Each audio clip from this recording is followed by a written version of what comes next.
Chapter 1. The Invincible Demon Lord Who Questions His Existence. In the depths of the magic Ceiling Valley, it is said that 100,000 years ago, the alliance of immortals engaged in a fierce battle against the formidable demon Lord Bo Sun, lasting 10 days and nights. Point 10 of the most powerful holy sovereigns united in this endeavor, sacrificing 3 of their own while leaving 2 gravely wounded. Ultimately, they succeeded in sealing him, bringing about an unprecedented peace across the Xianing continent for 10 millennia. Seasons changed, and time flowed like a river. As the elder holy sovereigns faded into obscurity, they became mere legends, and this valley, once vibrant with blooming flowers, was left with only the name of the magic ceiling valley, its history buried beneath the sands of time. Yet, one being remained unforgotten: the true form of the demon Lord Bo Sun. After a long period of recuperation spanning 100,000 years, Bo Sun regained his peak strength. The moment had come for him to escape the confines of the magic Ceiling Valley and re-enter the world. There was no cataclysmic upheaval, no ominous change in the skies. Only a black serpent, accompanied by a gentle drizzle, quietly slithered along the clear stream, making its way out of the valley. This was the true form of the demon Lord Bo Sun. No one anticipated that the ultimate darkness, which had once ruled the Xianing continent for thousands of years, would silently break free from its shackles, poised to unleash a torrent of bloodshed upon the peaceful realm of cultivation that had endured for a century. As Bo Sun approached the mouth of the valley, he suddenly sensed something amiss. He raised his serpent head, his cold eyes locking onto a pair of curious ones, those of a young human. Bo Sun mused to himself. But then he felt a pang of hunger in his belly. It had been 100,000 years since he had tasted blood, and the youth before him, with his well-proportioned physique and robust aura, was clearly a first-rate cultivator, presenting an enticing prospect, a harbinger of chaos. Bo Sun was not one to hesitate when action was warranted. In that fleeting moment of decision to make the youth his dinner, he assumed an attacking stance. Like a bolt of black lightning, he lunged towards the exposed throat of the young man. Despite being merely a standard strike, Bo Sun harbored no doubt that few could evade it. Even a lion uses its full might against a hare. While Bo Sun did not unleash his full power, he was confident that as long as his opponent had not attained the holy realm, even the most skilled cultivators would succumb to this unadorned strike. However, the youth effortlessly dodged. A flicker of fear crossed his face, yet the predominant emotion was one of disdain, perhaps even greater than the terror the serpent instilled. This was not the first time Bo Sun had encountered such an expression during his long and vulnerable youth. He had often witnessed humans displaying similar reactions. Upon deciphering the meaning behind the young man's expression, Bo Sun was consumed by rage. He opened his mouth once more, gathering boundless vital energy upon his tongue. The youth's evasion of his earlier attack seemed to him nothing more than sheer luck. The absence of any holy level aura around the young man indicated either that he had not reached the holy realm or, like Bo Sun himself, had achieved perfection within the holy realm, returning to simplicity and attaining an unblemished true form. The youth's bone age could not exceed 500 years, according to the cultivation standards of the human race. Reaching the celestial realm is already considered an extraordinary talent, let alone achieving the ultimate state of the sacred realm, which seems utterly preposterous. However, as the two began to engage in combat, its astonishment grew increasingly profound. This young man had indeed managed to withstand several of its assaults. Not only that, but he even had the leisure to counterattack. Within less than an hour, both the man and the serpent had sustained minor injuries. The thoughts swirling in Bo Sun's mind could only be described as terror. It had not noticed that the expression on the young man's face mirrored its own fear. It seemed evident that the time had come to employ that particular technique. Resolute in its determination, Bo Sun acknowledged that the situation had evolved in a manner that exceeded its expectations, yet it was no longer inclined to prolong the confrontation with this youth. That it discreetly channeled its energy, and amidst the swirling dark mist encircling its body, countless demonic shadows danced. Soon after, the ethereal form of a long sword emerged from the chaos, exuding a chilling malevolence. In the next instant, a 3-foot azure blade pierced through the void, its edge glimmering like autumn frost, while its serpentine tail coiled around the hilt like a human arm. This was the Chen Chang'an sword, adorned with ancient demonic inscriptions that resembled tadpoles along its spine. During the bloody battle at the Demon Sealing Valley, this soul-devouring weapon had once penetrated the divine essence of a revered saint, obliterating its consciousness in the inferno of true demonic flames. Upon witnessing the emergence of the longsword, the young man's expression shifted, revealing a complex array of emotions. However, as it was a battle of life and death, he quickly regained his composure. With a swift gesture, he summoned 4 ancient swords that cleaved through the air, encircling his head. The phantasms of the 4 sacred beasts formed a primordial array behind him, and a fierce gale erupted, billowing his wide sleeve. Bo Sun's demon eyes narrowed, its claws gripping the sword hilt with a sound akin to grinding stone. It was indeed the 4 phases sword array. Bo Sun was secretly alarmed. This sword array possessed countless transformations and limitless applications, yet was now effortlessly wielded by an ordinary human, instilling a sense of trepidation within it. Nevertheless, with the arrow already on the string, it had no choice but to strike. Fearlessly, it charged into the heart of the 4 phases sword array, the Chen Chang'an sword slicing through the air, imbued with the chilling aura of the 9 nether. Simultaneously, the 4 phases sword array roared to life, producing a sound akin to tearing silk. Time and space within the array twisted, the 4-colored aura intertwining with the ghostly blue radiance to form a chaotic vortex, reducing mountains within a radius of several miles to mere powder.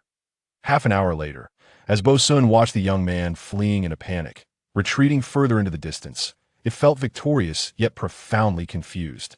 Only it understood that it had barely achieved victory. Had the opponent not been overly concerned for his own life, he might have had the opportunity to drag it down with him. At this moment, although the young man had escaped, he had not suffered any fatal injuries, and Bo Sun found itself in need of time to recuperate, lacking the strength to pursue. However, that was not the most pressing concern. The crux of the matter was, after being sealed for 100,000 years, why was it that any random individual encountered could engage it in such a fierce exchange? Had the world changed so drastically during its long imprisonment? As these thoughts coursed through its mind, the fervent desire for bloodshed that had once burned within it dissipated, leaving only an inexplicable sense of crisis lingering in Bo Sun's heart. Initially eager to enact a blood tribute upon the first human city it encountered, it now hesitated, contemplating its next move. Yet, even the most unremarkable beings can summon their utmost strength. If I recklessly attempt to engage in a massacre, it would be akin to a meat bun thrown to a Dogan endeavor with no return. And perhaps my abilities have not yet reached their zenith. The current sense of perfection may merely be a delusion born from prolonged confinement. I shall retreat to the Demon Sealing Valley for further cultivation. It would be prudent to emerge only when I am entirely restored. A small black snake slithered along the stream, swaying as it made its way back. The realm of cultivation, which has enjoyed a century of peace, seems to continue its tranquility unbeknownst to me. 70 years have elapsed. Chapter 2. This man, undeniably powerful, yet excessively cautious. Welcome to the supreme system of all realms. Would you like to utilize your sign-in opportunity? Today, 11 yes. System notification, sign-in successful. Reward, 20 years of cultivation, along with the supreme celestial technique. The sword of heavenly resistance. I felt the surge of true essence within me, rapidly increasing, along with an instinctive awareness of a defensive sword technique capable of withstanding all attacks. Chen Chang'an felt neither joy nor sorrow. At this moment, seated with legs crossed, each breath resonated with the universal sign that my cultivation had reached its ultimate limit, the completion of the sacred realm, and the onset of the process of refining the void and merging with the Tao. Chen Chang'an remained unaware that even the current emperor of the realm would likely lower his head and address him as Saint Sovereign. Yet this Saint Sovereign was enveloped in an aura of despondency. If one overlooked his astonishing cultivation, he resembled a middle-aged man who, having lost his job, was too ashamed to inform his family while maxing out his credit card to meet hefty mortgage payments. How I longed to gaze beyond the valley. Chen Chang'an sighed inwardly. However, a person like me, so inept that I would hesitate even to kill a chicken, stood no chance against the ruthless individuals of this world who had endured hardships from young age, and acted decisively in times of conflict. This is indeed a realm where the weak are devoured by the strong. Thus, residing in this secluded valley until the end of days is my ultimate destiny. As for the system, despite the daily sign-ins seemingly bestowing decades of cultivation laughs, this is a world of cultivation where time spans thousands of years. Furthermore, the bizarre and varied spells are as numerous as the stars. A mere mortal with a wealth of cultivation like mine may very well serve as a human auxiliary for some true protagonist of this realm. Once they acquire techniques akin to the Beiming Divine Skill or the Stellar Absorption Technique, they might fortuitously fall into the valley, encounter me, and unwittingly absorb my essence, thus embarking on the pinnacle of their journey. As for myself recalling the various masters from Jin Yang's novels who were drained of their essence by Run Wuxing, a shiver ran down Chen Chang'an's spine. Perhaps it is best for a mere mortal to accept their fate. Isn't it preferable to remain at home? Unfortunately, this world lacks anime, games, and other worldly companions, leading to an undeniable tedium. Yet a peaceful demise is far better than a wretched existence. 70 years ago marked the 500th year since my arrival in this realm. That time, I had attained the pinnacle of the sacred realm, brimming with ambition, believing myself to be the protagonist of this world, bolstered by the system. To my dismay, upon reaching the valley's entrance, I encountered a peculiar black snake that, without hesitation, lunged at me. I had to exert every ounce of my strength to escape its jaws, returning to the valley in a panic. Since that moment, the fire within his heart had extinguished. Is this not a trivial observation? What protagonist cannot even contend with a mere snake encountered on the roadside? Though that serpent wielded a peculiar sword, it was evidently no ordinary snake yet. What significance does that hold? Even if we were to assume, for the sake of argument, that it was merely a snake demon capable of casting spells, the system had informed him of the 6 realms of cultivation in this world: material manipulation, profound understanding, return to origin, longevity, transcendence, and the sacred realm. Yet, despite having attained perfection in the sacred realm, how could he be so easily cornered by a mere snake demon? After racking his brain in vain, Chen Chang'an suddenly conceived a horrifying hypothesis. Could it be that my system originates from a world with relatively low martial prowess, while I now find myself in a realm of significantly higher martial capability? It is akin to a character from Jin Yang's novels being transported into the universe of Fengyan. Even the invincible Dongfang Bubi would likely struggle against even the most inconsequential of extras within that narrative. The so-called sacred realm, as defined by the system, is actually quite common in this world. It is quite possible that there exist realms such as the Great Sacred Realm or the Giant Sacred Realm above it. The more Chen Chang'an contemplated this possibility, the more plausible it seemed. Otherwise, how could he explain the absurdity of having signed in for 500 years without being able to best a random black snake encountered by the roadside? Furthermore, despite the system's grandiose title of the strongest system of all realms, all its functions, aside from signing in, remained shrouded in obscurity. Thus, after facing a significant setback 70 years prior, he had resolved to embark on a path of self-cultivation, determined not to rely on the system any longer. However, after a few days of practice, he discovered that the meager cultivation he gained through his own efforts paled in comparison to the benefits of signing in with the system. This revelation caused the last remnants of his confidence to dissipate entirely. It dawned on him that not only was the system inadequate, but he himself might also be devoid of any innate talent for cultivation. Consequently, Chen Chang'an fully embraced a life of leisure, spending his days either tending to flowers and plants or indulging in leisurely strolls and fishing. One evening, after dinner, as he prepared for his customary walk in the valley, he suddenly sensed an unusual presence among the orchids. This revelation heightened his alertness. After all, damp areas like those beneath the flower thickets were favored habitats for serpentine creatures. Ever since his harrowing encounter with the black snake 70 years ago, he had been gripped by an inexplicable fear of snakes. Had it not been for his instincts repeatedly indicating that the creature was humanoid, he might have hastily fled the scene. With utmost caution, he approached the cluster of orchids, and with a mere thought, the lush foliage parted to reveal the true nature of the enigmatic being. There, nestled within a small bamboo-crafted boat, lay an infant peacefully asleep in a swaddle. She had likely been carried there by the stream adjacent to the orchids. Her head was round and plump, reminiscent of a small ball, her hair gleaming black under the sunlight, occasionally pursing her lips as if savoring a sweet dream.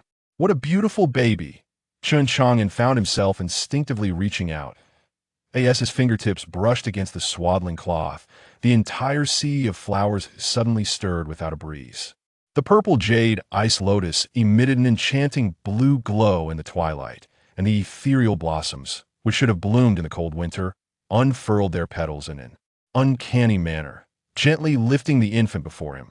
Dew clung to the baby's eyelashes, refracting the fading sunlight into a glimmer akin to shattered diamonds. Uncertain whether she sensed Chen Chang'an's presence, the tiny infant abruptly awoke. Her eyes, once mere slits tighter than a thread, now transformed into round, glistening orbs. Contrary to Chen Chang'an's expectations of wailing, the small child instead erupted into a fit of giggles, revealing 2 rows of teeth as white as fragmented jade.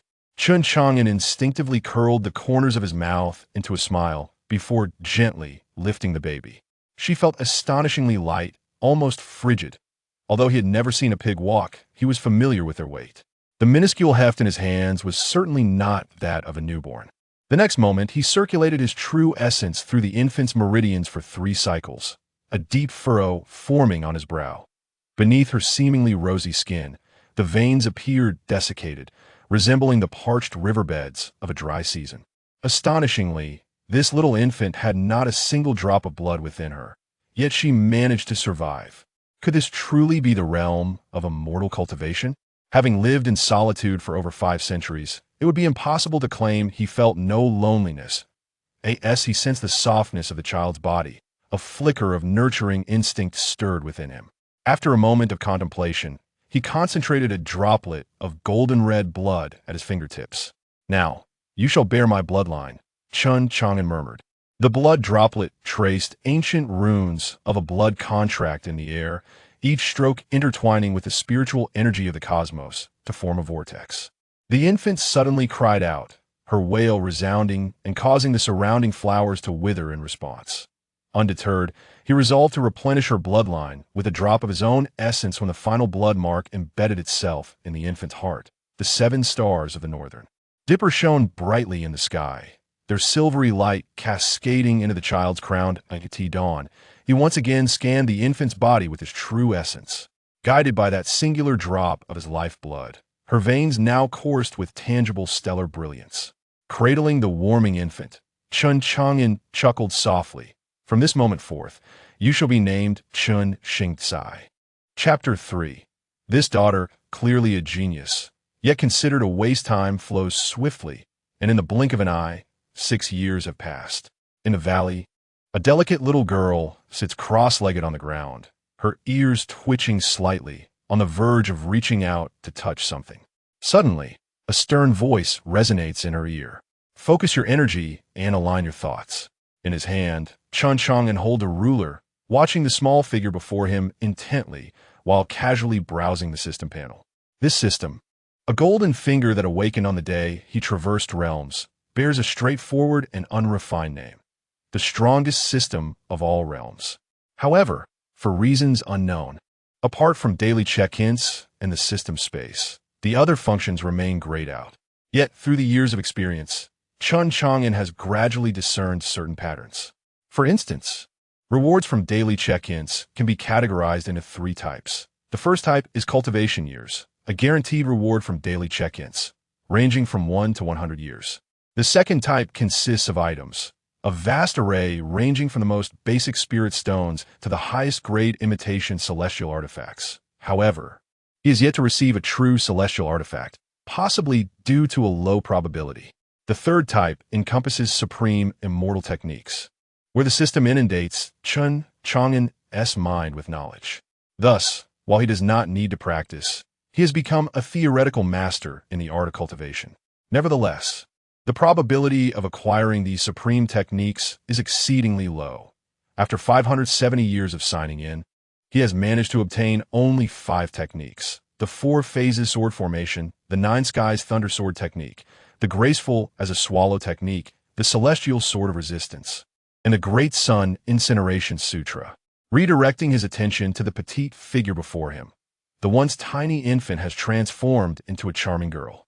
Despite recognizing his daughter as seemingly talentless, Chen Chang'an nurtures the hope of her becoming extraordinary. Thus, since she turned 5, he has begun guiding her in her cultivation.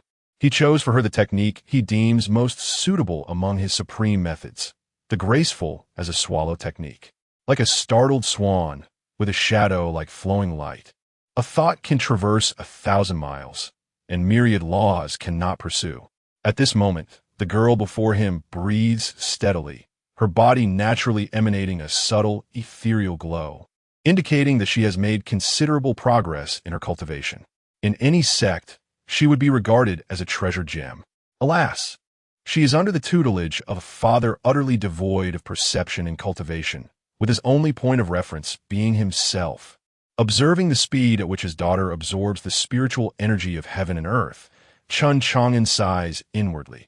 Though her progress is considerably faster than his own direct cultivation, it remains limited. At this rate, it will take at least another 1,000 years for her to reach his current level of strength. Indeed, a talentless daughter is still a talentless daughter. Wait, Xingkai is not my biological child. No, she carries my bloodline. Calling her my own is not far from the truth. As thoughts swirl in his mind, Chen Chang'an does not intend to interrupt his daughter's practice. Though she may lack innate talent, having a modicum of self-defense ability is beneficial for a girl. As twilight descended and the day's lessons drew to a close, the young girl sprang from the ground, instantly wrapping her arms around Chen Chang'an's neck with a joyful exclamation. "Father, today, during my training, I sensed the bottleneck you mentioned. I should soon break through to the transcendent realm. Indeed, my dear Xingcai is truly remarkable. How about I prepare some crispy ribs for you tonight?" "Yes, yes. I love you the most, father." Chen Xingcai leapt down from her father and dashed towards their little abode. Watching his daughter's adorable figure retreat, Chen Chang'an felt a wave of healing wash over him. Oh well, a talentless child is still a child of my own. He followed her with a cheerful heart, contemplating whether to add a touch more salt or sugar to the ribs for dinner. Since Xingcai has always had a penchant for sweetness, perhaps I shall make them sweet. Suddenly, a voice thundered, "You insolent wretches!" A large gray bear, speaking in human tongue, furiously swung its powerful paw, which shimmered with an earthy golden glow. Each strike resonated with the sound of wind and thunder. Its somewhat clumsy bare face contorted into an expression of fury, surprisingly human-like in its intensity. This gray bear was the king of a hidden paradise located 1,000 miles away. 300 years ago, it had discovered a seedling of the dragon soul herb and had nurtured it with care for 3 centuries. Just as it was about to consume the herb to attempt a breakthrough to the primordial realm, it was ambushed by 3 disciples from celestial sects, who seized the opportunity to snatch it away. Although the bear held a significant advantage in cultivation, the disciples were evidently from esteemed lineages, adept in defensive formations that could effortlessly block their attacks, supplemented by an array of magical treasures. Despite its superior prowess, the bear found itself in an exceedingly vexing predicament. Such natural treasures cannot fall into the hands of you aberrations. One disciple sneered while tossing several thunder talismans. The bear, unable to evade, felt its fur singe as it let out a pained roar. "Preposterous! What do you mean by natural treasures? It is I who has watered it daily with morning dew and nurtured it within the spirit array. What has nature to do with this?" At a loss for words, the disciple wielding talismans stood dumbfounded until another disciple interjected with scorn. "Why are you even conversing with it, Junior? Spiritual beings of heaven and earth belong to the virtuous." "The virtuous? Ha! How noble of you, celestial disciples, to speak such grandiloquent nonsense while intending to kill and plunder." The gray bear, enraged to the point of laughter, unleashed its full might with another swipe. The disciple who had spoken earlier was caught in the fray, his defensive artifact shattered, leaving deep gashes upon his chest. Yet, he retorted without mercy, "You are no human. All vile creatures must be eradicated. I am a disciple of the righteous sect. What issue is there in purging evil? We, the demon kin, are also the rightful heirs of the Xianing continent. You are the true aberration. Your entire family is an aberration. The disciple chuckled menacingly. Dare you claim that after centuries of cultivation, you have not taken a single life? The great gray bear was momentarily at a loss for words. Then, filled with indignation, exclaimed, You humans consume countless lives each day for mere sustenance. What is the harm of my having slain a few? Humans are the pinnacle of all beings. How can you wretched creatures be comparable? Heaven and earth are indifferent, treating all beings as mere fodder. The 3 humans and 1 demon engaged in both combat and verbal sparring.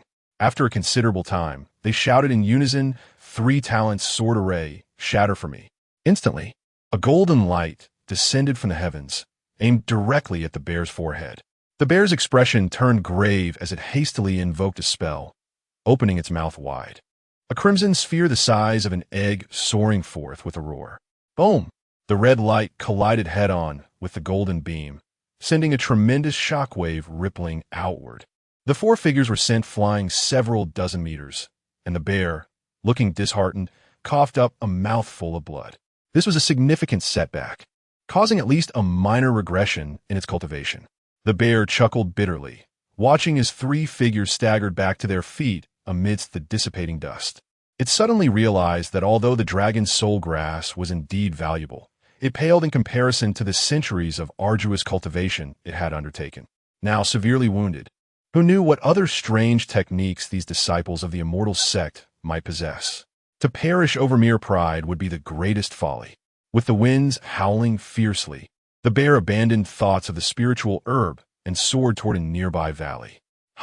That bear spirit has fled.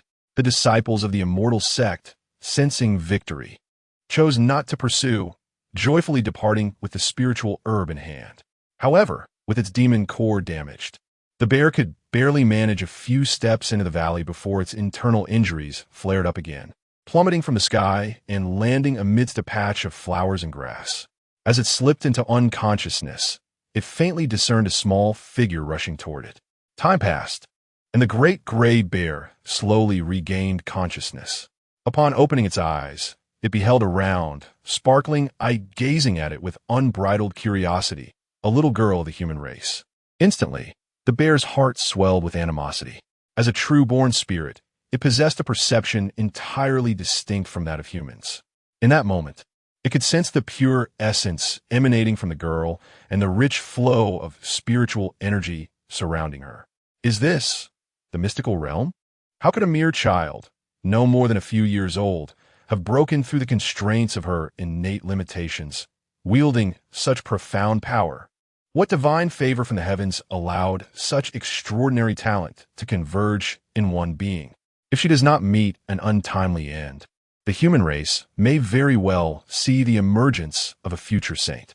Recalling the painstakingly nurtured spiritual herb that had been seized from it, the bear suddenly felt a surge of malevolence. Truly, the heavens aid me. The humans have taken my vital herb, and I shall extinguish their future saint.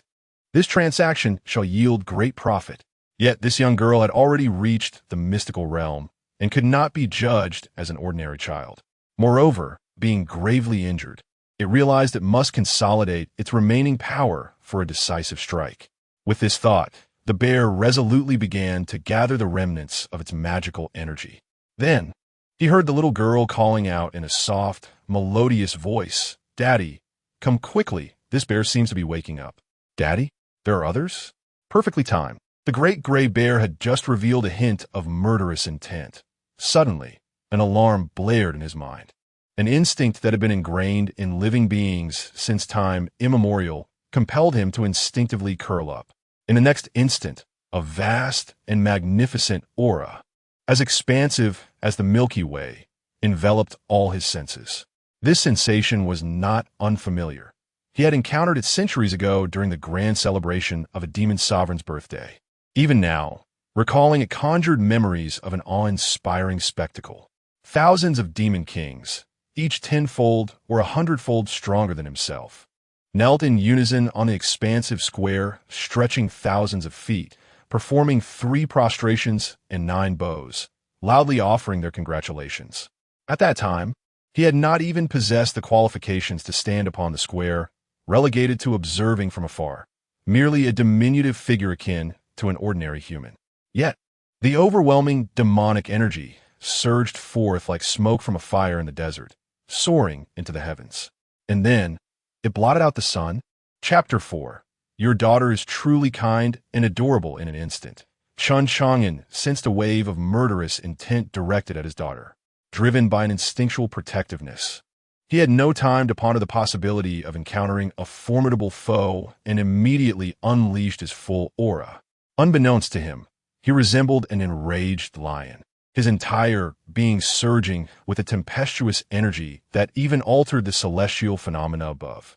The once azure sky was suddenly enveloped in dark clouds, forming a swirling vortex above the valley. The great bear, gripped by terror, desperately burrowed its head into the ground, wishing to vanish entirely. However, the anticipated clash did not materialize. Chen Chang'an scanned his surroundings with heightened spiritual awareness but found nothing amiss. Instead, he beheld his daughter gazing up at him with eyes sparkling with admiration, alongside the bear, which had buried its head in the earth, its round rear trembling with fear. A bear? Chen Chang'an dared not underestimate it. Memories of the black serpent from years past flooded his mind. Moreover, mammals occupy a far higher tier in the food chain than reptiles. Yet, observing the bear's quaking demeanor, he perceived a stark contrast to the aggressive black serpent from before. This creature appeared to be merely an ordinary animal.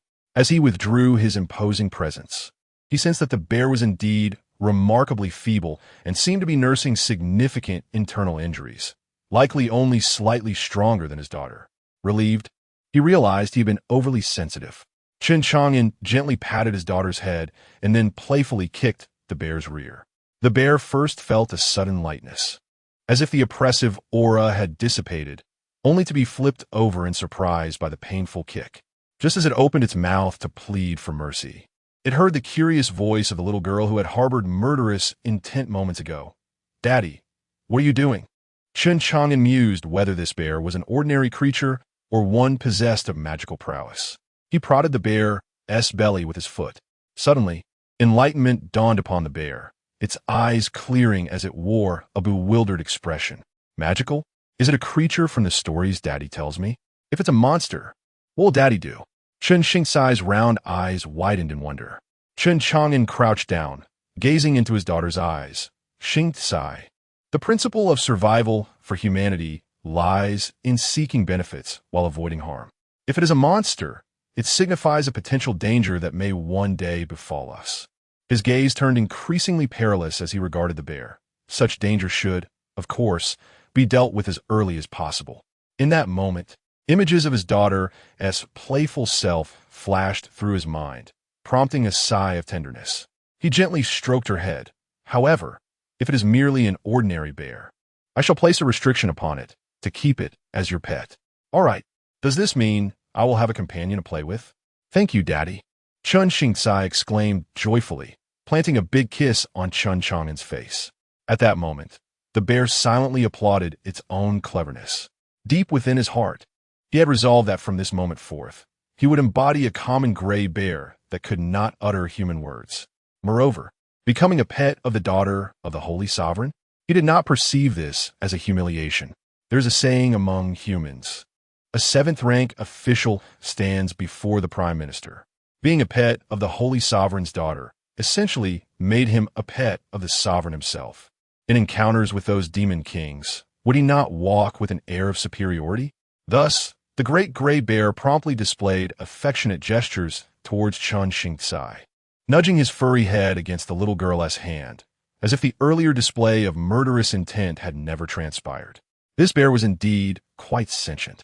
Chen Chang'an nodded slightly, channeling his true essence to touch the bear's brow. The bear dared not resist, feeling a soothing current flow into its mind, and then it quietly lay still. Chen Chang'an spoke to Chen Chang'an. I have placed a restraint within this bear. Should it harbor any thoughts of harming you, it will suffer excruciating pain immediately.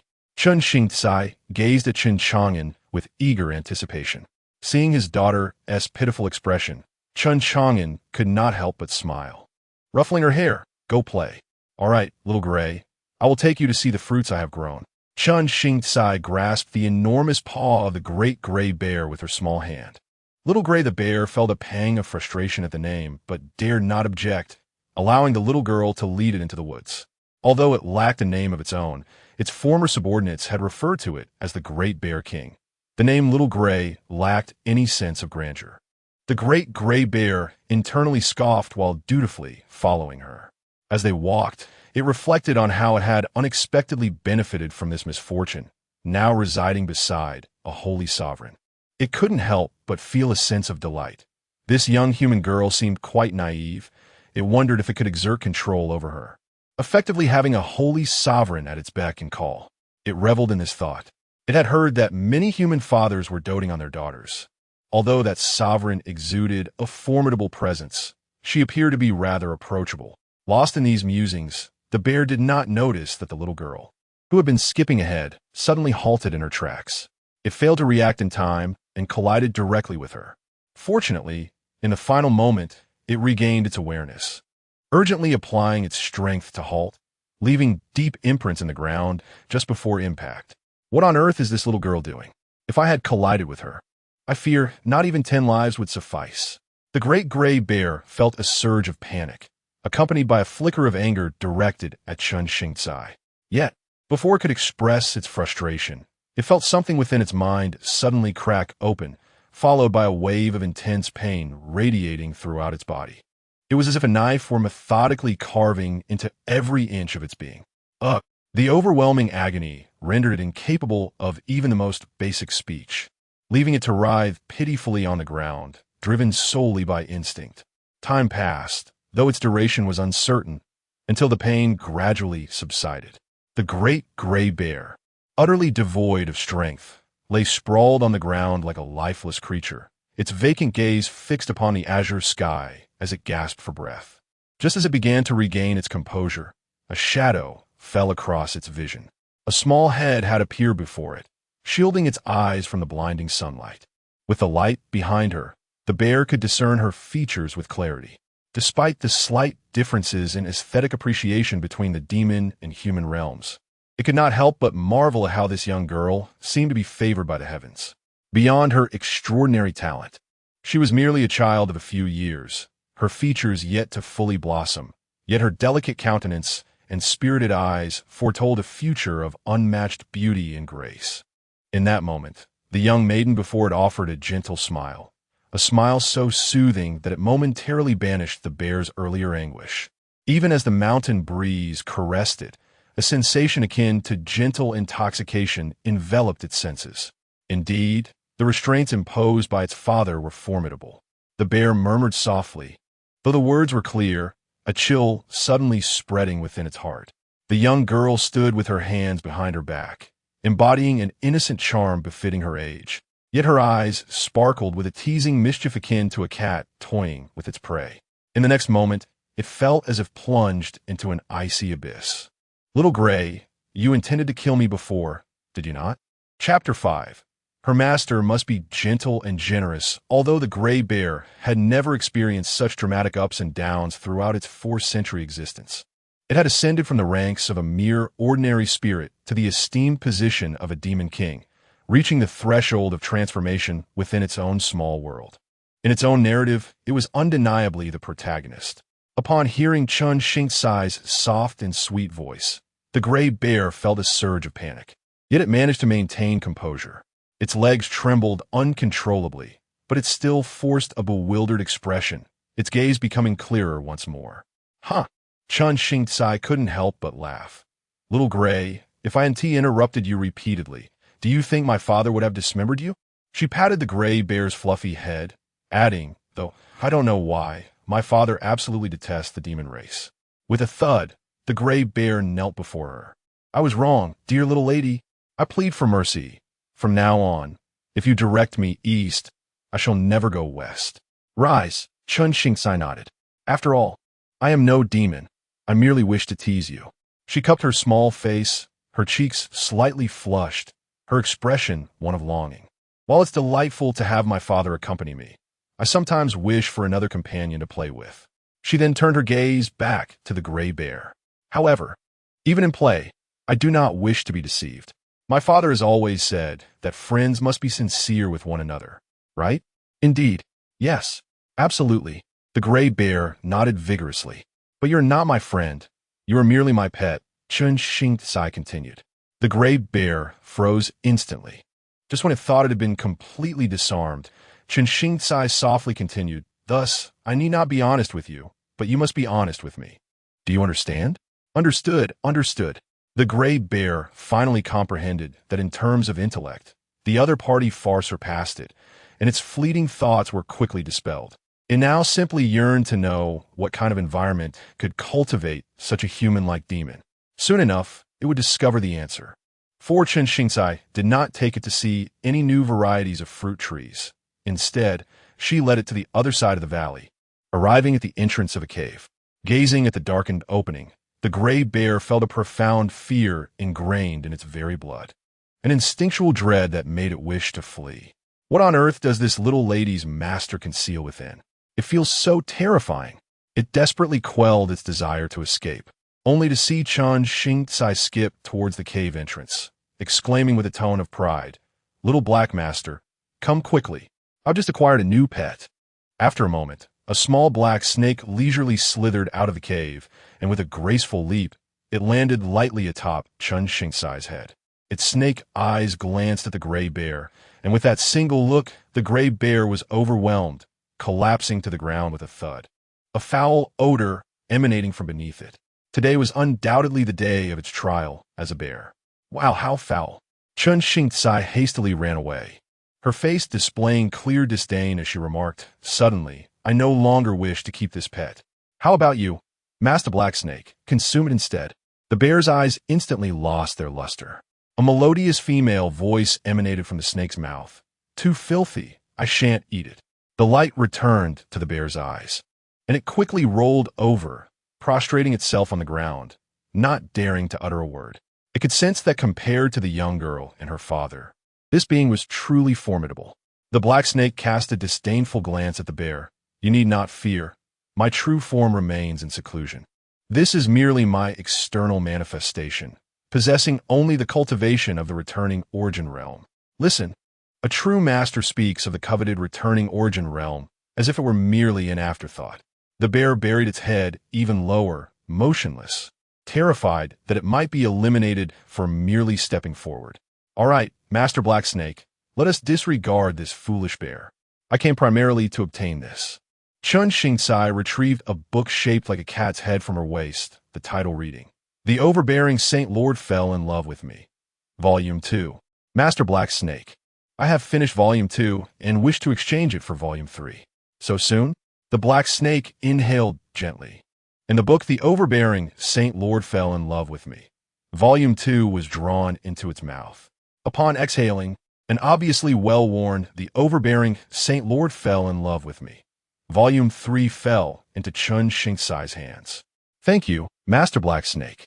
Chen Chang'an joyfully placed the book in her storage bag, then scratched her head, suddenly recalling something, and with a hint of distress said, "By the way, Master, for the past 6 months, no matter how I hinted or even pouted and cried, Father refuses to tell me who my mother is. What should I do next?" "Do not worry. You spend every day with your father. As long as you remain persistent, he will eventually reveal a flaw." "All right, Master." With her objective fulfilled, Chen Chang'an happily turned to leave. After taking a few steps, she suddenly remembered something and frowned at the bear, which reeked of odor, saying, "Big Gray, let me take you for a bath first. You truly stink." Upon hearing the title shift from Little Gray to Big Gray, a sense of crisis welled up within the bear. It dared not contemplate the implications of Big Gray deteriorating further. Quickly rising to follow Chen Chang'an, it kept a prudent distance of 4 to 5 steps behind, ensuring that the girl could not detect its foul stench. Observing her somewhat foolish disciple departing with the bear, the black snake's gaze initially reflected gentle affection, before suddenly recalling something, gradually becoming vacant. This black snake was none other than the demon Lord Paksin, who had returned to her abode shortly after emerging 70 years ago. However, Paksin was merely her title. She possessed another name known only to herself, her true name, Ji Honli. In truth, Upon returning to the sealing demon valley, she had come to a realization. She had merely been alone for 100,000 years, her mind momentarily failing to catch up. The ability to engage in a reciprocal battle was certainly not indicative of her decline in strength. After eliminating all impossibilities, the sole remaining answer, no matter how absurd, was still a fact. The young human, whose bone age merely spans 5 centuries, is a veritable pinnacle of the Holy Realm, and astonishingly, he is my neighbor. Initially, I presumed that he resided in the Demon Sealing Valley, a stronghold for humans specifically tasked with confronting beings like myself. However, it soon became apparent that I had overestimated the situation. After observing him for a span of 70 years, I discovered that this human was utterly oblivious to his own identity. Despite his extraordinary strength, he chose to live in solitude, leading a mundane existence akin to that of an ordinary mortal, which ignited a profound curiosity within me. In the Xianyin continent, anyone who attains the Holy Realm invariably emerges as a formidable figure among the elite, to say nothing of one at the pinnacle of the Holy Realm. Upon my emergence from confinement, having been imprisoned for 100,000 years, I was initially consumed by an insatiable rage and a desire for destruction, yearning to unleash a tempest of bloodshed across the Xianyin continent, compelling my enemies to surface so that I could obliterate them one by one. Yet, after encountering this young human and engaging in combat with him, my tumultuous emotions found a cathartic release, and my heart finally settled into tranquility. Once, I was told that heaven embodies the virtue of compassion. Thus, despite being born a demon, I have never been one to revel in bloodshed. At first glance, upon seeing Chen Chang'an, my serpentine instincts evoked a hunger, yet this was more a result of my prolonged confinement muddling my thoughts. Throughout my extensive existence, I have never harbored malevolent inclinations towards consuming humans. As for the notion of slaughtering cities, it remained merely a fleeting thought. After all, humans do not possess the same longevity as demons. 100,000 years have passed. How could my adversaries possibly still inhabit this world? Moreover, witnessing this human-esque cultivation ascend at a remarkable pace left me unsettled, casting doubt on whether I could best him in another confrontation. Consequently, my thoughts of re-entering the world gradually waned, leading me to embrace seclusion in an attempt to transcend the Holy Realm and discover what lies beyond it. In essence, a woman's spirit had withered, prompting her to redirect her ambitions towards personal endeavors. However, having endured a century-long confinement, the taste of newfound freedom stirred an insatiable restlessness within me. After merely a year or two of seclusion, I could not resist the urge to create a doppelganger to continue observing Chen Chang'an. To my astonishment, in the brief interlude of 1 or 2 years, Chen Chang'an had inexplicably acquired a daughter.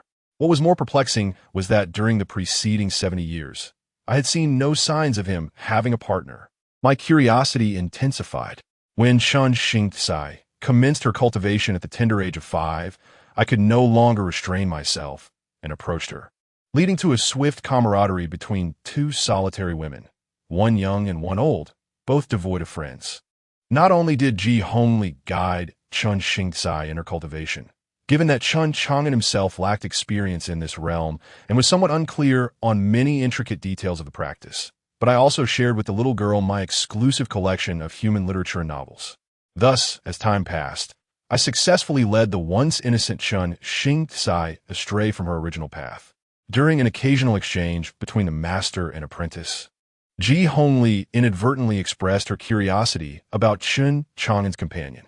The 6-year-old Chen Chang'an immediately began to pat her flat chest, proclaiming that such matters were her responsibility. Thus, what the grizzly bear witnessed earlier came to pass. Have I been too inquisitive lately?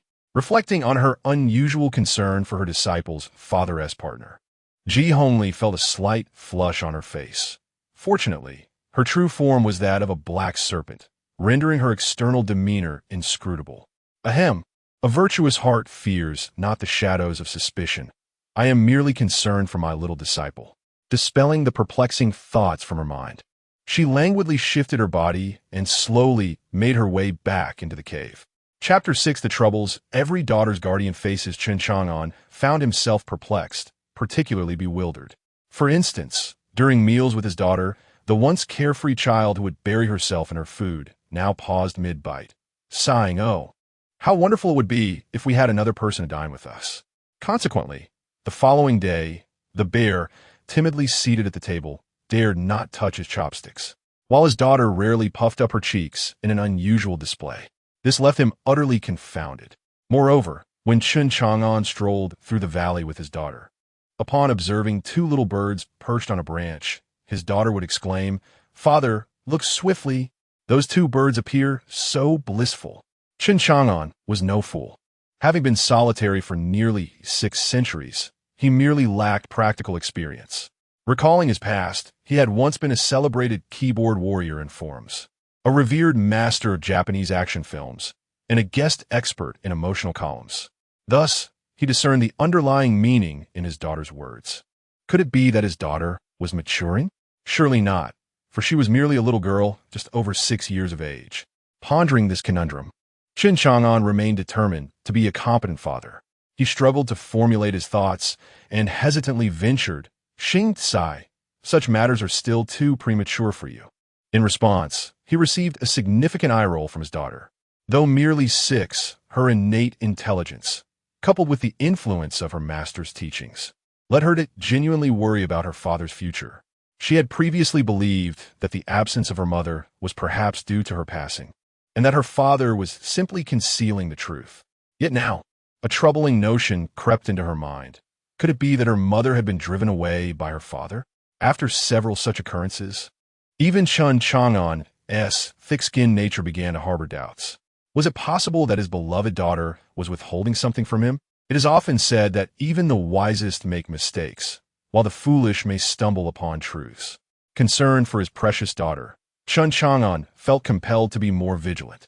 In truth, with his capabilities, he could easily scan the entire valley with his spiritual awareness, leaving no detail unnoticed. However, it was not that he could not. He simply preferred not to. Having been raised under modern educational values, he firmly believed that even between parents and children, privacy should be respected.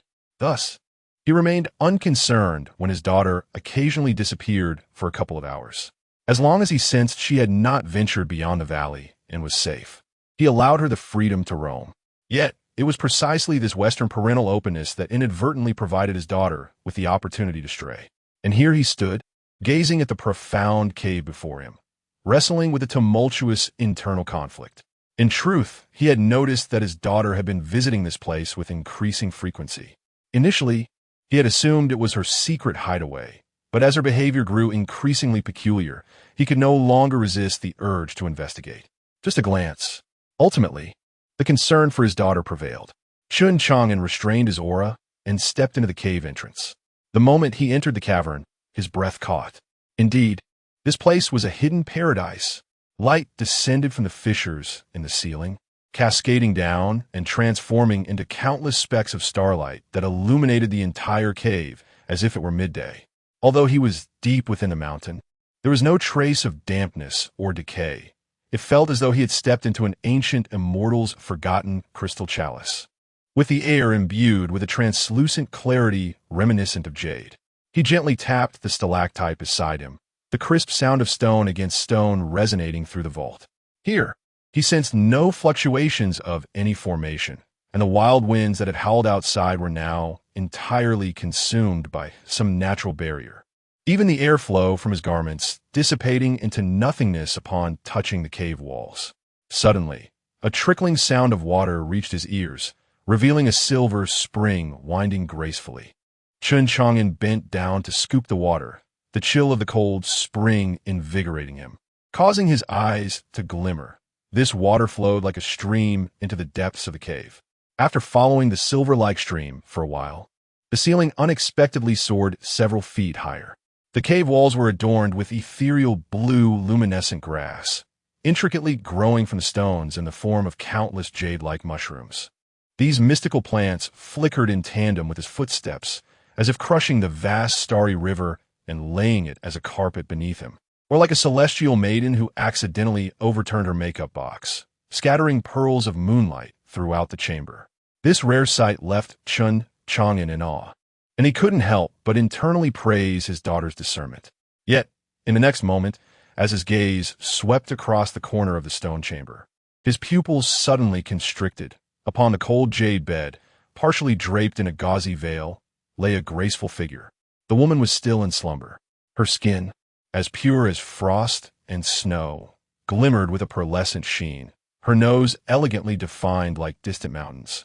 In a small dark mole at the corner of her eye fluttered gently with her breath, reminiscent of a poised butterfly. The ethereal blue glow danced throughout the chamber, casting starlight upon her long eyelashes. Despite having grown accustomed to the beauty of many online personas in his past life, Chen Chang'an was still taken aback. This innate beauty rendered all artificial embellishments mere imitations. Her hair, resembling dark sandalwood, was partially tied, adorned with a silver-threaded ribbon embellished with tiny crystals, cascading down alongside her dark silk gown. As her garments fluttered, a glimpse of her delicate calf emerged.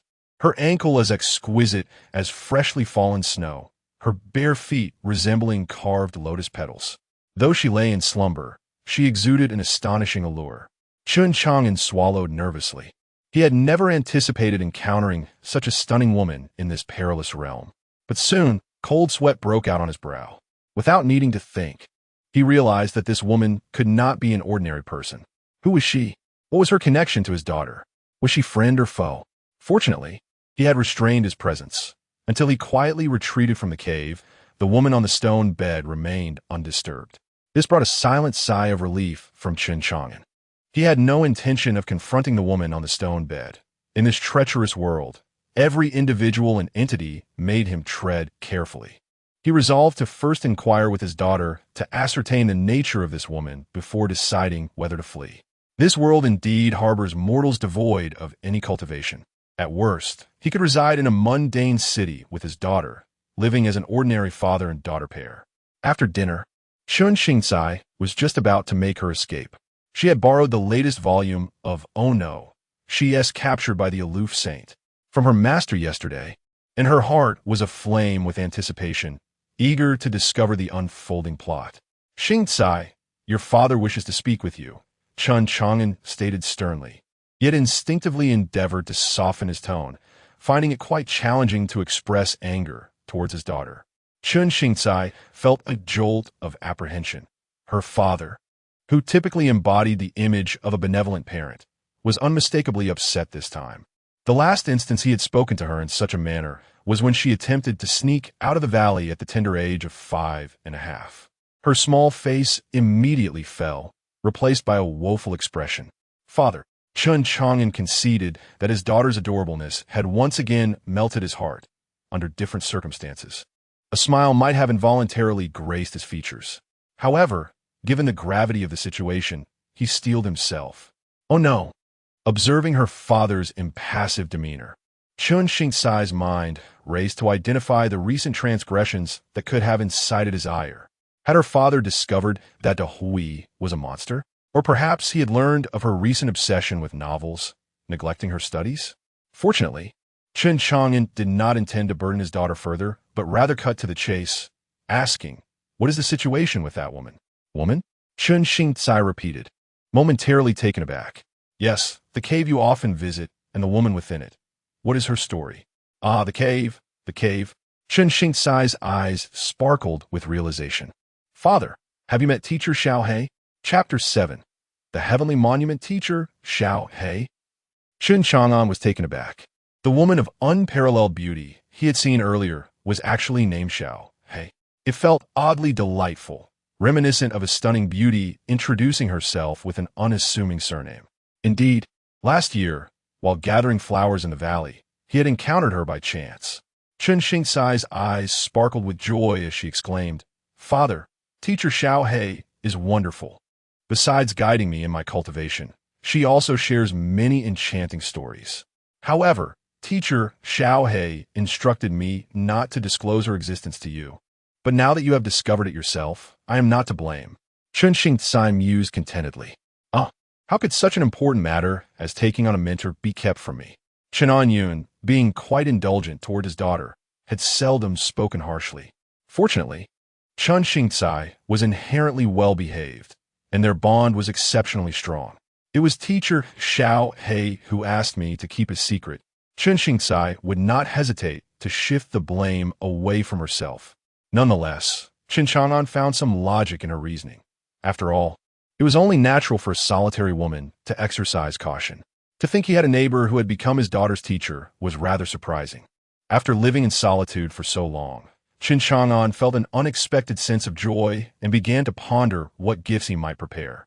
Regardless of the circumstances, it was only fitting for him to formally visit this teacher of his daughter. Meanwhile, as Chen Chang'an was preoccupied with concerns regarding his daughter, a monumental event was unfolding across the entire Xianian continent. Within the imperial city of Zhongzhou, countless noble families and sects were gathering.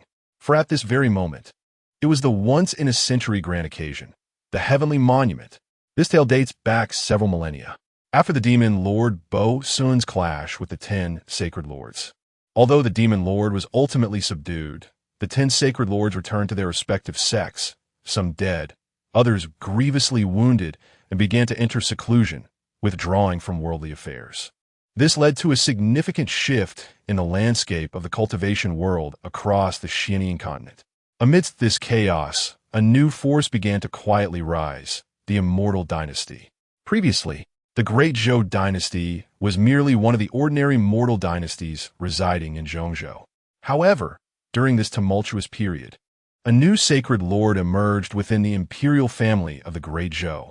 Seizing the opportunity while the major sects were in decline, this sacred lord unified the Xianian continent and established the first immortal dynasty in recorded history. To suppress the flow of destiny, this sacred lord of the Great Zhou, through unknown means, retrieved 3 colossal stone tablets from the upper realm, which had been disconnected from the mortal world for countless millennia. These are named the heavenly, earthly, and human tablets. The tablets chronicled the extraordinary talents within the cultivation world. The human tablet did not concern itself with cultivation levels, but rather with potential, documenting the new generation of prodigies. The earthly tablet recorded the most formidable cultivators beneath the sacred lords, while the heavenly tablet chronicled the sacred lords themselves. Every century, the 3 lists would be updated, marking a grand event for the entire cultivation community of the Xianian continent. In the Grand Zhou Dynasty, a magnificent pavilion, known as the Tianbei Pavilion, was specifically erected to house 3 monumental stone tablets. The facade of this pavilion opens onto an expansive square, serving as a venue for various sects and wandering cultivators to witness the momentous occasion. Surrounding the square are opulent and intricately designed pavilions, representing the esteemed sects of the Xianian continent. At this moment, whether on the square or within the surrounding pavilions, throngs of cultivators are gathered, eagerly awaiting the unveiling of the Tianbei. A sweltering heat envelopes the Tianbei Square, accompanied by the incessant chirping of cicadas. As the garments of tens of thousands of cultivators glisten with beads of sweat under the scorching sun. In the front row, young men clad in blue robes exhibit fervent anticipation, their throats bobbing with excitement.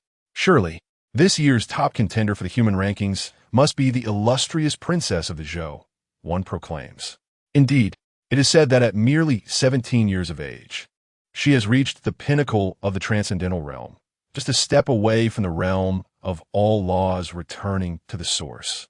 Truly, she is the pride of our Great Zhou. Since the inception of the Immortal Dynasty, laws have been established, and even cultivators are bound by regulations against arbitrary killing. Those who transgress are deemed demons by the Zhou Dynasty, subject to universal condemnation. This represents the essence of righteousness. Consequently, since the founding of the Zhou, the lives of wandering cultivators and those from lesser sects have improved significantly, garnering their unwavering support for the Zhou's existence. Challenging. I have heard that this year's gathering features numerous prodigies, including a notoriously ruthless family.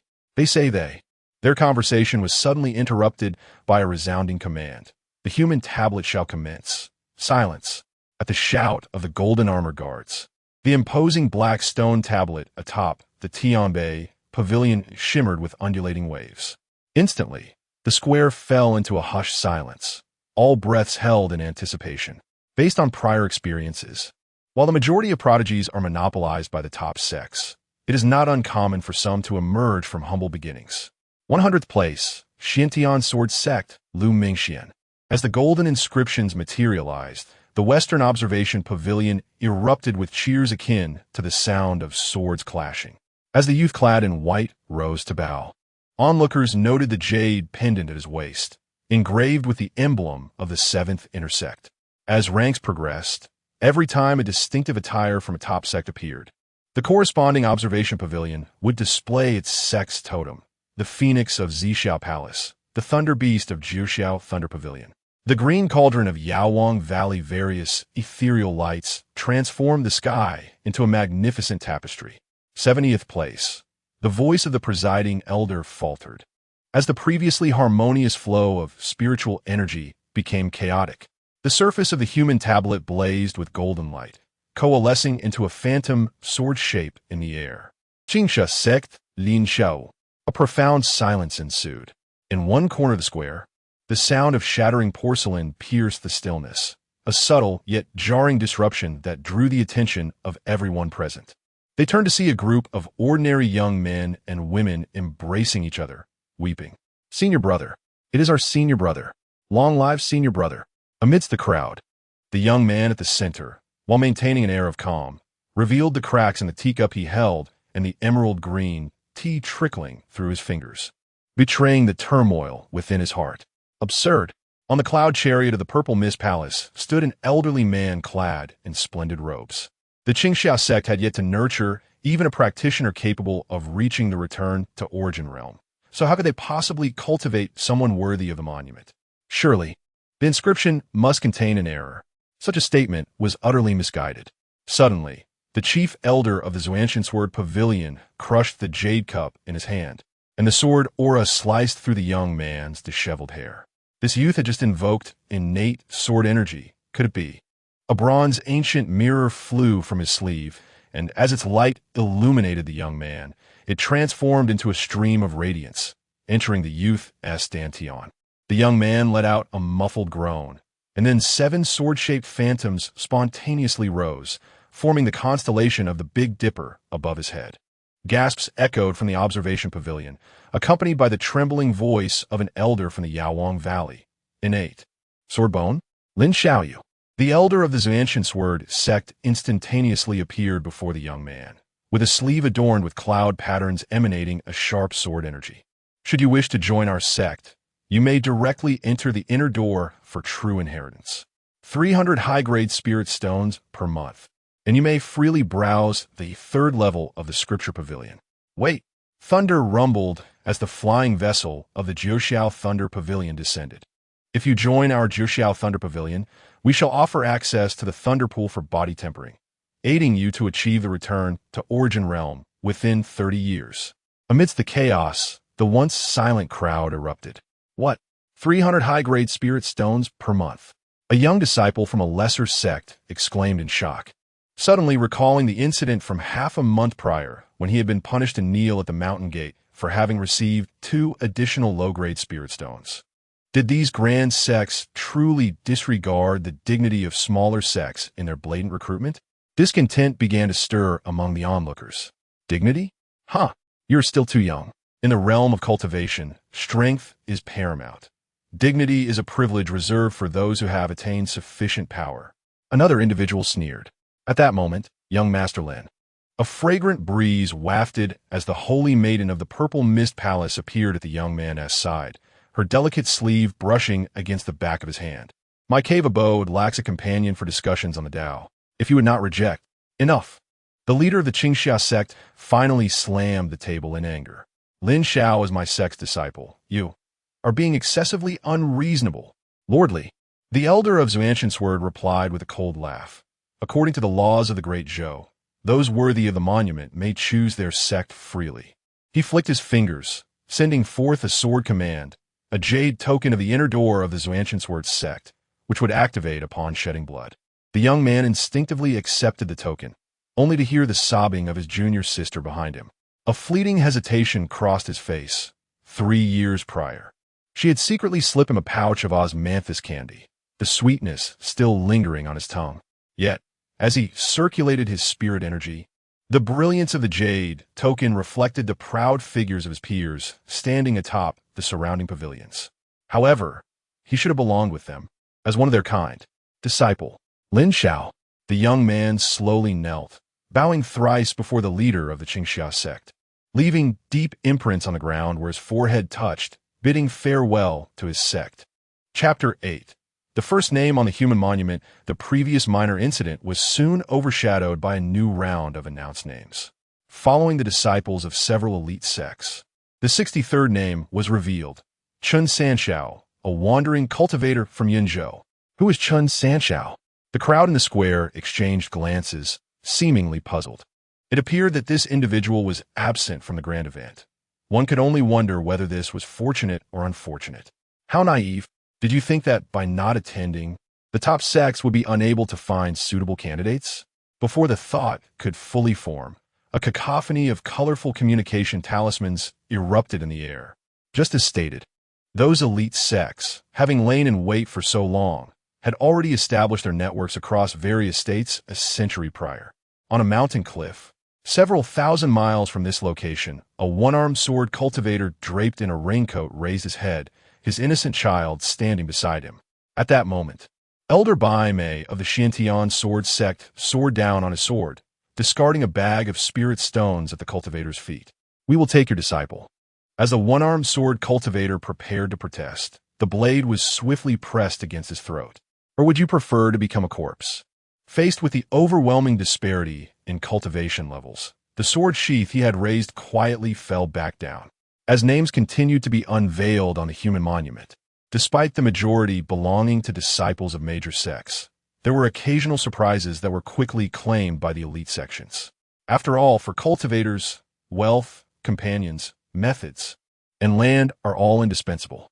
The resources provided by the top sects are incomparable to those of the lesser ones. In the northwest corner of the square, a sobbing sound arose as a female disciple from a minor sect was whisked away by the Lingzhou of the Jiuxiao Palace. Her master sat on the ground, clutching a fragment of a jade pendant, a gift presented to her on her birthday by the disciple who had knelt before her. The jade bore the inscription Master's Grace is as vast as mountains, but now it lay buried in the earth beneath the golden rain bestowed by the Jiuxiao Palace. Alas, these elite sects truly commit heinous acts. It is a true crime to let these talents, who ought to shine brightly on the path of immortality, languish in minor sects. The discussions in the square continued unabated. When the golden seal script of Princess Jinxiu of the Great Zhou appeared as the third name, 100,000 cultivators in the square bowed in unison. Their recognition of the Great Zhou was heartfelt. It was precisely because of the Great Zhou that they, as wandering cultivators, had a space to exist. Simultaneously, 36 golden-armored warriors bore a gilded palanquin through the air, its flowing silk curtains swaying gently, revealing the princess's delicate fingers. Meanwhile, the expressions of the cultivators from noble families in the towers grew grim. The more support the Great Zhou received, the more they felt the sting of exclusion. At that moment, outside the distant royal city, 18 bronze bells rang out in unison, rallying support for their princess, even resonating with the melody of the Ziwei Tianzhong, a tune reserved solely for the Great Zhou's revered sage during his reign. Long live Princess Chang'an! Long live the Great Zhou! The thunderous cheers, as vast as mountains and oceans, even caused icicles to fall from the eaves. Several elderly cultivators, overcome with excitement, tugged at their white beards in disbelief. Indeed, she was among the top 3 on the human monument.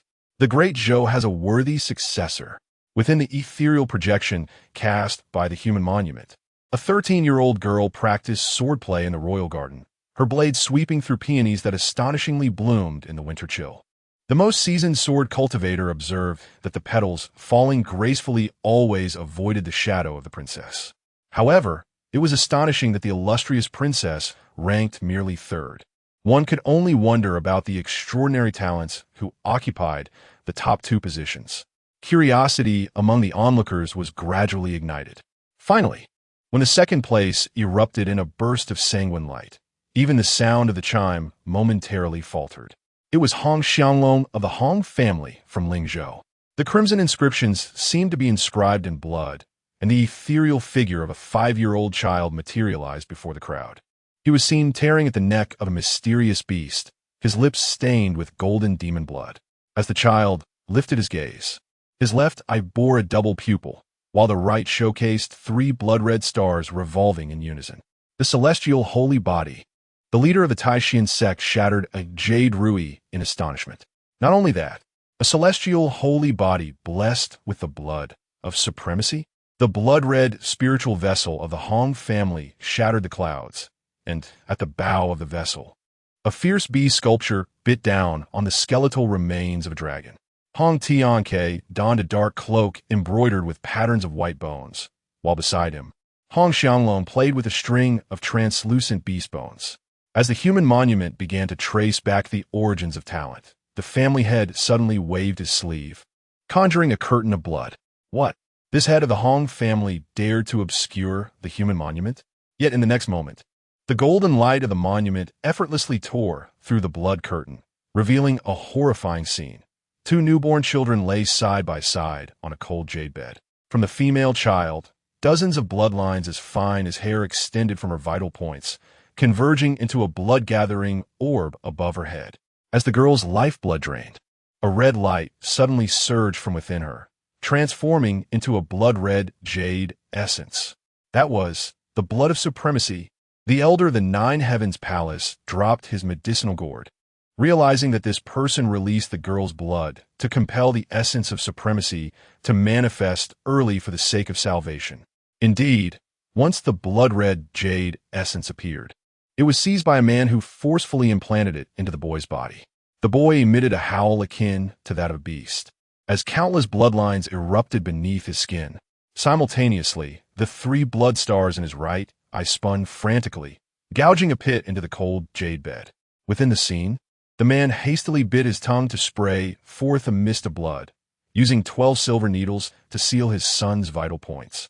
How monstrous! To enhance his son's potential, he drained the blood of his own daughter. No wonder, despite hearing that the Hong family had given birth to a pair of twins, there had been scarce news of the family's legitimate daughter over the years. Having drained her entire blood and robbed her of the essence of supremacy, it was feared that this legitimate daughter was in grave peril. Even a tiger does not consume its own cubs. Alas, the head of the Hong family. Under the pressure of the Hong family's elite status, no one dared to voice their anger, only able to silently curse in their hearts. Meanwhile, several sects allied with the Hong family wore smiles, offering congratulations, but their true thoughts remained concealed. Yet, everyone subtly sensed that the head of the Hong family had set a dreadful precedent. If anyone could seize another's potential, then where would there remain opportunities for ordinary cultivators to rise? At this moment, however, the crowd was captivated by the human monument, none daring to delve deeper into their thoughts. The celestial holy body and the blood of supremacy, even possessing merely one, would be enough to proclaim a being of sacred dignity. The scion of the Hong family, Hong Xianglong, endowed with the heavenly sacred body and the supreme bloodline, astonishingly ranked only second. This begs the question, just how formidable is the individual who has claimed the first position in this year's rankings? And for which clan do they hail? The anticipation among the onlookers surged. However, at this very moment, the external demeanor of Hong Tianke starkly contrasted with the tumultuous state of his inner being. His visage remained as steadfast as a mountain, devoid of any outward turmoil. Yet beneath this seemingly tranquil facade, his heart roiled like a tempest. Why was he only second? This thought incessantly spiraled through his mind, threatening to engulf his reason. He could not fathom such an outcome, for he had sacrificed his own daughter to ensure that his son possessed both the dual supreme bloodline and the heavenly sacred body, 2 formidable gifts that ought to dominate this era and subdue all prodigies. At that moment, the announcement of the top contender was imminent. Someone pointed at the apex of the steel, exclaiming in astonishment, Hong Tianke quelled his inner turmoil and narrowed his eyes. Let me see who it truly is. In that instant, the breaths of the gathered crowd slowed. The surface of the steel gradually revealed a name, rising above all others, Hong Yuechan. Chapter 9. That rebellious daughter is still alive. Hong Yushang. Who could that be? And with the surname Hong. All eyes were once again drawn to Hong Tianke. Yet in the next moment, the three characters Hong Yuechan suddenly quivered and transformed into a new name. Chen Chang'an. It has changed. The name on the monument has indeed altered. If the previous gazes directed at Hong Tianke were filled with envy and admiration, the instant the name changed, those looks morphed into mere amusement. The monument is a celestial artifact from the upper realm, capable of tracing its origins, and it is not unheard of for names to be altered throughout history. A name change signifies that the individual inscribed upon the monument has thoroughly severed ties with their previous identity. Thus, at this moment, the renaming of the monument, coupled with the earlier incident of Hong Tianke slaying a daughter, struck like a heavy slap across the face of this esteemed patriarch of the Xianian continent's foremost family. The Tianbei Square fell once more into silence as Hong Tianke stood upon the spirit vessel, the hem of his dark, cloud-patterned robe remaining utterly still. He stood with hands clasped behind his back, gazing at the towering Tianbei Pavilion in the center of the square. And at the name now glowing with golden light upon the monument, his eyes, cryptic and inscrutable. It is said that the patriarch of the Hong family is adept at schemes, yet how could he possibly relinquish his own daughter, the first on the monument, to another? A voice laden with evident sarcasm pierced through the mist, and the previously silent cultivators began to murmur among themselves. As the patriarch of a top-tier family, Hong Tianke was never short of friends, but he had even more enemies. Among them was Zhao Wuyo, the patriarch of the Zhao family, who also belonged to the top-tier families in Lingzhou. Previously, Hong family's direct descendant ranking second on the monument had nearly driven him to the brink of madness, and the matter of seizing his daughter's supreme blood did not seem significant to him. However, he never anticipated that the first on the monument would be none other than the Hong family's legitimate daughter, whose supreme blood had been taken and whose fate remained uncertain. He would not let this grand jest go unnoticed. Hong Tianke's thumb tightened on the ring he wore, causing the black iron ring to emit a faint lament. The flags hanging from the spirit vessel suddenly fluttered without wind, and even the iron flagpole was soon covered in frost. Yet, in the next moment, Zhao Wuyo jested. When Hong Tianke spoke again, the turbulent spiritual energy in his sleeve had calmed, leaving only the silver-threaded cloud patterns at the cuff still tinged with a hint of chill. The rebellious daughter is currently in seclusion at home, so there is no need for your Zhao family to be concerned. As for the name, it is my wife's surname Chen, and she dotes on this rebellious daughter. Thus the name was changed to reflect her lineage, nothing more. What? Zhao Wuyo snapped open his folding fan. Who does not know that you, Hong Tianke, are ruthless? And yet you allow your daughter's name to follow your wife's surname. Could it be that we have misjudged you? He deliberately paused, the tip of his fan pointing towards the top of the monument, revealing that perhaps the patriarch of the Hong family is secretly a romantic ha-ha-ha. This time, not only Hong's adversaries, but even some neutral factions could not suppress their smiles. Hong Tianke's knuckles turned white as he clenched them within his wide sleeves, the metallic taste of blood rising in his throat, only to be suppressed into a cold laugh. Zhao Wuyo, with a nearly gritted teeth effort, he forced out the words, rather than waiting for the Lingzhou Immortal Alliance conference in 100 days. Could you perhaps engage in a contest of words with me? Having spoken, Hong Tianke swept his sleeve and departed. As he turned, the massive blood-red spirit vessel slowly pivoted as well. In that moment, he heard Zhao Wui's cold laughter. Is the head of the Hong family leaving so soon? Your son and daughter now stand before the monument. Yet you do not remain to toast a few cups in celebration. Hong Tianke did not pause, allowing the raging spiritual energy to shatter the tiles of the spirit vessel beneath him. Old Wu, accompanied by his furious shout, an elder clad in dark robes soon caught up with him. Go investigate. Regardless of life or death, I must know the whereabouts of that rebellious daughter. After Hong Tianke withdrew with the Hong family's spirit vessel, The lively din of the crowd gradually subsided alongside the fading golden light of the monument. With the unveiling of the next monument, scattered cultivators began to exit the square one after another. "Uncle Master, why are they leaving now?" A youth attending the event for the first time inquired of a middle-aged cultivator beside him. The monument only reflects combat prowess, which is why it features the leaders and elders of the major sections. For those at their level, a century is fleeting. The names on the monument change little. And for us scattered cultivators, it feels ever so distant. It is better to focus on the present. "Ah, I see." The youth sighed, his eyes filled with longing for those in the pavilions and above the clouds. "If only my name could appear on the next monument." Indeed, as the names on the monument were revealed one by one, the crowd in the square appeared largely disinterested, while the individuals in the pavilions engaged in more animated discussions. The 79th position, Yin Jiuzhu, master of the Xianyin sect. As the grand characters materialized on the monument, a sound of shattering cups echoed from the southwestern pavilion. The young master of the Xianyin sect, clutching a broken emerald wine cup, exclaimed in disbelief, "Father just perfected the 9 in profound evil last year. And yet he ranks 3 positions lower than that old Taoist from the Taisu Palace?" In the adjacent pavilion of the Zixiao sword sect, Ling Wui relished in his misfortune, saying, "How many years has your old ghost of father as Xian Yin Great Law been stuck at the 8th level? It is already remarkable that his rank hasn't continued to fall."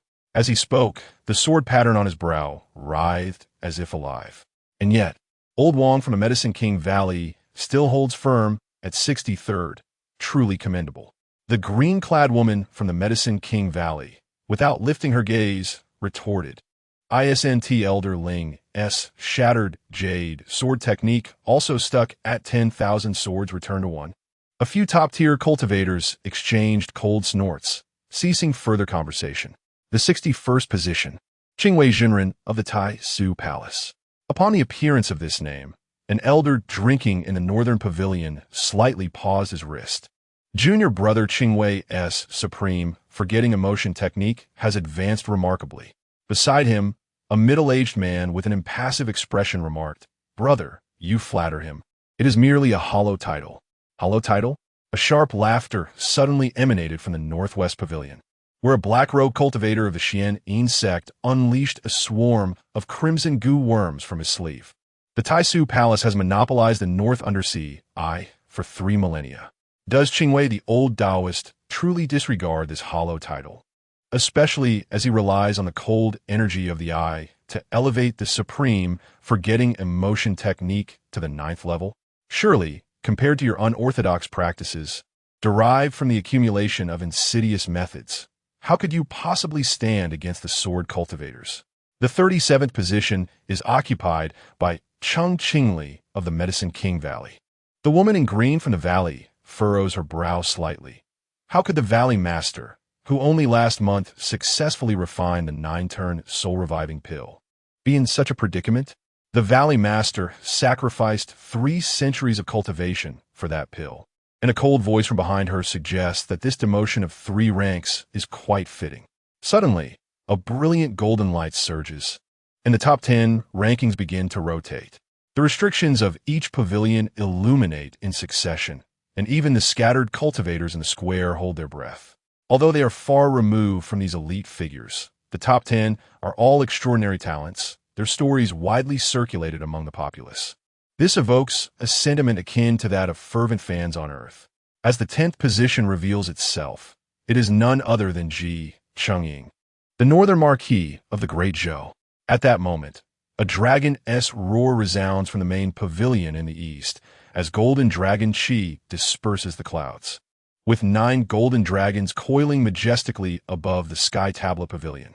Within the purple cloud sword sect, Ling Wuyo's sword sheath is now riddled with cracks. Chen Chang'an, that young prodigy who only entered the realm of longevity a century ago, his life-bound sword emits a reluctant hum.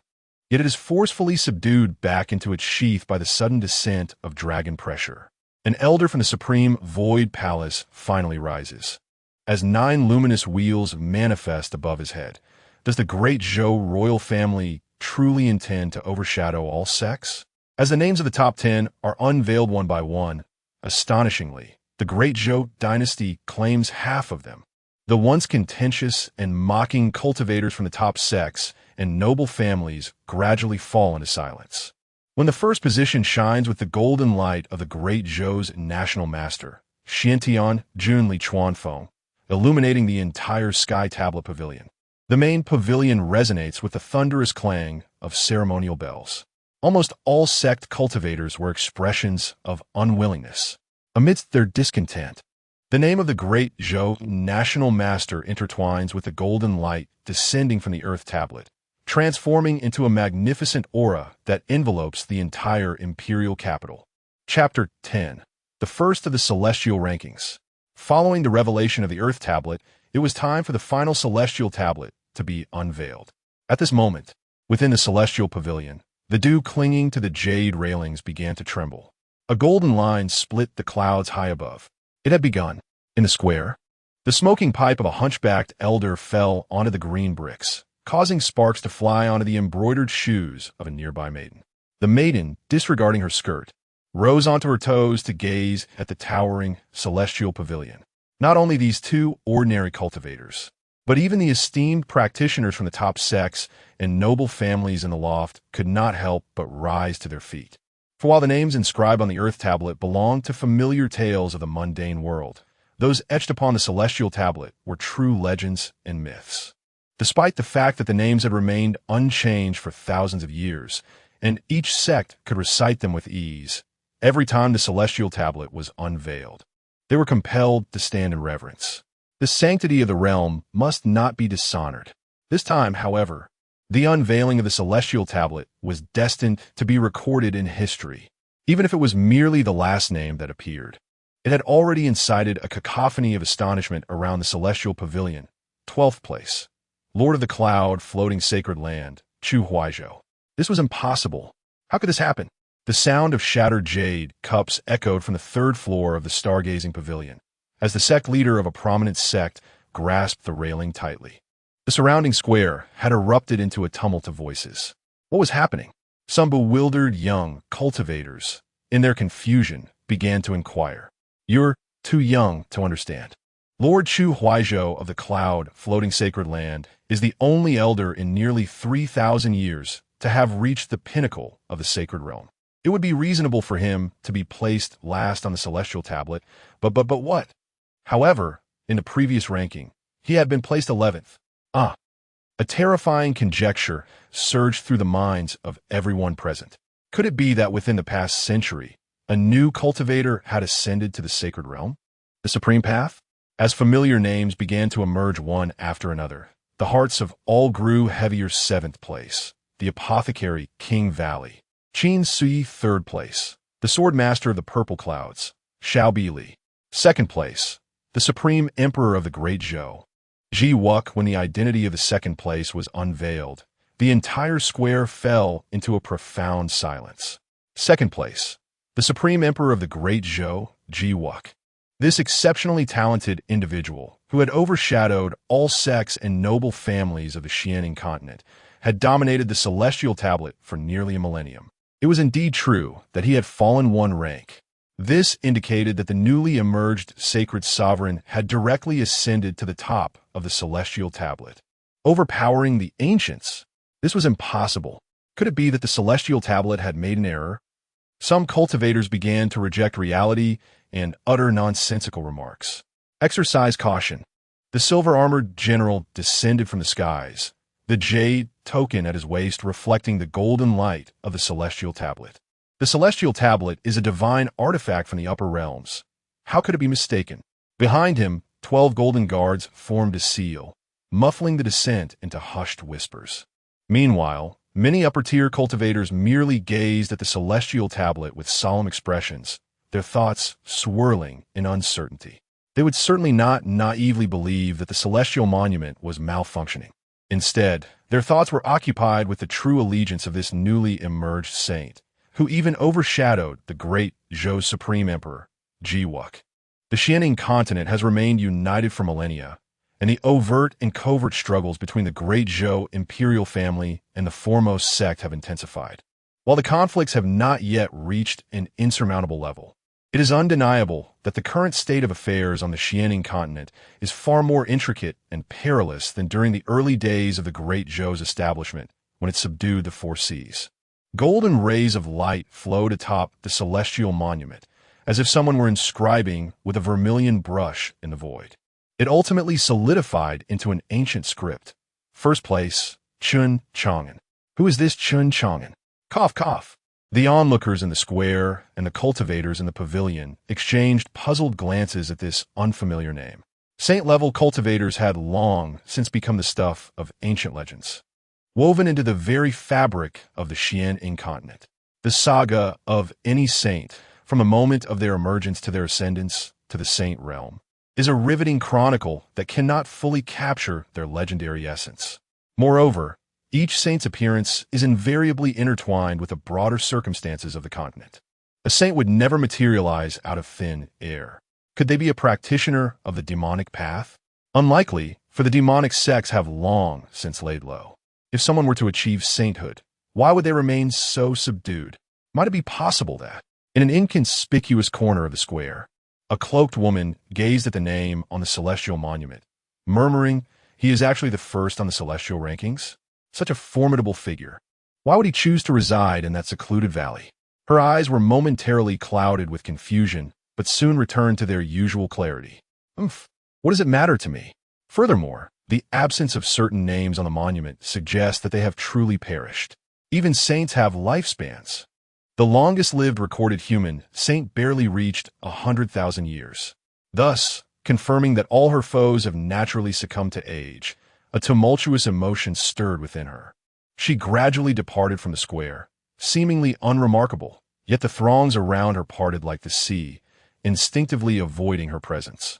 A solitary cultivator's reflective jade slip inadvertently captured the edge of her cloak, yet their pupils remained shrouded in a mist, executing evasive actions for reasons unknown to themselves. Meanwhile, discussions among the higher-tier cultivators in the pavilion continued unabated. Regardless of their speculations, one thing remains certain. Whoever this new saint may be, their ascension to the pinnacle of the celestial rankings heralds a transformation in the entire realm of cultivation. Countless undercurrents surged within the cultivation world, concurrently in the valley. "Father, if you do not flip the eggs soon, they will surely burn." Chapter 11. The ceremony of apprenticeship. Sunlight streamed through the bamboo window, casting a warm golden hue upon the bluestone floor. A crisp voice suddenly broke the tranquility, jolting Chen Chang'an back to reality. He turned to see his daughter, Chen Chang'an, standing beside him, her head tilted in curiosity. "Father, are you daydreaming?" she inquired, waving her hand before his eyes. Only then did Chen Chang'an notice the faint burnt smell wafting from the pot. With a flicker of thought, the eggs within began to stir, and he composed himself with a subtle smile. Nothing, just pondering a few matters. As breakfast was laid out, Chen Chang'an climbed onto the stool and deftly picked up her chopsticks, pausing before reaching for the dishes. She scrutinized her father's face for a while, then suddenly remarked, "Father, you forgot to add salt to today's dishes." "Huh?" Chen Chang'an was taken aback and quickly took a bite, realizing it was indeed bland. He smacked his forehead in dismay. "My apologies, I shall stir-fry another batch." Just as he rose, a small hand tugged at his sleeve. Chen Chang'an had somehow maneuvered to his side, her little face directed upwards towards him. "No need, it's still quite tasty." "But father, what are you really thinking? You've been distracted ever since you started cooking."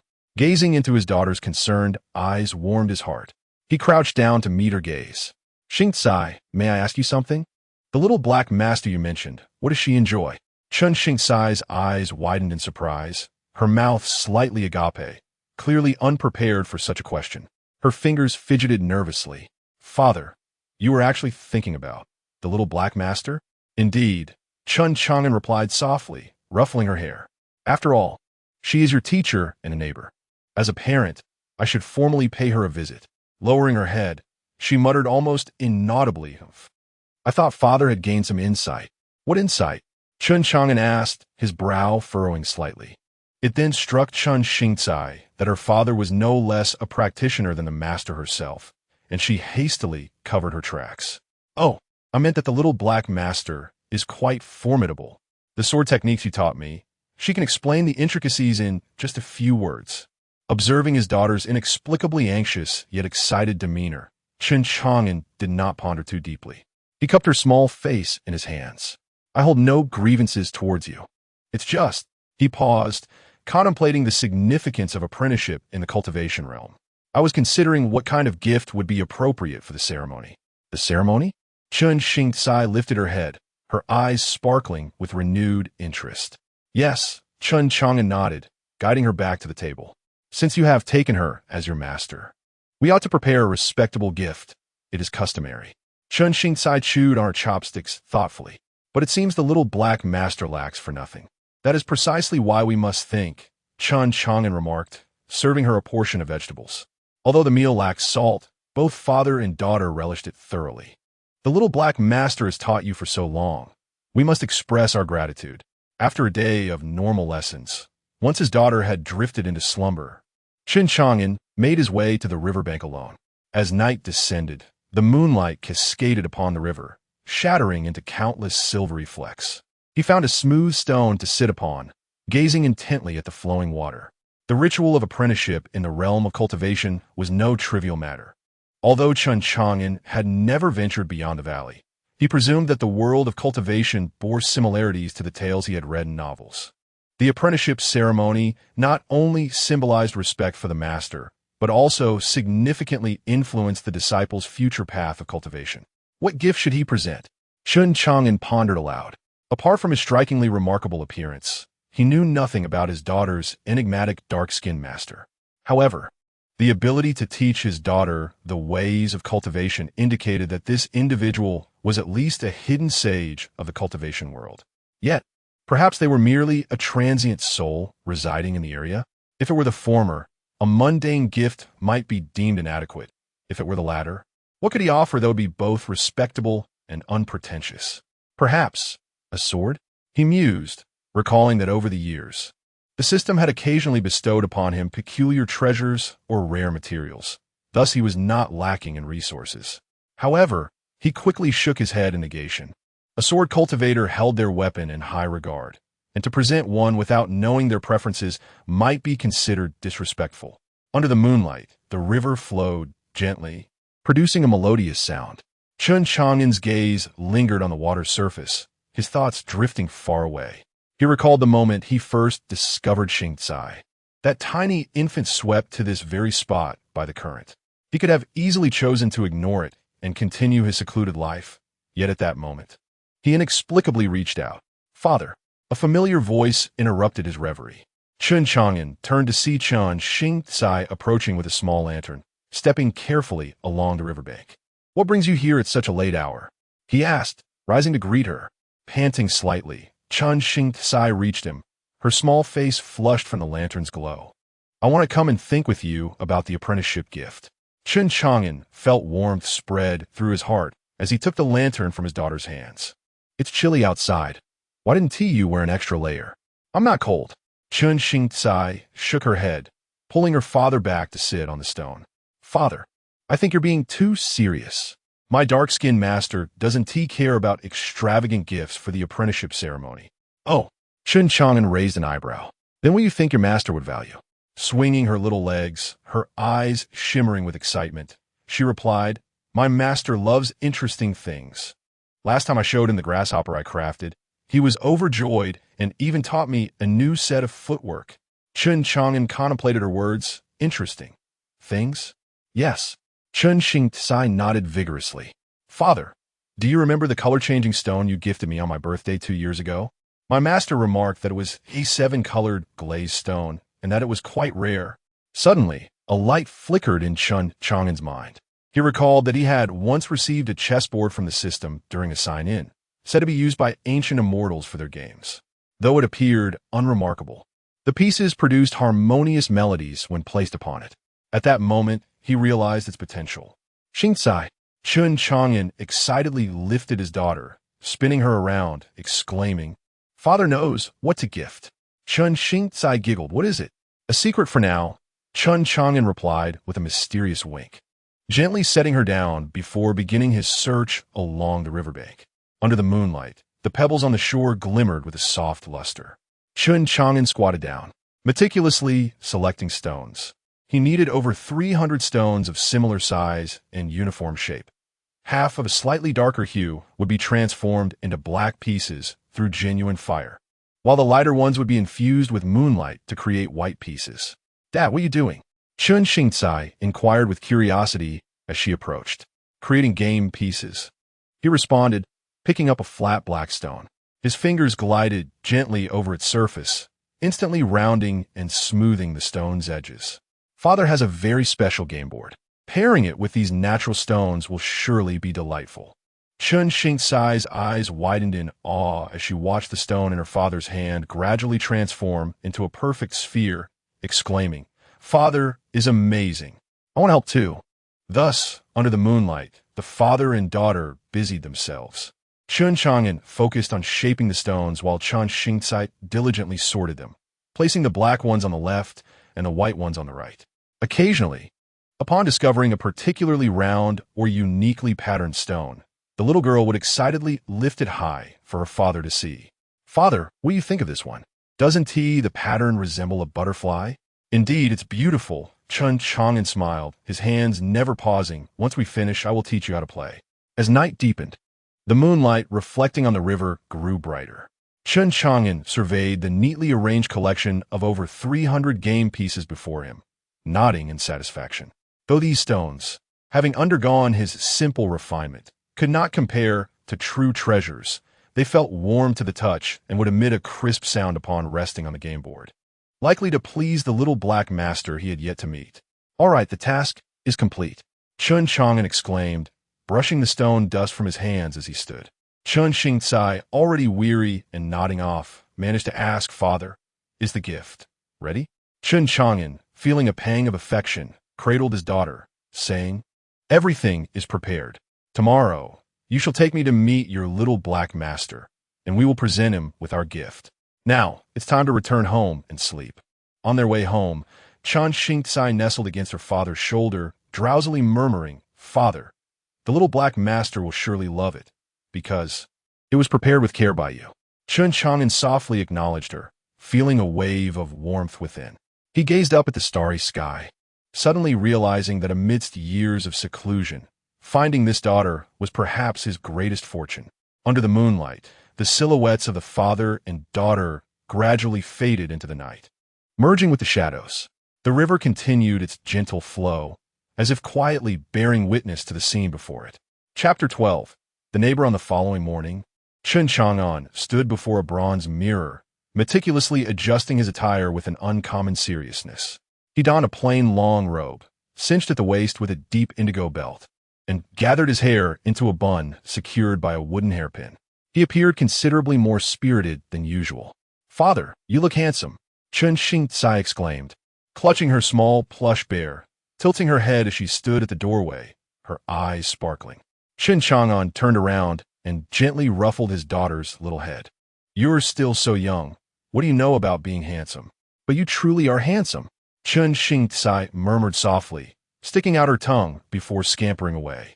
Chen Chang'an shook his head and retrieved the chessboard and pieces he had prepared the night before from his storage ring. The chessboard was crafted from an unknown type of wood, its surface smooth as glass, with simple cloud patterns carved along the edges. The pieces were polished river pebbles, each one round and smooth, the black pieces like ink and the white pieces resembling jade, all contained in a small cloth pouch. "Father, I'm ready." Chen Chang'an's voice rang out from the courtyard. Chen Chang'an tucked away the gift and stepped outside. His daughter had also made an effort with her appearance today, sporting 2 little braids and a vibrant red dress, radiating energy and vitality. "Let's go." Chen Chang'an extended his hand. With a lively bounce, Chen Chang'an took her father's hand, and together they made their way along the mountain path towards Master Hei's cave dwelling. As they rounded a ridge, a secluded cave came into view, hidden within the dense forest. A few shrubs adorned with red flowers flanked the entrance, and a small stream flowed nearby. During their last hurried visit, they hadn't taken the time to appreciate the surroundings, but now they found the ambience to be serene and elegant. "Here we are," Chen Chang'an exclaimed excitedly, releasing her father's hand and dashing forward. "Master He," just as Chen Chang'an was about to follow, he suddenly felt a gentle breeze sweep past him, and a figure materialized in the clearing before the cave. Though it was his second encounter, Chen Chang'an could not help but be captivated. The figure wore a flowing black gauze garment that rippled with each breath, cinched at the waist with a vivid scarlet ribbon, accentuating her already graceful silhouette. Her ink-black hair cascaded freely to her waist, the tips dusted with the crimson petals gathered from the peach blossom grove she had traversed that night. She raised her hand to tuck a stray strand behind her ear, revealing a small dark mole at the corner of her eye. Such an imperfection might seem unsightly elsewhere, but in this context, it resembled the final brushstroke of a master artist on a portrait, a touch of pride amidst a backdrop of beauty.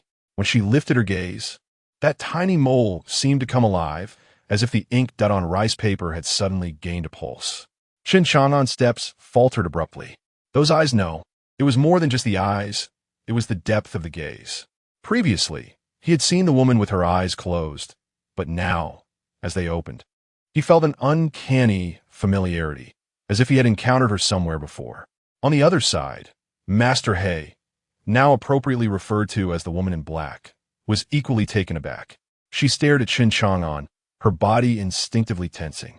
He has grown stronger. The two stood before the cave, locked in a silent exchange, an eerie stillness enveloping the air. "Master He, this is my father." Chen Chang'an remained blissfully unaware of the unusual atmosphere and exuberantly introduced, "Father, this is Master Xiao He. It is an honor to finally meet you." Only then did Chen Chang'an realize that they were visiting his daughter's mentor, and he felt a sudden awkwardness, stammering, I see you have a familiar countenance, but I cannot recall where we might have met before. Perhaps you resemble a movie star from my past life." He consoled himself inwardly. "Your courtesy is appreciated," the woman in black responded, her voice taut. "Xingcai often speaks of you." The two fell into another moment of uncomfortable silence. Chen Chang'an couldn't shake the feeling that she was wary of him. Did he truly resemble a villain? He believed himself to be rather presentable. Yet a flicker of disappointment washed over him. No, he must not falter here. Chen Chang'an mustered his courage to break the silence. "I have come today to express my gratitude for your guidance of my daughter. This is a small token of my appreciation." With that, he produced a chessboard and pieces from his robe. The woman's gaze instinctively fell upon the chessboard, and her pupils dilated in surprise. She took the board, her fingers delicately brushing its surface, her body visibly trembling. This is, her voice quavered, believing she might not appreciate the gift. Chen Chang'an hastily added, "I crafted this myself. The pieces are polished river stones, so they may be a bit rough." "No, it is splendid." The woman in black inhaled deeply, carefully stowing the chessboard away, her tone softening. "You are most considerate." Chen Chang'an exhaled in relief. It appeared that the age-old adage of winning people over with kindness held true across realms. However, her demeanor still perplexed him. It was a blend of wariness, astonishment, and a hint of inquisitiveness, as though there existed a secret between them that he was oblivious to. Could it be that, during his last uninvited visit, she had feigned sleep out of respect for Xingcai, rather than actually being unaware? The more he pondered, the more plausible it seemed. Regarding the previous incident, he tentatively broached the subject, mentally preparing an apology, recognizing that he had been discourteous. "There is no need for further words," the woman in black promptly interjected, her voice lowered. "Since you have recognized me, let us consider that incident as if it never occurred." Chen Chang'an blinked in surprise. Recognized her? What did she mean? Did she truly recall his unintentional intrusion? However, since she seemed disinclined to pursue the matter, he readily acquiesced. "Of course, rest assured, I harbor no ulterior motives." The woman relaxed slightly. After all, she had sustained more injuries during their last encounter. It was indeed preferable that they could move past it. With this thought, her shoulders eased. "That is good." They exchanged a smile, each believing the other understood their underlying sentiments, completely unaware that their conversation was not on the same wavelength. "Master Xiao He, may I show father around your abode?" Chen Chang'an tugged at her sleeve in inquiry. Today may not be suitable, she replied. Teacher Xiao He gently patted Chen Chang'an's head. I have just returned from Zhongzhou, and the cave dwelling is rather disordered. Zhongzhou? A flicker of intrigue ignited within Chen Chang'an. Fellow Taoist Chen, Teacher Xiao He suddenly spoke. Since we are destined to meet today, why not share our true names? My surname is Ji, and my given name is Hongli. Yi Hongli. Chen Chang'an silently repeated the name twice in his mind. So is Miss Ji, my apologies. Chen Chang'an bowed once more, introducing himself. I am Chen Chang'an. Chen Chang'an, Ji Hongli softly echoed, her eyes seemingly confirming a realization. She then glanced at the chessboard in her hands before lifting her gaze to scrutinize Chen Chang'an. This gift of yours, fellow Taoist Chen, is quite extraordinary. It is merely a trinket. I'm glad you like it. Miss Ji, Chen Chang'an modestly replied. A flicker of intrigue passed through Ji Hongli's eyes. As she mused, as expected of the top of the heavenly rankings, your capabilities manifest in the ancient immortal artifact, starry chessboard, replica, though not the original. It possesses a semblance of its divine essence, making it a rare treasure in the realm of cultivation. After exchanging a few more pleasantries, Chen Chang'an found that despite Ji Hongli's seemingly aloof exterior, her words were imbued with politeness. Quite contrary to the lofty demeanor he had envisioned of a reclusive master, having a daughter as the disciple of such a figure seemed quite favorable. After a considerable time, Chen Chang'an rose to take his leave, feeling that this visit had been thoroughly fulfilling. However, just as the father and daughter were preparing to depart, Ji Hongli suddenly interjected, By the way, Xingcai, I have found the second volume of that book. When you finish the first volume, you may come to me for an exchange. What book? Chen Chang'an's ears perked up instantly, completely oblivious to the cold sweat that had already formed on Chen Xingcai's little forehead. Chapter 13. Heritage Understood. Master, Chen Xingcai promptly responded, her eyes furtively assessing her father's expression. Fortunately, due to his unwavering trust in his daughter and a burgeoning fondness for the neighbor he had just met, Chen Chang'an did not ponder further, assuming it was merely a task assigned to his daughter. Chen Xingcai narrowly escaped a predicament. Unbeknownst to her, thousands of miles away in Yinzhou, another father was contemplating her. In the lofty skies of Yinzhou, a gray figure pierced through the clouds. Wu Bo stood upon a bronze flying sword, his robe billowing in the fierce wind. His gaunt visage bore the marks of decades spent in service to the Hong family. At that moment, his murky eyes gazed into the distance, yet his thoughts drifted back to a blood-soaked night 6 years prior. Wu Guanshi, the master summons you. Memories surged forth like a tide. In the clandestine chamber of the Hong family, flickering shadows cast by a bronze lamp brought the crimson runes on the walls to life. Wu Bo knelt on the frigid obsidian floor, his forehead touching the ground, too fearful to look upon the towering figure before him. How did the matter proceed? The voice of Hong Tianke resonated from above, as unyielding and cold as steel. Master, the young lady's blood has been fully drawn. Wu Bo's voice quivered slightly, yet the supreme blood had yet to manifest. Continue, Hong Tianke commanded succinctly. Before Wu Bo, the haunting image resurfaced. On the jade altar within the chamber, a mere 3-month-old infant was bound at the center of the formation by 18 spirit-locking nails, her fragile body almost translucent. Dozens of bloodlines, as fine as threads, were drawn from her acupuncture points, converging into the blood-gathering orb above her head. The infant had long since lost her voice to cries, emitting only faint whimpers. Master, the young lady may not endure much longer, Wu Bo dared to assert at that time. Hong Tianke snorted coldly. The host of a supreme blood is not so easily extinguished. Wait. The recollections grew increasingly gruesome. At the stroke of midnight, the crimson moon at the heart of the ritual erupted in blinding golden light as a droplet of blood, radiant as a ruby, began to seep from her brow. It has appeared.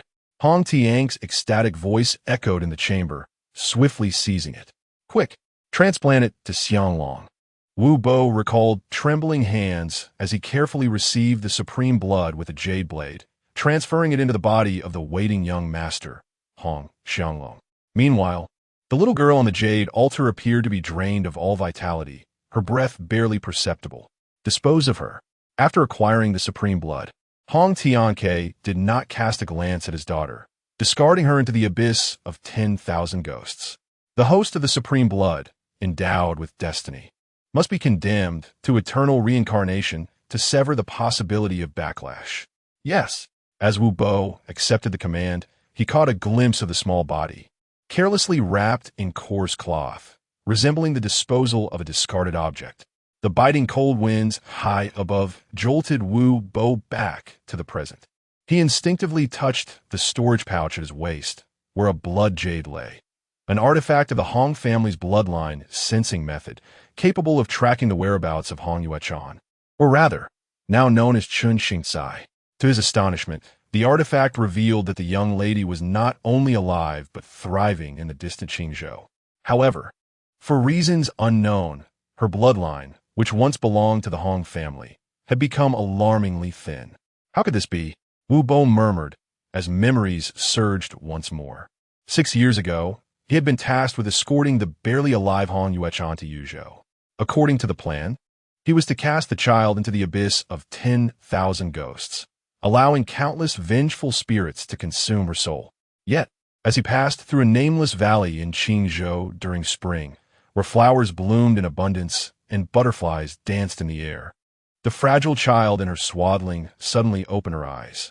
Those eyes, clear and bright, reminded Wu Bo of the moment Hong Yuechan was born. Back then, he was merely a steward of the Hong family's outer courtyard and had been fortunate enough to catch a glimpse of the newborn young lady. With her mother long deceased, the child had entered the world without a maternal presence. Alas, Wu Bo sighed deeply, causing the flying sword beneath him to tremble in resonance. Ultimately, he could not bring himself to fulfill the order and instead placed the child in the valley's stream, allowing her to rest in a beautiful place. He was convinced that a child devoid of blood would undoubtedly perish, thus not entirely defying the family head's command. Little did he expect the luck of the supreme blood host to be so formidable. Wu Bo shook his head, a complex expression flickering in his eyes. Not only had the young lady survived, but she had also been adopted by kind-hearted individuals and renamed Chen Chang'an. With this thought, a glint of cold light flashed in Wu Bo's eyes. Regardless of who the adopting family was, they must return the Hong family's bloodline. Hong Tianke had already issued orders to eliminate this potential threat completely, since the supreme blood had been transferred to young Master Hong Zhao. The original host could not be allowed to live, lest a struggle for fortune ensue. If that family were wise. Wu Bo felt the forbidden artifact hidden in his sleeve, a treasure capable of instantly extinguishing a cultivator of the eternal realm, and resolved to give them a swift end. He had never considered that the other party might not fear the Hong family.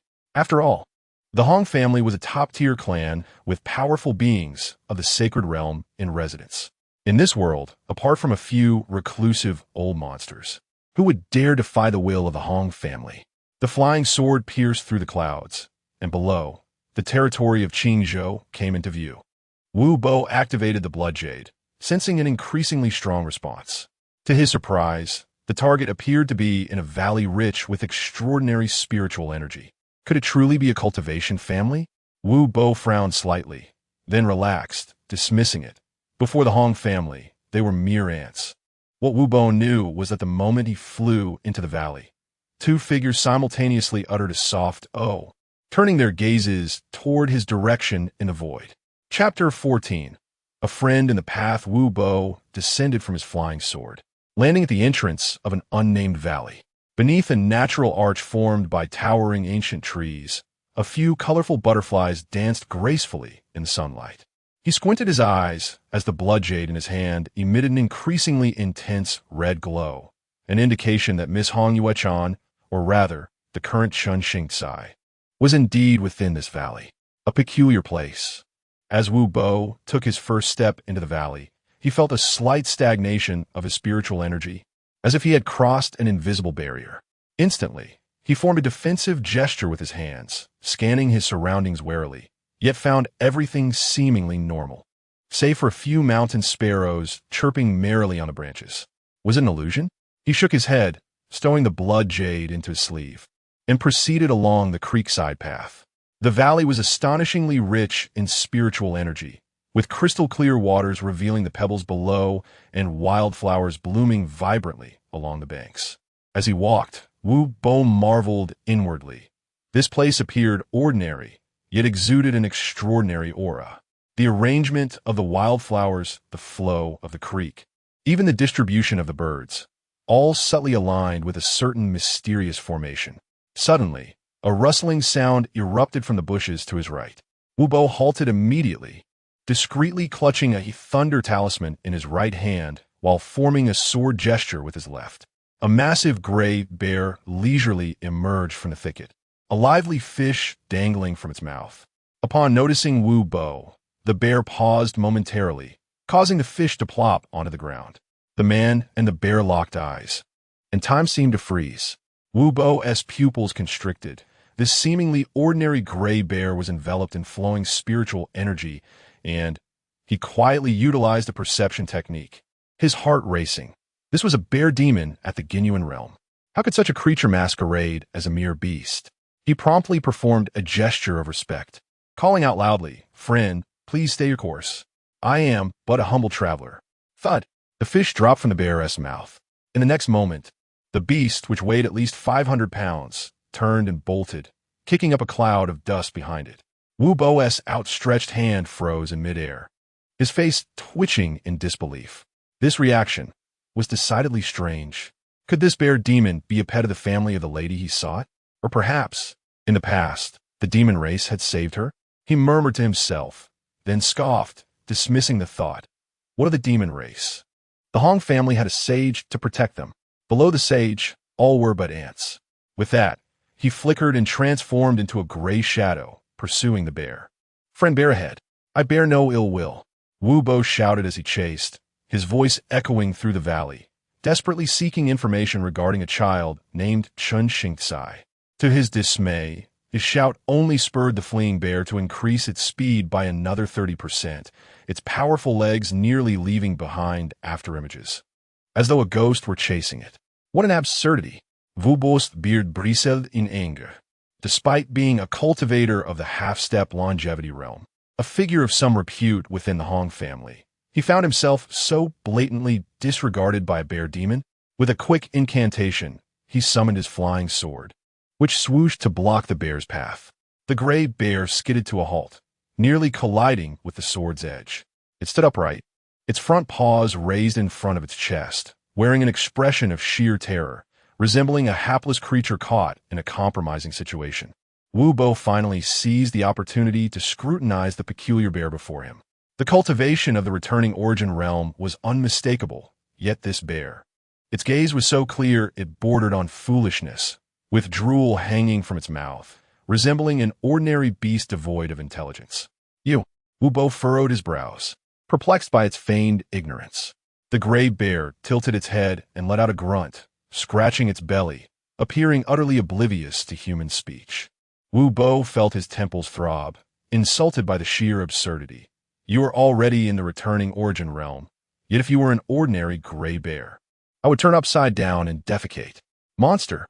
As soon as the word escaped his lips, the gray bear's demeanor shifted dramatically. Its eyes widened, fur bristled, and it surprisingly spoke. "You are the monster. Your entire family are monsters." Its voice was coarse, laced with a strong regional accent. Wu Bo was about to retort when he noticed the bear suddenly seemed to recall something dreadful, shivering as its bravado deflated. It returned to the ground, sniffing the earth, pretending as if nothing had transpired, though its eyes occasionally darted towards Wu Bo, reminiscent of a child caught in wrongdoing. Wu Bo felt a wave of helplessness wash over him. Having traversed the realm of cultivation for centuries, he had witnessed countless spectacles, yet the scene before him was utterly unprecedented. "Enough," he bellowed, his hand igniting a dangerous purple light from a lightning talisman. "I shall ask you one last time. Do you know Chen Chang'an? If you do not answer truthfully." The bear's ears perked up, abruptly glancing behind Wu Bo, mischief flickering in its eyes. "Did I hear correctly? Did you just mention the name Chen Chang'an?" At that moment, a calm voice unexpectedly resonated from behind. Wu Bo's hair stood on end. Despite his half-step into the realm of eternal life, he had failed to detect an approach. Who could it be? He swiftly turned around, only to have his pupils constrict in shock. Before him stood a remarkably handsome youth, yet his aura was utterly mundane. Chapter 15, Is That All? In Wu Bo's hand, the thunder talisman flickered with a violet light.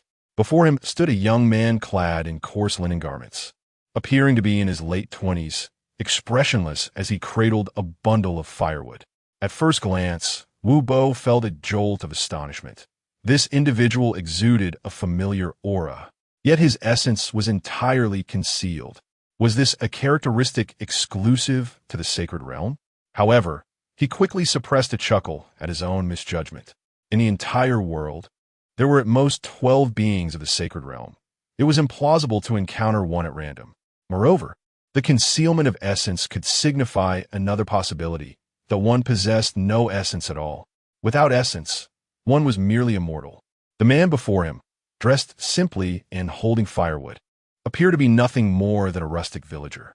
Amused by his own trepidation, Wu Bo shook his head discreetly, allowing his tense shoulders to relax.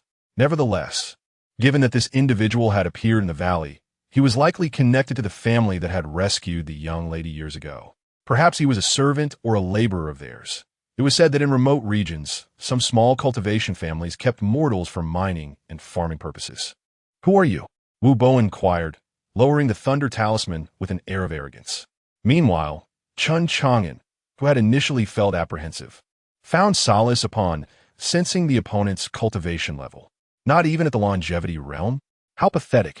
The incident of leaving the valley had been a long time ago. Chen Chang'an had gradually acclimated to the outside world, overcoming his earlier fears. Though the prospect of venturing beyond the valley filled him with lingering psychological shadows, he was not inclined to belittle himself. After all, his cultivation level was not so inferior. Perhaps he could even manage to be a small leader in the outside world. Yet, after years of living in the valley, his inherent homebody nature began to assert itself, coupled with the influence of modern education. He had never favored conflict and had consequently extinguished his desire to venture out. However, even someone like him had a reverse scale, and this reverse scale bore the name Chen Chang'an. Old man, you were on my turf chasing after my bear while shouting my daughter's name. Shouldn't you provide an explanation? Chen Chang'an placed the firewood aside and brushed off the wood shavings from his hands. Vubal squinted. Daughter? Had I been mistaken from the very beginning? Was it an ordinary mortal who adopted the young lady? If that were the case, matters would be much simpler. Disinterested in further banter, he formed a hand seal with his left hand, employing the Hong family's dragon seizing technique, casting an invisible force that enveloped the young man. This maneuver should be sufficient to draw a mortal directly before him to kneel. Yet, the young man stood unmoving, even the corners of his garments not fluttering.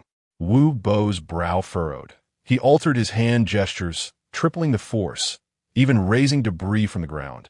But the young man remained as steady as a mountain, even bending down to pick up a fallen piece of firewood. Beads of sweat began to form on Wu Bo's forehead, the artifact hidden in his right hand slipping into his palm. Something was amiss, far too amiss. The strength he had just used should have been enough to draw even a practitioner of the returning essence realm towards him. Is there any other technique? The young man tilted his head.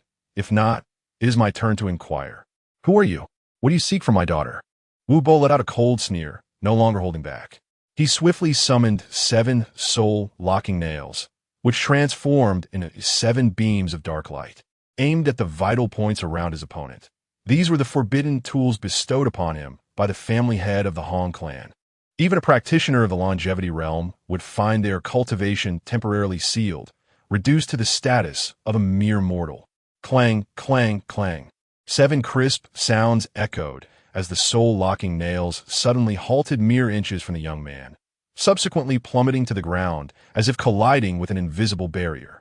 Cold sweat streamed down Wu Bo's face. This was impossible. Who on earth are you? He exclaimed. Chen Chang'an furrowed his brows, replying, What do you mean? Who am I? I am Chen Chang'an's father. Old man, what are you mumbling about? He casually picked up a soul-locking nail and added, Also, could you refrain from carelessly discarding these toys? Even if they can't harm anyone, It's not good to damage the flowers and plants. Wu Bo stared intently at Chen Chang'an, his mind racing. Could it be an extraordinary technique that concealed its aura? It appeared that brute force would not suffice. A softer approach was necessary. He forced himself to remain calm and clasped his hands, declaring, "I am Wu Tianda, the chief steward of the Hong clan in Yinzhou, sent by the family head to seek out our bloodline. The girl you have adopted is, in fact, our esteemed young lady, Han Yuechan." Oncle, Chen Chang'an's heart sank. Alarm bells ringing. Could it be that the biological parents of his daughter had come searching after all these years? Should he consider returning Xingcai? But in the next moment, he thought, return? Absolutely not. With the way she was treated before, who would believe that it was merely an accident? Xingcai is my daughter, and I stand by that, no matter who comes. He mentally added, not even that black serpent. Then, shaking his head, Chen Chang'an nonchalantly said, I've never heard of you. Xingcai is my daughter and has no connection to your Hong clan. Wo bose leads to each. Were the creatures and people in this valley truly capable of lying without batting an eye? What about the conflicted expression you just had on your face? And now you act as though it's all nothing? However, given the opponent's formidable presence, Wu Bo suppressed the urge to strike, a flash of intensity crossing his gaze. Behind him stood the Holy Realm family, the Hong clan. Sir, you must consider carefully. The Hong clan is one of the top families in the Xianing continent. He brandished a crimson command token, which was personally forged by the Hong clan's ancestor, the Burning Sky token. Once activated, the Hong clan's flying vessel would arrive in an instant, turning everything within 1,000 miles to rubble. Chen Chang'an fixed his gaze upon the token, his expression finally shifting. However, a top family sends someone who is not even in the longevity realm to find his biological daughter? He felt a twinge of disbelief. Was it truly that formidable? Seeing this, Wu Bo felt slightly assured. Indeed, when the name of the Hong clan was invoked, no one dared to remain defiant. He declared with pride, now hand over the young lady, and the Hong clan will let bygones be bygones. Otherwise, then show me one. Chen Chang'an interjected suddenly. What? Wu Bo was taken aback. I said, Chen Chang'an pointed at the command token. Show me one. Let me see if it's really that impressive. Wu Bo's beard trembled with anger. Fine. Fine. Since you seek death, he exclaimed, abruptly casting the command token into the air, a mouthful of essence blood splattering upon it. In an instant, the token transformed into a crimson stream of light, soaring skyward, warping the very air around it, accompanied by a faint rumble of thunder. Then, a hand emerged, effortlessly plucking the token from the air as if it were merely a fruit. Wu Bo's jaw dropped, nearly grazing the ground. He watched in astonishment as Chen Chang'an examined the fabled treasure of the Hong family, said to traverse thousands of miles in the blink of an eye, flipping it over in his hands and even bringing it to his nose for a whiff. Is this all? Chen Chang'an's expression was one of profound disappointment. Was it truly as slow as a tortoise while claiming to vanish in an instant? Was it capable of leveling 1,000 miles? No, it cannot be. Wu Bo's legs turned to jelly, staggering backward. The heaven-burning command was forged by the ancestral master of the Hong family, imbued with the laws of the sacred realm, capable of being intercepted only by another of equal prowess. This young man, casually holding firewood, was actually a being of the sacred realm? And judging by his nonchalant demeanor, it seemed he was not merely a neophyte in the sacred realm. Wu Bo suddenly recalled the words of the family head. Hong Tianke. Below the sacred realm, all are but ants. Now, he truly grasped the essence of that statement before a genuine master of the sacred realm. His half-step to eternal life was no different from that of an insect. Chen Chang'an toyed with the command token, his mind now at ease. Was this all the formidable artifact amounted to? Indeed, it was worthless, fit only for the rubbish bin. He relished in preying upon the weak while fearing the strong. Yet, he realized he had never taken a life. Chen Chang'an pondered aloud, deliberating how to deal with this old man. To kill him? That seemed unwise. To send him back to report? Although he harbored no fear of the Hong family, should they have any formidable connections, it could incite trouble he could not handle. Just as he hesitated, a bright voice rang out from behind. Daddy, I gathered so many mushrooms. Can we make mushroom soup tonight? Both Chen Chang'an and Wu Bo turned in unison. A little girl, around 5 or 6 years old, bounded toward them from the woods, cradling a basket brimming with fresh mushrooms. Sunlight filtered through the leaves, casting dappled shadows upon her radiant face. Even though he had never seen her before, the blood jade in Wu Bo's arms felt unbearably hot, and he trembled, tears welling in his aged eyes. Miss. Chen Chang'an halted at the sight of the stranger, glancing curiously at her father. Daddy, who is this old gentleman? Chapter 16. The Truth in the Valley. A gentle breeze rustled through the treetops. Chen Chang'an, Wu Bo, and Chen Chang'an sat beneath an ancient locust tree, the atmosphere thick with tension and silence. Chen Chang'an clung to her father's right hand, resting her small head on his shoulder, her gaze fixed intently on the elder before them. A distant gray bear lay on the ground, watching them with a mix of intention and indifference. Speak, Chen Chang'an urged, his intent to spare his daughter from any concealment evident, prompting Wu Bo to reveal everything. Wu Bo felt a heavy weight in his heart. Realizing he would likely not survive the day, he resolved to be forthright, taking a deep breath before beginning. The story of a young lady's lineage must start from a decade ago. His voice was low, tinged with bitterness. 15 years prior, after the ancestral patriarch of the Hong family returned gravely injured from the Tianqi Forbidden Land, exhibiting signs of the 5 declines of heaven and man.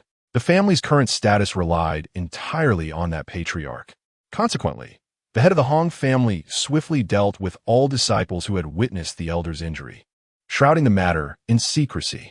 From that point onward, an ominous cloud loomed over the Hong family, as fear gripped them regarding the patriarch's demise. The present head, Hong Tianke, was a true madman. With the patriarch unreliable and his own talents limited, he turned his ambitions towards his progeny, defying the elder's opposition. He forcibly married his own sister and, 6 years ago, fathered a pair of twins, named Hong Longxiang and Hong Yuechan. In a cruel twist of fate, his misguided actions bore fruit. Among the twins, Hong Longxiang possessed the celestial sacred body, while Hong Yuechan was imbued with supreme blood. Such a duality should have heralded joy for the Hong family, yet they underestimated the depths of Hong Tianke's insanity. Wu Bo's voice trembled as he recounted the harrowing events of that fateful night. In a bid to enhance his son's gifts, he sacrificed his daughter, Hong Yuechan, draining her blood to extract the supreme blood and implanting it in a Hong Longxiang. He then ordered me to cast the barely breathing Hong Yuechan into the abyss of 10,000 ghosts in Yuzhou, condemning her to eternal perdition. At this juncture, Wu Bo's eyes glistened with unshed tears. I cannot bear it. So, I placed her in a serene stream within a valley, hoping she might find peace in a beautiful place. Little did I know, she survived and was later taken in by you. Upon finishing, Wu Bo sighed deeply, as though shedding years of burdens. A profound silence ensued. Chen Chang'an listened intently, her small hands tightly clutching the hem of her garment.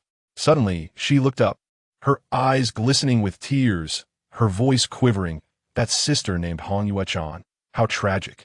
Chen Chang'an, momentarily bewildered, replied, But, my dear, was that not your own story we just recounted? He then felt her small frame pressed closely against him. You are still the best father. Had she truly not comprehended? Chen Chang'an instinctively glanced at Wu Bo, who happened to meet his gaze. The two adults exchanged a knowing look, silently agreeing not to expose the truth. Moments later, Chen Chang'an wiped her tears, stood up, and softly said, Father, I'm going to find Master Xiao He. Chen Chang'an nodded and kissed his daughter's forehead, saying, Go ahead. With her head bowed, Chen Chang'an hurried away, her silhouette appearing somewhat forlorn. Once she was out of sight, Chen Chang'an turned to Wu Bo and remarked coolly, You should have perished long ago. Wu Bo offered a wry smile and responded candidly, I am aware. However, considering your past act of kindness that spared her life, I present you with 2 choices. First, I can end your life right now.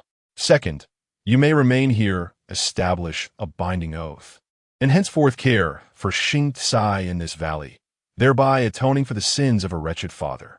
Without hesitation, Wu Bo knelt down and solemnly declared, The Wu family has served the Hong family for generations, and Hong Yuechan, no, Chen Chang'an, will forever be the esteemed lady in my heart. For the past 6 years, this burden has weighed heavily upon me, almost driving me to madness. Therefore, I am willing to stay and look after the young lady. Chen Chang'an nodded, lifting his hand to press a mark upon Wu Bo's brow, sealing his fate. Remember, from this day forth, you shall live solely for her. Wu Bo bowed deeply, affirming. Understood. In the evening, within Chen Chang'an's courtyard, the sun dipped below the horizon, painting the sky in hues of crimson. Wu Bo arrived at Chen Chang'an's residence, preparing to pay his respects to the young lady. He felt as though the events of the day had unfolded like a dream. As for whether the Hong family would seek retribution, he was untroubled. Given the current state of their ancestral figure, would they dare oppose another revered saint? He had forgotten to inquire about the saint's name, as that individual was now essentially his master. Regarding Hong Tianke, a fallen path garners little support. Wu Bo felt no burden in his betrayal. However, as he approached, he discovered Chen Chang'an sitting alone on a small wooden stool in the courtyard, resting her chin on her hands, enveloped in melancholy. Young lady? Wu Bo called softly. Chen Chang'an looked up, managing a faint smile. Wu Bo. This was the title Chen Chang'an had taught her. Wu Bo sat beside her, cautiously asking, "What troubles you?" After a moment of silence, Chen Chang'an spoke in a hushed tone. Actually, I have figured it out. I am indeed Hong Yuechan, am I not? Wu Bo's heart jolted. It seemed she had known all along. Chen Chang'an bit her lip, her voice dropping even lower.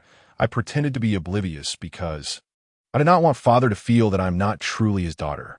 Wu Bo's eyes grew warm, and he hurried to comfort her. Young lady, please do not overthink it. I can see that your father cares deeply for you. Regardless of your lineage, in his heart, you will always be his child. Upon hearing this, Chen Chang'an's tears finally fell, yet the corners of her mouth lifted slightly. Yes, she nodded vigorously, her spirits seemingly lifting. Wu Basong let out a sigh, then recalled the matter of the Holy Lord's name and inquired, "By the way, miss, I still do not know your father's name." Chen Chang'an wiped away her tears and revealed a radiant smile. "My father's name is Chen Chang'an." "Oh, Chen Chang'an," Wu Bazong instinctively repeated, and then boom, his mind erupted in an instant, leaving him rooted to the spot as if struck by lightning. Chen Chang'an? His pupils constricted violently, and his mouth opened slightly, yet he could utter not a single word. No wonder. So, it is. Everything suddenly made sense to him. Wu Basong felt as if he had been enlightened. The one who adopted the young lady was actually that person. The number one on the heaven ranking? Chapter 17. External incarnation. The morning sunlight streamed through the window lattice, casting mottled shadows upon the wooden table in the kitchen. Chen Chang'an hummed a cheerful tune, grasping a bunch of vibrant leeks in his hand, the knife rhythmically rising and falling, producing a delicate sound akin to a joyful melody. "Father, what are you singing?" Chen Chang'an rubbed her eyes, standing barefooted at the kitchen door, her hair tousled like a kitten just awakened from slumber. You're awake?" Chen Chang'an turned around, a smile gracing his lips, yet his hands continued their task. "This is a song I heard in my childhood, called Gathering Herbs, which tells the tale of celestial beings collecting medicinal plants." "Celestial beings?" Chen Chang'an's eyes sparkled with curiosity as she scampered over, tiptoeing to peer over the edge of the table. "Have you ever met a celestial being, father?" "Well," Chen Chang'an feigned mystery, elongating his tone. He casually pinched a small piece of freshly kneaded dough from a bowl, rolling it between his fingers until it formed a plump little rabbit, which he presented to his daughter. "Here, isn't this it?" Chen Chang'an burst into laughter, taking the dough rabbit, then curiously leaned over to check the pot. "What are we having today?" "Leek pies, along with your favorite sweet rice porridge." Chen Chang'an stirred the bubbling porridge with a wooden spoon, the sweet aroma wafting through the air. "You're the best, father." Chen Chang'an cheered, bouncing away with the dough rabbit in her arms, humming along to the earlier tune in a tuneless manner. Gathering herbs, Chen Chang'an shook his head with a smile, continuing to chop vegetables. Outside, the morning breeze gently caressed, carrying the fresh scent of the mountain flora. The porridge bubbled contentedly in the pot, while the leek pies on the cutting board were lined up neatly, resembling a battalion awaiting inspection.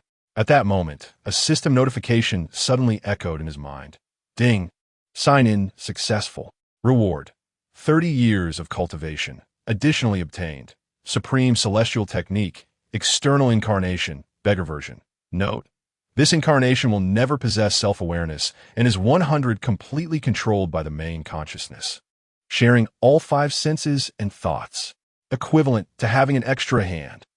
External Incarnation, a supreme technique of division, condenses the incarnation to traverse the myriad realms, be it for cultivation, battle, or enlightenment. The essence of the body and incarnation shares the fruits of the Tao, yielding boundless mysteries. The song goes, one breath transforms into 3 pure beings. The myriad realms are, but my body. Complete version. Chen Chang'an was initially taken aback. While the sign-in for the Supreme Celestial Technique was indeed delightful, what was this beggar version? It seemed he had never encountered such a thing before. However, as he read through the introduction of this celestial technique, a grin slowly spread across his face. Clearly, the greatest significance of this technique for him wasn't this. He jubilantly cheered within, a safe opportunity to venture outside. When the sound of Chen Chang'an beginning her sword practice reached the courtyard, Chen Chang'an took a deep breath. Ever since Wu Bo arrived in the valley, he had essentially taken over the responsibility of guiding and supervising Chen Chang'an's training. After observing for several days, Chen Chang'an unhesitatingly chose to let go. At this moment, his consciousness delved into the system description. External avatar, beggar version. Cultivation limit. Returning to origin realm, diminishing with distance, sensory sharing.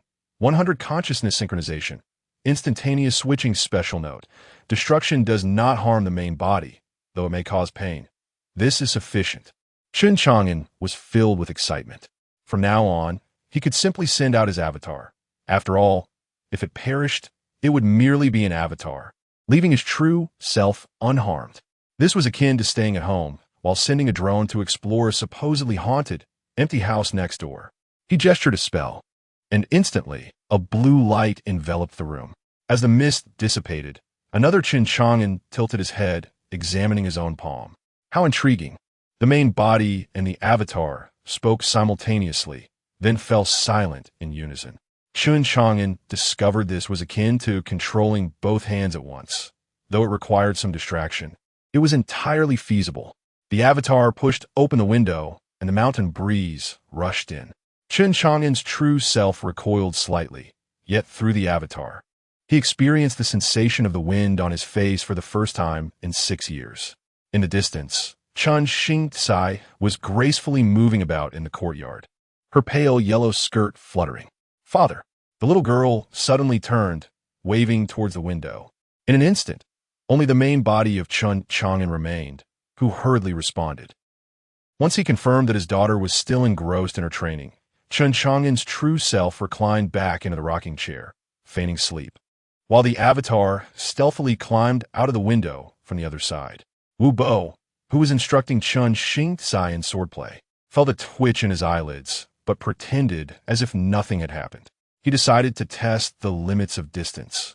When the avatar reached the mouth of the valley, its cultivation had already plummeted from returning to origin realm to the later stage of profound understanding realm. It was indeed the beggar version. How utterly inadequate.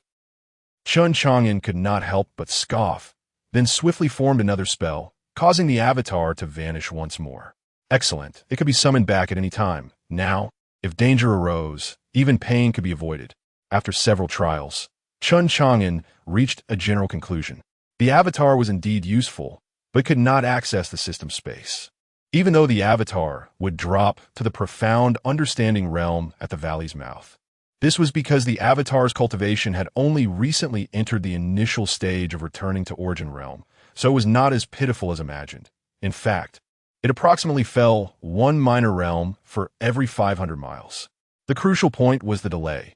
The farther away, the greater the delay. It cannot be commanded with the ease of one's own limbs. Nevertheless, the fact that the avatar shared all 5 senses was absolutely splendid.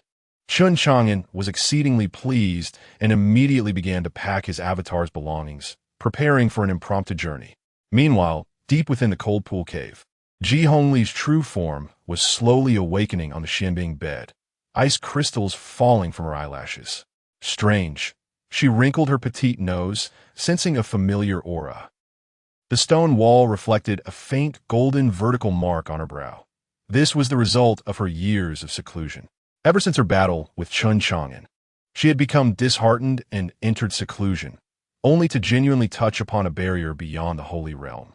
This had caused her cultivation, which had stagnated for the past 100,000 years, to finally show signs of loosening in recent years. This should have been a moment of joy. However, the thought of the man next door, whose progress seems to advance by leaps and bounds each day, left her feeling rather despondent. Moreover, upon awakening in her secluded retreat, she detected a faint, unfamiliar presence, which heightened her unease. Although this cave appeared ordinary, she had meticulously established numerous barriers within it. Yet, none had been triggered, leading her to question whether her prolonged seclusion had induced some form of illusion. Indeed, Ji Hongli had remained in seclusion since her battle with Chen Chang'an 76 years ago.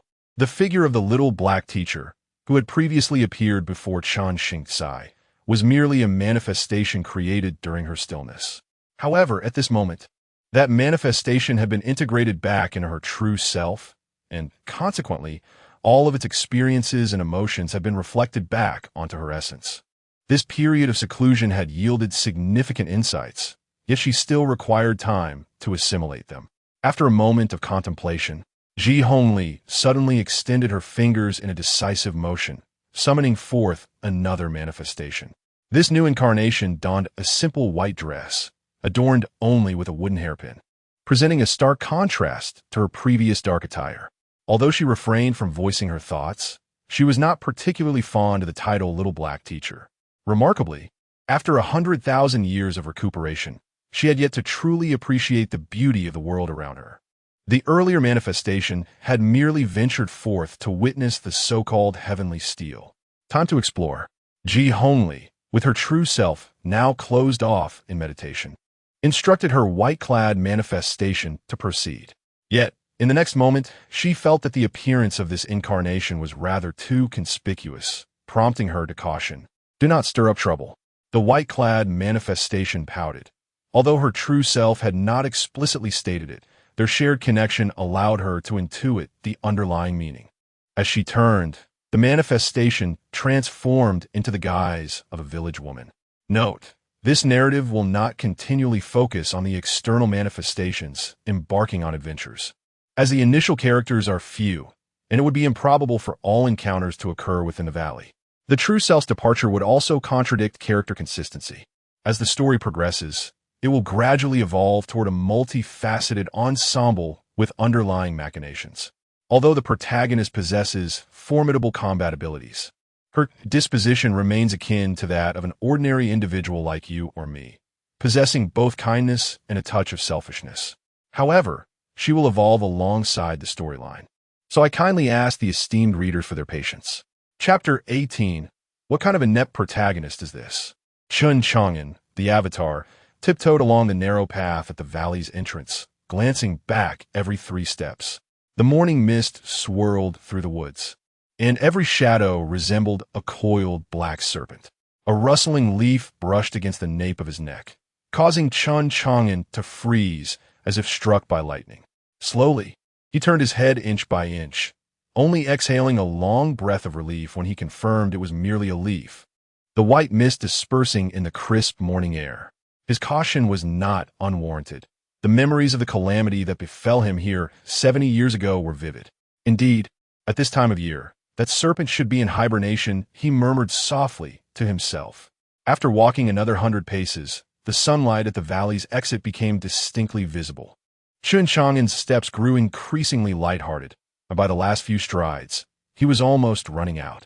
As his feet touched the solid road outside the valley, he couldn't help but spread his arms and twirl around. Finally out, he leaped joyfully like a schoolboy skipping class. Then carelessly chose a direction and strode away, completely oblivious to the figure in a white dress gliding past the moss under the old pine tree 30 paces behind him. Leaning against the tree trunk, the woman in white delicately tapped her chin with slender fingers. The morning breeze lifted her flowing hair, revealing a pair of curious eyes. It seemed that the human, who always piqued her interest, had emerged from the valley. Should she follow him to see where he was headed?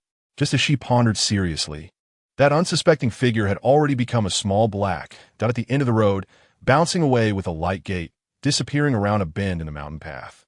The woman in white finally snapped back to reality, recalling something, and gently shook her head before departing in the opposite direction. Days slipped by in a flash. The sun cast golden rays through the glass windows of the third floor of the drunken immortal tower, illuminating the dish before Chen Chang'an, a plate of dragon liver and phoenix essence. Though the name was merely a fanciful guise for the liver of a low-tier aquatic beast paired with a spirit bird's egg. Esteemed guest, this is our signature dish, 8 treasure spirit stew, the waiter enthusiastically announced. Chen Chang'an grunted, not lifting his head as he stuffed emerald-hued pastries into his mouth. After emerging from the valley, this avatar had flown nearly 1,000 miles, randomly selecting a direction until he finally found this city to settle in. Waiter, the bill, please. Esteemed guest, that will be 20 taels of silver. After enjoying his meal, Chen Chang'an prepared to settle his account, only to feel a jolt of panic when he patted his waist. Curse it! After so long in seclusion, he had forgotten that this world required currency. However, the waiter's smile remained undiminished. By the way, esteemed guest, our establishment also accepts spirit stones for payment. 1 low-grade spirit stone is equivalent to 100 taels of silver. Indeed, in this world where mortals and immortals coexisted, even spirit stones could be exchanged for silver. Chen Chang'an nodded discreetly, remaining still, for he possessed neither silver nor spirit stones at that moment. In truth, the spirit stones accumulated from the system's sign-ins over the years had piled up into a mountain within the system's space. Yet the avatar could not access that space. The atmosphere gradually began to solidify, and the smile on the face of the waiter waiting to settle the bill grew increasingly rigid. However, at that moment, a cold voice emerged from the corner. A young man, adorned with a bamboo-woven hat, sat at a table with only a pot of wine and 2 small dishes before him. His blue cloth attire had faded with wear, and his right hand remained concealed within his sleeve. Such a good person. Chen Chang'an immediately cast a grateful glance towards the young man. Yet in the next instant, a mocking voice pierced through the air. Xiao Chun, you, even while struggling to survive in the Xiao family, you still act so generous here? Chen Chang'an's expression darkened. Who were these people daring to insult his benefactor? I have wealth. Xiao Chen's voice was soft yet resolute as he produced an old purse embroidered with green bamboo, spilling forth a glimmering low-grade spirit stone onto the table. But all he received in return was a chorus of laughter. Xiao Chun, I've heard the Xiao family has hired a new master for you. You good for nothing? Another slick voice chimed in. What kind of swindler has come this time? Brother Wang, you may not be aware, another shrill voice interjected. It is said that they summoned a goo cultivator from the southern wilderness, but the moment the goo insect entered Xiao Chen's meridians, it perished instantly. Ha ha! In my opinion, a rotund man clad in brocade and adorned with a jade belt strode forth as the curtain of the private room lifted. That kid Xiao Chun is simply destined for misfortune. If it weren't for that little girl Xiao Linger protecting him a few years back, I would have. Master Zhang, be cautious with your words. A companion hurriedly cautioned, the matter concerning that young lady should not be spoken of lightly. What is there to fear? The plump Zhang took a swig of wine. After all, that girl left 2 years ago. And now who doesn't he know that Xiao Chun is nothing but a living joke? 5 years ago, he was already at the peak of the object manipulation realm, and he thought he was renowned on the rankings. Yet at last year's banquet at the city Lord's estate, he couldn't even perform the most basic object manipulation technique. Xiao Chun remained silent, but the tension in his clenched fists revealed his inner turmoil. Chen Chang'an couldn't help but perk up his ears. What genius young master has fallen to the status of family waste? This scent is familiar to me. However, this was not the time to dwell on such matters, for these individuals were humiliating his current benefactor. Although this incarnation had fallen to the mid-stage of the profound realm due to distance, he could easily see that his opponents were mere trifles of the object manipulation realm. I cannot provoke the titans of the Xianing continent, but what do I have to fear from these small fry? Crash! Chen Chang'an deliberately knocked over the wine pot. The metallic vessel crashing heavily to the ground, instantly drawing the attention of the group. This brother here. The plump Zhang squinted. You seem unfamiliar? The diners on the entire third floor fell silent. My apologies. I merely found your faces while discussing others to be rather repugnant. Chen Chang'an said leisurely as he wiped his mouth. You seek death. Instantly, 7 or 8 young men clad in fine garments rose from another table. Zhang's palm crackled with flickering lightning. Do you know who we are? Indeed. Chen Chang'an counted on his fingers. Passerby, A, B, C, D. What a rascal. In the next life, remember to bring your brain with you. A bolt of lightning struck, curiously veering 3 feet in front of Chen Chang'an, reducing a nearby wooden ornament to charred remains. Chen Chang'an whistled, confirming that this truly was a lowly opponent. Remarkably, he had not even employed his magical powers.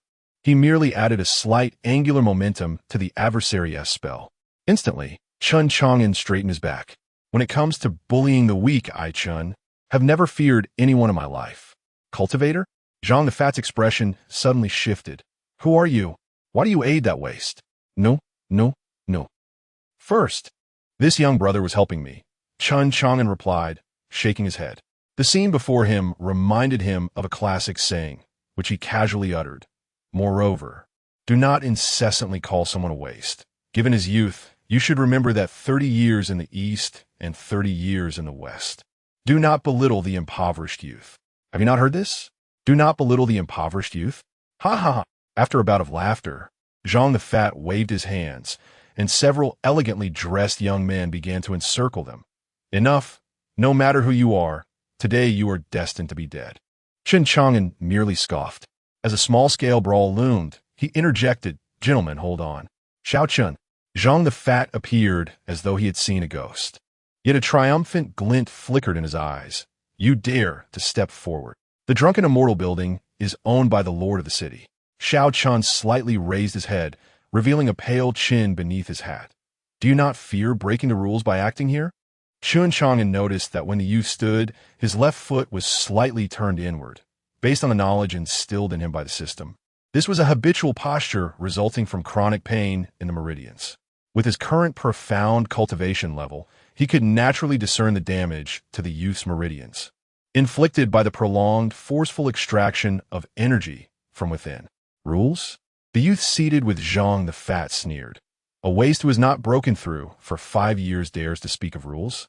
Suddenly, the sleeves of Xiao Chun fluttered without wind. Chen Chang'an's pupils contracted. He distinctly saw strands of black mist seeping from the youth's sleeve, emitting a silent shriek upon contact with sunlight. Ah, this youth harbors a secret. Chapter 19 Xiao Chun, cease at once. At that moment, a figure clad in black suddenly emerged, his expression stern, revealing himself to be a practitioner of the profound realm. His gaze cold and indifferent, swept over Zhang Fatty and Xiao Chun.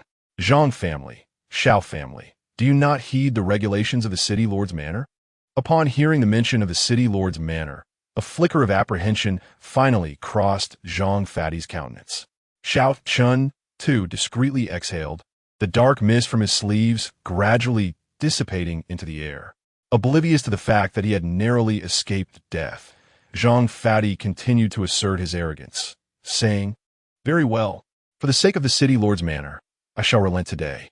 However, I have heard that your fiancé Yi's airship is already en route to annul your engagement. Let us see how long you can maintain this bravado. With that, he turned with his entourage and descended the stairs. Let us depart. Soon, at the foot of the Drunken Immortal Tower. Thank you, my friend. Regardless of whether the other party is a mere protagonist of a waste material genre, they have nonetheless covered my expenses. Chen Chang'an expressed his sincere gratitude. Not at all. I discern that you possess a temperament that is not that of a rogue. Perhaps it was merely a momentary lapse in judgment, he replied earnestly, bowing slightly to Chen Chang'an. Do not underestimate the youth in poverty. I shall remember your words. After bowing once more, he turned and departed. Watching the young man's retreating figure, Chen Chang'an squinted. With his keen insight, he could not ascertain the exact nature of the young man's issues. However, he focused on the seemingly unremarkable copper ring adorning the youth's index finger. Waste material genre. It should be largely indistinguishable, he mused. Suddenly, an idea sparked within him. If he were to take on this still youthful protagonist as his disciple, once he achieved success, would he not have a secure future? After all, who could refuse friendship with a young version of a remarkable figure? With this thought, he chuckled softly and, waiting until the young man's silhouette vanished from the street, cast an invisibility spell and followed closely behind. As dusk settled, the sound of Xiao Chen's somewhat heavy footsteps echoed along the bluestone path. He cast his gaze downward, fixated on the bronze ring upon his index finger. The newly emerged patterns on its surface gleamed with an eerie luster in the fading light of the setting sun, as if some ancient rune were awakening. Old medicine. The boy's lips moved slightly, his voice resonating solely within his consciousness. That gentleman. I sense he is not malevolent. Suddenly, a wisp of dark green mist surged forth from the ring, coursing through Xiao Chen's meridians, bringing with it a peculiar sensation of mingled pain and warmth. A hoarse voice echoed in his mind. Kid, whether he is a bad person remains to be seen, but this individual possesses profound depths. Especially when you departed. His gaze was clearly fixed upon the copper ring I am concealed within. He may have already discerned my presence. Xiao Chun pursed his lips, his footsteps momentarily faltering, clearly uncertain about the assessment emanating from the voice in his mind. This ring had been an unforeseen acquisition 5 years prior, deep within the ancestral hall, and it was not until the night of the recent full moon that this entity, calling itself Old Medicine, had abruptly awakened. In that moment, he came to understand the truth behind his years of stagnation. This enigmatic ring had been secretly consuming his spiritual energy. You once proclaimed that beneath the realm of longevity, no one could unmask your existence. Xiao Chun pondered internally, his right hand instinctively brushing against the concealed dagger at his waist. That gentleman. Hence, I remarked that this individual possesses profound cunning. The voice of the elder carried a hint of disdain, for even I cannot penetrate the depths of his cultivation. Yet he feigned poverty in the tavern. The youth remained silent. At this moment, a puddle at the street corner mirrored his gaunt visage. Over the past 5 years, this face had transformed from vibrant youth to a state of utter weariness. Yet those eyes remained as luminous as ever, though now, a persistent shadow lingered deep within. Do not underestimate the impoverished youth. Xiao Chun unconsciously echoed the words he had overheard in the drunken immortal pavilion, his fingertips absent-mindedly tracing the patterns upon the ring's surface. These words resonated with his soul, as if articulating the torment that resided within his heart, akin to a key that suddenly unlocked the long-sealed door to his emotions. However, at that moment, the elder suddenly warned in a sharp tone, "Be cautious. Someone is following." Xiao Chun immediately steadied his breath, his steps becoming unsteady and erratic, perfectly embodying the guise of a crippled individual. Faint footsteps echoed from the alley behind him. Characteristic of the Xiao family shadow guards, a sensation of being watched was one he had grown accustomed to over the years. "Young master." A blinding light flared at the corner as the family's chief steward approached, lantern in hand, his expression betraying a hint of malicious glee. "The patriarch urgently summons you to the council hall." Without a doubt, the purpose of this summons was far from pleasant. Yet, in the face of the impending malice, the youth exhibited no signs of trepidation. Rather, he smirked, shifting his gaze toward the steward's right hand. There, the little finger was unnaturally bent, a result of the injury he had inflicted 3 days prior with a trap. Simultaneously, he discreetly turned the ring into the palm of his hand, concealing a poisoned silver needle between his fingers. Over the past 5 years, the Xiao family's regard for him had indeed escalated, particularly in the last 2 years since his father had ventured to the central state seeking medical help, only to vanish without a trace thereafter. "I shall attend at once." The youth hunched his back, adjusting his faded blue robe. As he turned, he cast one final glance in the direction of the drunken immortal pavilion. The phrase "do not underestimate the impoverished youth" reverberating in his mind. Who exactly was that gentleman who had unexpectedly appeared before him? The elder scoffed within the ring. The Shao family seeks you at this juncture, and it is likely not for any benevolent reason. Rest assured, as long as I draw breath, I shall ensure your safety. Thank you, elder. Shao Chun replied calmly, his left hand unconsciously pressing against his chest. Nestled, there was a jade slip containing the first alchemical formula gifted to him by the elder upon awakening. Over the past 2 months, although this mysterious entity had ceased to drain his spiritual energy and even occasionally lent him a fragment of strength, he could never forget the agonizing nights of the past 5 years when his essence had been devoured. However, despite being the architect of his own misfortunes, the individual ensnared in the web of fate has diligently guided himself through these trying days, remaining steadfast in his resolve, which warms the heart of youth. He is acutely aware that the seemingly random jibes within the intoxicated halls of the Shenxian Pavilion are likely orchestrated by certain individuals with meticulous intent. Over the past 2 months, while he has absorbed a few rudimentary alchemical formulas and a modicum of borrowed primordial energy from the venerable apothecary, revealing a glimmer of his talent in the art of alchemy, such deep-seated prejudice cannot be overturned in the span of a mere moment. The Shao family harbors a multitude who would wish for his demise. Only through his death could a pathway be cleared, releasing more resources. Young master, this old servant shall accompany you. The steward, lantern in hand, walked ahead, casting distorted shadows on the stone path, reminiscent of a venomous serpent poised to strike. Shao Chen cast a profound glance at him and silently followed in his footsteps. After traversing 3 alleys, Shao Chen abruptly halted. The steward, puzzled, turned back, only to witness the youth extracting a delicate jade vial from his bosom. "Thank you for the medicine you provided the other day," Shao Chun said with a faint smile. "I have made some modifications to the ancient formula and present this vial of condensing qi powder to you." The steward's pupils constricted sharply. This was indeed the very poison he had administered 3 days prior. The seemingly innocuous smile on the boy's face appeared particularly eerie in the flickering firelight. If this lad were to survive this tribulation, he would undoubtedly achieve greatness. For reasons unknown, a thought unexpectedly surged within the steward's heart, causing his enmity towards the boy to diminish slightly. With a rare sincerity, he spoke. "Rest assured, this journey is indeed at the behest of the family head." "Oh!" Shao Chen's eyelids twitched, gazing at the steward's retreating figure with surprise. He then lowered his head once more and continued to walk forward in silence. Chapter 20. The annulment of engagement within the council hall of the Shao family. Several bronze dragon lamps illuminated the room as brightly as daylight. As Shao Chun stepped over the threshold, he was greeted by a silvery voice laced with unabashed disdain. "Is this my so-called fiancé?" The hall fell silent.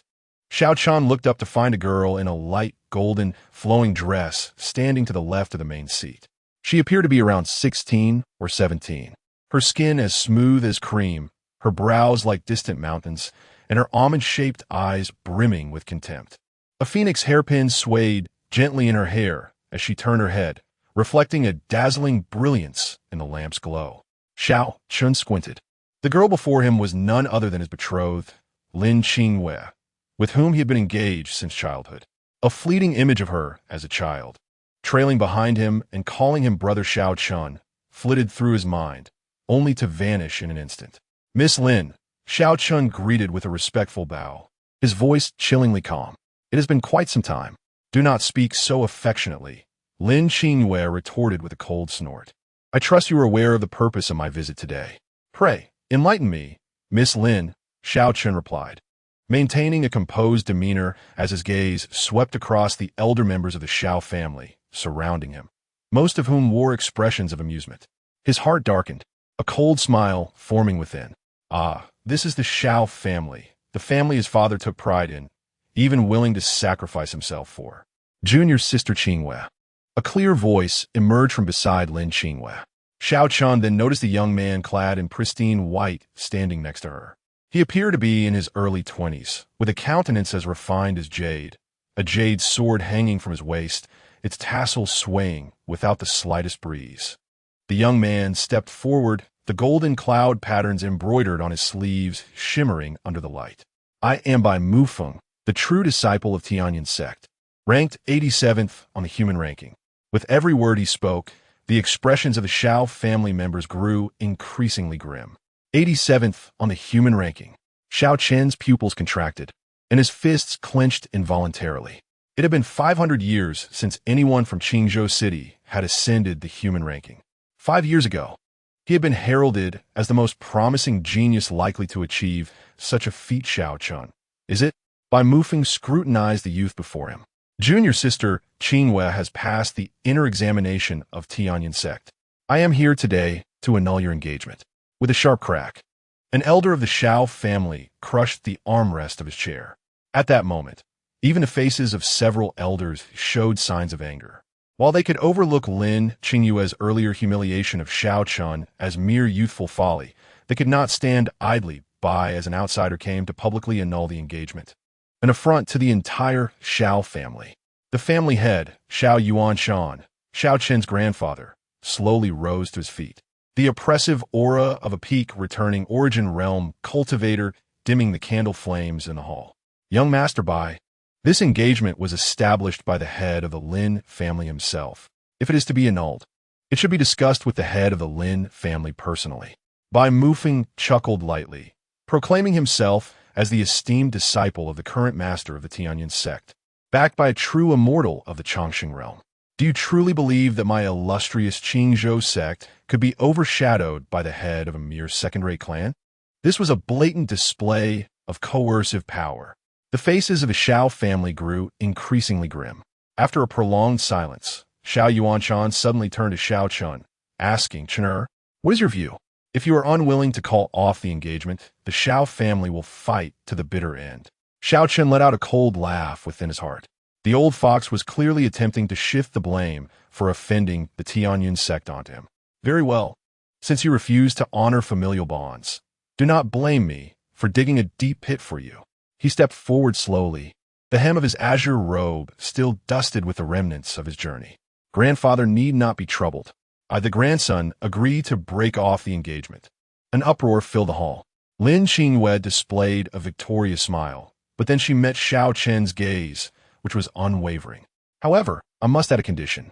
Bai Mufeng frowned slightly. 10 years from now, Xiao Chun pronounced deliberately, I shall personally visit the Tianyan sect to seek guidance from Miss Lin. If I prevail, his eyes swept over the phoenix-shaped golden hairpin adorning Lin Qingyue's head. I shall claim this adornment as my prize. Arrogance. Lin Qingyue's face flushed with anger.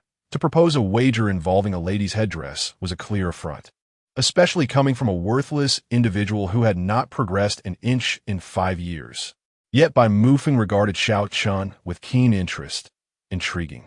However, he suddenly pointed his finger like a sword, unleashing a blade of energy that grazed Xiao Chen's left shoulder, leaving a deep scar upon the iron-forged floor.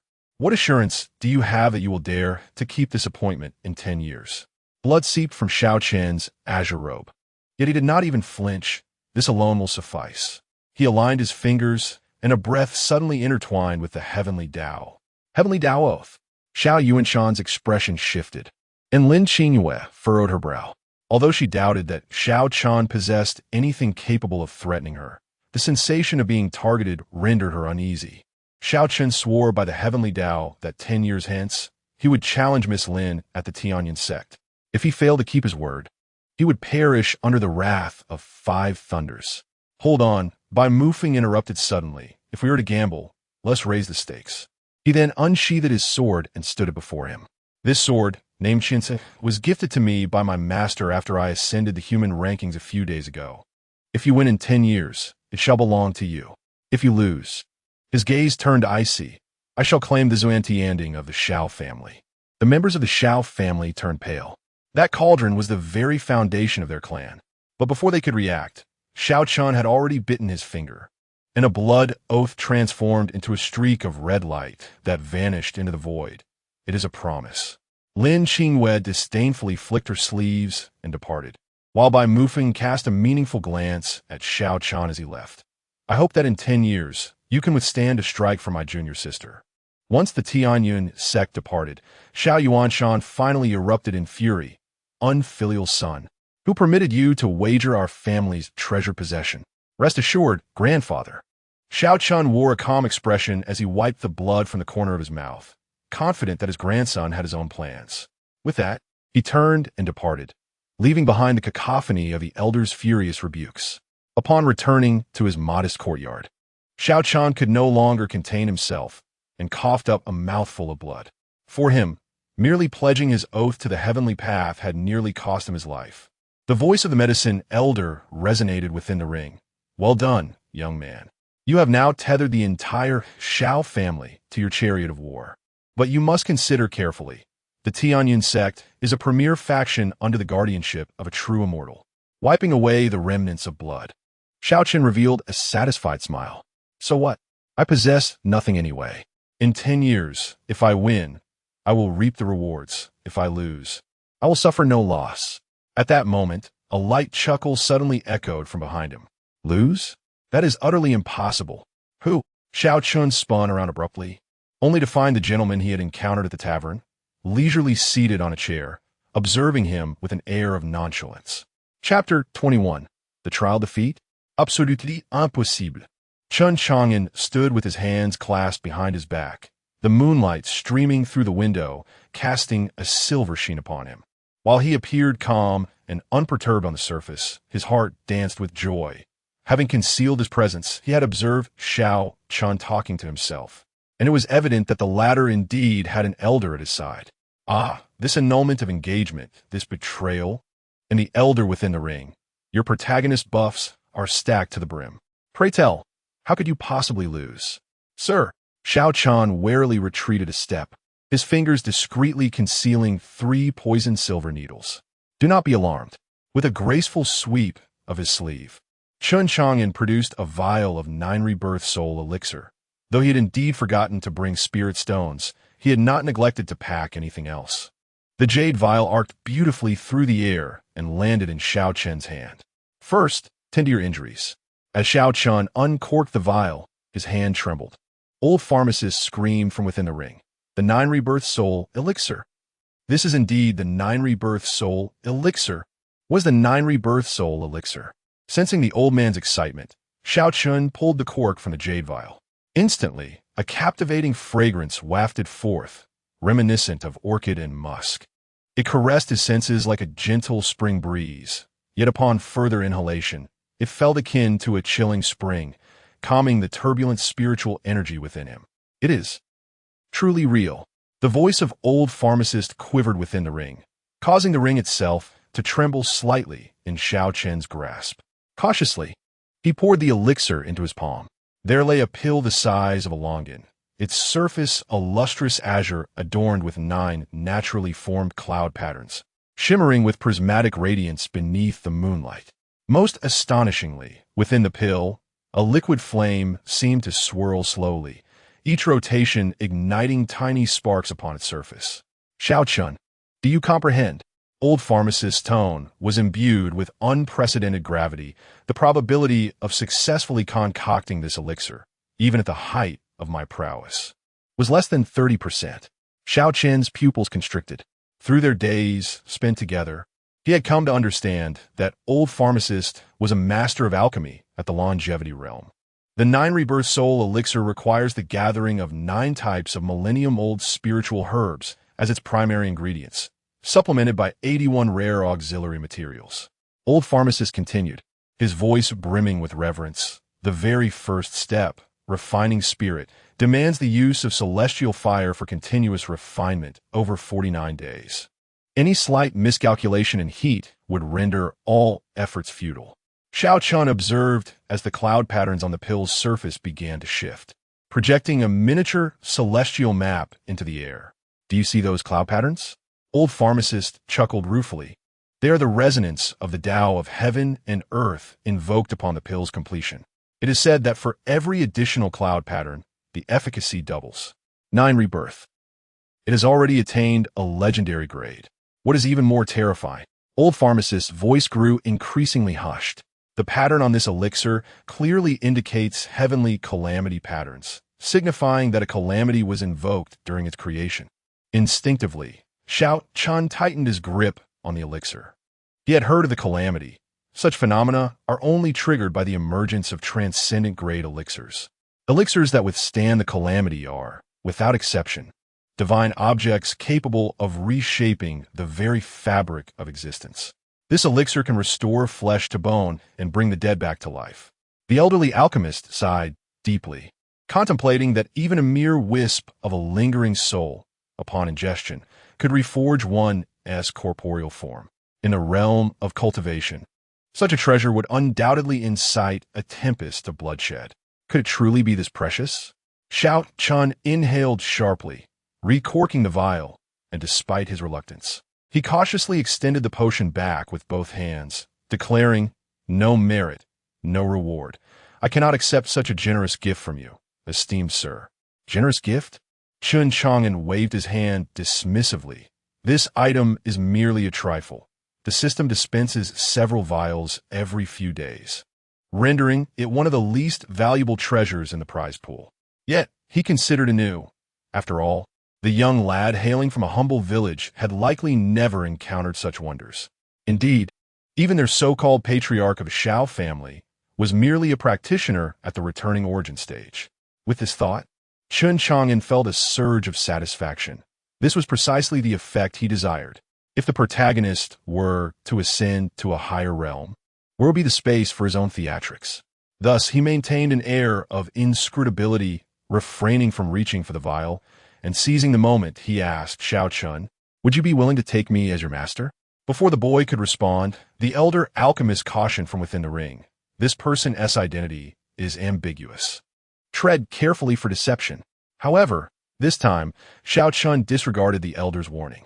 Do not underestimate the impoverished youth. The very man before him had reignited the nearly extinguished flame within his heart with those 5 words. Otherwise, he might never have found the courage to commit to that decade-long agreement. "I am willing." He suddenly knelt, the swiftness of his action startling Chen Chang'an.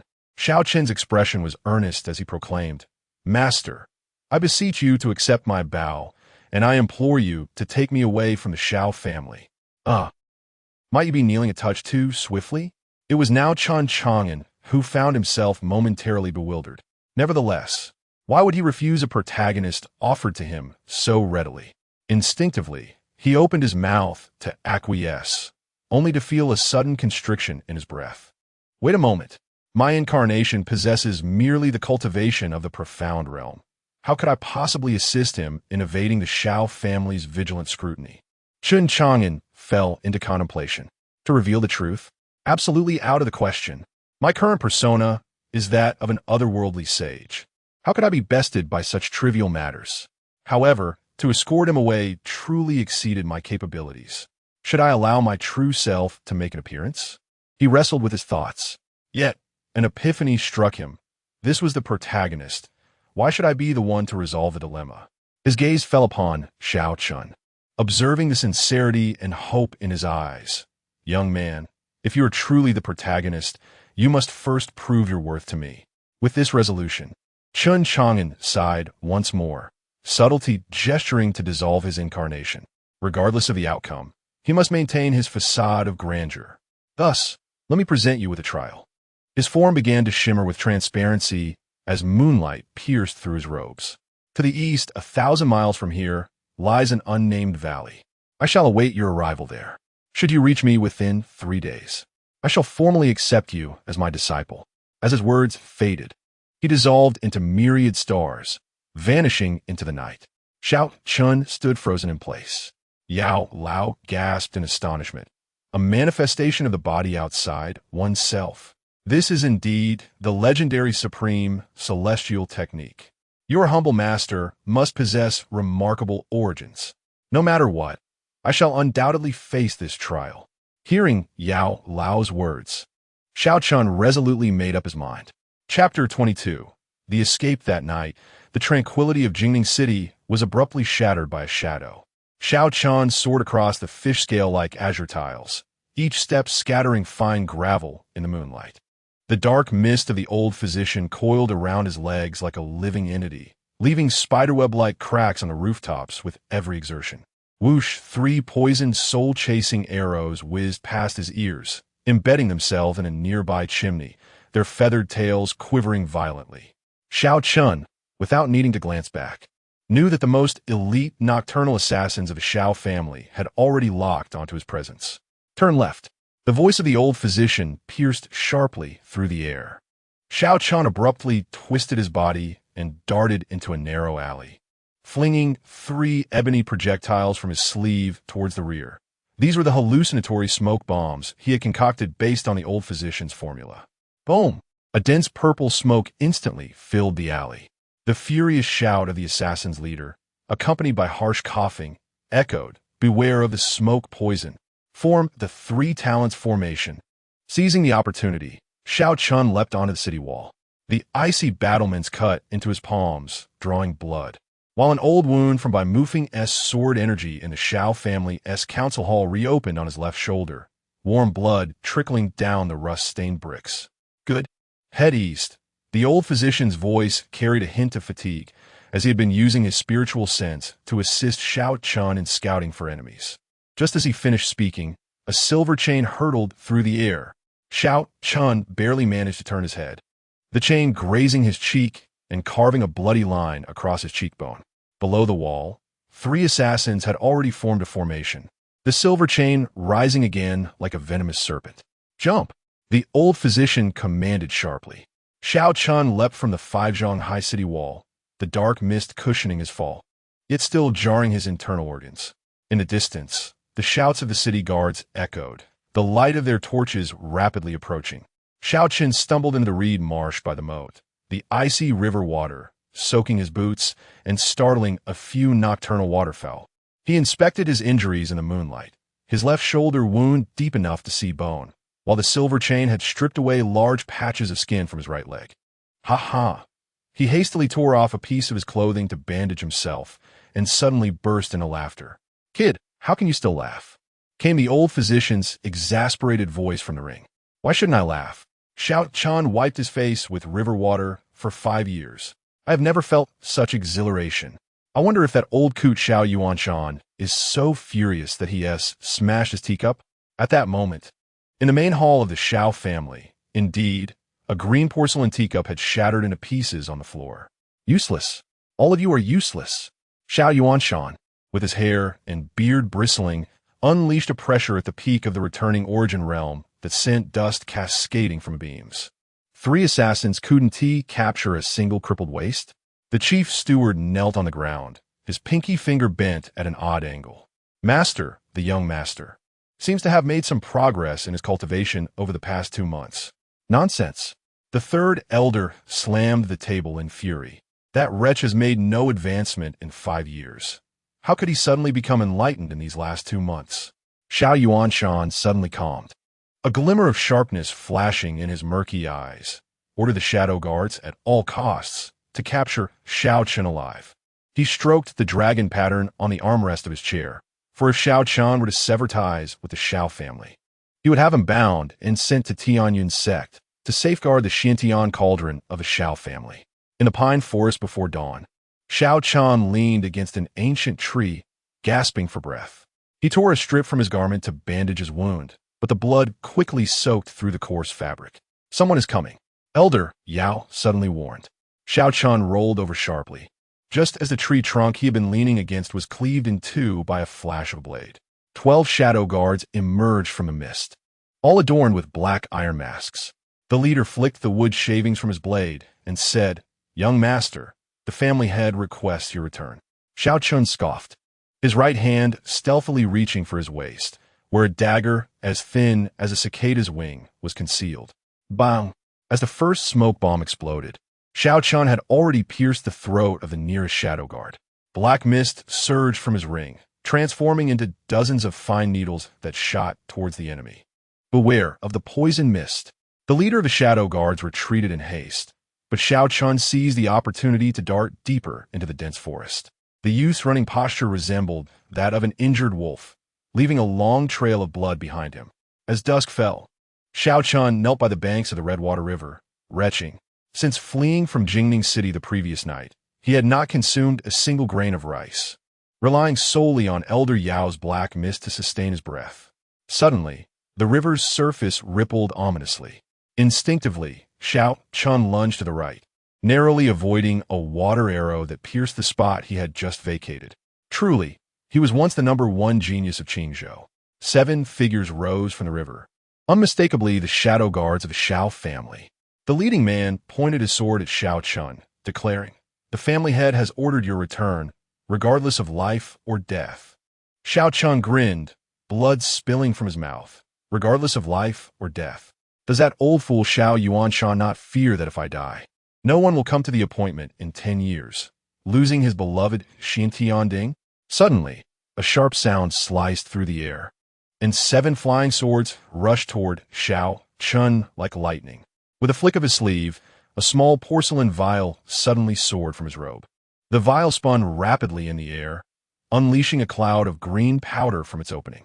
Upon contact with the sword light, the powder erupted, transforming into a vast expanse of green mist. "Beware the poison." Several shadow guards' expressions changed dramatically.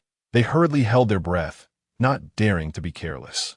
However, in the midst of their panic, Xiao Chun seized the opportunity and plunged into the river like an eel. His movements were swift and agile, as if he had melded with the water, disappearing from the guard's sight in an instant. The river surged fiercely, and he was swept downstream with the current. By the third dawn, Xiao Chun finally scaled a towering cliff. At this moment, he was utterly exhausted, with a broken sword embedded in his right leg, blood continuously seeping from the wound, staining his garments. His left eye was also obscured by blood, making it difficult to open. Standing at the cliff's peak, Xiao Chun gazed far and wide, observing the swirling clouds below, reminiscent of a celestial realm. Deep within that mist, a vibrant valley came into view, lush with green trees and filled with the sounds of birds and the fragrance of flowers, resembling a paradise. There was Elder Yao's voice echoed faintly in Xiao Chen's ears, like a flickering candle in the wind, on the verge of extinguishing at any moment. Xiao Chun lowered his gaze and beheld the numerous fine cracks that had appeared on the ring of the medicine elder, a clear indication that he had expended an excessive amount of true essence in his efforts to protect him. "Young one, the true essence I stored in the past few days has been completely depleted. From now on, you must rely on yourself." The elder's breath grew increasingly faint, and his voice dwindled to a whisper. With gritted teeth, Xiao Chun used his short sword as a makeshift cane to support his injured body, limping painfully down the mountainside. Each step was a monumental struggle, yet his gaze remained resolutely fixed on the valley ahead. However, just as he persevered, a rustling sound suddenly erupted from the forest behind him. Xiao Chen's heart tightened. He knew without a doubt that the shadow guards of the Xiao family were in pursuit. "Capture him. Do not let him enter the valley." Arrows whistled through the air, and a sharp pain pierced his back. He staggered a few steps before leaping off the cliff. As the wind held around him, the medicine elder exhausted his final strength to conjure a black mist for cushioning. With a thud, Xiao Chun fell into a sea of flowers. Is this the end? In his blurred vision, a figure clad in a gentle yellow seemed to rush toward him. "Oh, big brother, are you hurt?" The tender voice of a child rang, like heavenly music. Xiao Chun wished to respond, but instead, he coughed up blood. The last sensation before losing consciousness was the gentle embrace of someone cradling his head. Chapter 23. Retreat in the early morning at the valley's entrance. A thin veil of mist enveloped the surroundings. An elderly man, his hair graying, leisurely swept the fallen leaves with a broom. Suddenly, several shadowy figures darted from the woods, and the leading dark guard stepped onto the freshly swept pile of leaves. "Old man," one of the guards exclaimed, lifting his mask to reveal a scarred face. "Have you seen a wounded lad pass through here?" The old man was none other than Wu Bo. He glanced at the dark guard before looking at the disheveled pile of leaves, now scattered by the intrusion, and felt a pang of sorrow. "Young man, do you have any idea that it takes me half an hour to tidy this area?" "Old man, don't push your luck." An armed guard immediately unsheathed his blade, only to be halted by the leader of the group. Perhaps it was a trick of perception, but the seemingly ordinary old man exuded an air of inscrutable depth. "Old man," the leader of the dark guards revealed the Xiao family token. "We are from the Xiao family. Please grant us some courtesy." "The Xiao family?" Wu Bo responded with a gentle smile. "What is that?" "You seek death. The guards drew their swords simultaneously. Stop! The leader of the guards quickly raised his hand to intervene. As the only master among them who had reached the mystic realm, he sensed that this elderly figure was far beyond their capabilities to confront. Taking a deep breath, the leader softened his tone. You may disregard the Xiao family, but the person fleeing within is a notorious criminal from the Tianyan sect. Do you not regard even the Tianyan sect? Wu Bo casually cleaned his ears. Tianyan sect? What a trivial sect. A collective gasp escaped the guards. Even the leader began to doubt his judgment. If it weren't for the profound aura emanating from the old man, he would have thought him merely an ignorant rustic. One of the guards trembled, stuttering. Why, you don't even know about the Tianyan sect? Why should I? Wu Bo innocently retorted. The guards exchanged glances, and one, with a mocking smile, sneered as the old man says, the Tianyan sect is merely a small sect. Their sect leader's cultivation is not high, barely reaching the longevity realm. He emphasized the words longevity realm, anticipating the old man's fright. Wu Bo nodded. Indeed, not high. The guards were taken aback. Let me put it this way, Wu Bo said kindly, please return and inform the sect leader of Tianyan that he must diligently cultivate and not feel inferior just because a sect leader barely reaches the longevity realm. Old man, have you lost your mind? Do you understand what the longevity realm signifies? Suddenly, Wu Bo retracted his broom and unleashed the oppressive aura of half a step into the longevity realm. It means being slightly stronger than me? Boom! A wave of formidable energy erupted from Wu Bo's frail figure. Instantly, the air at the valley entrance seemed to freeze, and the dark guards felt as though a massive boulder pressed upon their chests, rendering their breaths laborious.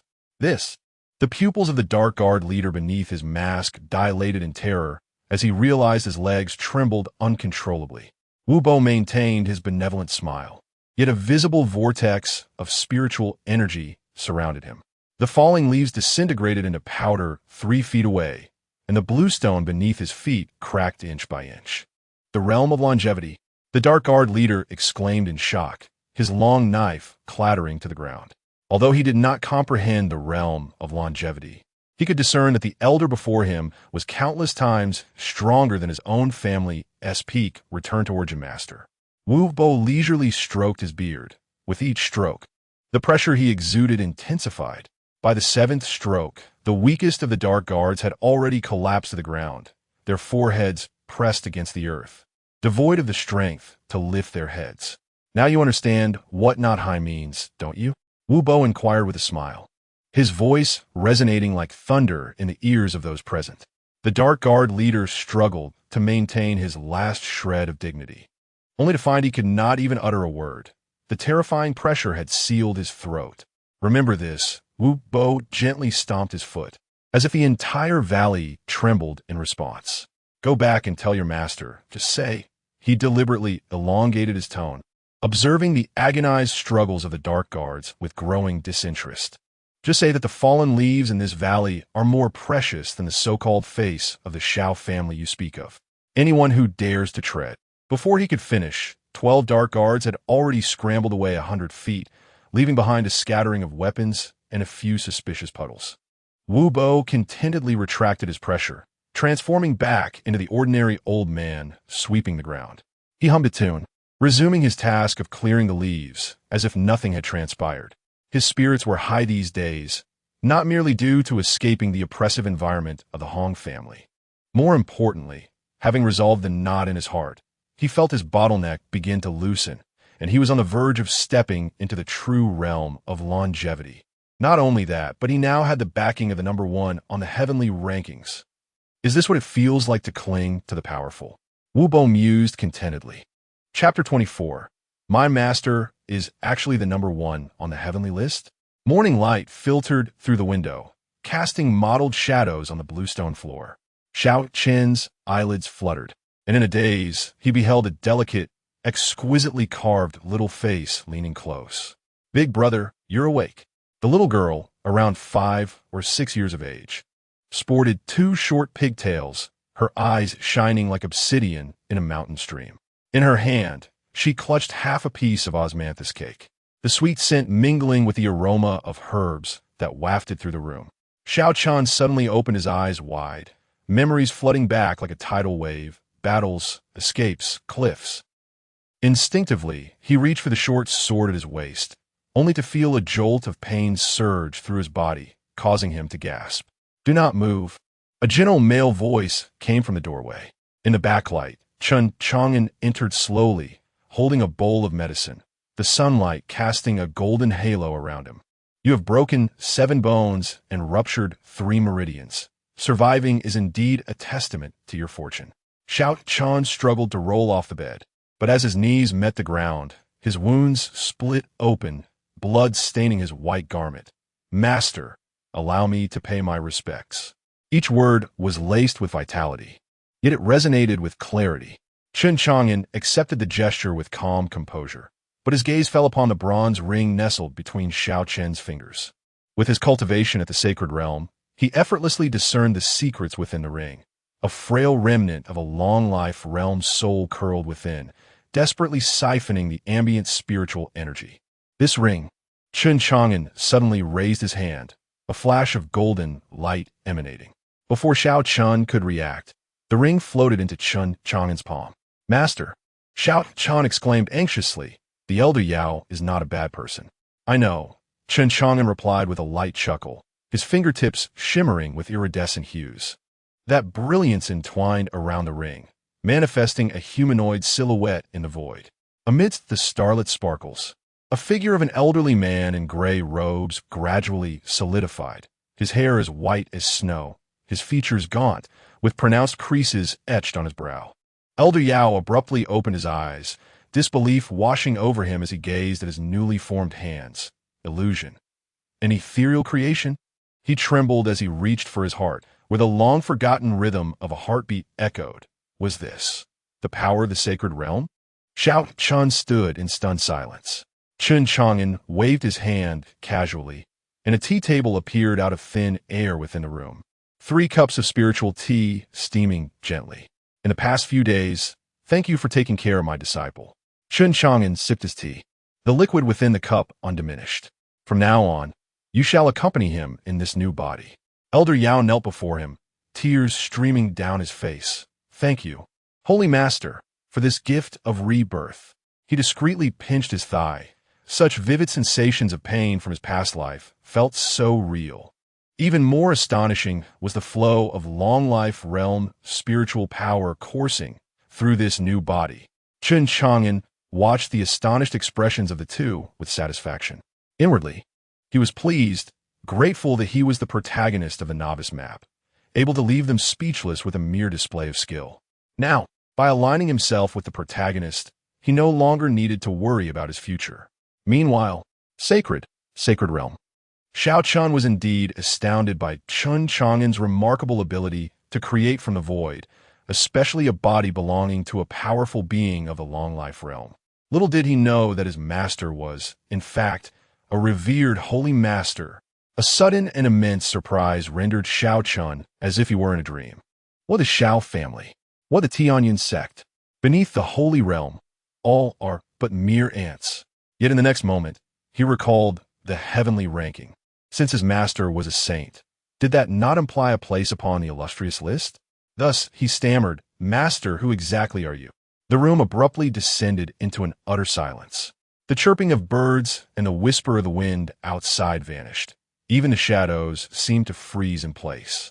In this suspended realm of time, only a wisp of chaotic energy danced at his fingertips. Chen Chang'an. Chen Chang'an?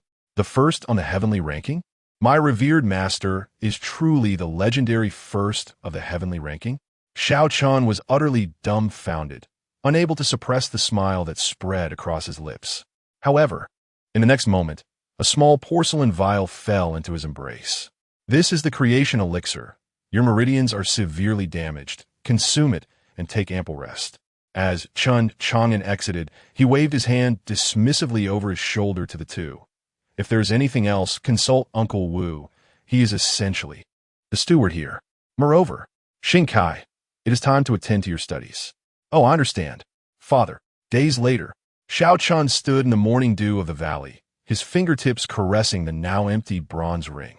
The rising sun elongated his shadow, as if seeking to pin the image of the once tattered boy fleeing in disgrace forever to yesterday. 10 years, he murmured softly, a sharp curve gracing his lips.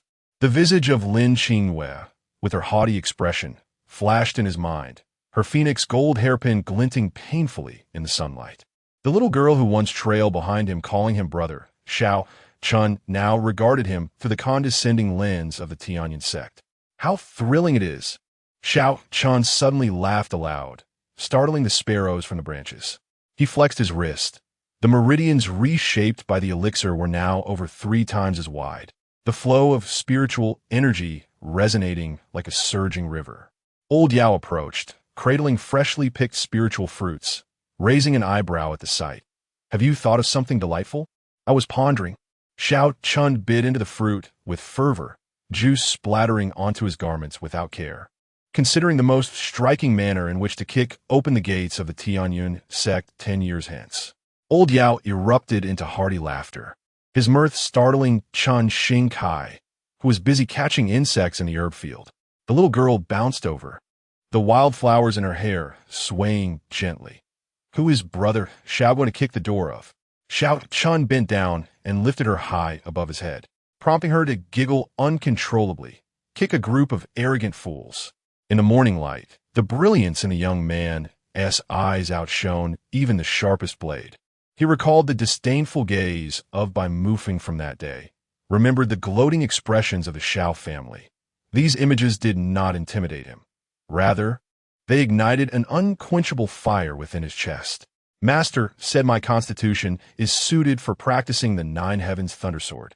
This sword technique requires the gathering of all thunder laws to be assimilated into oneself. Xiao Chun set Xing Kai back down and casually snapped a branch. Lightning coursed along the rough bark, and in an instant, the withered branch transformed into a virtual sword entwined with thunderous light. Old Yao's pupils contracted. Only 3 days.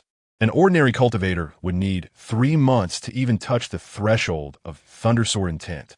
A decade later, with a subtle flick of his wrist, Xiao Chun unleashed a dazzling arc of light with his thunderous sword, determined to engrave this moment in the memories of all of the Tianyan sect. The resounding roar of the sword echoed through the valley, startling the creatures of the forest into a frenzied retreat. As the lingering echoes faded, the young man stood poised, his eyes ablaze with a defiant fire, pondering the true nature of the person he had once been betrothed to all those years ago. Chapter 25. System Update. The afternoon sun cascaded like molten gold, lazily draping itself over Chen Chang'an's rocking chair. He squinted slightly, allowing the warmth to permeate every fiber of his being, even causing his toes to curl in sheer comfort. A gentle mountain breeze swept by, sending a few sycamore leaves spiraling down. One leaf landed perfectly on the tip of his nose, only to be blown away with a gentle puff, drifting gracefully to the ground. Squeak, squeak, the old vine-woven rocking chair emitted a languorous rhythm, harmonizing perfectly with the distant trickle of the stream. Ding! Welcome to the strongest system of all realms. System notification. System update complete. Chen Chang'an was startled by the chime in his mind, causing him to spill half of his spiritual tea. Flustered, he wiped at the tea stains, suddenly realizing, wait, system update? He quickly summoned the system panel. It dawned on Chen Chang'an that he had received a system notification on the day he officially accepted Xiao Chun as his disciple, indicating that the system had begun its update. However, he had been too preoccupied with training his newly acquired disciple to notice until now. Ever since his transmigration to this world, this wretched system had been virtually inconsequential, merely providing a bit of cultivation experience and trifles each day. Now, a version update? Had he inadvertently triggered some pivotal point?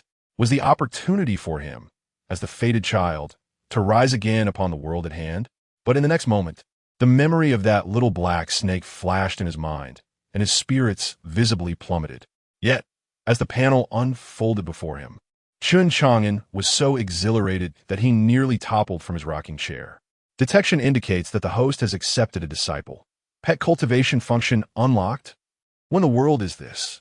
How could the solemn act of accepting a disciple be linked to the frivolous concept of pet cultivation? Are they even related? Chen Chang'an's mind was ablaze with incredulous thoughts. Indeed, the previously barren system interface now bore an icon reminiscent of the Pokemon from his past life.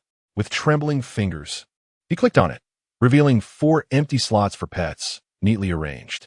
What? Am I to become a trainer? He instinctively glanced towards the courtyard, where Xiao Chan was diligently practicing his swordsmanship. With a mindset of experimentation, Chen Chang'an clicked on the first slot.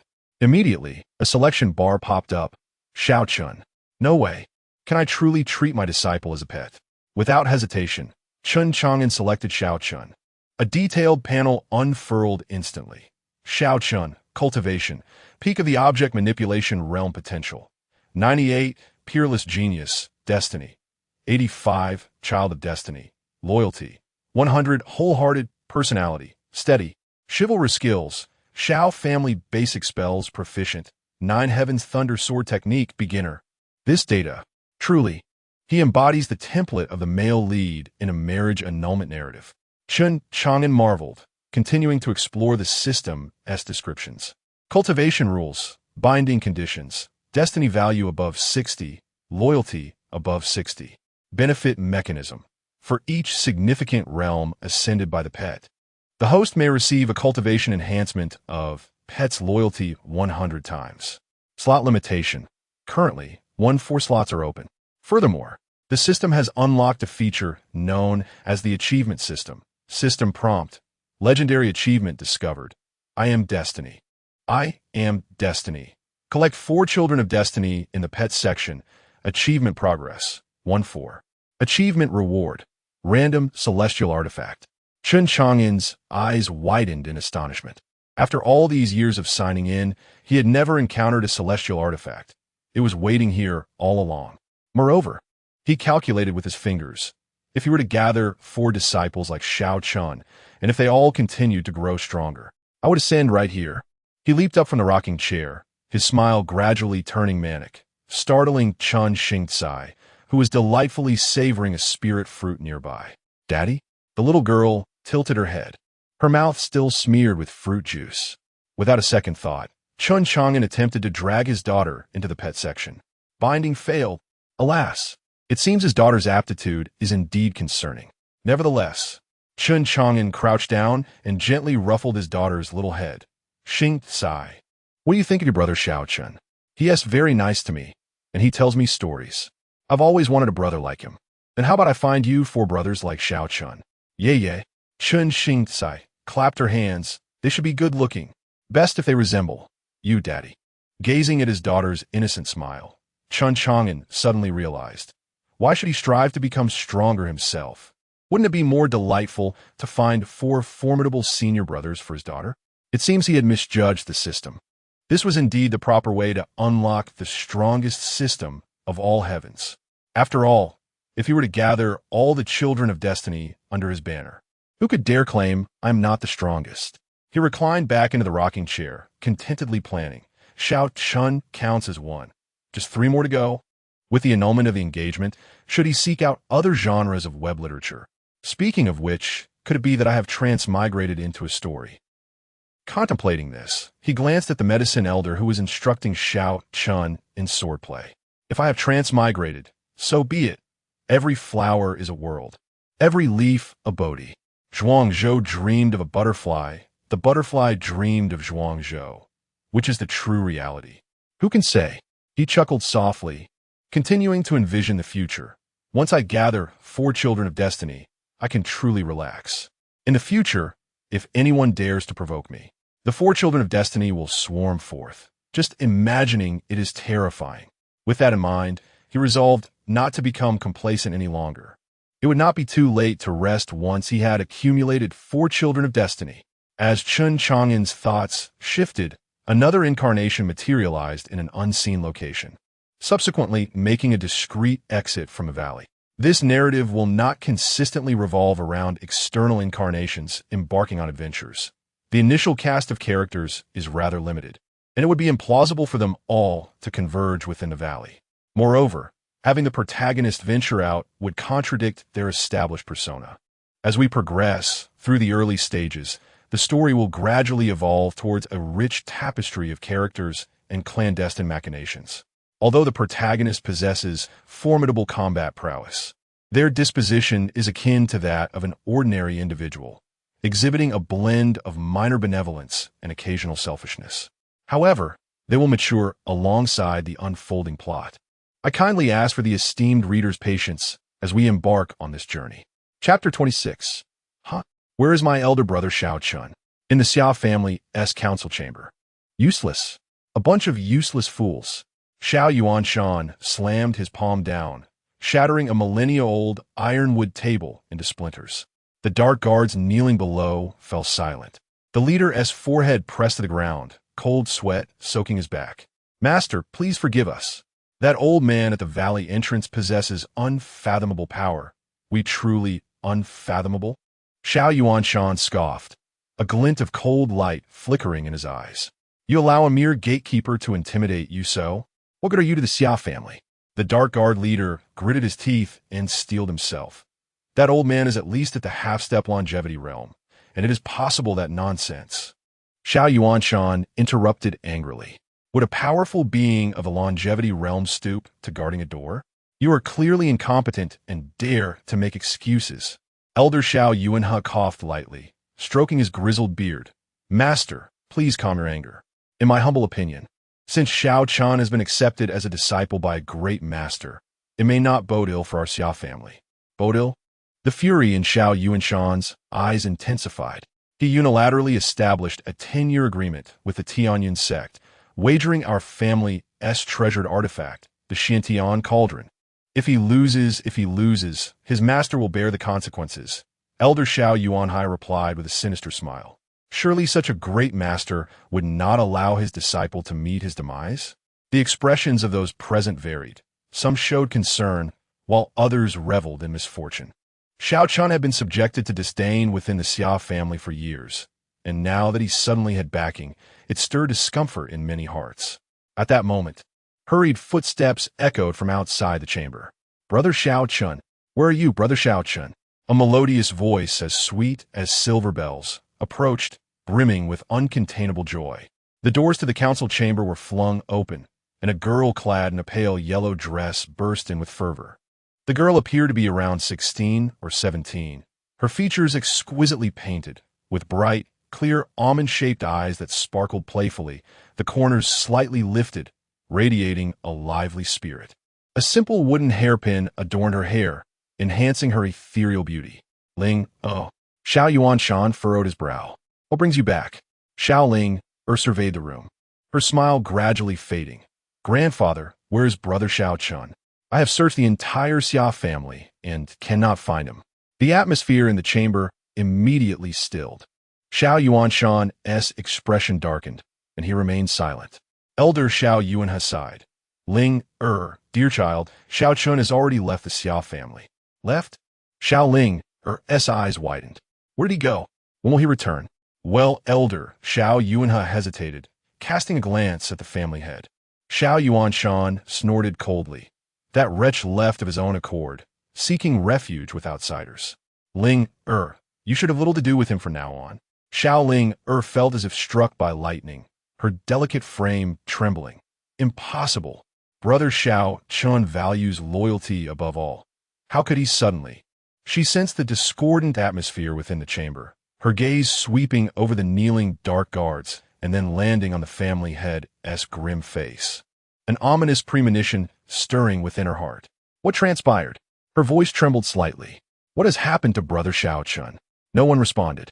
Xiao Ling abruptly tornate, grasping a familiar maid by the arm. Quiet, Dilme. The maid bowed her head, her voice scarcely above a whisper. Miss, young Master Xiao Chun was compelled by the Tianyun sect to annul his engagement and has been ostracized by the family. 3 days ago, he left home. What? Xiao Ling felt as if struck by lightning, her delicate face turning pale as a ghost. She had been away from the Xiao family for merely 2 years. When she departed, although Xiao Chen's cultivation had stagnated, as the legitimate heir, the family had high hopes for him. How could he have fallen to such depths? The Tianyun sect, the annulment, she murmured to herself, suddenly raising her head, fury igniting in her eyes. Is it that wretched Lin Qingwei? Enough. roared Xiao Yuanshan. Miss Lin is now an inner disciple of the Tianyin sect. How dare you insult her? Xiao Ling'er let out a cold laugh, undaunted by the family head's authority. Grandfather, do not forget, my mother's surname is Ji. These 5 simple words caused Xiao Yuanshan's expression to shift dramatically, as if he had been grasped by the throat. The others in the hall also changed countenance. Xiao Ling'er's mother, Ji Yunshan, hailed from the southern wilderness. Her background shrouded in mystery, though it was rumored she had ties to the most enigmatic Saint Ji Wangsheng of the southern wilderness. When Ji Yunshan married into the Xiao family, they had high hopes for her. Sadly, her beauty was fleeting. Shortly after giving birth to Xiao Ling'er, she passed away. Yet, aside from Xiao Ling'er, no one knew that her late mother was not just linked to Ji Wangsheng, but was in fact his daughter. Ling'er. Xiao Yuanshan's tone softened. This tale is lengthy. Then make it brief. Xiao Ling'er insisted, refusing to yield. I demand to know what brother Xiao Chun has endured these past 2 years. Ultimately, through the narration of the third elder, Xiao Ling'er unraveled the tale's entirety. From their accounts, she learned that Xiao Chen's cultivation had remained stagnant over the past 2 years, his brilliance dimmed to that of a waste. 2 months prior, he had suddenly revealed a talent for alchemy, only to be ensnared by treachery. 3 days ago, he was coerced by the Tianyin sect into annulling his engagement and left home in anger. You! After hearing this, Xiao Ling'er trembled with rage. Is this how you treat brother Xiao Chun? Silence. Xiao Yuanshan interrupted sternly. The past need not be revisited. Xiao Ling'er inhaled deeply, suppressing her fury. Very well. I shall not mention it. But I must find brother Xiao Chun. Nonsense. Xiao Yuanshan slammed his hand on the table, rising in anger. That wayward child is now allied with a powerful being of the eternal life realm. You. Eternal life realm? Xiao Ling'er suddenly laughed, her smile tinged with haughtiness. Is that truly so impressive? She turned and walked toward the exit, not glancing back. Mo Lao, let us depart. A gray shadow silently appeared at her side. An emaciated elder, his murky eyes glinting with hidden wisdom. The elder slightly nodded to Xiao Yuanshan before following Xiao Ling'er out of the council hall. Inside, the onlookers exchanged glances, while Xiao Yuanshan, feeling utterly defeated, sank back into his chair, appearing as though he had aged a decade in an instant. In the realm of eternal existence, within the chamber of Xiao Ling'er, her handmaidens busily assisted her in packing her belongings. Miss, you have just returned. And now you are leaving again? Her devoted maid, Xiao Tao, inquired with glistening eyes. Xiao Ling'er gently patted her head, reassuring, Be good, Xiao Tao. I will return as soon as I find brother Xiao Chun. She retrieved a delicate jade box from her bosom and carefully opened it. Inside lay a verdant elixir, adorned with 7 natural cloud patterns, emanating a refreshing fragrance. The life restoration pill. Recalling her grandfather's words that this potion could reconstruct meridians and heal all hidden injuries. Brother Xiao Chun, you must wait for me. 2 years prior, after exhausting all means to restore Xiao Chen's powers and failing, she resolutely left home to seek her grandfather, Ji Wangsheng, in the southern wilderness. The vast expanse of the southern wilderness was daunting, and the whereabouts of the saint were elusive. She endured countless hardships and spent 2 years, finally, locating her grandfather. Miss, everything is ready, Xiao Tao said, holding the bundle with tears in her eyes. Xiao Ling'er tucked away the jade box and smiled brightly. Do not cry. I shall return swiftly. As she stepped out of the door, she noticed Elder Mo waiting in the courtyard. Miss, I have discovered the whereabouts of young Master Xiao Chun. Elder Montag bot respectfully.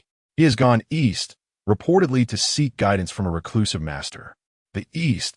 Xiao Ling'er gazed towards the rising sun, determination flickering in her eyes. Brother Xiao Chun, Ling'er is coming for you. And that so-called reclusive master. A glint of fierce resolve flashed in her eyes as she recalled Xiao Chen's tribulations within the Xiao family over the past 2 years. If you treat brother Xiao Chen well, then all is well. If not, do not blame me, Xiao Ling'er, for being ruthless. Chapter 27. An encounter unrecognized. The morning market in Fuan City is perpetually bustling, filled with the vibrant sounds of vendors calling out their wares. Today coincides with a temple fair, making the streets even more crowded. At the most prosperous corner of the marketplace, two new adjacent stalls have appeared. To the east is a fortune-telling booth, where a faded blue cloth is draped over a humble wooden table adorned with brushes, ink, paper, and a divination tube. The stall owner, a man in his 30s, wears a time-worn green robe that has lost its luster, his unremarkable features easily forgotten, save for his eyes, which sparkle like stars. He introduces himself as Chen Chang'an, a wandering mystic specializing in divination and fortune-telling. Soon, his gaze fixes upon a young gentleman clad in exquisite attire. "Might I interest you in a character reading, young sir? No fee required if you find it unsatisfactory." Chen Chang'an cheerfully beckons. Intrigued, the young man eagerly writes the character Wang, evidently his surname, under Chen Chang'an's watchful smile. Chen Chang'an glances at the character and remarks, "Observe, young sir." The character Wang disassembled reveals one in earth. The singular represents solitude, while the earth signifies stagnation. Your fate resembles a solitary patch of earth. Though your aspirations soar, your foundation remains shallow.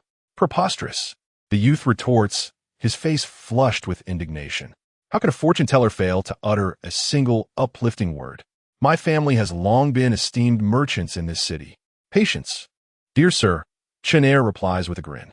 Consider the Wang character. The three horizontal strokes represent three formidable barriers that constrict your future, while the vertical stroke resembles a solitary post, unable to support such overwhelming obstacles. The young man's impetuous nature cannot bear the harsh critique, and with a flustered protest against Chen Chang'an's fanciful words, he hastily departs, leaving no coin behind. Chen Chang'an, however, is unperturbed. He is not in pursuit of wealth. Wang Zixuan, cultivation, mortal potential. 1. This is as far as one shall go, destiny. 15. Endeavoring to live, loyalty. 0. Stranger, personality, impulsive. Suspicious, the words of fortune-telling are mere fabrications on Chen Chang'an's part. Yet they hold a kernel of truth, certified by the system, honest to both young and old alike. This Chen Chang'an is, of course, the disguise of Chen Chang'an. After leaving the valley, he chose a different route, traveling north until he arrived in this quaint town of Fuan. Unlike the grand city of Qingzhou, this is a place predominantly inhabited by mortals. Thus, he has assumed the guise of a wandering mystic, seeking opportunities to encounter a new child of destiny. Beside him, to the west, is a stall selling miscellaneous goods, an array of peculiar trinkets scattered about. The proprietor, a woman adorned with a wide-brimmed hat, has her face veiled by sheer fabric, leaving only a glimpse of her pale chin visible. She introduces herself as Ali, a merchant who roams the seas, having arrived a few days prior to him.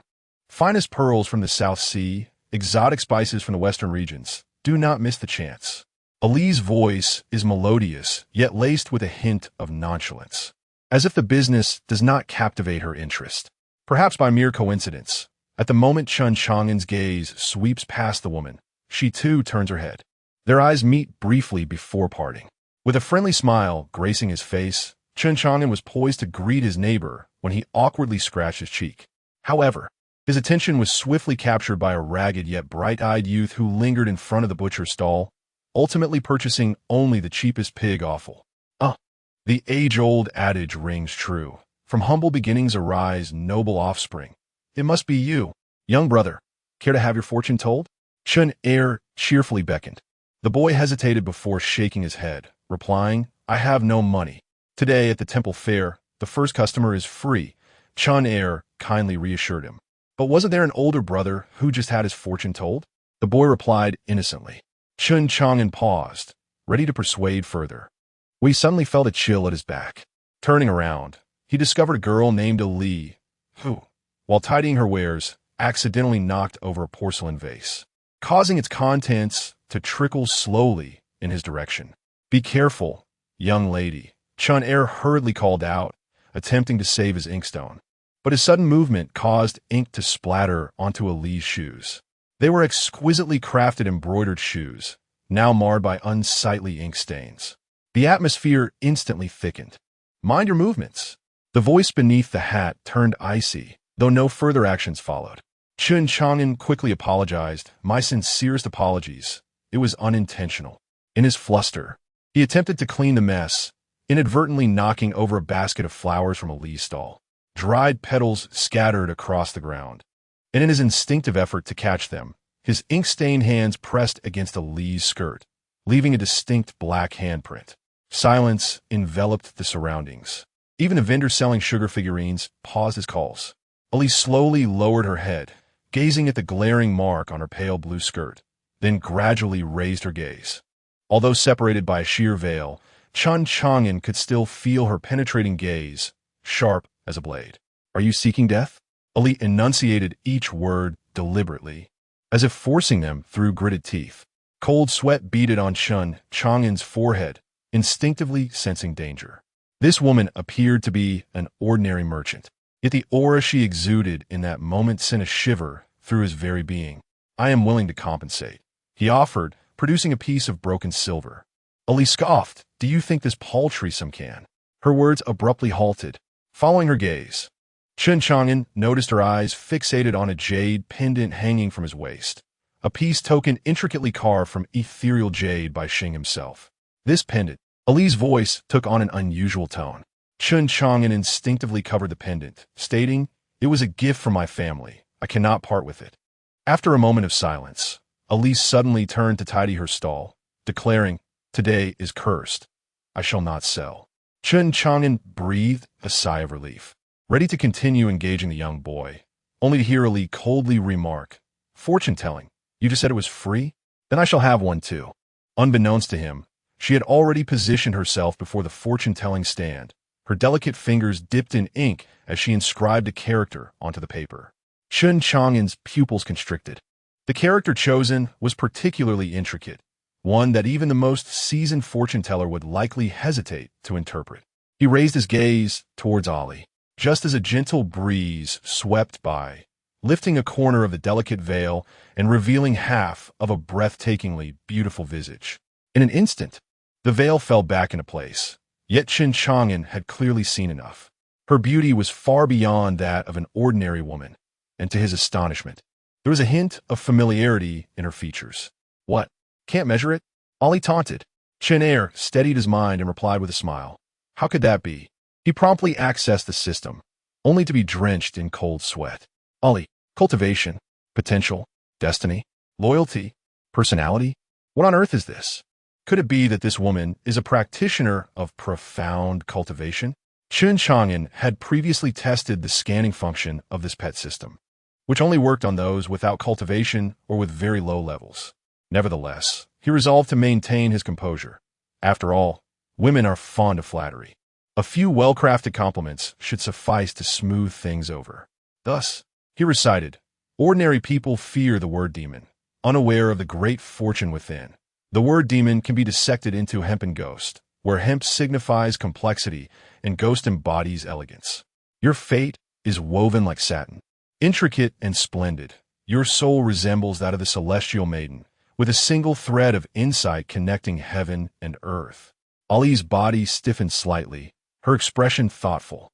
Chen Chang'an mused that he had already cast his net, recalling the fleeting glimpse he had just witnessed, and continued to unabashedly extol her virtues.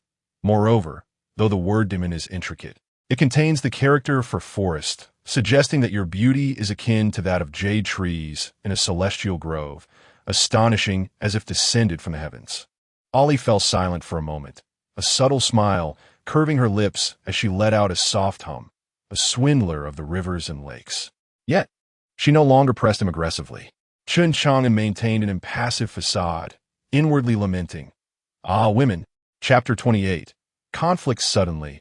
A piercing scream echoed from a distance. A beast, a monstrous creature, has entered the city. The crowd surged like a tide, scattering in all directions. Chen Chang'an and Ali simultaneously looked up, witnessing a blood-red wolf rampaging through the streets, its crimson eyes glaring fiercely. Wherever it went, stalls collapsed, and goods were strewn across the ground.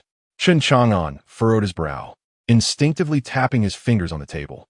Though his current manifestation was merely at the profound realm, it was more than sufficient to handle such a low-tier beast. Glancing at the approaching city guards, he momentarily relaxed. He had no desire to reveal his identity.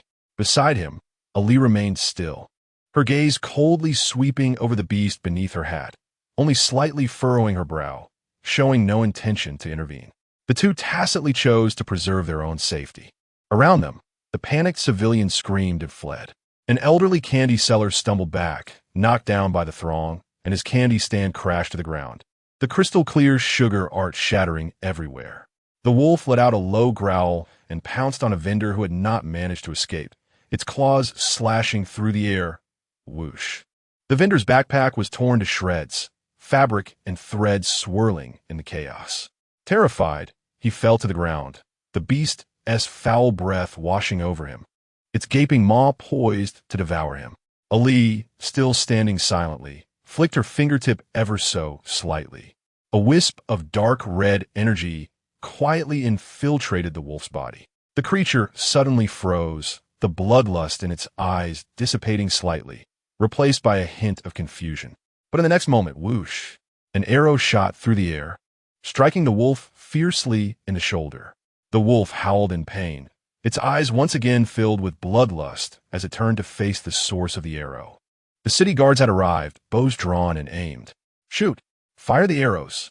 The volley of arrows rained down like locusts, yet the wolf evaded, moving like a specter, then furiously charged at the guards. Boom! It overturned an entire row of wooden racks, splintered wood flying everywhere, as a soldier was sent crashing against the wall, blood spilling from his mouth. In the chaos, a little girl about 5 or 6 years old fell in the middle of the road, her candy hawthorn rolling away. She looked up in confusion, meeting the wolf's scarlet gaze. Mother, her tender voice trembled, clearly unaware of the imminent danger. The wolf flared its nostrils, catching the scent of fear, and emitted a low growl from its throat, slowly advancing toward her. The little girl finally sensed the peril, tears streaming down her cheeks. Paralyzed with fright, roar!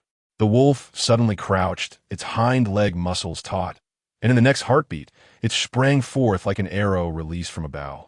Lunging at the girl, its gaping maw opened wide, fangs glistening with malice, the stench of blood assaulting the senses. Chen Chang'an's gaze sharpened. Trouble, he muttered under his breath, but immediately sprang to his feet, a short sword sliding from his sleeve.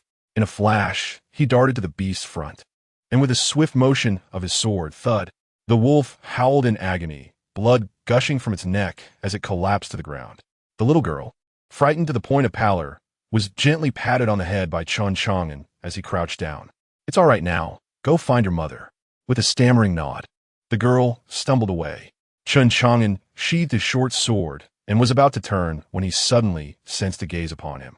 Turning back, he found Elise standing beside the corpse of the beast, her straw hat slightly raised, revealing her icy, clear eyes. Chen Chang'an nodded at her, initially believing she had come to rescue the girl, albeit a moment too late. Yet, he was taken aback as he watched her lower her head, gently caressing the dead wolf's head, sighing softly, "What a pity." Chen Chang'an was momentarily stunned, then furrowed his brow. Pity? This beast nearly took a life. And instead of saving someone, you lament its loss? Ali lifted her gaze, her expression devoid of warmth. All beings possess a spirit. How can you be certain it was not driven by humans to harm others? Driven? Chen Chang'an scoffed. When a beast harms, does it even matter if it's right or wrong? You killed it solely because it posed a threat to your notion of humanity. Ali rapli. But what if it was merely forced into madness? Chen Chang'an narrowed his eyes. Are you suggesting I should allow it to continue harming others? My point is simple. To save lives is commendable, but why take a life without ascertaining the truth first? Ali's tone was calm, yet each word cut like ice. Heaven cherishes all living beings. Your actions are no different from those who arbitrarily decide life and death. Chen Chang'an found himself momentarily speechless, unsure how to counter her argument. He scrutinized Ali, realizing that her demeanor was not only cold, but also inexplicably perplexing. Oh, what a compassionate heart, he mocked with a cold smile. Next time a beast charges at you, I hope you will continue to reason with it. Ali ignored him and turned to leave, her silhouette as frosty as the winter air. Chen Chang'an watched her retreating figure, feeling an inexplicable irritation bubbling within him. At that moment, a synchronized sound of footsteps echoed from afar. "Make way. The city lord's guards are on duty." A squad of armored city guards rushed forward. Their leader, with a sharp gaze, scanned the vicinity before striding directly toward Chen Chang'an. "Was it you who acted?" Chen Chang'an raised an eyebrow. "Indeed, what of it?" The leader sneered. "Arrest him." Chen Chang'an was taken aback. "What do you mean?" "In broad daylight. A beast harms people." The leader barked. "By law, you are to be imprisoned." Chen Chang'an's expression darkened. The leader before him was merely at the profound realm, and since he was currently just a projection, he felt no fear and had no desire to argue with these men. However, as he contemplated simply abandoning this incarnation and dissipating, he recalled Ali's earlier words, "You should not take a life without uncovering the truth." A flicker of understanding crossed his mind as he observed the guards, noticing their unusual expressions and their readiness to label him guilty at the slightest provocation, indicating something was amiss. "How intriguing," he murmured, then raised his head, feigning outrage. "Absurd. A beast harms, and I save lives, yet I am the one who is guilty? Enough nonsense. Seize him." The city guards surged forward, and Chen Chang'an offered no resistance, allowing himself to be taken away. Just before his departure, he caught a glimpse of Elise standing quietly at the street corner, her gaze thoughtful beneath the brim of her hat. Their eyes met briefly before they turned away. Chapter 29. A night visit to the Lord's Manor. The darkness of the death prison was so dense that it felt as though it could be squeezed for moisture. Chen Chang'an sat cross-legged upon the damp straw, the ceiling chains binding his wrists and ankles, emitting a faint blue glow in the shadows. One must commend the great Zhou celestial dynasty. Although this was only the second time Chen Chang'an had ventured beyond the valley, during his previous journey to Qingzhou, he had gleaned some knowledge of this world for passers-by. Thus far, he understood that the current Xianing continent was under the suppression of the great Zhou dynasty, which dominated all sects and aristocratic families. His perception of this unified dynasty of cultivation was not unfavorable. At the very least, it provided a better existence for ordinary mortals. These specially crafted chains, designed to restrain the flow of spiritual power in Xian realm cultivators, were indeed formidable tools employed by the city lord's manor specifically for imprisoning practitioners. A sardonic smile tugged at the corners of Chen Chang'an's mouth. He closed his eyes, attuning himself to the suppressed spiritual energy within. The sealing chains were indeed effective, if he were a genuine Xian realm cultivator. Regrettably, this corporeal form was merely a fragment of his true self, which had long since ascended to the sacred realm. In the sacred realm, one could harness the forces of heaven and earth. Although this body was incapable of wielding such power with the same finesse as his true self, even a mere fraction would suffice to effect his escape. At that moment, a sliver of moonlight streamed through the palm-sized vent at the top of the cell, casting a silvery frost upon the ground. Chen Chang'an abruptly opened his eyes, a glint of silver flashing in his pupils. The time had come. He inhaled deeply, disregarding the dormant spiritual energy within, and instead directed a thread of ethereal perception to guide the moonlight's lunar essence, slowly infusing it into his being. The moonlight appeared to respond to his call, the silvery radiance suddenly intensifying, wrapping around Chen Chang'an like flowing water. The runes on the ceiling chains began to flicker restlessly, emitting faint crackling sounds. "Break!" Chen Chang'an uttered sharply, as the accumulated lunar essence within him erupted forth. One by one, the runes on the ceiling chains extinguished, and fine cracks appeared on the dark chains. With a soft crack, the chains snapped apart. Chen Chang'an flexed his wrists, a deeper smile gracing his lips. Rising to his feet, he glided like a specter to the front of the prison door. The guards outside were dozing, entirely oblivious to the commotion within the cell. For cultivators lacking even the ability to manipulate objects, Chen Chang'an harbored no intent to kill. "Sweet dreams," he murmured, flicking his fingertips, sending a thread of spiritual energy into the guards' foreheads, ensuring their slumber deepened. After effortlessly neutralizing the guards, Chen Chang'an retrieved the keys from their waists but did not rush to unlock the door. He closed his eyes, allowing his consciousness to ripple outward, absorbing the entire structure of the death prison into his mind.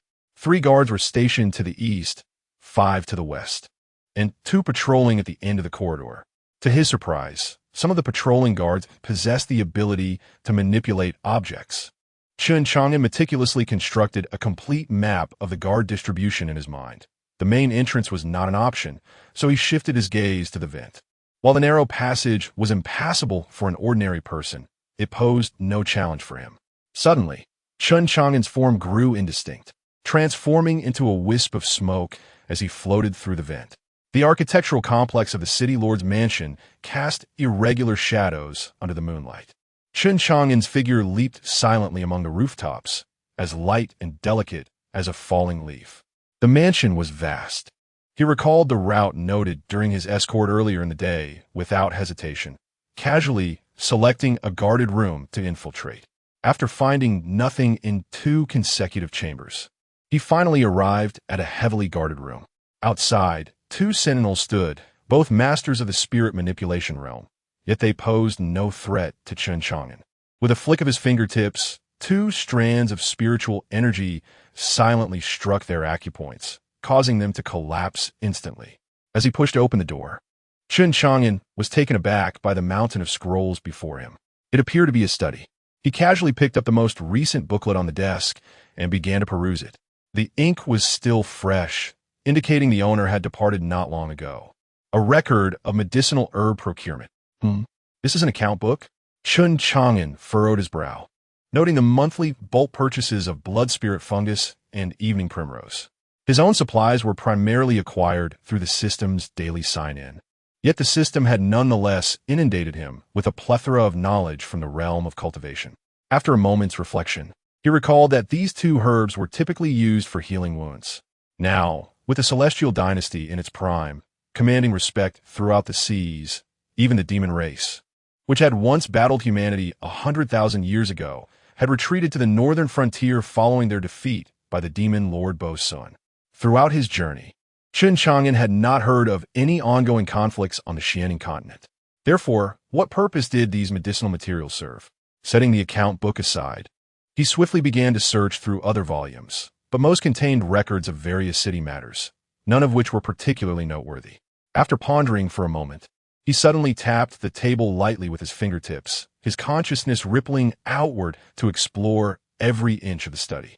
Abruptly, his gaze fixed upon an intricately carved pillar to the right of the desk. There he noticed an almost imperceptible seam, detectable only by his keen awareness. A mechanism? He reached out to caress the pillar, his fingertip grazing a slightly raised pattern, and pressed gently. With a soft click, a wooden panel on the side of the pillar slid open silently, revealing a hidden compartment. Within lay a black-bound booklet, resting quietly. Chapter 30. Blood refinement of demon crystals. The 4th batch yielded a mere 20% survival rate. The purity of the bloodline is insufficient. More Wolf King's blood is required. The 7th batch resulted in only 30% survival. The purity of the bloodline remains inadequate. More Wolf King's blood is necessary. A glimmer of cold light flickered in Chen Chang'an's eyes as memories of a woman named Ali resurfaced in his mind. Had he truly been prejudiced from the outset? He cast a sweeping glance over the contents of the tome, letting out a soft sigh. Indeed, there were clandestine dealings afoot. As he closed the tome, preparing to return it to its concealed compartment, he suddenly sensed an unusual wave of spiritual energy. This tome had been ensnared with a tracking enchantment. Almost simultaneously, hurried footsteps echoed from outside the study, accompanied by the sound of iron armor scraping together. Someone was intruding into the study. With a cold smirk, Chen Chang'an flicked his fingertip, silently erasing the enchantment with a strand of spiritual energy. In the next instant, his figure flickered and transformed into a wisp of azure smoke, slipping through the window's crack. Outside, the moonlight flowed like water, cascading upon the eaves of the Lord's mansion.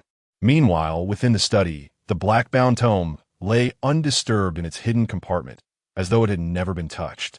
The night breeze was cool, and Chen Chang'an descended upon the roof of the study like a drifting leaf. He bent low, his breath held to a whisper. Even his heartbeat slowed to a faint murmur, rendering him one with the shadows of the night.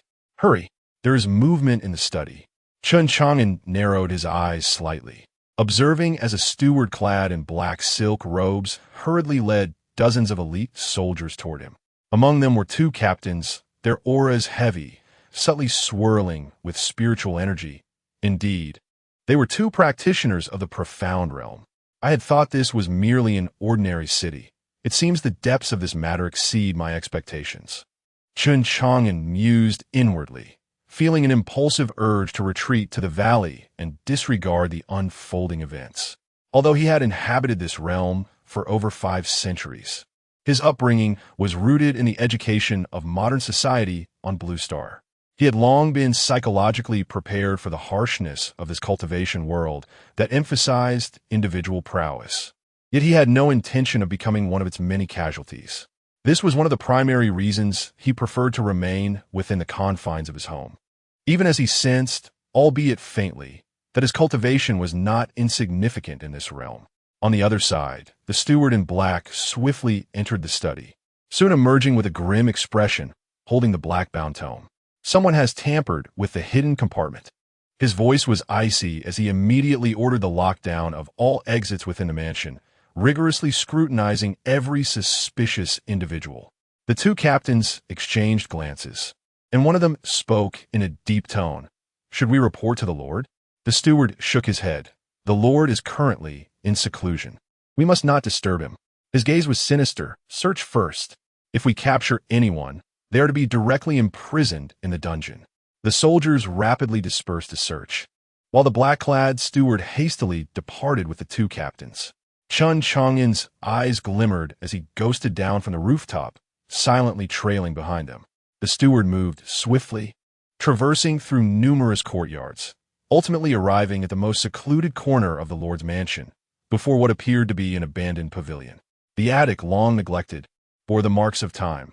The wooden door was weathered, and spider webs filled the window panes, presenting a scene that seemed devoid of visitors. Yet, the steward in black entered without hesitation, followed closely by two commanders. Chen Chang'an refrained from recklessly pursuing them, choosing instead to conceal himself among the branches of an ancient tree outside, his consciousness delicately probing into the attic. Indeed, something peculiar awaited him. As his awareness brushed against the interior, he sensed a faint ripple of a barrier. Had it not been for his incarnation's extraordinary spiritual perception, he might have missed it entirely.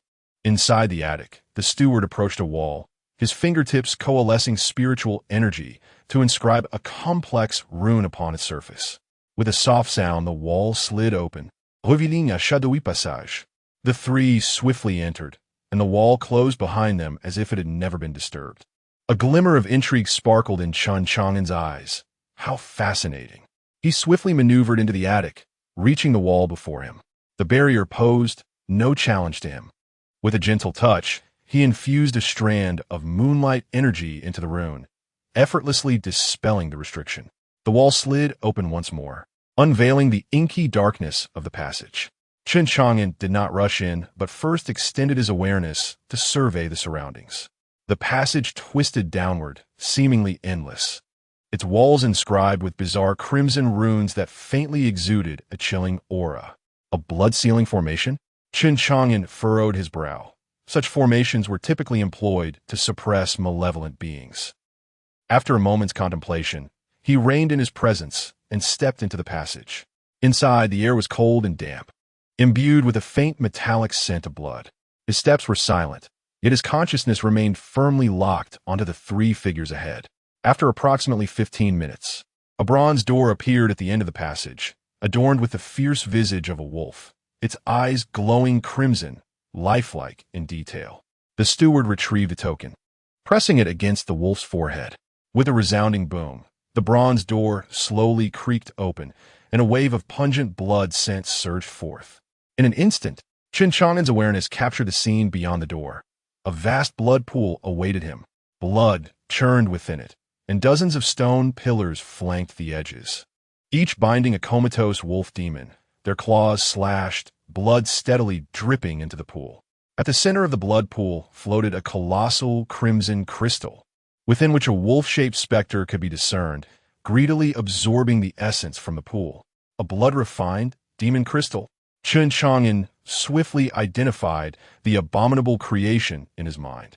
His pupils constricting in shock. So they were concocting such a thing. The blood-refined demon crystal was an ancient malevolent sorcery, requiring the blood of demons for its crafting. Once completed, it would bestow terrifying demon-like powers upon its wielder. The steward knelt reverently beside the blood pool, stating, "My lord, the blood sacrifice record has been tampered with. I suspect an intruder has entered the estate." The demon crystal in the blood pool trembled slightly, and a hoarse voice emerged from within. "No matter. In just 10 more days, the blood crystal shall reach fruition." And then the voice abruptly halted, turning chillingly cold. Someone follows you." Chen Chang'an's heart sank. He had been discovered. Almost simultaneously, the demon crystal within the blood pool erupted with a blinding crimson light, and a blood-colored wolf shadow roared forth, charging directly towards Chen Chang'an's position. Boom! Chapter 31. The White Wolf King. The blood pool churned violently, the stench permeating the air. In an instant, as the crimson wolf shadow lunged towards Chen Chang'an, his figure became indistinct, akin to a leaf scattered by a tempest, narrowly evading a strike capable of rending apart even a practitioner of the transcendence realm. Boom! The very spot where he stood was obliterated by the impact of the blood-colored wolf, causing the stone wall to collapse and debris to scatter. How audacious for a mere practitioner of the transcendence realm to covet this place. The man in the blood pool spoke in a hoarse voice, laced with disdain. Steadying himself, Chen Chang'an's lips curled into an enigmatic smile. If one were to be candid, this marked only the second occasion since his arrival in this realm that he had engaged in combat. Yet, compared to his earlier encounter with the Black Serpent, the current assault felt feeble, akin to a child's play. A sense of superiority surged within him, prompting Chen Chang'an to taunt, "Will the return to the origin realm? To eliminate you, I need not be of the same caliber." Before his words had fully escaped his lips, he clenched his right hand, summoning a transparent longsword, forged from his true essence, which materialized before him. The blade, devoid of sharpness, pulsed with profound Taoist principles. The heaven-resisting sword. The man in the blood pool scoffed, and the blood-colored wolf shadow lunged again, its claws tearing through the air with a piercing shriek. Chen Chang'an stood his ground, the longsword tracing a flawless arc before him. Clang! The sound of metal striking metal resonated as the claws of the crimson wolf were firmly repelled by the seemingly fragile light arc, unable to advance an inch. What? The man's pupils constricted. With a deft twist of his wrist, Chen Chang'an extended the sword's momentum like flowing water, intercepting each of the wolf's assaults with precision. His sword play bore no intent to kill, yet it functioned as an invisible barrier, rendering the relentless onslaught impotent. This sword technique, the black-clad steward's expression shifted dramatically. It was the legendary heaven-resisting sword. It was said that when mastered to perfection, it could withstand any attack from an opponent of the same realm. A flicker of trepidation crossed the blood pool man's eyes, quickly supplanted by a malicious grin.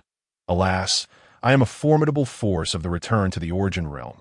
No matter how strong your defense, how long can you endure?" With both hands forming seals, the blood within the pool began to boil, transforming into dozens of blood arrows that shot toward Chen Chang'an from all directions. Confronted by the deluge of blood arrows, Chen Chang'an's sword momentum remained unwavering. Ding, ding, ding. The sword light formed a curtain, deflecting each blood arrow in succession. However, the spiritual power of the return to the origin realm was immensely profound. Each collision sent a jolt through Chen Chang'an's arms, rendering them numb. "I cannot afford a brute force confrontation." His thoughts raced. This incarnation possessed only the cultivation of the transcendence realm, and prolonged combat would spell his defeat. Suddenly, he deliberately exposed a flaw, allowing a blood arrow to pierce through the sword curtain and violently embed itself in his shoulder. Puff! Blood sprayed forth, and Chen Chang'an stifled a grunt, staggering back. "Just as I thought." The blood pool man laughed heartily. "Pursue him. Do not let him escape." Clutching his wound, Chen Chang'an turned to flee, his speed notably hindered. And in his haste, he inadvertently toppled several wooden crates around the corner, appearing quite disheveled. The black-clad steward and two commanders immediately gave chase, while the blood pool man transformed into a shadow of crimson, relentless in pursuit. Within the secret chamber, silence soon reclaimed the space. Moments later, a figure quietly emerged beside the blood pool. It was none other than Chen Chang'an. Indeed, he had been ensnared. He wiped the blood from the corner of his mouth, showing no signs of injury. Indeed, the blood arrow had struck him, but in that fleeting moment, he conjured an illusion with his spiritual energy, making the wound appear tenfold more severe than it truly was. A band of fools, merrily chasing after a mere doppelganger. He scoffed, yet his gaze fell upon the stone wall behind the blood pool. From the very onset of the battle, his consciousness had sensed an unusual fluctuation of spiritual energy emanating from there. Behind the wall lay a concealed passage. After all, it was merely an external incarnation. He felt no remorse in its destruction. Without hesitation, Chen Chang'an approached the wall, his fingertips gathering the power of moonlight as he traced a rune of dispelling upon its surface.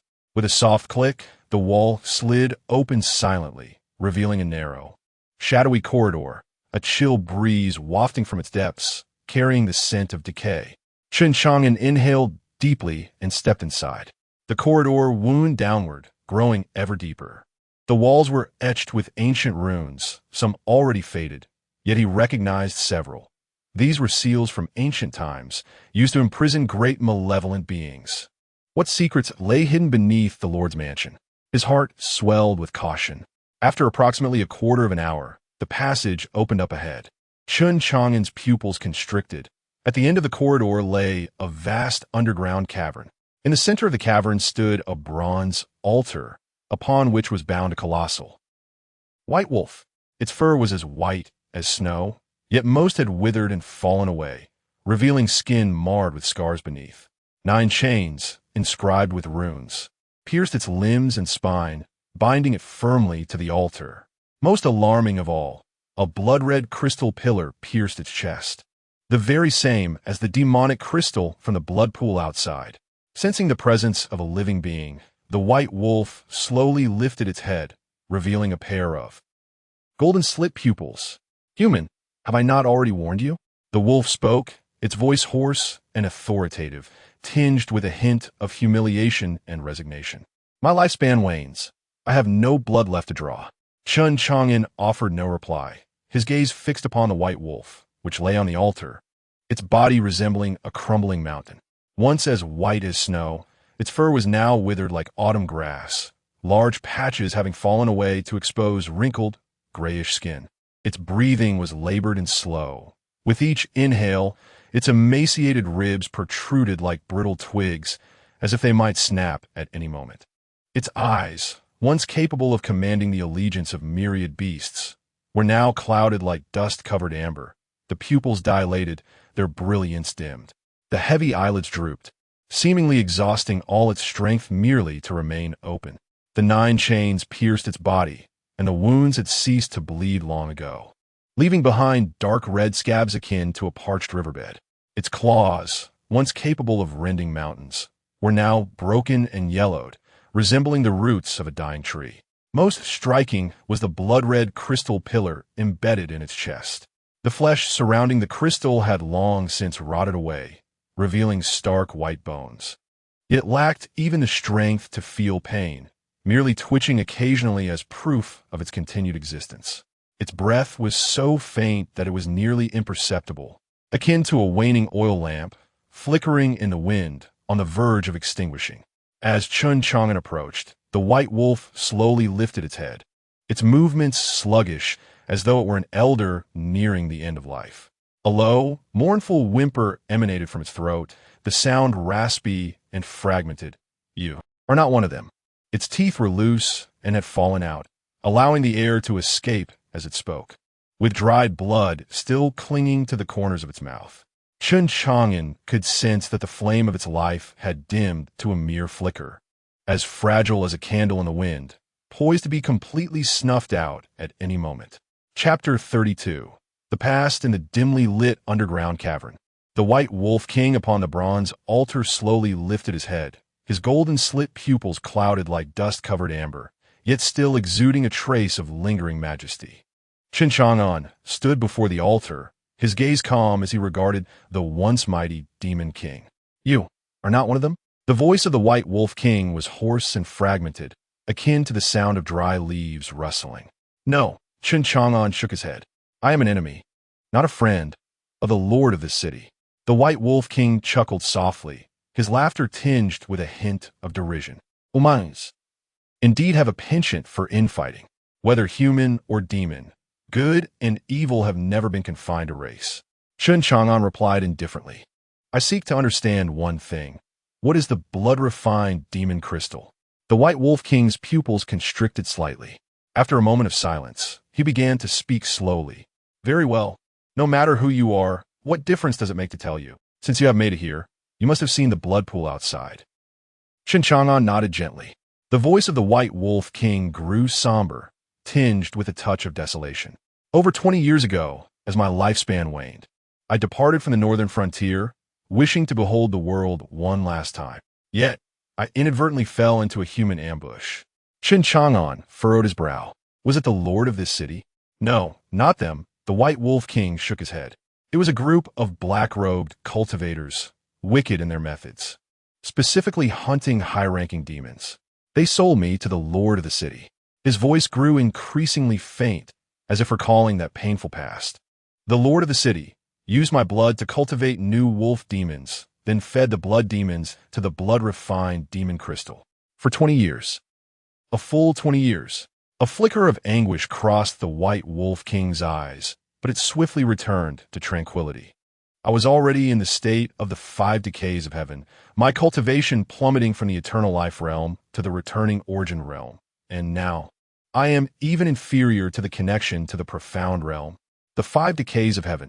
Chen Chang'an was well aware of this term, for it represented the most desperate tribulation for cultivators, signifying that the path of immortality must eventually come to an end.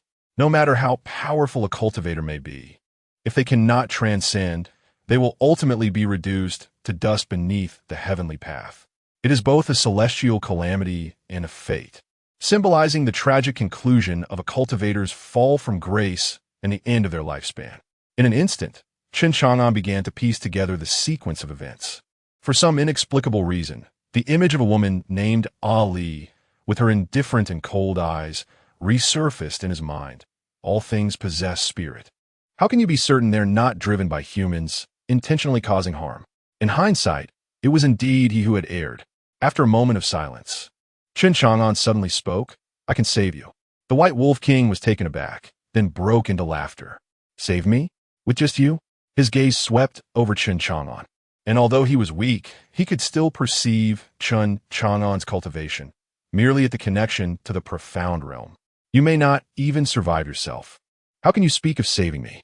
Chen Chang'an remained unperturbed, responding calmly. "Since I have been able to infiltrate here undetected, I certainly possess a means to take you away." The White Wolf King scrutinized him, seemingly weighing the truth of his words. "Why?" At last, it spoke. "I am of the demon clan, and you are human. Why would you risk your life to save me?" Chen Chang'an fell silent for a moment, then replied calmly. "Someone once told me that all things possess a spirit, and seeing is believing. Moreover, upon reflection, I realized that just as there are good and bad people among humans, there are also benevolent and malevolent demons, for instance, those within the city lord's mansion, who perpetrate evil deeds and cultivate wicked arts, are hardly more noble than the demon clan." Chen Chang'an spoke earnestly. The White Wolf King was taken aback. Its murky golden vertical pupils scrutinized Chen Chang'an, seemingly attempting to penetrate his very soul. After a long pause, it suddenly burst into a hoarse yet hearty laughter, as if it had heard the most absurd and amusing revelation. "Ha ha, splendid! What a profound observation! Humans possess virtues and vices, and demons likewise. I never anticipated that before my demise I would encounter such an extraordinary individual. Over the years, the phrase I have heard most often is those not of my kind must harbor treachery. Indeed, many demons, having practiced for millennia, may not possess your clarity of insight." As the laughter gradually subsided, the White Wolf King shook its head. "However, I appreciate your goodwill. I shall not leave. Chen Chang'an furrowed his brow. Why not? A glint of coldness flickered in the White Wolf King's eyes. For the past 2 decades, my blood has been gradually drained. My power steadily siphoned, yet I'm not entirely unprepared. Its voice grew somber, tinged with a fierce resolve. I have infused the essence of the 5 declines of heaven into my demon blood.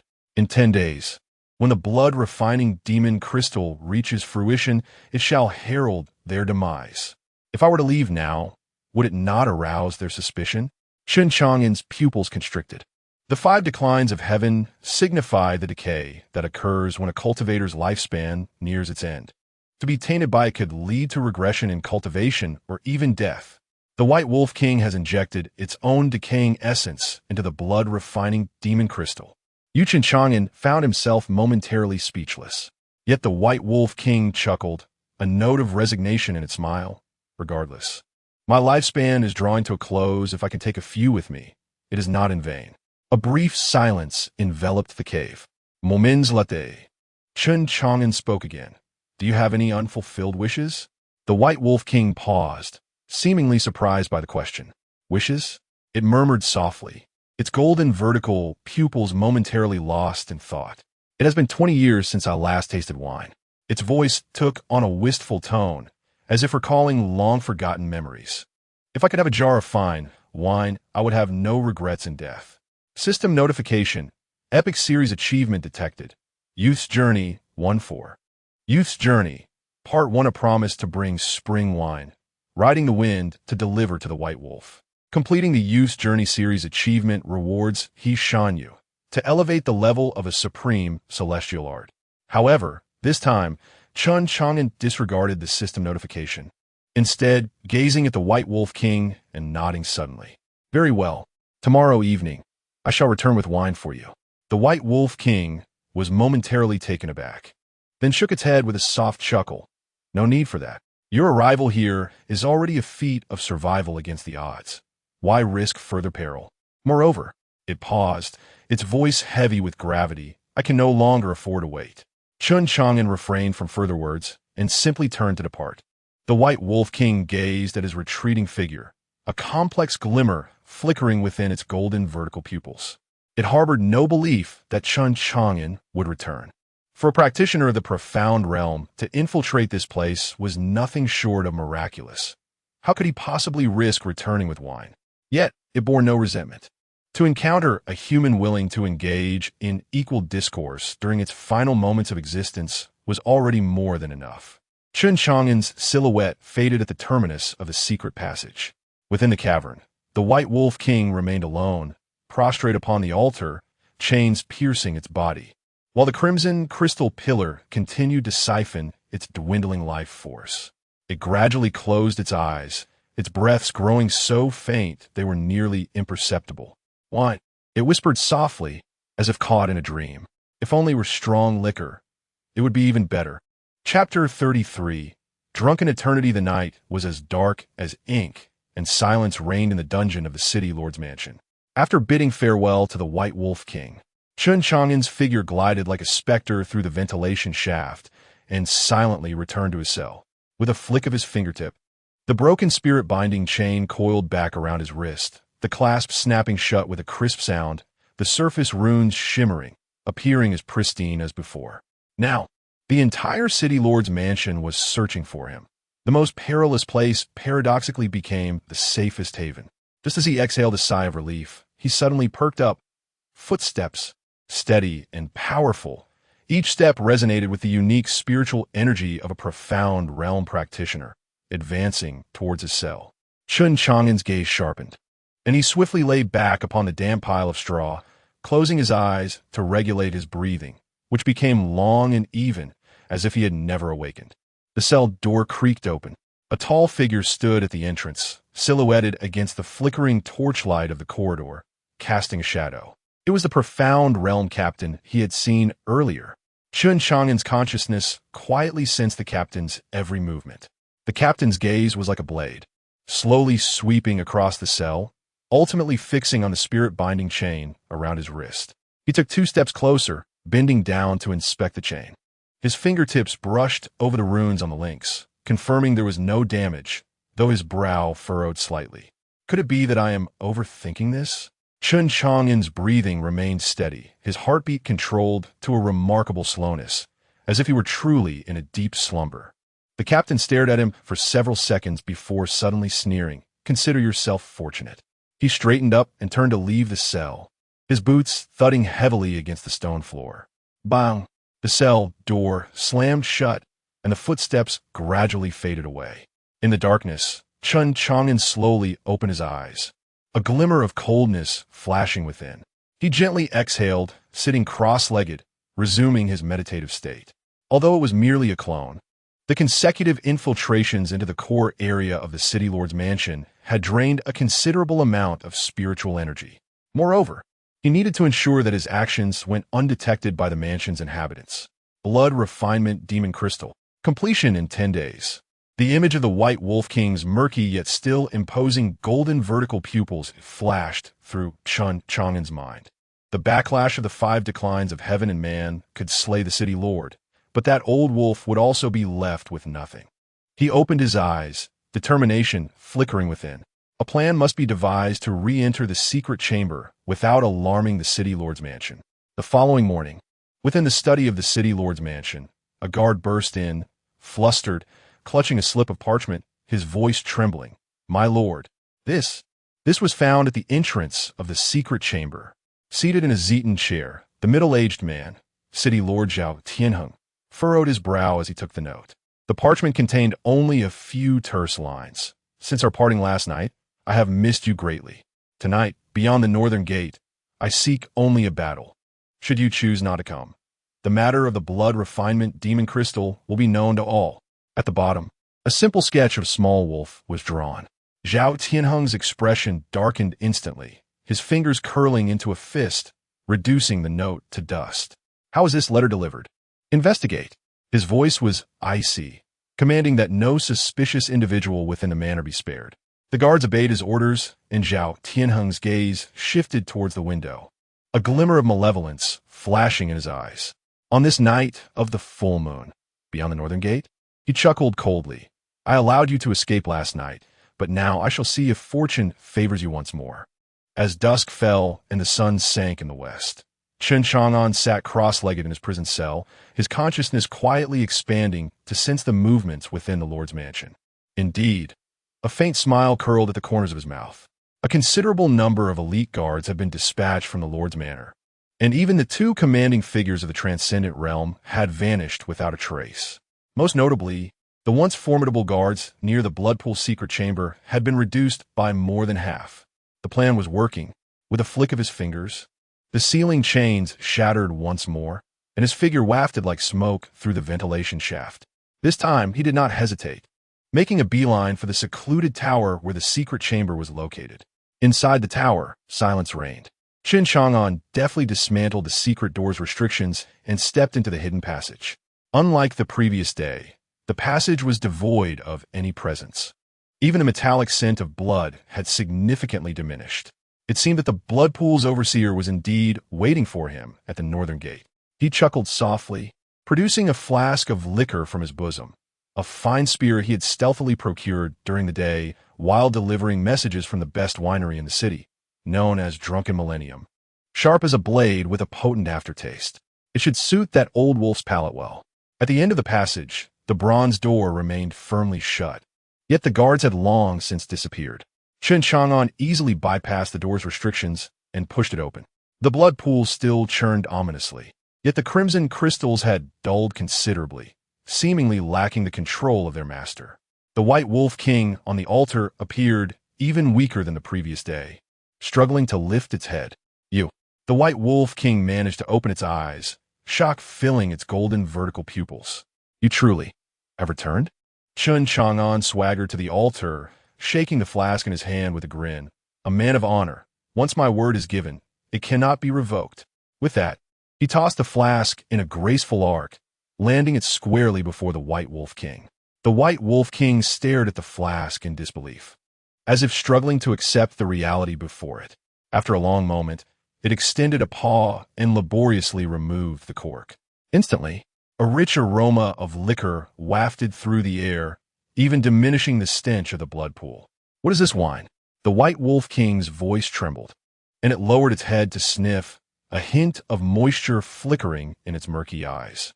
"Drunken Millennium. What fine wine." It raised its head, lifting the flask high, allowing the liquor to cascade like a waterfall into its mouth. Gulp, gulp. The liquid trickled down the corners of its mouth, soaking its parched fur.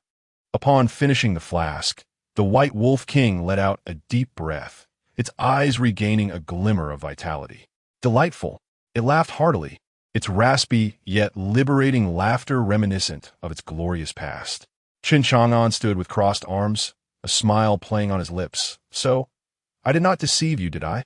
The laughter of the White Wolf King gradually subsided, its golden vertical pupils fixating on Chen Chang'an, suddenly transforming into an air of grave seriousness. "Human, who exactly are you?" "A mere figure of the transcendental realm, yet you have managed to infiltrate this place twice. You are no ordinary cultivator." Chen Chang'an shrugged nonchalantly. "A name is merely a moniker. What truly matters is," he gestured towards the wine pouch. "The wine is rather good. I senti it." The White Wolf King regarded him with a profound gaze and then suddenly broke into a grin, revealing its jagged fangs. What a delightful remark. The wine is rather good. If only I were a few thousand years younger, I would surely take you as my brother." Chen Chang'an smiled, about to respond, when his expression suddenly shifted. His spiritual sense detected an urgent sound of footsteps approaching from outside the secret passage. Someone was coming. The White Wolf King's ears perked up, whispering, "It's that fellow from the blood pool. He is returning." Chen Chang'an swiftly concealed his presence, retreating into the shadows. "I must take my leave," he murmured. "I shall return in 10 days. The White Wolf King shook its head. "There is no need. In 10 days, all will come to an end." Its gaze became remarkably tranquil. "To savor a pouch of fine wine in these final moments, I have no regrets." Chen Chang'an wished to say more, but the footsteps grew ever closer. He cast a deep glance at the White Wolf King before vanishing into the shadows of the secret passage.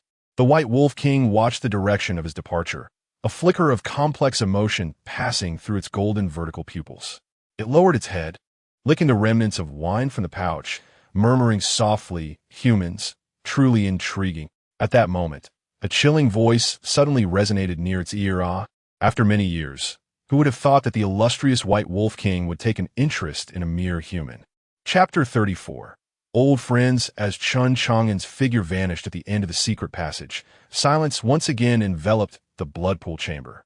The White Wolf King gradually lowered its head, the golden vertical pupils reflecting the remnants of wine in the flask, the corners of its mouth curling slightly, seemingly savoring the long-lost taste of the potent liquor. At that moment, it has been many years. Who would have thought that the esteemed White Wolf King would develop an interest in a mere human? A cool, ethereal voice suddenly resonated beside its ear.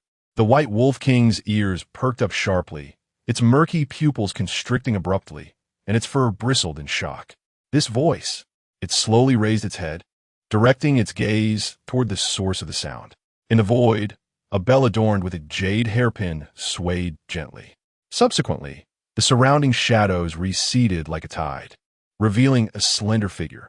She donned a flowing white robe, the hem intricately embroidered with silver serpentine patterns. Her hair, a cascade of dark silk, was loosely gathered with a jade pin, with a few strands cascading down her pale cheeks. A wide-brimmed hat concealed her features, a sheer veil shrouding her face, leaving only a pair of eyes as deep as a frigid pool visible. Yet, with just a glance, the White Wolf King could not tear its gaze away. "Holy Saint!" The White Wolf King's voice trembled, nearly losing its pitch as it struggled to rise. The chains rattled violently, but its withered limbs faltered from weakness, nearly causing it to topple. Ali, or rather, Ji Hongli, gently raised a hand, a wisp of dark red demonic energy supporting its faltering body. No need for formalities. Her voice remained cool, yet bore a subtle softness. "The title of saint is but a relic of the past. Now, I am merely a wandering cultivator." The White Wolf King stared intently at her, its golden vertical pupils glistening with moisture. my old minister. I'm not dreaming, am I? Ji Hongli approached the altar, her fingertips lightly touching it, causing the runes on the 9 chains to silently dissolve. The White Wolf King could finally move its body slightly, yet it did not rise, instead bowing respectfully, just as it had in the northern frontier years ago. "Saint, you have returned." Its voice was hoarse and filled with emotion. "Yes, I have returned." Ji Hongli gazed at the once majestic white wolf, now reduced to a shadow of its former self, an unknown light flickering deep within her eyes, followed by a gentle sigh. "Your return. Is it to lead the demon clan in a renewed struggle against humanity for the Xian'ing continent?" She shook her head. "In this era, it is the age of humanity's prosperity." She raised her hand, revealing a wisp of dark red demonic energy, which surprisingly contained a faint glimmer of gold. "In recent times, I have glimpsed a fragment of the scenery beyond the Holy Realm, and have come to understand a hint of celestial will. If the demon clan wishes to survive, it must retreat to the northern frontier, coexisting with humanity without interference." The White Wolf King was momentarily taken aback, then softly replied, "Since the saint says so, it must be true." There was no trace of disappointment in its eyes, only unwavering loyalty. "It is good that you have returned. Everyone in the northern frontier misses you dearly." Ji Hongli's gaze flickered. "Everyone. Are they all well?" The tail of the White Wolf King swayed gently, reminiscent of the days when a small wolf trailed behind her. "That little fox, which had once followed you daily, has now attained the sacred realm, becoming a new saint of the demon clan." Its voice gradually flowed smoothly, as if returning to the spirited years. Meandering through the changes in the northern frontier over the years, 3 great demons had emerged from the Qingqiu Fox clan.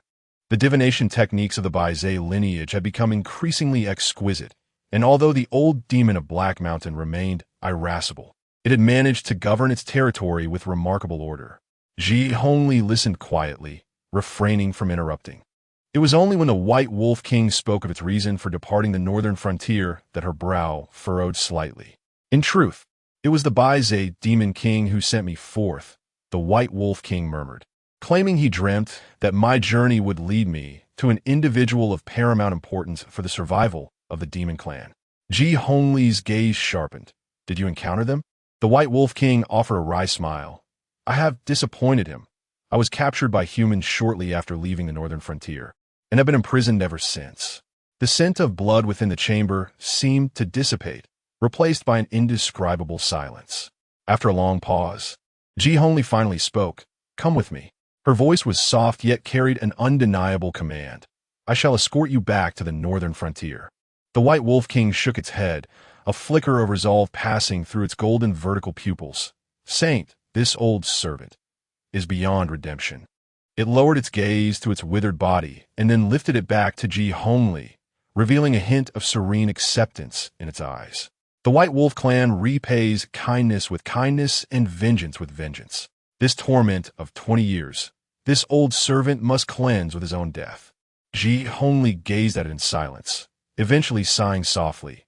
"You remain as stubborn as ever." The White Wolf King bared its jagged fangs. "Aren't you the same?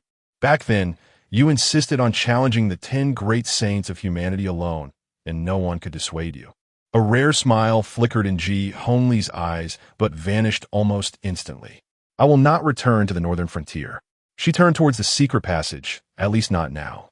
Since you are unwilling to leave, let us each find our own peace." The White Wolf King made no attempt to retain her, merely bowing its body respectfully. "Take care." "Saint." Ji Hongli paused briefly. "What about you? Do you have any unfulfilled wishes?" The White Wolf King pondered for a moment and then suddenly smiled. The human from earlier. "Brought me a pouch of wine. I am quite content." Ji Hongli did not speak further, her figure dissipating like smoke into the shadows. In the chamber, the White Wolf King lay alone upon the altar, gazing towards the direction where Ji Hongli had vanished. The faint glow of the blood pool reflected in its golden vertical pupils. The corners of its mouth turned upward, revealing a satisfied smile. In a moment of reverie, it seemed to return to a time long past, when it was still a small wolf, its fluffy tail wagging like a pinwheel, scampering behind the saint, running across the snowy plains of the northern frontier. The sunlight spilled onto the snow, casting a golden hue upon the world. The saint turned to glance at it, rarely displaying a hint of a smile. Slow down. Be careful not to fall. At that time, it was carefree, feeling that no matter how vast the world might be, it was merely a distance away from the sweep of the saint's robe. Saint, the White Wolf King murmured softly, gradually closing his eyes. The runes on the chains glowed once more, and the demon crystal within the blood pool trembled slightly, as if brewing a cataclysmic eruption. Yet, on the face of the White Wolf King, there was only a serene smile. Chapter 35. The conclusion and departure as Chen Chang'an emerged from the dimly lit secret passage. The first light of dawn painted the horizon with a delicate hue. He stood atop the high walls of the city lord's residence. Casting a glance back at the edifice that held the White Wolf King captive, a faint smile curving his lips. With the pact with the White Wolf King fulfilled, he had no intention of returning to the grim confines of the prison. Yet, he did not plan to depart from the city just yet. 10 days. He murmured to himself, "Let me see what you can achieve." The morning breeze rustled his robes as Chen Chang'an inhaled deeply, feeling the flow of spiritual energy within him. Although this avatar of the profound realm possessed modest cultivation, under the control of saint-level true essence, it was far beyond what an ordinary profound realm practitioner could compare. With a gentle leap, he descended from the high wall like a leaf drifting down, vanishing into the morning mist. As dawn broke, the morning market of Fuan City buzzed with activity. Dew from the previous night clung to the bluestone streets, while vendors erected oilcloth tents, their shouts mingling in a lively chorus. A tofu seller pushed a wheelbarrow, the wheels creaking over the stone seams. At a corner tea stall, steam rose as several porters squatted on benches, sipping hot tea from coarse porcelain bowls. The sizzling of the oil for fried dough sticks filled the air, while the sweet aroma of roasted chestnuts wafted far and wide, drawing the curious gaze of children clutching coins. As the morning light brightened, the vibrant clamor of the marketplace grew increasingly vivid, enveloping the entire street in a lively atmosphere that Chen Chang'an cherished. At this moment, he donned a simple linen garment, blending into the crowd inconspicuously. His gaze traversed the bustling throng, landing on a familiar grocery stall where Ali was arranging her wares. Her profile under the wide-brimmed hat appearing particularly serene in the morning light. Standing before her stall, Chen Chang'an shielded her from the sun's rays. "What would you like to buy?" Ali asked without looking up. "I am not here to purchase anything," Chen Chang'an replied. "I have come to apologize." Ali paused in her task, slowly lifting her head. A flicker of surprise danced in her eyes beneath the veil. "You were right last time," Chen Chang'an said earnestly. "All things possess spirit. I should not have been so presumptuous." Ali's pupils narrowed slightly. She set down the items in her hands and scrutinized the man before her. The one with whom she had once quarreled. A figure from long ago who had journeyed with her through the mortal realm. One she had nearly forgotten, gradually merged with the youth before her. How strikingly similar. She sighed inwardly, her expression softening just a touch. "What did you see?" Chen Chang'an smiled without answering. The sunlight illuminated his face, revealing a glimmer in his eyes that seemed to shine with a brilliance distinct from the surrounding crowd. Suddenly, Ji Hongli understood why the White Wolf King regarded this human with such esteem. With a playful huff, she turned away, a smile playing on her lips. "So now you acknowledge your mistake? To recognize and amend one's errors is the greatest virtue," Chen Chang'an replied, adopting the tone of a fortune teller. "Smutonguet Ji Hongli retorted, though a smile crept onto her face. "I forgive you." After parting from Ali's stall, Chen Chang'an made his way directly out of the city. He was acutely aware that the city lord's residence would soon discover the disappearance of the prisoners from the death row, at which point the entire city would be placed under martial law. Beneath the gnarled branches of an ancient locust tree, 3 miles from the city gates, he erected a makeshift shelter. This location afforded a clear view, allowing him to observe any commotion at the gates while providing an expedient route for escape if necessary. On the first day, everything at the city gate proceeded as usual. By the 3rd day, he noticed the guard from the city lord's mansion beginning to interrogate passers-by at the entrance. On the 5th day, news spread within the city about the hunt for an escaped death row inmate. By the seventh day, the guard search perimeter had extended beyond the city limits. Chen Chang'an altered his disguise daily, sometimes appearing as a woodcutter, at other times as a peddler, yet he never strayed beyond the confines of Fuan City. He observed that the vigilance of the city lord's residents grew increasingly stringent, yet the faces of the guards betrayed an unmistakable fear. On the night of the ninth day, Chen Chang'an stood atop a high slope, gazing into the distance toward the city lord's residence. Bathed in moonlight, the structure resembled a slumbering behemoth. Yet he sensed that something was brewing within. Tomorrow would mark the 10th day, he murmured to himself. On the morning of the 10th day, the skies over Fuan City were clear and serene. Chen Chang'an arrived early at a tea stall outside the city gates. He ordered a pot of fine tea, savoring it leisurely, while keeping his gaze fixed on the direction of the city lord's mansion. At noon, an unexpected upheaval occurred. The ground began to tremble slightly, ripples forming in his teacup. Suddenly, a crimson cloud gathered ominously above the city lord's residence, deepening in hue until it transformed into a disquieting dark red. "Quick, look! What is that?" exclaimed a patron at the tea stall. Chen Chang'an set down his teacup, sensing a familiar aura, the power of the White Wolf King, intertwined with a more ancient and ferocious energy. Boom! A thunderous roar erupted from within the city. A blinding red light burst forth from the location of the city lord's mansion, instantly engulfing the entire estate. The shock waves swept through, causing the very stones of the city gate to tremble. The patrons at the tea stall scattered in panic, yet Chen Chang'an remained seated, his gaze fixed on the towering crimson pillar of light, a smile slowly forming at the corners of his mouth. "Well done," he murmured softly. The pillar persisted for approximately a quarter of an hour before gradually dissipating. When the dust settled, all that remained where the city lord's residence had stood was a vast, gaping pit, with surrounding structures reduced to ruins. However, in the very moment the crimson light vanished, a grotesque figure suddenly ascended from the debris. "Ha ha!" A manic laughter reverberated through the air as the city lord emerged, drenched in blood, his garments tattered, yet enshrined in bizarre crimson runes. His aura, now several times more formidable than before. "Did you think I would perish so easily?" he declared, hovering in midair, his eyes a blood-red glare as he surveyed the desolate city below. A frenzied expression etched across his face. Chen Chang'an squinted, his form flickering as he rose into the air, standing in stark contrast to the city lord. "Indeed, I did not anticipate this," he replied coolly. "You are far more resilient than I had imagined." The city lord sneered. "So it is you, the one who spied upon me from the blood pool that day? Do you believe that mere beast can bring about my demise? I have long since intertwined my spirit with the blood sacrifice formation. As long as the formation endures, I shall not perish." Upon hearing this, Chen Chang'an cast his gaze over the ruins of the city below, and indeed, he discerned faint crimson patterns still flickering amidst the debris. These were the remnants of the formation, not yet wholly obliterated. Understanding dawned upon him. He nodded. "Then for the sake of that old friend, I shall strike you down once more." As his words hung in the air, Chen Chang'an unsheathed his sword. The Nine Heavens Thunder Movement sword technique, heavenly punishment. In an instant, dark clouds gathered above, and lightning danced like dragons. A resplendent beam of sword light, imbued with overwhelming divine might, descended upon the city lord.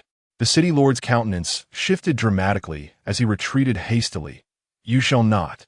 Yet, just as he was about to evade, a crimson light suddenly erupted from the ruins, ensnaring the city lord like chains, anchoring him firmly in place.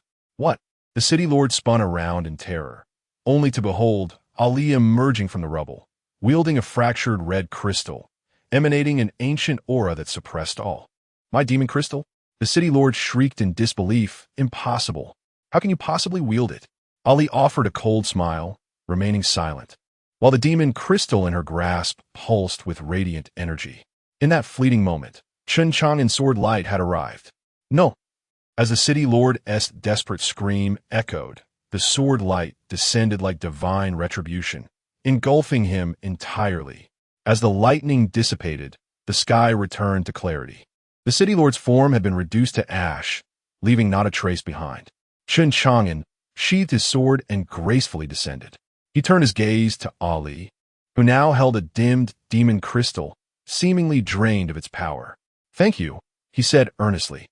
Ali shook her head gently and replied, "This is what I ought to do."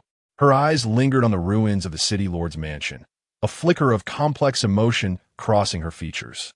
Survivors from the city began to emerge from various corners, their expressions a blend of fear and relief as they gazed upon the desolation. Chen Chang'an understood that the tribulation of the city had finally come to an end. System notification. Epic Series achievement completed. Young Journey 1-4. Young Journey. Part 1, a promise made with spring wine, riding the winds to send off the white wolf. Completing the Young Journey series grants the reward of a He Shan Yu to enhance the level of a supreme celestial method. Do you not see the young wanderer of Huainan, hunting in the day and embracing the night? For the sake of vengeance, 1,000,000 will not hesitate. As if the distance of 1,000 miles were but a mere inch. Closing the system panel, Chen Chang'an brushed off non-existent dust from his clothing, stood up, and cast one last glance at the city. In a moment of reverie, a striking figure clad in white, with flowing white hair, stood upon the city wall. Waving him farewell, Chen Chang'an smiled faintly, humming a soft tune, and turned away without a backward glance. Days later, in the direction Chen Chang'an had departed, at a small sect called 8 Elephants Gate, 500 miles away, a grand entrance examination was underway. Such small sects represent the lowest tier within the immortal cultivation realm of the Xianian continent, yet for countless ordinary mortals yearning for longevity, they remain the sole path to salvation.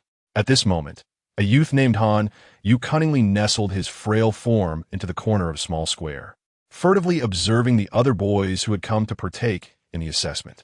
Chapter 36. The young Han Yu beneath the blazing sun. The stone square at the foot of the 8-symbol gate was teeming with youths who had come to participate in the entrance examination. Han Yu nestled in the shadows at the edge of the square, his slight frame nearly merging with the stone wall. He licked his cracked lips, his eyes darting with keen awareness. He observed that the youths, including himself, had unconsciously formed 3 distinct groups.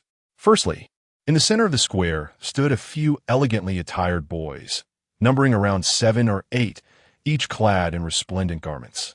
The leader among them appeared to be around 15 or 16 years of age, wearing a piece of polished white jade at his waist that glimmered softly in the sunlight. He was engaged in light-hearted banter with his companions, speaking just loud enough for those nearby to hear. "Brother Zhang, I heard your father specially invited a master from Qingyang City to help you refine your meridians?" inquired a boy in blue, attempting to ingratiate himself. The one referred to as Brother Zhang modestly nodded. "It's merely a trivial matter. My father says with my aptitude, gaining entry to the 8-symbol gate is more than sufficient. I'm only here to fulfill the necessary formalities." Han Yu listened intently, his grip tightening on the hem of his garment. The coarse cloth he wore had been his attire for 3 years, the cuffs worn and frayed, with patches at the elbows. Compared to those boys in splendid clothing, he felt as if he belonged to an entirely different world. The second group consisted of a dozen or so youths who surrounded these well-dressed boys. Although their attire was somewhat inferior, they were still clean and neat. These boys, evidently from well-off families and raised in towns, had learned to read the emotions of others and navigate social situations to some extent. Thus, they clustered around the leading boy, addressing him as young master or brother with a familiarity that he seemed accustomed to, yet still relished, typical of youthful pride. Lastly, there was a group of impoverished children like himself, scattered in small clusters at the edges of the square. Most, like Han Yu, observed their surroundings with cautious curiosity, resembling a flock of sparrows that had unwittingly wandered into a gathering of cranes. "Hey, did you come here alone?" A timid voice came from beside him. Han Yu turned to see a boy even smaller than himself, his face still bearing the innocence of youth. "Yes, my uncle brought me," Han Yu replied, instinctively straightening his posture to present himself as less pitiful.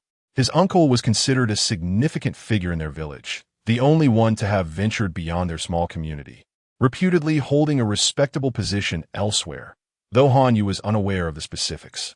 The boy's eyes brightened. "I'm Lin Xiaoshu, the son of a hunter from Yo family village. And you?" Hanyu, he answered briefly, his gaze once again drifting toward the group of elegantly dressed youths. Lin Xiaoshu followed his line of sight and exclaimed, "Those boys are clearly the sons of affluent families. I've heard they bathe in spirit herbs from a young age and practice their family-esque cultivation techniques. How can we, the children of the poor, ever compare?" Hanyu remained silent. His uncle had informed him before leaving that the path of cultivation was fraught with challenges, yet not devoid of opportunities.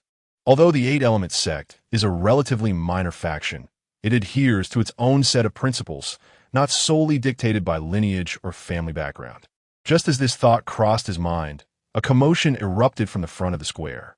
An elder clad in a gray robe ambled forth, accompanied by several young disciples. The elder, with a gaunt visage yet bright, piercing eyes, moved with an ethereal grace, exuding an air of celestial wisdom. It was Elder Wang. Someone exclaimed. Hanyu immediately perked up, urging Lin Xiaoshu to push forward. The elegantly dressed youths ceased their conversations and stood respectfully at attention.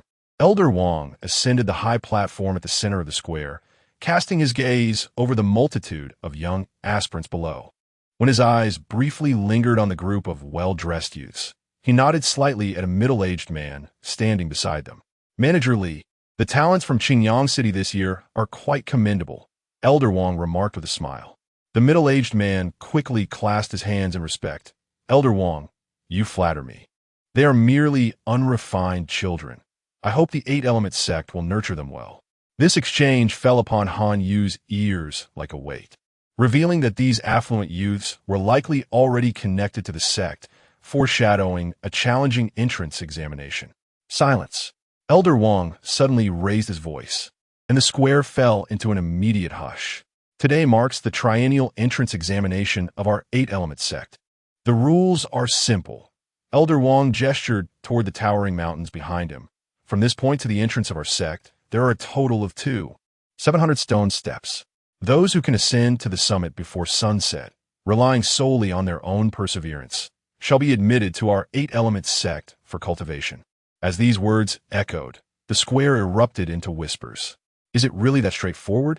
I thought we would have to test for spiritual roots and qualifications. 700 steps.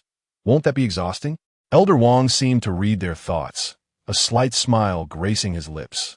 "On the path of cultivation, the foremost principle is the fortitude of one's character.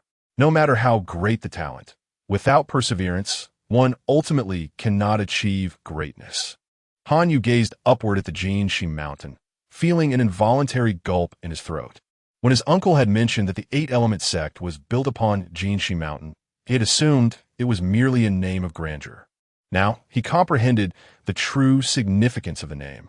The entire mountain resembled a colossal golden-scaled serpent coiled upon the earth, its main peak steep and erect like the head of a serpent, flanked by ridges that extended like a serpent's forked tongue. Most astonishing was the color of the mountain stone. At a distance, it shimmered with a dark green hue akin to bronze, yet upon closer inspection, one could discern delicate golden veins covering its surface, sparkling like rippling waters when kissed by sunlight. "What is this if not stone?" Han Yu murmured, unable to resist reaching out to touch the exposed rock face at the mountain's base. The sensation beneath his fingertips was cool and slick, akin to brushing against scales. He quickly withdrew his hand, a shiver racing down his spine. "Startled, are we?" Unbeknownst to him, his uncle had suddenly appeared at his side, smoking a pipe, squinting towards the mist-shrouded summit. Jinshi Mountain is said to have once been the form of an ancient spirit serpent, and it is rumored that the stones here still pulse with the essence of magical blood. Just as Hanyu was about to inquire further, a sudden gasp arose from the crowd. Following the direction of the commotion, he finally beheld the legendary stairway to ascension. The 700 azure stone steps spiraled upward like a jade ribbon cast down by the divine, winding from the base of the mountain into the obscured clouds above. At the very bottom, the initial 300 steps are relatively gentle, but as one ascends, the incline becomes increasingly steep, nearly vertical at the midpoint. The surface of the ancient stone steps, weathered by millennia of rain and wind, is riddled with indentations, some of which still hold the remnants of last night's rain.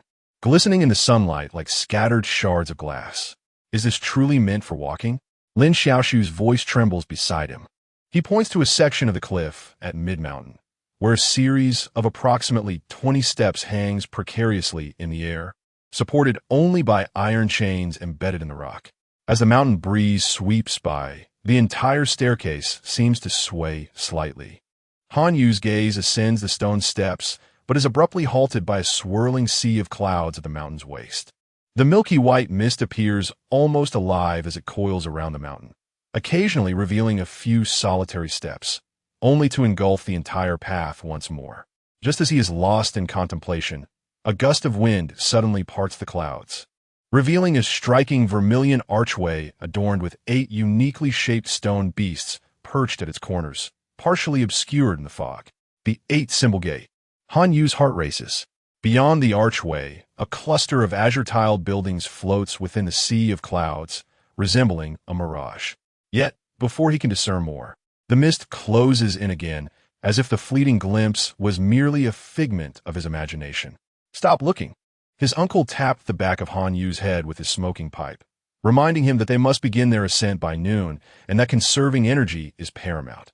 Meanwhile, 100 miles away from Jinshi Mountain, Chen Chang'an set down his coarse porcelain teacup, causing the tea to ripple gently at the bottom. He surveyed his surroundings. On the dirt road of Qingyo village, only a few stooped old farmers ambled along leisurely, while the cheerful sounds of children playing by the threshing ground resonated clearly. Curious, he stroked his chin and turned to the tea stall owner, inquiring why there wasn't a single young lad to be seen in the village. The elderly man, wiping the table, chuckled knowingly, his wrinkles revealing a hint of understanding. You must be an outsider, sir. Today is the grand opening ceremony of the 8 symbol gate, and the youth in the surrounding 10 miles have set off to Jinshi Mountain before dawn. The 8 symbol gate? Chen Chang'an's eyes sparkled as the teacup twirled in his fingers. A sect of immortals? Indeed, the old man refilled his cup with tea from a copper kettle, lowering his voice amidst the rising steam. Which young person in this village does not yearn for immortality? After all, when one ascends, even their chickens and dogs follow suit. Chen Chang'an's eyes lit up as he gazed thoughtfully at the undulating mountains in the distance. Good sir, how does one reach the 8 symbol gate? Follow the official road east for 60 miles, and you will find Jinshi Mountain, the old man indicated with his handkerchief towards the mist-wreathed peaks. At the foot of the mountain lies Qingyang City, a hub of activity far more vibrant than our humble village. If you wish to seek a chance at immortality, it is best to arrive before noon. Before he could finish, a piece of silver had already appeared on the table. When he looked up again, the figure of the traveler in blue had vanished at the end of the official road, leaving only the tea awning swaying gently in the wind. Chapter 37, Sect Examination. Golden Snake Mountain, 8 Elephant Sect. Han Yu rubbed his temples and withdrew his gaze, only to discover that the shadow beneath his feet was grotesquely contorting. He blinked, realizing it was no illusion. The golden patterns on the stone steps, under the sunlight, undulated slightly like genuine snake scales, as if the entire mountain path were breathing. A wave of dizziness washed over him, and he staggered back 2 steps until he steadied himself against an ancient pine. This was the living scale phenomenon of Golden Snake Mountain. His third uncle, unfazed, exhaled smoke rings, warning that those lacking sufficient cultivation could have their very souls drawn away if they gazed too long. Just take a look at the sides of the steps, he advised. Han Yu pressed his temples and shifted his focus. To either side of the steps, clusters of thumb-sized blue-purple flowers thrived in the rocky crevices, each petal adorned with star-like silver speckles. More astonishingly, as these star-patterned flowers swayed in the mountain breeze, they scattered fine, shimmering powder, creating a faint luminescent trail upon the stone steps. Those are guiding star patterns. They glow at night, he explained. However, it is best to reach the summit before dark. It is said that after nightfall, some rather unpleasant entities emerge from the steps. Just as he spoke, a silver shadow suddenly darted past through the crevice above them. Han Yu caught a glimpse of a fluffy tail before the creature vanished into the underbrush beside the steps. A cloud mist marten, an astute youth exclaimed. I've heard their fur can ward off all poisons. The crowd stirred, with several wealthy scions signaling their servants to pursue. At that moment, a long, resounding chime echoed from the mountain's peak, the deep resonance causing the star-patterned flowers to tremble. All chatter ceased abruptly. Elder Wang of the Eight-Elephant sect had, unbeknownst to them, appeared on the first tier of the stone steps, his gray robe billowing like a sail in the mountain wind. Behind him trailed two young sword-bearers, each adorned with a jade token etched with python patterns. "It is noon," Elder Wang proclaimed, his voice not loud yet distinctly reaching every ear. "Those who reach the summit before sunset may enter the walls of our Eight-Elephant sect."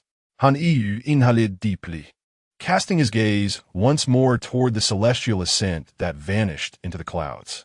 At that moment, the sunlight illuminated the mountain's midsection, the nearly vertical steps reflecting blinding golden rays, resembling the fearsome fangs of a giant python gaping wide. He suddenly comprehended why his third uncle said that every year, youths participating in the examination went missing. This was no celestial ascent. It was clearly a perilous path leading into the dragon's lair and tiger's den. "Are you frightened?" His third uncle pressed a coarse cloth bundle into his hand. "Carry this. Chew on a few pieces at a crucial moment." Han Yu felt the hard object within the bundle, detecting the distinct earthy scent of ginseng. Just as he was about to express his gratitude, a cheer erupted ahead. The group of elegantly dressed youths surged toward the stone steps, their luxurious garments billowing in the wind like colorful banners. "Remember," his third uncle said, giving his shoulder a reassuring pat, "the test of the celestial ascent is not one of legs, but of the heart." His rough fingers pointed gently at Han Yu's chest. The bell tolled once more, and Han Yu was swept along with the throng toward the mountain's base.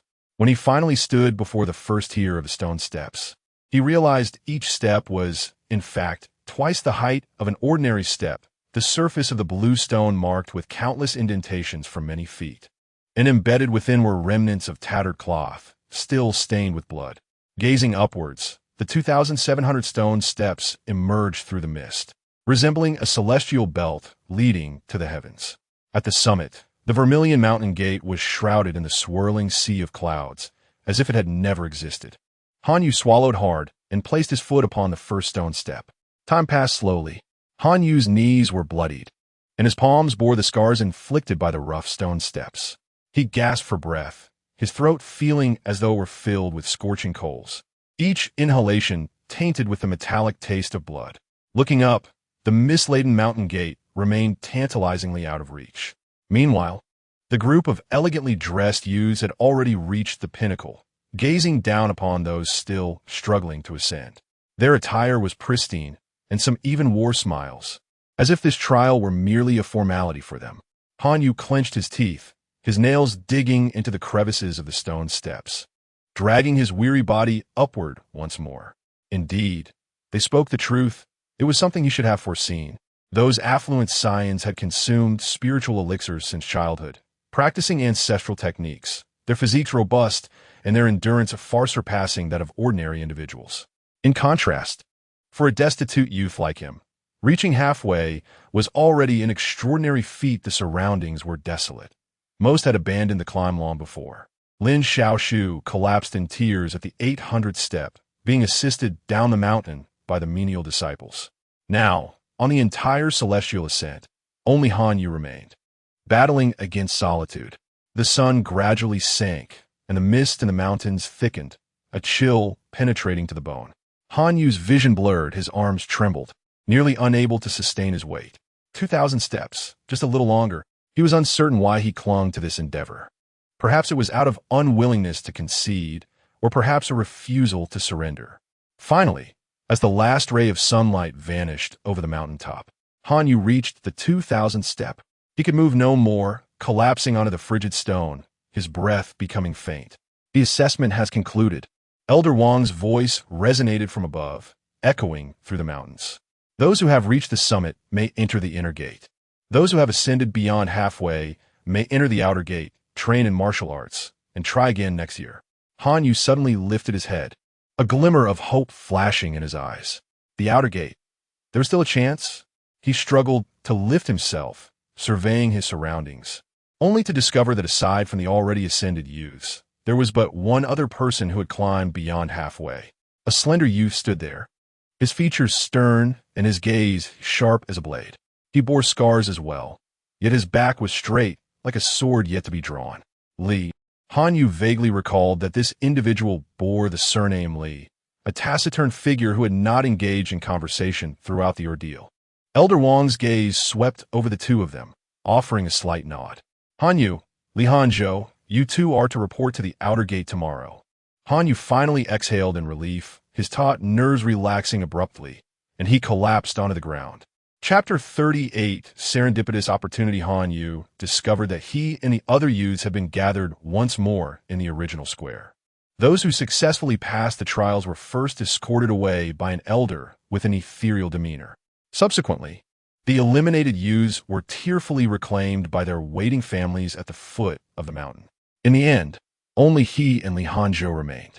He had just informed his third uncle about his impending entry into the outer sect, and with a sense of pride and encouragement, his uncle had given him a heavy cloth bag, instructing him to practice diligently and strive for a smooth entrance into the inner sect during next year's assessment.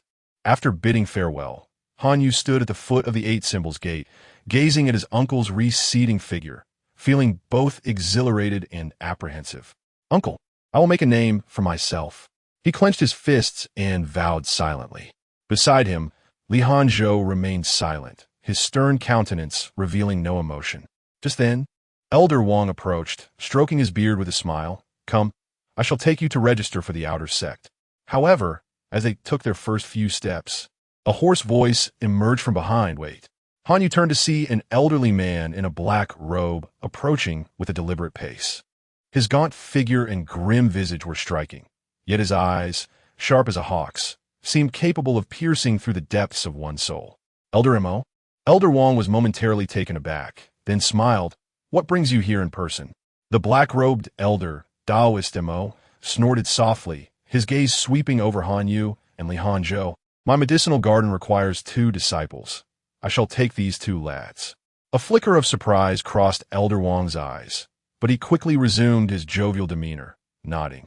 Since Elder Mo has spoken, it is certainly no issue. He turned to Han Yu and Li Hanzhou, saying, You are fortunate. Elder Mo is the master of our medicinal garden at the Eight Symbols sect. To train under him is indeed a blessing. Han Yu's heart soared with joy, and he promptly bowed. Thank you, Elder. Li Hanzhou remained silent, merely nodding slightly.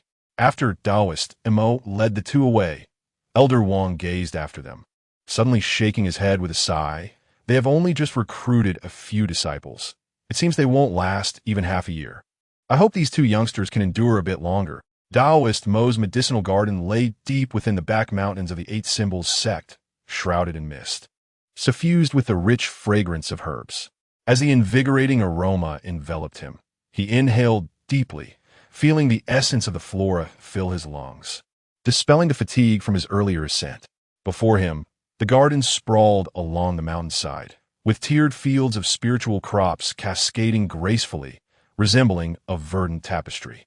Between the ridges, various spiritual herbs grew in abundance. Some leaves glistened like emeralds, others boasted fiery red stems, and some bore thumb-sized fruits that glimmered softly in the morning light. Are all these spiritual herbs? Han Yu had never witnessed such an abundance of rare flora, and he was momentarily dazzled. He crouched down, curiously reaching out to touch a silver-leaved herb at his feet. As his fingertip grazed the edge of the leaf, it curled slightly, as if imbued with a spirit of its own. Do not touch recklessly. A cold voice came from behind him. Han Yu turned around and saw Li Hanzhou standing not far away, his gaze fixed upon a plant known as the cold heart grass. The edges of its leaves bore fine thorns that would cause numbness upon contact with the skin. Han Yu quickly retracted his hand and offered an awkward smile, expressing his gratitude to his senior brother for the warning. Li Hanzhou appeared to be a year or 2 older than him, and addressing him as senior brother felt entirely appropriate. Li Hanzhou said nothing further, turning instead to follow the Taoist Mu, who continued deeper into the medicinal fields. The 2 were soon led to a modest wooden cabin, where Taoist Mu paused his steps. In the next moment, Han Yu felt a weight in his palm, and upon glancing down, he realized that the Taoist had tossed 2 weathered books into their hands. With a cold voice, he declared, "For the next few days, you shall do nothing but cultivate this longevity technique. In 7 days, I will assess your progress. Those who fail will be sent back to the outer sect without hesitation." With that, he turned and departed, his dark robe billowing in the wind, disappearing into the depths of the medicinal garden, seemingly unwilling to waste a moment on the two of them. However, Han Yu was too preoccupied with the books in his hands to dwell on this. His heart raced with a mix of anxiety and anticipation. He opened the longevity technique and discovered it contained a fundamental breathing method, stating that mastery of it would extend one's life and lay a solid foundation for embarking on the path of immortality. 7 days. I must succeed. After a brief discussion with Li Hanzhou, they settled into a cramped wooden cabin, which contained only a wooden bed and a low table. Once the door was closed, Han Yu eagerly sat cross-legged, adjusting his breath according to the book's instructions, attempting to sense the spiritual energy of heaven and earth.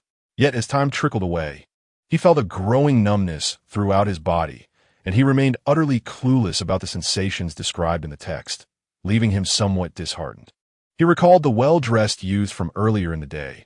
They had likely already achieved success in their cultivation. But in the next moment, a stubborn determination surged within him. Han Yu resolutely cast aside his distracting thoughts and resumed his practice. By midnight, just as he was on the verge of giving up once more, a faint warmth suddenly surged within him, coursing gently through his meridians. Qi sensation.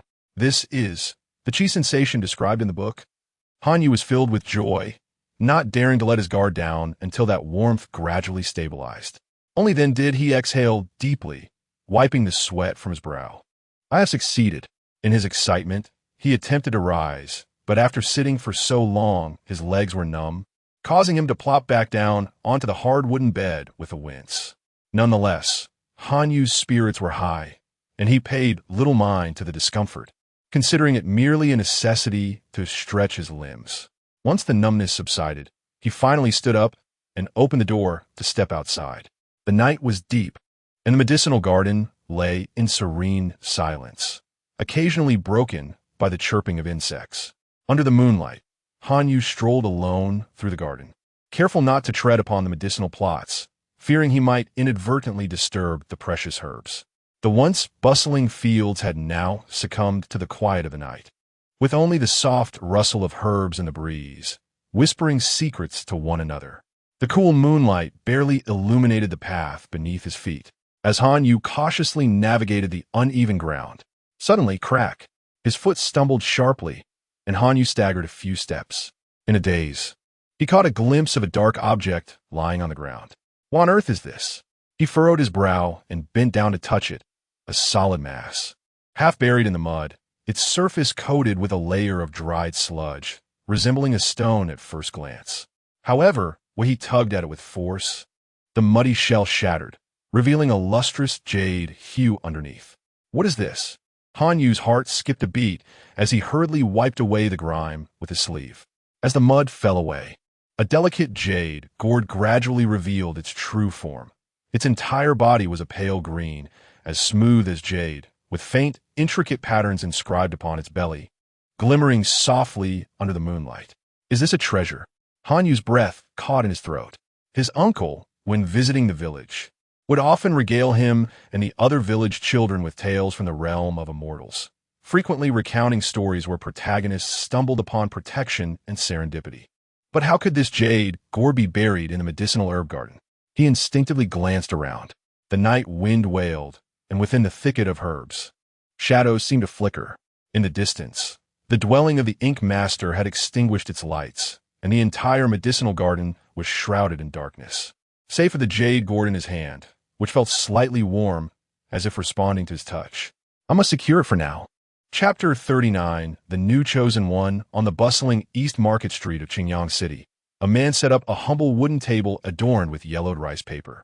Beside it stood a crooked wooden sign that read, "Fortune-telling, 10 tales for adults, free for youth." Passers-by cast curious glances, some stifling laughter. Another charlatan, targeting children. How novel. This man was, of course, Chen Chang'an, who had recently arrived in the city. He remained oblivious to the murmurs around him, methodically grinding ink. At this moment, he wore a faded blue long robe, his face lean, appearing to be in his early 30s, but his eyes shone with an unusual brightness, as if capable of seeing into the hearts of men. "Sir, is it truly free?" A timid boy, around 12 or 13, stood before the table. Chen Chang'an looked up and smiled. "Indeed, it is true. What character do you wish to inquire about?" I would like to know about the character study." The boy bit his lip and scrawled the character unsteadily on the paper. Chen Chang'an gazed at the character, and before him appeared a translucent system panel visible only to him. Zhao Xiaolu, cultivation, mortal potential, 5, average, destiny, 25, perhaps a minor official in the future. Loyalty, 0, stranger, personality, diligent. Steady, he let out a soft sigh. It was hard to believe this was the 7th child today, without any talent for cultivation. "You are diligent and eager to learn. You will surely achieve great things in the future." Chen Chang'an uttered a kind lie, pulling a piece of malt candy from his sleeve and offering it to the boy. "Remember, it is always good to read more." The boy ran off joyfully. Chen Chang'an watched his retreating figure, pondering. The talent for cultivation in this world is even scarcer than he had imagined. However, he quickly recalled that the talent for cultivation is largely hereditary, concentrated among the aristocratic families and sects, alongside the expansive de Zhou, a unified dynasty of cultivators. Thus, gifted mortals were indeed rare. His current endeavors resembled searching for a needle in the ocean. Yet, after 500 years of solitary existence in the valley, Chen Chang'an was not a man lacking in patience. Moreover, with his system at hand, for the chosen one, he could very well be regarded as a grandfatherly figure. Perhaps they would attract one another, he mused contentedly. As noon approached, the foot traffic on the street began to swell. A group of elegantly dressed young men surrounded a well-dressed nobleman as they exited a nearby tavern. The nobleman, around 16 or 17, wore a jade pendant at his waist and wielded a folding fan, exuding an air of arrogance. "Master Zhang, look over there. A fortune teller offering free readings for children." One of the attendants pointed toward Chen Chang'an with a chuckle. Master Zhang squinted, intrigued. "Oh, how curious. Let's have a look." The crowd parted to make way. Chen Chang'an looked up to see a young nobleman standing before his table, surveying him from a lofty height. If Han Yu were present, he would certainly recognize this Master Zhang as the prominent young man he had encountered during the sect assessment. "I have heard that your divination is remarkably accurate." Young Master Zhang's tone was laced with palpable disdain. "Go ahead, give it a try." For a moment, Chen Chang'an's gaze lingered on the youth's face before the system panel unfurled. Zhang Mingho cultivation, early stage of object manipulation potential, 25, inferior water spiritual root, fate, 0, trapped in a dire situation. May fortune favor you, loyalty, 0, stranger, personality, confident, arrogant, please write a character, Chen Chang'an urged, pushing over the paper and brush. With a derisive snort, young Master Zhang scrawled the character Zhang with a vigorous stroke, yet it emanated an air of hostility. As Chen Chang'an regarded the character, he spoke slowly. "The character Zhang can be deconstructed into bow and long. The bow is drawn taut, an arrow poised to be released, yet its target remains unknown. It seems, young master, that you may soon face a calamity. It is advisable to remain indoors and avoid unnecessary risks." "Nonsense." Young Master Zhang slammed his hand on the table, causing the inkstone to leap, splattering ink across the Xian paper. "I am the legitimate heir of the Qingyang Zhang clan. Who would dare to harm me? You, a mere charlatan, seek to frighten me for monetary gain?" Laughter erupted from the surrounding attendants, one tall and wiry individual sneering. "Young master, do you really think such lowly tricks are worthy of your attention?" Calmly, Chen Chang'an wiped the ink from his hand and replied, "The divination is free. Believing it or not is entirely up to you." With a dismissive huff, young Master Zhang flicked his sleeve and, before departing, kicked over the water pot near Chen Chang'an, spilling water across the floor, reflecting the shattered sky. "Enough, there is no need to argue with a dead man," Chen Chang'an muttered, shaking his head as he tidied the disordered table. Such is human nature. Even the most irritable individuals can exhibit remarkable tolerance towards those suffering from terminal ailments. Furthermore, He felt no inclination to concern himself with young Master Zhang's alleged impending doom. His last encounter in Fuan City had proven sufficiently troublesome, and he was averse to complications. As the sun dipped below the horizon, the streets gradually emptied of pedestrians. Chen Chang'an put away the paper and brush, preparing to conclude his day's divination. Just then, a figure appeared before him, blocking the last rays of sunlight. "Sir, could you please divine a character for me?" The voice was clear, infused with the youthful exuberance of adolescence. Looking up, Chen Chang'an beheld a boy of approximately 15 years, unremarkable in appearance and attire. Yet his eyes sparkled with an indefinable brilliance. An inexplicable flutter stirred within Chen Chang'an, and he spread the Xian paper anew. "What character would you like to measure?" The boy pondered for a moment before writing the character Han. As the character settled onto the paper, Chen Chang'an's system panel erupted into a vibrant flicker. Golden text cascading like a flowing stream. Han cultivation, mortal, just awakened the sense of qi, potential. 28, inferior 5 elements, spiritual root. Fate, 100, child of destiny. Transforms misfortune into fortune. Loyalty, 0, stranger. Personality, resolute. Cautious. Chen Chang'an's hand trembled slightly, ink droplets falling onto the paper, blurring into dark stains. He inhaled deeply, suppressing his astonishment, and raised his gaze to the seemingly ordinary boy. The twilight glow enveloped the youth, casting him in a golden silhouette. Chen Chang'an understood that the child of destiny he had sought with great fervor had finally manifested before him. Moreover, even his greatest disciple, Xiao Chun, possessed merely an 85 in destiny, while the youth before him astonishingly boasted a full measure. As for potential, one can only assert that in the presence of absolute destiny, all things are subject to transformation, albeit with a few more detours along the way. Chen Chang'an, however, was more than willing to assist this child of destiny in circumventing numerous winding paths, the only condition being that the other party must become his next disciple. Chapter 40. The Fortune Teller, Sir? The voice of the youth, tinged with confusion, drew Chen Chang'an back to reality. He inhaled quietly, striving to regain his composure, his gaze settling on the character Han that the boy had just inscribed.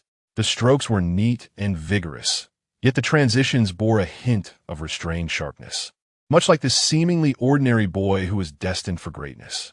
The character Han is derived from Wei and Gone.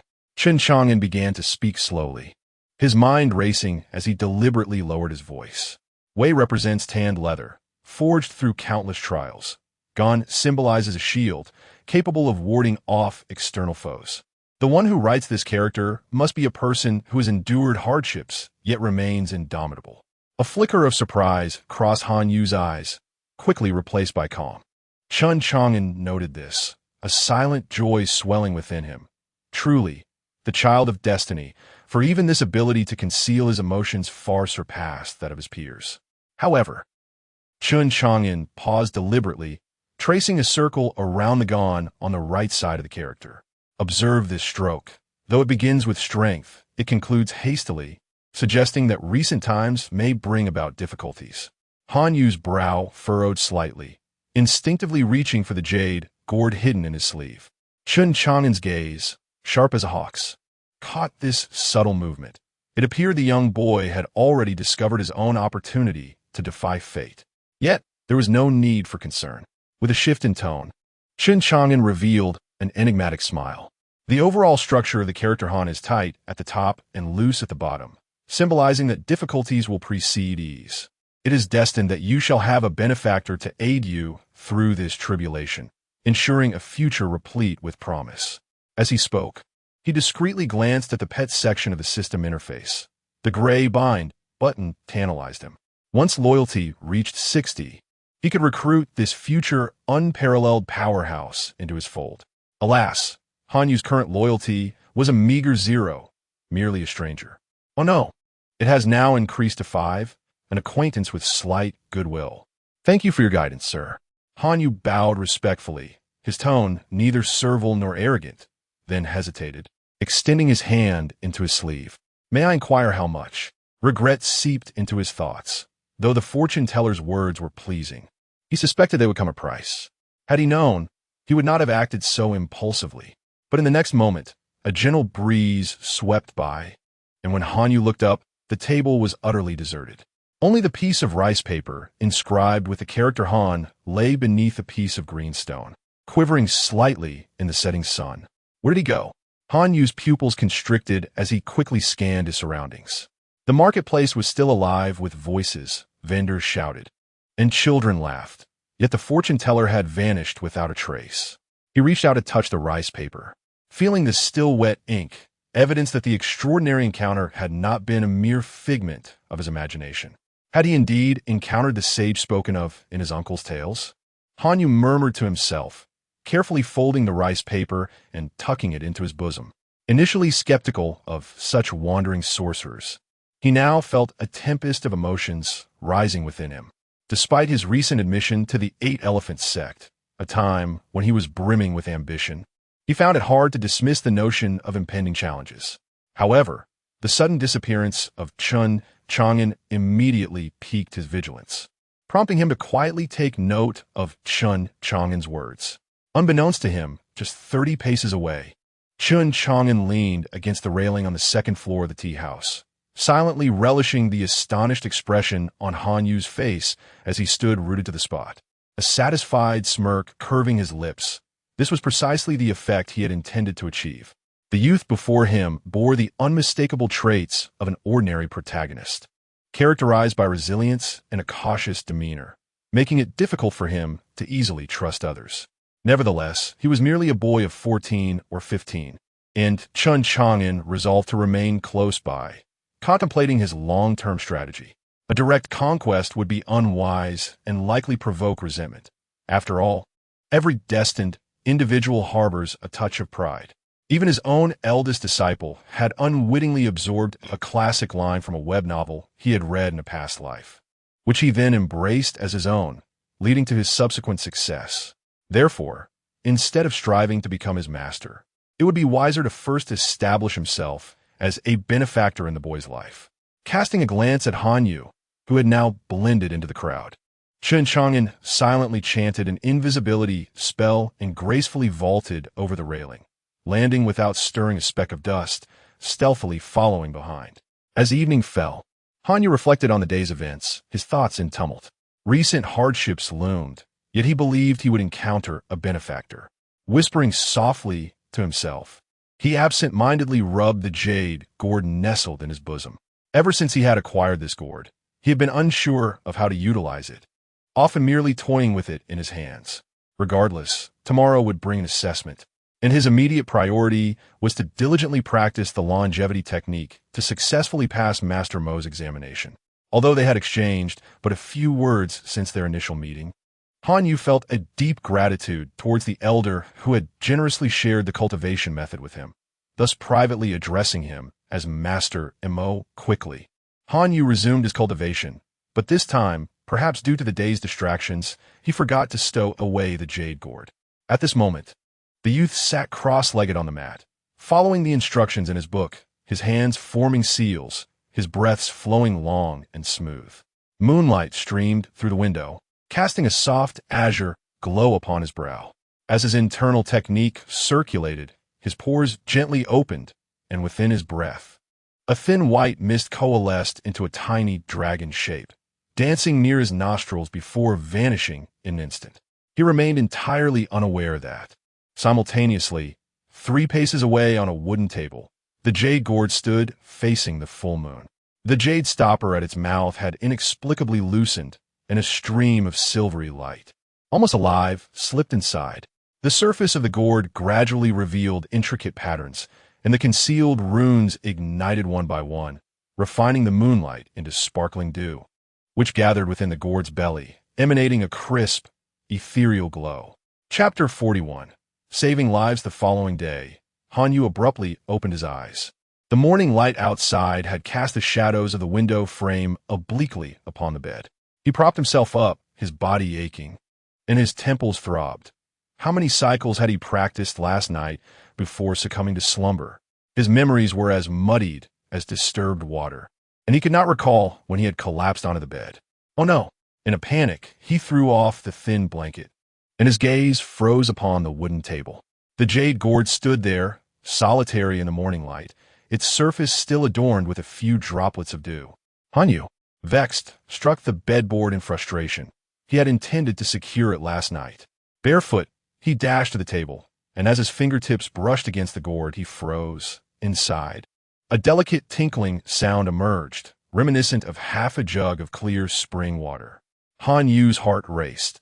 He carefully cradled the gourd, and through its translucent jade wall, he discerned a silvery liquid flowing gently within.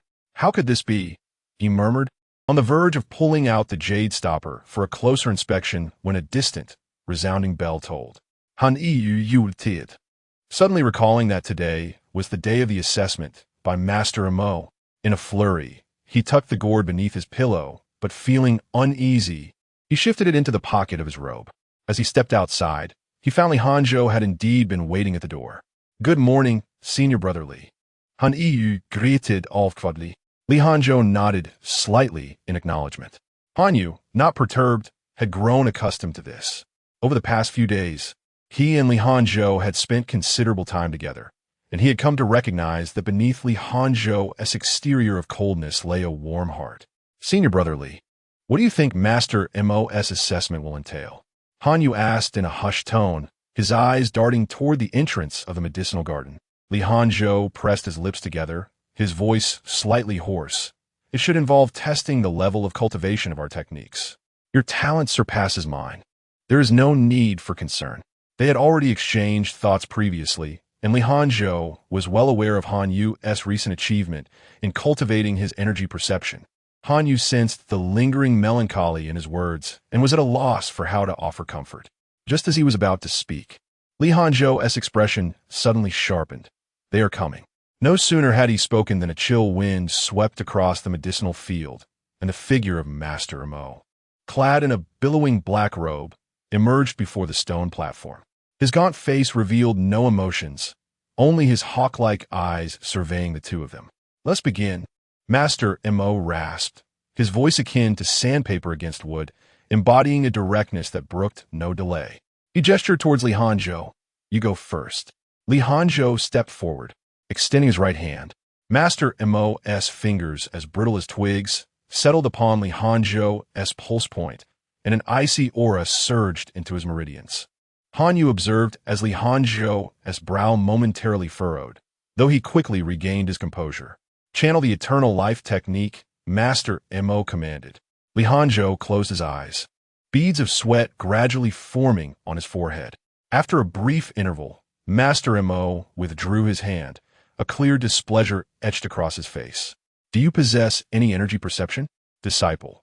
Has yet to feel the influx of spiritual energy, Li Hanzhou replied, his tone still steady, but Han Yu noticed the slight tremor in his fingertips. The fleeting disappointment on the face of the ink Taoist was quickly replaced by a cold snort. Turning to Han Yu, he spoke in a tone that remained unperturbed. It is your turn. Han Yu inhaled deeply, extending his wrist. As the ink Taoist spiritual energy penetrated his being, he distinctly felt a warm current in his dantian begin to circulate, gently flowing along his meridians. Time passed slowly. Unlike Li Hanzhou, the ink Taoist lingered on Han Yu's wrist pulse for a full 3 breaths. The fingers, as thin as an eagle's talon, suddenly trembled, and the sleeves of his black robe fluttered without wind. Beneath the elderly man's gray-white eyebrows, his murky eyes abruptly constricted to the size of a needle, reflecting the faint azure glow that danced upon the young man's wrist. This is, the hoarse voice caught in his throat, and the veins on the side of the ink Taoist's neck bulged like writhing earthworms. He abruptly grasped Han Yu's chin, his nails nearly piercing the flesh. Circulate the energy. Now, though the pain caused Han Yu's vision to darken, he dared not defy. As he guided the warm current through the Ren meridian, the ink Taoist suddenly released his grip and stepped back. The old man's body beneath the black robe heaved violently, as if swarms of insects were crawling beneath his garments. Good, very good. The ink Taoist concealed the twitching corners of his mouth with his sleeve, his knuckles cracking with tension. Indeed, there is a sensation of energy, and it has begun to circulate autonomously within the meridians. Han Yu looked at Li Hanzhou in astonishment, who nodded slightly in return, his eyes reflecting both pride and an undeniable hint of melancholy. Han Yu, from this day forth, you shall be my personal disciple. A rare smile broke upon the ink Taoist's gaunt face as he reached out to pat Han Yu's shoulder, only to retract his hand abruptly, as if fearing to shatter some precious gem. Starting tomorrow, I shall personally guide your cultivation. Personal disciple. Han Yu was momentarily overwhelmed by this immense joy. He had come to understand that the disciples of the Eight Symbols sect were categorized into outer disciples, inner disciples, and personal disciples. To ascend directly from an outer disciple to a personal disciple was akin to reaching the heavens in a single leap. Thank you, Master Ink. Han Yu expressed his heartfelt gratitude. Even though he was mature for his age, he could not conceal the excitement surging within him. As for you, the ink Taoist turned to Li Hanzhou, the smile vanishing in an instant. Come, I shall take you to see Elder Wang, to have him rearrange your matters within the outer sect. Li Hanzhou bowed respectfully. Yes, Elder. The ink Taoist, rarely patient, imparted a few words regarding cultivation to Han Yu before departing with Li Hanzhou. Han Yu gazed at their retreating figures, a mixture of exhilaration and unease swirling within him. Senior Brother Li, he suddenly called out, I will seek you later. Li Hanzhou glanced back, giving him a gentle nod, his eyes betraying a complex expression. On the mountain path, the mist thickened. Following closely behind the ink Taoist, Li Hanzhou increasingly felt that something was amiss. Elder, this is not the way to the outer sect. He swallowed nervously, halting his steps, scanning the surroundings with caution. The ink Taoist slowly turned, the wrinkles on his face appearing particularly menacing in the shadows. Of course not. Before his words could fully escape his lips, a strange green light suddenly emanated from his withered palm, striking towards Li Hanzhou's chest. Though you lack spiritual roots, your innate physical talent is commendable. I intend to cultivate a corpse puppet, and you shall serve as its vessel. Li Hanzhou's pupils constricted sharply, and his body instinctively recoiled in haste. Yet, the speed of the Taoist was swifter. That glowing green palm was already perilously close. In that critical moment, a beam of azure light descended from the heavens. Precisely shielding lienzo. The Taoist's palm collided with the azure light, producing a muffled thud that dispersed the surrounding mist. Who dares? The Taoist exclaimed in fury, casting wary glances around him. However, in the next instant, the azure light swiftly enveloped Li Hanzhou, vanishing from sight in an instant. Chapter 42. Li Hanzhou. Chen Chang'an carried Li Hanzhou and soared for over 100 miles before finally halting at a cliff. Li Hanzhou's complexion was pale, still bearing a lingering sense of fear. Despite his usual composure, he was merely a boy of 16 or 17. However, his ability to react swiftly to the sudden attack from the Mo Taoist was indeed impressive. The debt of gratitude he owed to his senior for saving his life was something he would never forget. Once he had calmed down, Li Hanzhou knelt on one knee, clasping his hands in a gesture of respect above his head, his knuckles whitening from the pressure. It is of no consequence. I merely happened to pass by and lent a hand, Chen Chang'an replied nonchalantly, as if he had indeed just been a passerby. However, Li Hanzhou's voice emerged from between clenched teeth, trembling with suppressed emotion. Might I request you to escort me back to the place where I was just attacked? Oh. Chen Chang'an leaned against the green stone, observing the shallow wound on the boy's neck. Had he been even a fraction of a second slower, the youth before him would have already met a grim fate, his body destined to become a corpse puppet. He himself was not devoid of fear. With the morning light casting a slanting glow, he could see the boy's back subtly trembling beneath his coarse garment. Although he had a fair idea of the answer, Chen Chang'an asked with genuine curiosity, Why? Li Hanzhou's hands trembled slightly as he replied, That wicked elder demon has acted against me in secret. He is no benevolent figure. I have a junior brother still in his clutches, and I must ensure my junior knows his true nature before the demon strikes. Such loyalty. Chen Chang'an nodded slightly in approval. His fingers gently tapped in the air, and the system panel unfurled before him. Li Hanzhou, Cultivation, Mortal Potential, 15. Though lacking in innate talent, he possesses extraordinary physical prowess. Fate, 040, surviving great peril. Perhaps a blessing awaits. Loyalty, 60, gratitude for saving his life. Personality, cold exterior, warm interior. Values loyalty and righteousness. Though Li Hangzhou's potential was merely 15 and his fate 40, rendering him unqualified to become a disciple, Chen Chang'an was still moved by his loyalty and wished to grant him a favorable conclusion. In a flash of insight, he devised a plan, but would have to wait until matters concerning Han Yu were resolved.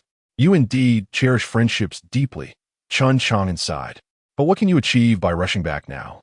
Other than courting death? Li Hangzhou's feasts clenchedly, veins protruding at his knuckles. I cannot simply stand by and watch as my junior brother is killed by that old demon. In truth, you need not worry excessively. I have a fair notion of his intentions, Chen Chang'an suddenly stated. Please, senior, enlighten me. Li Hangzhou's eyes brightened. He was no fool. If he could enlist the aid of his savior, his junior brother would surely be safe. Chen Chang'an spoke thoughtfully. When I clashed with him earlier, I discerned that although he still possesses the cultivation of the transcending realm, his lifespan is nearly at its end. He likely seeks you and your junior brother to seize a body with innate spiritual roots for his rebirth. What? Seize a body? Li Hangzhou's face drained of color as he exclaimed, a term he had only encountered in fictional tales. Chen Chang'an placed a reassuring hand on his shoulder, saying, Rest assured, the act of seizing one's body and being reborn is no trivial matter. One must at least possess the cultivation level of the Yu Wu mirror to withstand the harm of soul transfer. It appears you lack such cultivation. I surmise both you and your junior brother are mere novices. That old demon will not act so swiftly. Please, senior, I implore you. I would be forever grateful. And in this lifetime, Li Hangzhou vows to repay you tenfold. Li Hangzhou knelt once more, bowing deeply to Chen Chang'an. Very well, Chen Chang'an replied, maintaining a composed demeanor. After all, saving one is akin to saving two. I have always detested those who harm others for their own gain. You may go for now, but remember not to alert the enemy. Wait for me in Qingyang City. I shall come for you at the opportune moment to retrieve your junior brother. Thank you, senior, Li Hangzhou exclaimed, a mix of surprise and joy evident in his voice. He bowed once again before turning to leave. As he watched the youth's figure fade into the mist, Chen Chang'an murmured to himself, Indeed, as the system indicated, his talent may be mediocre, yet he is deeply loyal. As dusk descended, Han Yu, guided by the returning demon cultivator, concluded a day of rigorous training and finally returned to the modest cabin within the herb garden. The wooden door creaked softly behind him as he sat down at the simple wooden table. He took out the jade gourd, caressing it and savoring its smooth texture, yet feeling a sense of emptiness within. Li Shixiao must have reached the outer sect by now. He whispered, a tinge of loneliness creeping into his heart. In the dim, flickering glow of the oil lamp, the emerald gourd emitted a faint luminescence, as if it were alive. Ah, well, if I succeed in the future, I shall take good care of Shixiao. The most pressing matter at hand was this. Han Yu took a deep breath, gripping the ends of the gourd, pressing his thumb against the jade stopper with firm resolve, yet it remained immovable. How peculiar. He frowned, attempting from various angles, even resorting to biting the edge of the jade stopper, only to feel a chill on his tongue. Outside, the sounds of chirping insects grew louder. Beads of sweat began to form on Han Yu's forehead, glistening in the lamp's light. His attention was drawn to a half-brick in the corner. He picked it up, but just as he was about to bring it down, he hesitated. This gourd is made of jade. Breaking it would be a grave mistake. With that thought, he dejectedly set the brick aside. This is the last time, Han Yu motivated himself, clenching his teeth. He tightened his grip on the jade stopper, channeling all his strength into his thumb. Suddenly, a sharp crack echoed as his right hand slipped, slamming against the edge of the table. Hiss! Han Yu inhaled sharply, noticing a small cut forming at the joint of his thumb, blood slowly oozing out. Just as he was about to wipe it away, a drop of blood fell onto the mouth of the gourd, vanishing in an instant as if absorbed by the jade. The jade gourd suddenly became scorching hot, nearly slipping from Han Yu's grasp. To his astonishment, the stubborn stopper began to loosen on its own, and with a barely audible pop, a tiny gap appeared. At that moment, the moonlight penetrated the paper window, illuminating the slender line of silver at the gourd's opening. Han Yu held his breath, gently extracting the jade stopper. Chapter 43. The emergence of celestial artifacts. Heaven corresponds to Qian, earth to Kuan, thunder to Zhen, and wind to Sun. Within the confines of the Tiangong Pavilion, an elderly man, his hair and beard as white as snow, wielded a feather duster, guiding two disciples in the intricate art of divination. His voice resonated with a deep tranquility, akin to a still ancient well, while the disciples remained utterly absorbed, their gazes fixed upon the tortoise shell and coins on the table, striving to unveil the secrets of the cosmos. Suddenly, boom! A thunderous chime reverberated through the skies, shaking the very foundation of the Tiangong Pavilion. The old man, caught off guard, stumbled slightly, nearly losing his balance as the feathered duster flew from his grasp. Who dares to recklessly strike the celestial clock? He bellowed, his white brows bristling in indignation. Master, a grave matter has arisen. A middle-aged man rushed in, his face ashen, disregarding formalities, exclaiming directly, "The celestial artifact list has been updated." What? The old man's pupils constricted, his ire instantly frozen in place. On the celestial artifact list, a new artifact has been added. The middle-aged man trembled as he spoke, ranked 10th, the celestial gourd. Upon hearing this, the old man wasted no time. His figure flickered and transformed into a fleeting shadow as he sped toward the forbidden area of the Tiangong Pavilion, the star observation platform. Upon reaching the platform, a colossal stone tablet loomed, its surface like a mirror, inscribed with dense golden characters. The celestial artifact list. The old man swept his gaze across it and indeed spotted the newly added line at the very top, 10th, the celestial gourd, now manifested. The celestial gourd. The old man murmured, a glint of astonishment flashing in his eyes. Master, this? The middle-aged man followed closely, his expression grave. Taking a deep breath, the old man intoned solemnly. Not long ago, a certain saint named Chen emerged, ascending to the pinnacle of the heavenly rankings. Now, with the appearance of a celestial artifact, the world is surely on the verge of chaos. The middle-aged man furrowed his brow. Master, the great Zhou is currently thriving, with peace reigning across the seas. The major sects and families are silent. What chaos could arise? The old man scoffed lightly. That is merely because the sects and families are plotting a momentous affair. Originally, this event was destined to unfold on the day of the opening of the Heavens Tablet, but with that Saint Chen's sudden emergence and his unprecedented rise, no one dares to act recklessly. Now that the saint has yet to reveal himself, if all goes as expected, the sects and families will soon resume their schemes. The old man gazed skyward, a flicker of concern crossing his features. A storm is brewing.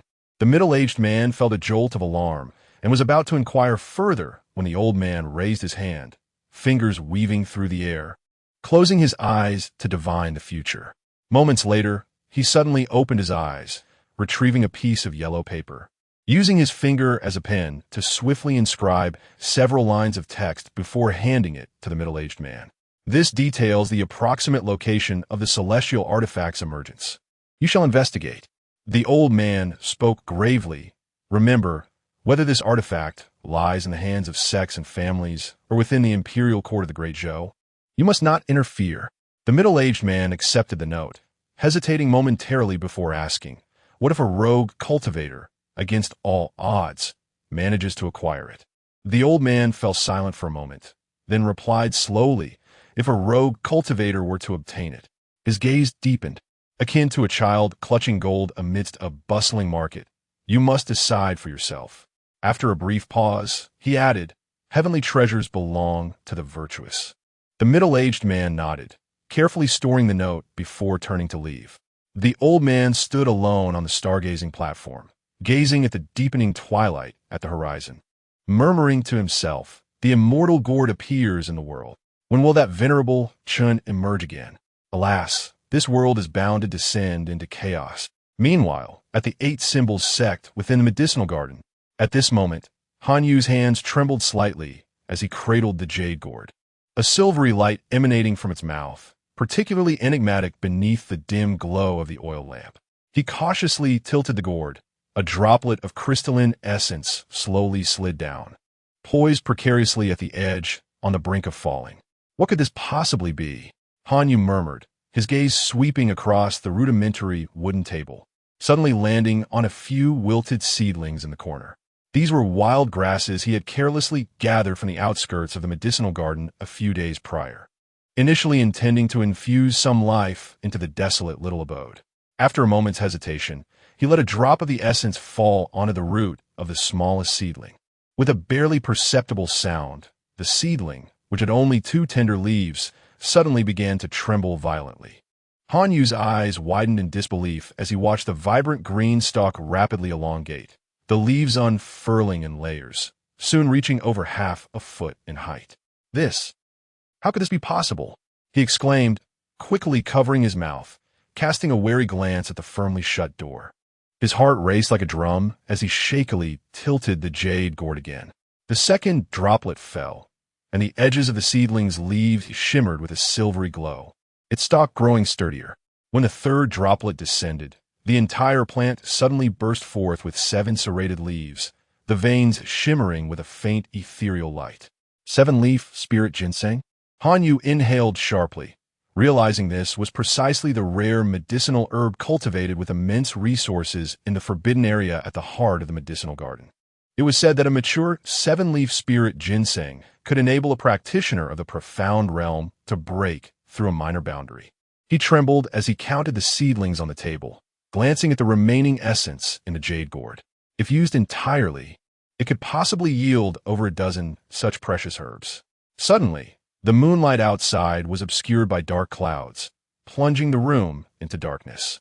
Hanyu yulted avakya, hastily sealing the jade gourd. In a flurry, he uprooted the 7-leaf spirit ginseng, stashing it in a hidden compartment beneath the bed, and crushed the other partially nurtured seedlings, tossing them out the window. Having completed these actions, his back was already drenched.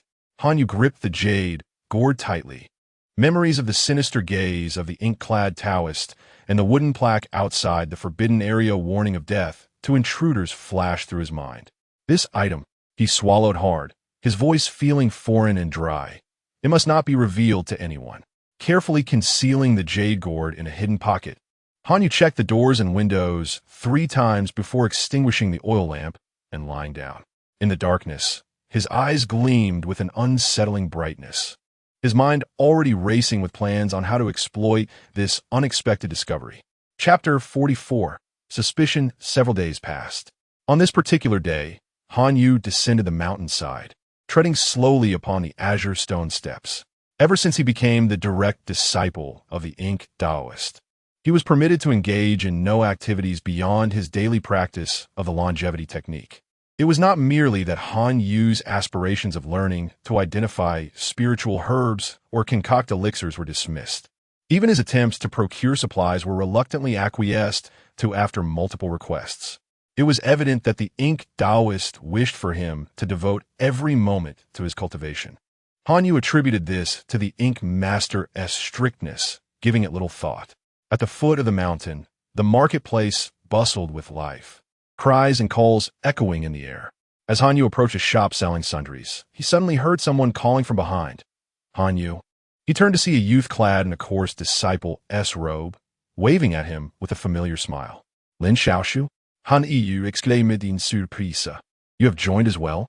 Lin Xiaoshu chuckled, patting the emblem of the 8-symbol sect on his chest. What do you think? Surprised, aren't you?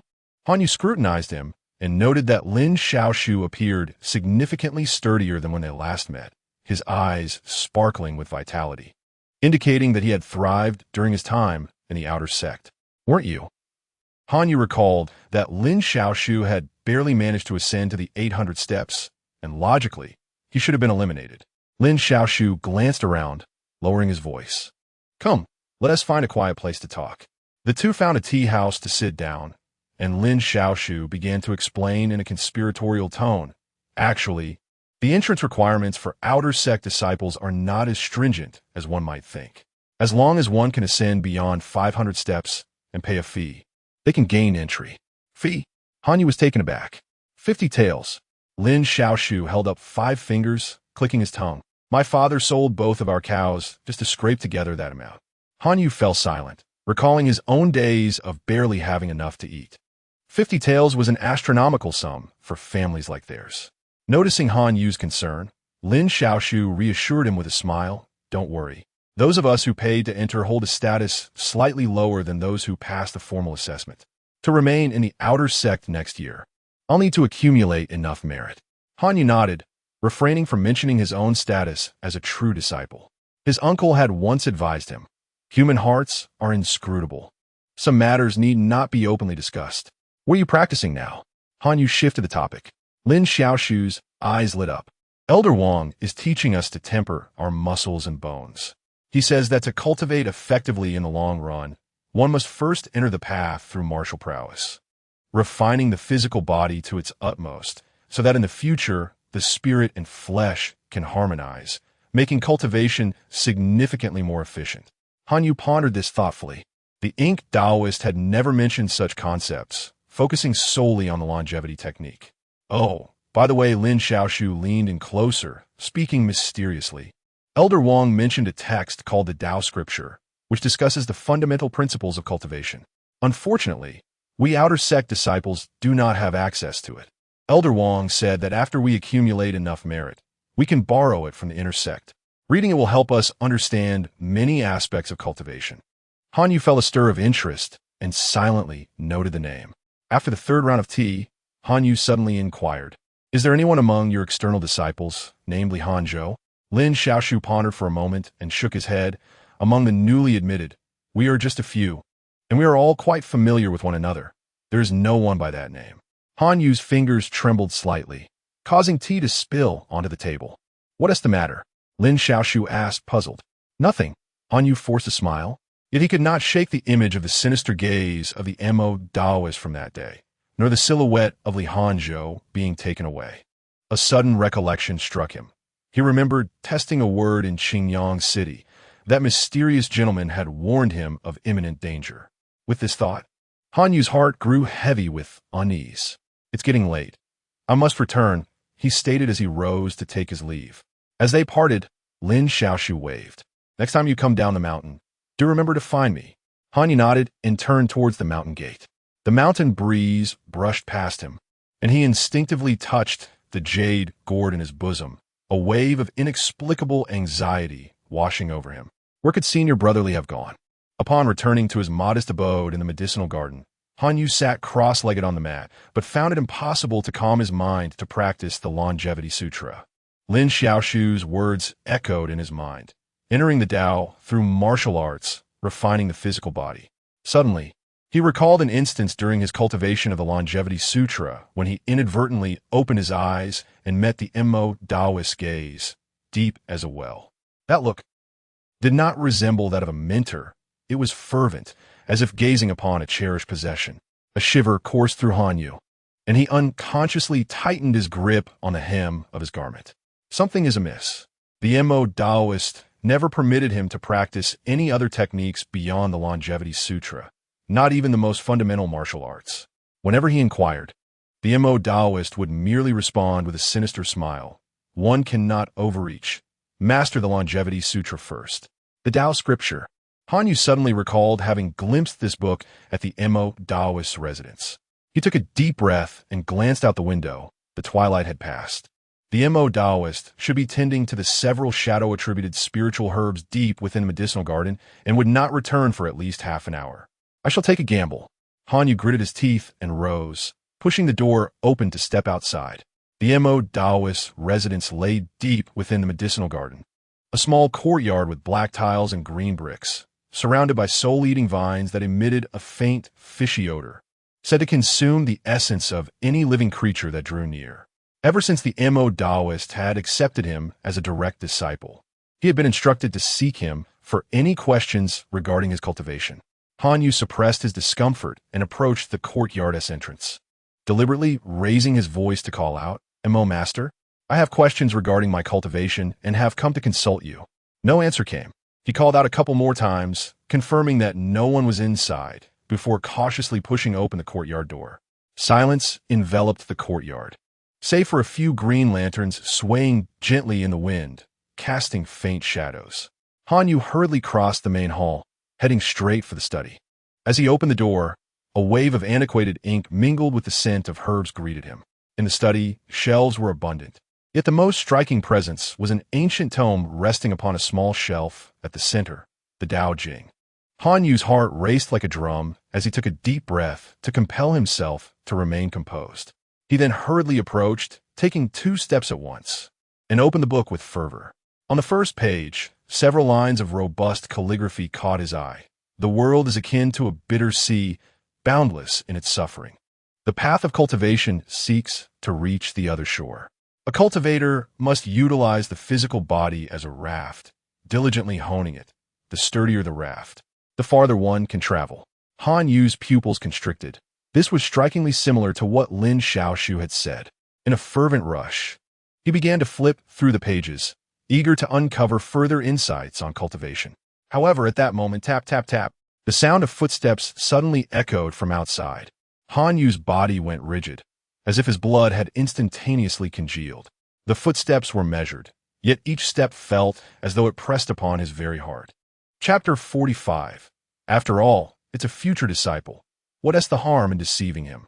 The sound of approaching footsteps grew increasingly pronounced, causing Han Yu's heart to race wildly. In a flurry of panic, he hastily tucked the Tao Sutra back into its place. Alas, the spine was facing inward and the back cover outward. He had placed it incorrectly, yet the creaking of the door hinge had already begun, leaving him no time to adjust. He could only muster his composure and stride toward the entrance. The ink Taoist pushed the door open, his emaciated figure cloaked in black resembling a shadow. His piercing gaze swept over Han Yu, and his brow furrowed slightly. "What are you doing here?" Han Yu promptly bowed in greeting, his tone respectful. Disciple encountered a bottleneck while cultivating the longevity technique and seeks guidance from Master Mo. The ink Taoist did not respond immediately. Instead, he slowly entered the study, surveying the room. Cold sweat trickled down Han Yu's back, yet he dared not raise his gaze, fearing that his eyes might betray his unease. "Questions regarding cultivation?" The ink Taoist finally spoke, his voice hoarse. "What is the problem?" Han Yu's heart tightened. He had not prepared any questions. In a moment of desperation, he forced himself to say, "It concerns the sensation of stagnation in the Danzhong acupoint during the flow of qi." The ink Taoist's gaze suddenly turned icy. "Did I not just discuss this issue with you the day before yesterday?" The atmosphere seemed to freeze. Han Yu's fingertips trembled slightly, yet he feigned a look of shame, lowering his head and muttering, "Disciple is dull-witted." At that time, I failed to grasp it thoroughly.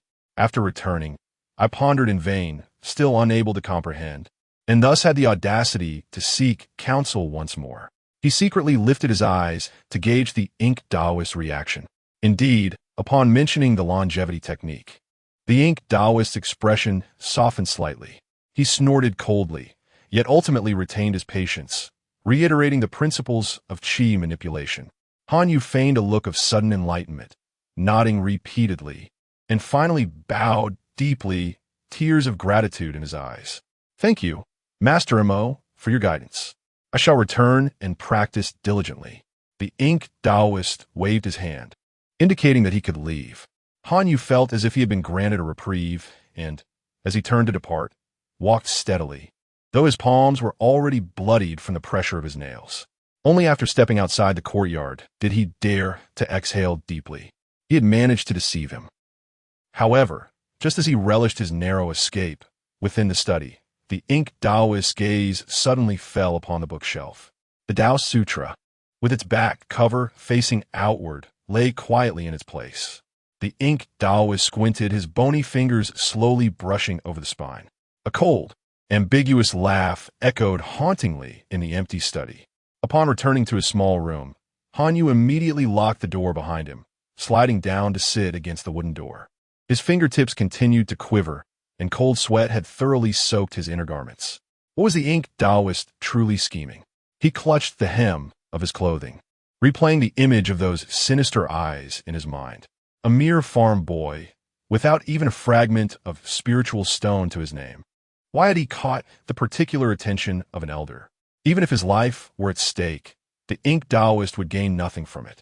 Suddenly, Han Yu recalled the warm flow circulating within him while practicing the longevity technique. Each time he cultivated, the ink Taoist stood in the shadows, his eyes gleaming with an unsettling fervor. I can no longer continue my cultivation. He resolved to master the only technique that could alter his fate. In the past 2 days, he indeed sensed a glimmer of opportunity for a breakthrough, which should have been a cause for celebration. However, upon reflection, it might very well be the moment awaited by the Taoist of ink. He could not guarantee what terrifying events might unfold should he surpass the threshold. Of course, perhaps nothing would occur, yet Han Yu's inherently cautious nature forbade him from wagering his life on the goodwill of another. Outside the window, a blood moon hung high in the sky. Han Yu retrieved the jade, gourd hidden beneath his pillow, its icy touch momentarily calming him. Suddenly, he recalled the words of the fortune-teller from Qingyang City. A noble benefactor shall aid you in overcoming this tribulation, and your future will be boundless. Benefactor? Han Yu chuckled bitterly. With a knife at his throat, where could such a benefactor be? No, he could not resign himself to inaction. Regardless of whether that so-called benefactor appeared, he must find a way to survive and, ideally, ascertain what the Taoist of ink truly sought. Exhausted, he lay down, gradually drifting into slumber as he tossed and turned, entirely unaware that atop the roof tiles, his benefactor leaned languidly against the ridge, cloaked in white. "Have you thought of me?" With a sardonic smile, Chen Chang'an observed his loyalty level rise from 5 to 10, a trustworthy stranger. He took a swig from his wine flask. The alcohol was potent, reminiscent of the ergo he had savored in his previous life, evoking memories of his homeland. Thus, when departing from Fuan City, Chen Chang'an had taken some with him. Now, as he swayed the flask, the moonlight danced between his fingers, the brightness of the mountain's moon far surpassing that of the city. His vision pierced through the roof tiles, briefly glancing at the slumbering youth, a smirk gracing his lips. "Is it not fitting to call you the child of destiny, for you have discerned the anomaly so swiftly?" However, as he gently shook the flask, a drop of amber liquid fell, shattering into a blossom of wine upon the black tiles. "What your master ink desires is not your life." Yet, recalling his impending actions, a flush crept across his aged face, making him question whether he was being somewhat hypocritical. Nevertheless, he mused, since he was destined to be his future disciple, what harm was there in pulling a fast one? As the night breeze wafted by, Chen Chang'an's figure dissipated like smoke, reappearing within the room in the next heartbeat. Han Yu's acute awareness of the Taoist of ink's predicament was advantageous for him, but not necessarily for his master. If the child of destiny resolved the issue himself, how could he take him on as a disciple? How could he elevate his loyalty? Thus, observing the slumbering Han Yu unconsciously shift, Chen Chang'an offered a slight apologetic smile before gently pressing a finger to the boy's brow. Soon, the inherently coarse essence of true energy, under an exceedingly precise and extraordinary control, stealthily entered Han Yu's Qi, assisting the youth in completing the final trial in his sleep. "Welcome to the realm of cultivation," Chen Chang'an mouthed silently, offering his unvoiced congratulations before vanishing once more, leaving behind only the soft sounds of the boy's slumbering breaths. The following morning, Han Yu, still seated on the bed, felt the energy reservoir within him, which had already formed its own celestial cycle, revealing a look of utter bewilderment on his face. Chapter 46. Confrontation. A fine sheen of cold sweat immediately appeared on Han Yu's forehead. He lowered his gaze to his palm, noticing the slight tremor in his fingertips. As the surging true essence within him flowed like a mighty river, a stark contrast to the tranquility he had experienced before retiring for the night. Instinctively, he reached out whoosh. The teacup on the table soared into his grasp without spilling a single drop. Manipulating objects from the air. This is what the books refer to as the realm of object manipulation. Han Yu's pupils constricted suddenly, his heart racing. A breakthrough overnight? He murmured to himself. Could it be that I am truly a genius? Yet in the next moment, his countenance turned ashen. The Taoist Master Mo would come each morning to assess his progress. Now, having unexpectedly broken through, would it not reveal his anomaly? Outside the window, dawn was breaking, and there remained at most half an hour before the arrival of Master Mo. No, I must conceal this. Gritting his teeth, he sat cross-legged, forcibly suppressing the torrent of true essence within him, attempting to restore it to the languid flow of the previous night. The constriction of his meridians inflicted tearing pain, and cold sweat drenched his garments. Half an hour later, Han Yu exhaled a long sigh, his complexion pale as paper. The true essence within him was finally begrudgingly subdued, and on the surface, he appeared to be in the same state of incompletion as the night before. It was a gamble. He wiped the sweat from his brow, and having just arranged his attire, the familiar sound of footsteps echoed from outside. Thud, thud, thud. The gaunt figure of Master Mo appeared at the doorway, his piercing eyes fixed intently upon him, a peculiar smile curling at the corners of his lips. Han Yu, how was your cultivation yesterday? Han Yu forced himself to remain composed, bowing his head in respect, replying to Master Mo, the disciple, has been diligently cultivating, not daring to slacken in any regard. Very well, remember that cultivation is like rowing upstream. One either advances or retreats.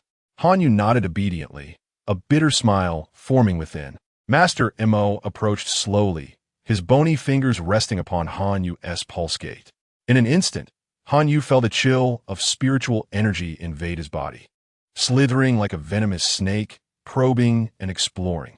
His heartbeat nearly ceased. A cold sweat trickled down his back. Will I be discovered?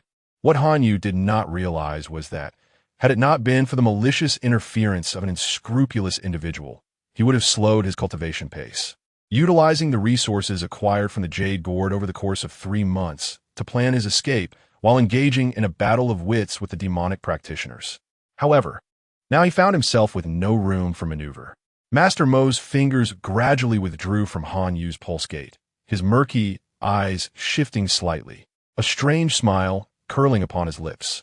Well done, he rasped, patting Han Yu on the shoulder. In the path of cultivation, perseverance is paramount. You must continue to strive. The taut nerves of Han Yu slightly relaxed, and he quickly bowed his head. The disciple will remember Master Mo's teachings.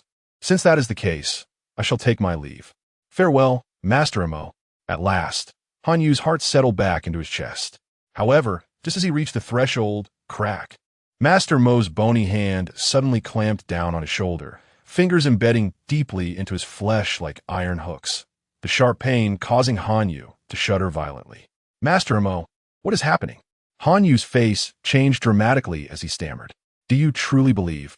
The cold voice of Master Mo whispered ominously in his ear. That you can deceive me? Han Yu suppressed the terror within, donning a mask of confusion. If I have erred in any way, I implore you, Master Mo, to enlighten me. Master Mo let out a chilling laugh, pressing one hand firmly against Han Yu's crown, a wave of frigid spiritual energy brutally invading his meridians, probing indiscriminately. Just yesterday, he had barely touched the threshold. Today, he could surmount the barrier? A glint of avarice flickered in Master Mo's eyes. You possess a significant secret.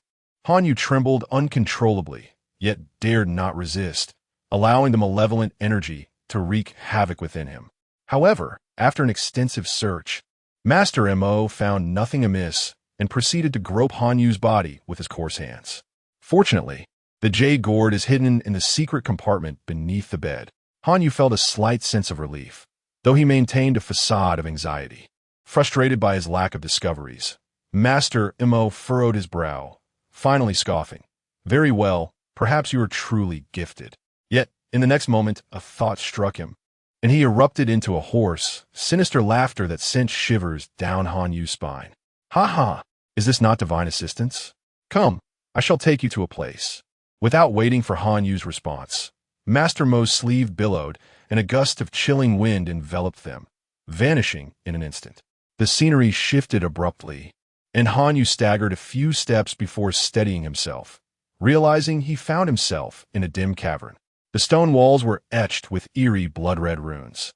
and in the center stood a bronze alchemical furnace, its ghostly green flames casting a spectral glow on Master Mo's face. "Master, where is this place?" Han Yu suppressed his unease and whispered. Master Mo did not answer. Instead, he spoke in a haunting tone. "Han Yu, how has your master treated you?" Han Yu's throat tightened, forcing himself to respond. "Master Mo has guided me in the cultivation of immortality, resolving my doubts daily. Your kindness is as profound as the mountains." "Excellent." Master Mo grinned, revealing his stark white teeth. "Today your master wishes to borrow something from you, may I? What do you seek?" "Ishal do mi utmost." "Of course." Master Mo slowly approached, his voice echoing ominously. "I wish to borrow your body for a time." Anyu uzlavies pupils constricta. His blood seeming to freeze instantaneously. A mad light flickered in Master Mo's eyes. "My lifespan wanes, and for years I have languished within this 8 trigram sect, struggling to find a suitable vessel. Yet heaven has shown mercy and delivered you to me. This innate spiritual root of a body is precisely what I need."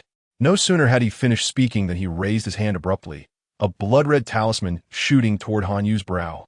"It's over." In despair, Han Yu closed his eyes. Chapter 47. The slaying of the Ink Taoist. In the moment when Han Yu closed his eyes, resigned to his fate. Old thief. A furious roar resounded like thunder, echoing the cycle of life, death, and the laws of nature.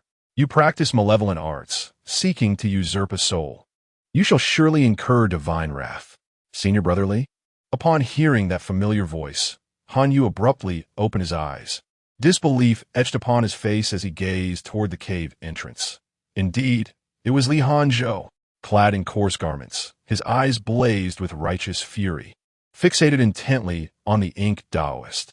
Perhaps due to overwhelming excitement, his chest heaved violently, and he spoke with labored breaths. The Ink Taoist was momentarily taken aback, but once he recognized the newcomer, he erupted into maniacal laughter. "Ha ha! I wondered who it was. It turns out to be you, this worthless fool. How daring of you to come here to meet your demise after I let you escape that day. Just right. I am in need of a corpse puppet. Today brings double happiness." Moreover, with a flick of his sleeve, a chilling wind surged. "You speak of divine retribution? I have toiled for a century, day and night, yet remain trapped at the threshold of the profound realm. As my lifespan draws to a close, if there truly exists a celestial order, then it is most unjust. Senior Brotherly, you must flee." Han Yu's eyes brimmed with tears. Yet he understood that Li Hanzhou was no match for the Ink Taoist. He urged him to escape. Suddenly, whether there is a celestial order above, I do not know. A languid voice echoed softly, "But perhaps there is still justice in this world." Swish! A figure clad in white descended like a fleeting cloud, landing gracefully before Han Yu. He turned and winked at Han Yu, a smile gracing his lips. "Young friend, the divination was indeed accurate, was it not?" Han Yu's heart raced, overwhelmed with emotion. Nearly speechless. Sir, is it you?" The Ink Taoist's expression darkened. "It appears you were the one who saved that worthless fool." "And what of it?" The Ink Taoist spat bitterly. "We have never met. Why do you repeatedly thwart my plans?" "Why?" Chen Chang'an feigned deep contemplation. "Did I not say? There exists justice in this world, however it may also be due to your exceedingly unattractive appearance." The Ink Taoist, nearly driven to madness, felt as if his monumental efforts were on the verge of crumbling. "Justice? What do you mean by justice?" "Since you have sincerely inquired," Chen Chang'an, heart uplifted by the rising notifications of Han Yu Loyalty 5, in his mind, laughed heartily, clang. The sword was drawn, its cold light illuminating the cave. "I shall benevolently enlighten you. Listen well." With a flick of his finger against the sword's edge, a clear, melodious note rang out like a dragon's cry soaring through the heavens. "What do you think of my notion of justice?" Then, like a flash of lightning, the sword's light darted toward the Ink Taoist's throat, tracing a blinding arc through the dim cave. Thunder rumbled in the heavens, thunderous applause. Chen Chang'an acted first, for this incarnation was perilously distant from his true self, allowing him to barely exert the power of the initial stage of the profound realm. Among the supreme celestial techniques he possessed, the heavenly sword was foremost in defense. Yet when it came to offense, none surpassed the thunderous sword technique. Believing he had discerned the essence of Chen Chang'an, let out a sinister chuckle. His emaciated form twisted like a specter, and, as his black robe billowed, dozens of tendrils of dark energy coalesced into venomous serpents, hissing as they lunged at Chen Chang'an. How dare a mere novice in the initial stage of the Enlightenment realm act so brazenly before me? Chen Chang'an swiftly retreated, his sword sweeping horizontally, unleashing a crackling bolt of lightning that obliterated the black serpents. Yet, the dissipating dark energy reformed in midair, transforming into a colossal ghostly claw that descended with ferocity. Boom! The ground fractured, debris flying. Chen Chang'an narrowly evaded, but the claw grazed his clothing, instantly corroding a charred hole. A chill ran through his heart, yet his demeanor remained composed, even eliciting a light laugh. Old Ghost Mo, your decaying flesh indeed complements your sinister techniques. Enraged, the retorted with a sardonic smile, sharp-tongued. Are we? Soon, I shall extract your soul, and see if you can still be so defiant. Internally, he lamented. If only he could seize the body of this young man before him, it would surely be more formidable than that of Hanyu. Unfortunately, at the Enlightenment realm, the body and spirit had nearly fused, making separation exceedingly difficult. He clapped his palms together, causing the blood-red runes within the cave to illuminate abruptly, as viscous blood seeped from the ground, quickly rising to his ankles.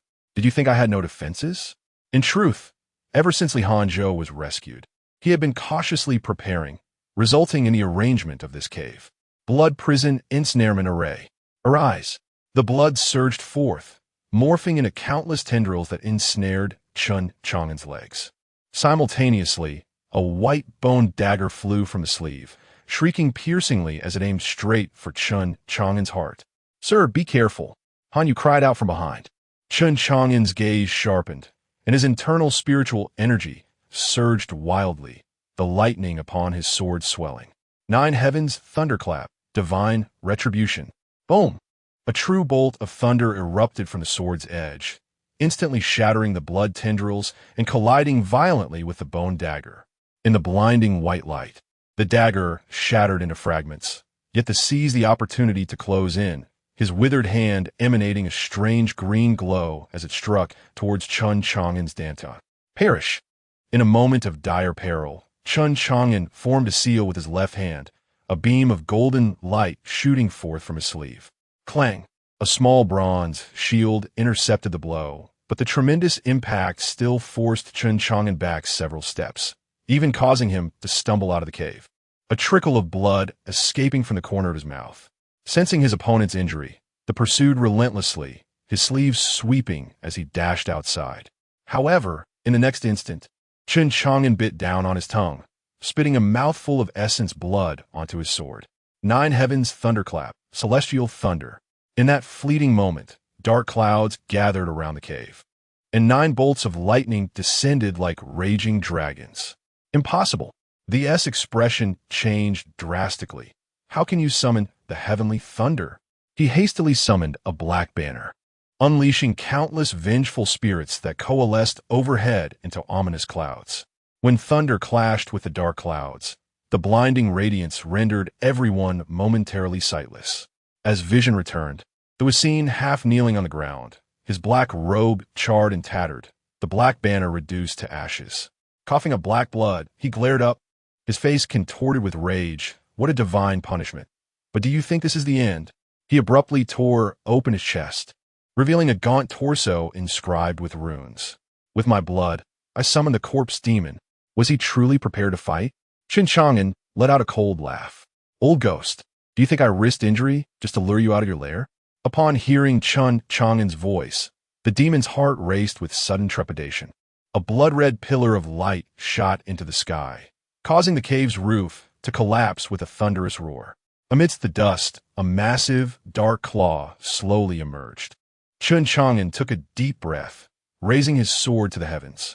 Instantly, The celestial thunder descended in a swirling vortex, weaving a net around him. The thunder of the 9 heavens, 10,000 tribulations. In the next moment, Chen Chang'an transformed into a streak of lightning, merging with his sword as he thrust it directly into the left chest of the demon. With a piercing sound, the sword pierced through, and the demon's eyes widened in disbelief as he stared at the gaping wound in his chest. His vision began to blur. Simultaneously, he felt his soul fracturing, like a dried clay figure crumbling piece by piece. The absurdity of this thought almost made him laugh. After hundreds of years of cultivation, forsaking his humanity, slaughtering his peers, and even usurping the bodies of disciples in pursuit of immortality, only to ultimately perish at the hands of an obscure sword cultivator? In that moment, countless memories flashed before his eyes like a revolving lantern. As a young boy from a mountain village, he was taken into the immortal sect due to his innate talent. His master had patted his head and declared, "This child possesses exceptional talent. He will surely achieve enlightenment within a century." In his youth, he toiled day and night in cultivation, earning the moniker of Tao Madman among his peers. Yet one day, he watched helplessly as a junior brother, whose aptitude paled in comparison, effortlessly broke through due to a fortuitous encounter, leaving him far behind. In his middle age, he took a life for the first time. It was an innocent rogue cultivator, slain solely for possessing a mystical herb that could aid in breaking through realms. The memories surged forth. He gradually became enamored with murder and treasure-seeking. Yet no matter how many spiritual herbs he consumed, the bottleneck of the transcendental realm loomed before him like an insurmountable chasm. Thus, he delved into the arts of corpse puppetry and blood refinement, even undergoing a transformation into a half-human, half-ghost being. His peers denounced him as a devil, and his master, in tears, expelled him from the sect. The final scene froze in time. His last gaze fell upon Han Yu, a boy still shaken, with a youthful face, yet possessing the very body and future he had longed for. Why should this be? The demon opened his mouth, dark blood spilling from the corners.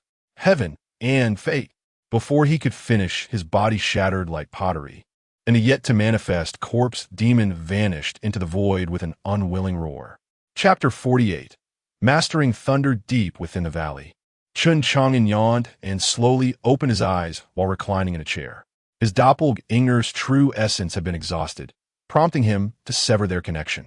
Given the temperaments of the two youths, it was unlikely they would leave him to perish in the wilderness. He rose, stretching his shoulders.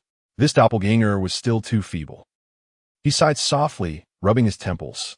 The distance was too great, limiting the transmission of spiritual energy. The doppelganger's strength was inferior even to a newly ascended practitioner at the initial stage of the profound realm, barely qualifying as a seriously injured individual on the brink of decline.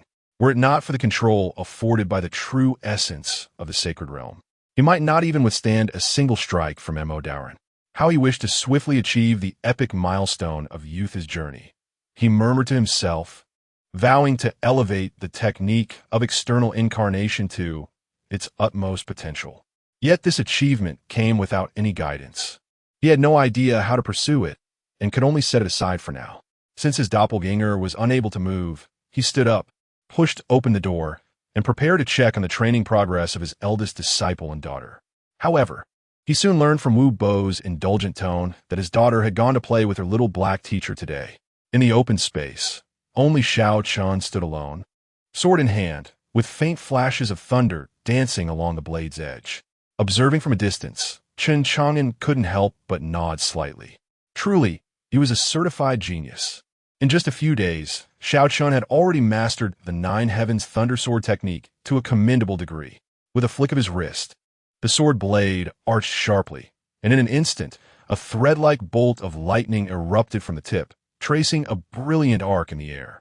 Following this, he pivoted, accelerating the sword's momentum, as the lightning coiled around him like a dragon, scorching the air with faint singe marks wherever the blade passed. Boom! With the final strike, the ground was cleaved, revealing a shallow trench carved by the lightning. Excellent, Chen Chang'an praised. He was not from this world. He had traversed here, equipped with a system and memories of his former life, yet remained perplexed about how to fulfill the role of a master in this realm of cultivation. After much contemplation, he resolved to adopt the simplest approach, treating it as if he were raising a son. After all, he had raised his daughter, Chen Chang'an, in much the same manner. Thus, whenever his true self found leisure, he would personally prepare nourishing chicken soup infused with spiritual herbs, steam fluffy and fragrant spiritual rice cakes, and serve it alongside a pot of warm spiritual tea, presenting it at the entrance of Xiao Chen's bamboo hut. Training with a sword was arduous. It was wise to eat something first. Initially, Xiao Chen felt somewhat reserved, even taken aback by the attention. Dubbed a prodigy from a young age, with a father often away at war and a deceased mother, he was held in awe by his family. Once stripped of the halo of genius, he had also suffered the cold warmth of human sentiment from his family. The other day, while practicing his swordplay, he had inadvertently injured his arm. Without hesitation, Chen Chang'an grasped his wrist, gathering a strand of spiritual light at his fingertips, gently brushing over the wound. "Does it hurt?" Xiao Chen was momentarily taken aback. He suddenly recalled a time in his childhood when he had first injured himself while learning swordplay and had sought out his father. His father had merely cast a cursory glance and remarked, "For a cultivator, this minor injury is inconsequential." Yet his master, Chen Chang'an, furrowed his brow and carefully retrieved a vial of ointment from his sleeve, gently applying it to his hand while murmuring, "This sword technique is formidable as a novice. Do not overexert yourself." Xiao Chen lowered his head, feeling a lump in his throat. In this secluded valley, alongside Chen Chang'an, he felt a long-lost sense of home. At that moment, upon hearing Chen Chang'an's praise, Xiao Chen sheathed his sword, standing tall with a slight sheen of sweat on his forehead, yet his eyes sparkled with excitement. However, standing nearby, Wu Bo shook his head and sighed, "Master, while this sword technique is powerful, merely practicing the moves is insufficient." Chen Chang'an raised an eyebrow. "Oh." Wu Bo stroked his beard and explained, "The Nine Heavens Thunder Sword technique is the secret transmission of the esteemed sect, Thunder Pavilion, in the Xianian continent. Its true power lies not in the sword moves themselves, but in the thunder law. This technique requires the collection of divine thunder from across the world, integrating it into the sword intent to truly master it. However, these divine thunders are either closely guarded secrets of the major sects and families or hidden within perilous forbidden lands. With Xiao Chen's current strength, seeking them recklessly would be tantamount to courting death." Upon hearing this, Chen Chang'an fell into contemplation. He recalled the moments when he wielded the Nine Heavens Thunder Sword technique. Due to the system's influence, he had already defaulted to having collected all divine thunder, with the thunder law already integrated into the sword technique, making it impossible to separate them. However, he suddenly remembered the tribulation thunder he had summoned during his confrontation with the Ink Taoist. "Wu Bo," he said, a smile playing on his lips, "does the thunder of tribulation count as a form of thunder law?" Wu Bo was taken aback for a moment before nodding. "Of course. The thunder of tribulation is born of heaven and earth, its power far surpassing ordinary thunder laws. If one can harness it, it would undoubtedly be the key to mastering the sword technique." Chen Chang'an smiled, "Then it shall be simple." Both Xiao Chen and Wu Bo turned to him with expressions of confusion. Chen Chang'an stood with his hands clasped behind his back, his gaze profound. Since divine thunder is difficult to find, why not first collect the tribulation thunder? With merely a thought, in the next instant, dark clouds surged within the valley, and the lightning flickered through the clouds like a dragon, emitting a deep rumble. Chen Chang'an stood resolutely, his robes billowing, gazing up at the ever-lowering storm clouds with a smile playing on his lips. "Xiao Chen, watch closely," he said, pointing heavenward with a finger like a sword. "Nine heavens thunder, tribulation come." Boom! In an instant, a bolt of tribulation thunder, as thick as a barrel, rent the sky, descending with a force to obliterate the heavens and earth. The blinding light of the lightning illuminated the entire mountain peak as the ferocious pressure compelled all creatures within 100 miles to lay prostrate in trembling fear. "Master, no." Wu Bo's face turned pale, and he rushed forward to intervene, only to witness Chen Chang'an remain unfazed, raising his hand to grasp the terrifying tribulation thunder, which could obliterate a profound realm cultivator, transforming it instead into a gentle, purple-golden serpent, coiling around his fingers and even affectionately nuzzling against them. This, Wu Bo's eyes widened, his beard quivering. Is this the might of the Holy Realm? Xiao Chen stood by, filled with awe and admiration. He had never imagined that the formidable thunder of the tribulation, which struck terror into the hearts of countless cultivators, could be tamed by his master. Appearing as docile as a pet cat, with such a master, an overwhelming sense of security enveloped him. Chen Chang'an turned to Xiao Chen and smiled gently. Come, give it a try. With a flick of his fingertip, the purple-gold thunder serpent began to glide toward Xiao Chen. Although it had been subdued, the serpent still radiated a disconcerting energy. Taking a deep breath, Xiao Chen extended his hands. The moment the serpent touched his palms, it transformed into myriad tiny arcs of lightning that surged into his meridians. A sharp pain coursed through him, causing him to stifle a groan, and beads of cold sweat broke out on his forehead.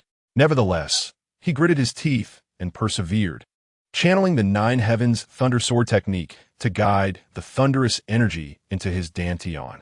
Observing Xiao Chen's pallor, Chen Chang'an stood beside him, placing a gentle hand on his back. His profound spiritual energy flowed like a spring breeze, soothing the tumultuous power within. Gradually, faint purple-gold lightning patterns began to appear around Xiao Chen, and as he blinked, tiny flashes of lightning danced in his eyes. He had succeeded. Elation surged within him as he looked at his palm, and with a mere thought, a flicker of purple-gold lightning leapt at his fingertips. Chen Chang'an nodded with satisfaction. Very good. The quality of this tribulation thunder is exceptional. It is sufficient for you to reach the returning origin realm. After a rare bout of stretching, a wave of lethargy washed over him, and he yawned before departing. Once Chen Chang'an had left, Wu Bo approached Xiao Chen with a sense of awe.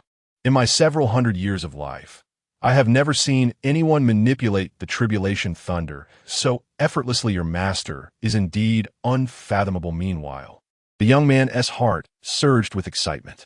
The image of Chen Chang'an effortlessly dominating the might of the heavens was indelibly etched in his mind. Is this truly my master, Xiao Chen? Chapter 49. Annihilation. Chen Chang'an, the avatar, slowly opened his eyes, his gaze gradually focusing on the rudimentary wooden beams of the inn. This is an inn? He slightly tilted his head and discovered Han Yu and Li Hanzhou seated at a table, engaged in a hushed conversation, their expressions grave and fraught with worry. As Chen Chang'an's thoughts stirred, the system panel automatically unfolded. Han Yu, cultivation level, early stage of object manipulation potential, 28, inferior 5 elements, spiritual root, fate, 100, child of destiny, turning misfortune into fortune, loyalty, 70, savior, personality, resolute, cautious. Is Han Yu's affection level truly exceeding 70? Indeed, my efforts have not been in vain.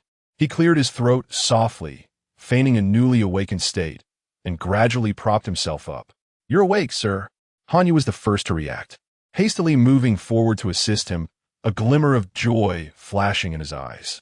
Li Hanzhou also approached swiftly. Though he remained silent, the tension in his shoulders visibly eased.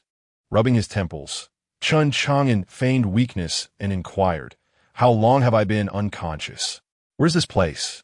It has been a day and a night, Han Yu replied, offering a cup of warm water, his voice low. This is an inn in Qingyang City. Indeed, it is an inn. Chen Chang'an took the cup, his gaze sweeping over the faces of the two, and deliberately asked, Why the long faces?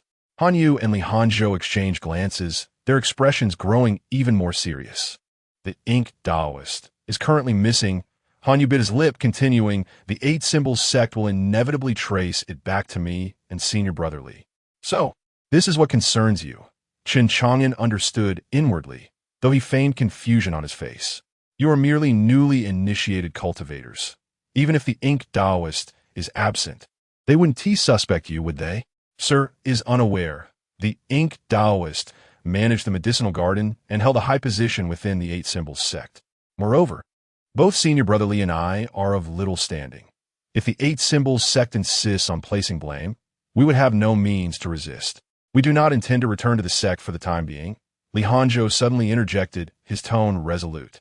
Furthermore, the Eight Symbols sect's tolerance for a rogue like the Ink Taoist suggests it harbors significant issues of its own. The two did not continue. Yet their implication was clear. Both were unwilling to entrust their fates to others. In truth, after the demise of the Ink Taoist, the two had boldly and with great distaste reduced his body to ashes. Subsequently, Han Yu casually returned to the medicinal garden to retrieve the jade gourd before reuniting with Li Hangzhou to bring Chen Chang'an, the Avatar, to this end. Such meticulous thought processes. Indeed, he truly deserves the title of Child of Destiny among mortals. Chen Chang'an marveled inwardly. In reality, Han Yu's conjecture was not unfounded. Based on the observations he had made while concealed within the Eight Symbols sect in recent days, this seemingly innocuous sect was far from harmonious, with undercurrents of dissent already brewing. In particular, the sect leader had long been at odds with the elder guest officials like the Ink Taoist. Once the news of the Ink Taoist's death was confirmed, the local faction would surely seize the opportunity to purge dissenters, and Han Yu and Li Hangzhou, the last disciples to have seen the Ink Taoist, would likely be scapegoated. You have acted wisely. Chen Chang'an nodded slowly, his tone solemn. Indeed, returning now would likely result in dire consequences. Upon hearing this, Han Yu's taut nerves finally relaxed somewhat, yet he soon furrowed his brow again. But what shall we do next? I have a suggestion. Chen Chang'an interrupted.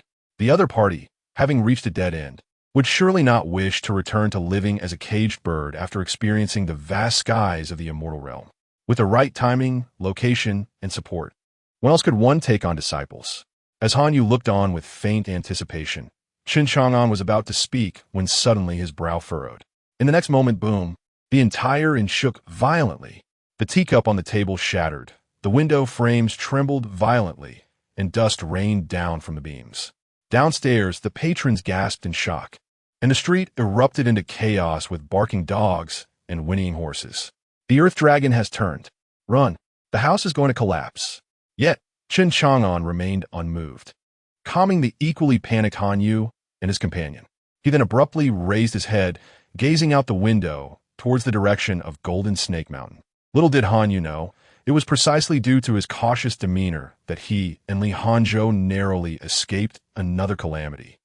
Time rewinds to half an hour earlier, at the summit of Golden Snake Mountain, within the Grand Hall of the Eight Symbols sect. The air was so thick it felt as if one could squeeze blood from it. A middle-aged man, clad in a dark brocade robe, sat imposingly on the jade seat that belonged to the sect leader. He tapped his fingers lightly against the armrest, each soft sound striking like a hammer upon the hearts of those below. I shall ask one last time. He narrowed his eyes, his voice as venomous as a snake's hiss. Where is that immortal artifact? The sect leader of the Eight Symbols sect broke into a cold sweat, his back soaked through. He strained to clasp his hands and salute. Senior Wang, please see reason. Our Eight Symbols sect has been established for 1,300 years and has never encountered any immortal artifacts. This man was none other than Wang Tsongzhou, one of the elders from the prominent Wang family of Qingzhou. Huh. Wang Tsongzhou suddenly chuckled. He leisurely retrieved a jade tablet inscribed with the words Heavenly Mechanism Pavilion from his sleeve. With a surge of spiritual energy, the tablet projected an image, a detailed topographical map of the area surrounding Golden Snake Mountain, with a certain location shimmering with blinding golden light. This is what the Heavenly Mechanism's divination revealed. Several days prior, the aura of an immortal artifact manifested here. Wang Tsongzhou's fingertip lightly tapped the image, indicating a spot that was precisely enveloped by your Eight Symbols sect's protective mountain formation. The law enforcement elder beside him could no longer endure the pressure of his longevity realm and knelt, bowing his head. Senior, there have been no anomalies within the sect recently. Even if there were, how could our Eight Symbols sect, being weak and small, dare to conceal an immortal artifact? Enough noise. Wang Tsongzhou flicked his finger. With a dull thud, the law enforcement elder's head exploded like a watermelon, splattering blood and brains onto the face of the alchemy elder beside him. The entire hall was instantly plunged into a state of panic and oppression. My patience is limited. The man pulled out a snow-white handkerchief, leisurely wiping his fingers. I only believe in the divination of the heavenly mechanism pavilion.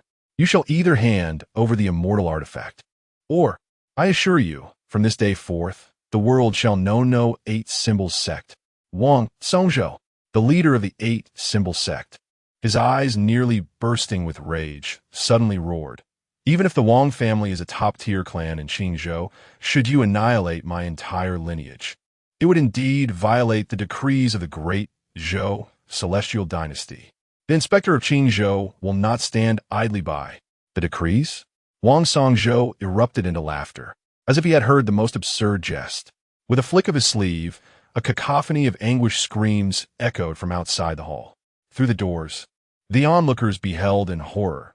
Hundreds of Wang family cultivators had, unbeknownst to them, surrounded the mountain gate, mercilessly slaughtering the fleeing disciples of the eight-symbol sect. As the sword light flashed, severed limbs rained down like hail. In Qingzhou, Wang Songzhou rose slowly, his dark brocade robe billowing as if stirred by an unseen wind. I, the Wang family, am the decree. He raised his hand in a gesture of command. Boom!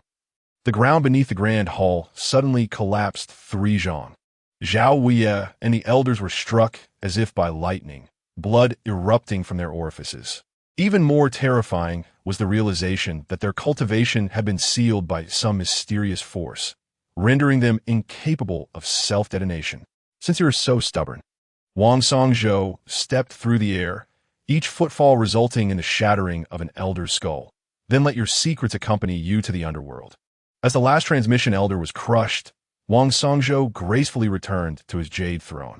The inspector of Qingzhou is indeed a troublesome matter. He gazed upon the blood-soaked corpses strewn across the hall and suddenly formed a seal with his fingers, chanting an incantation.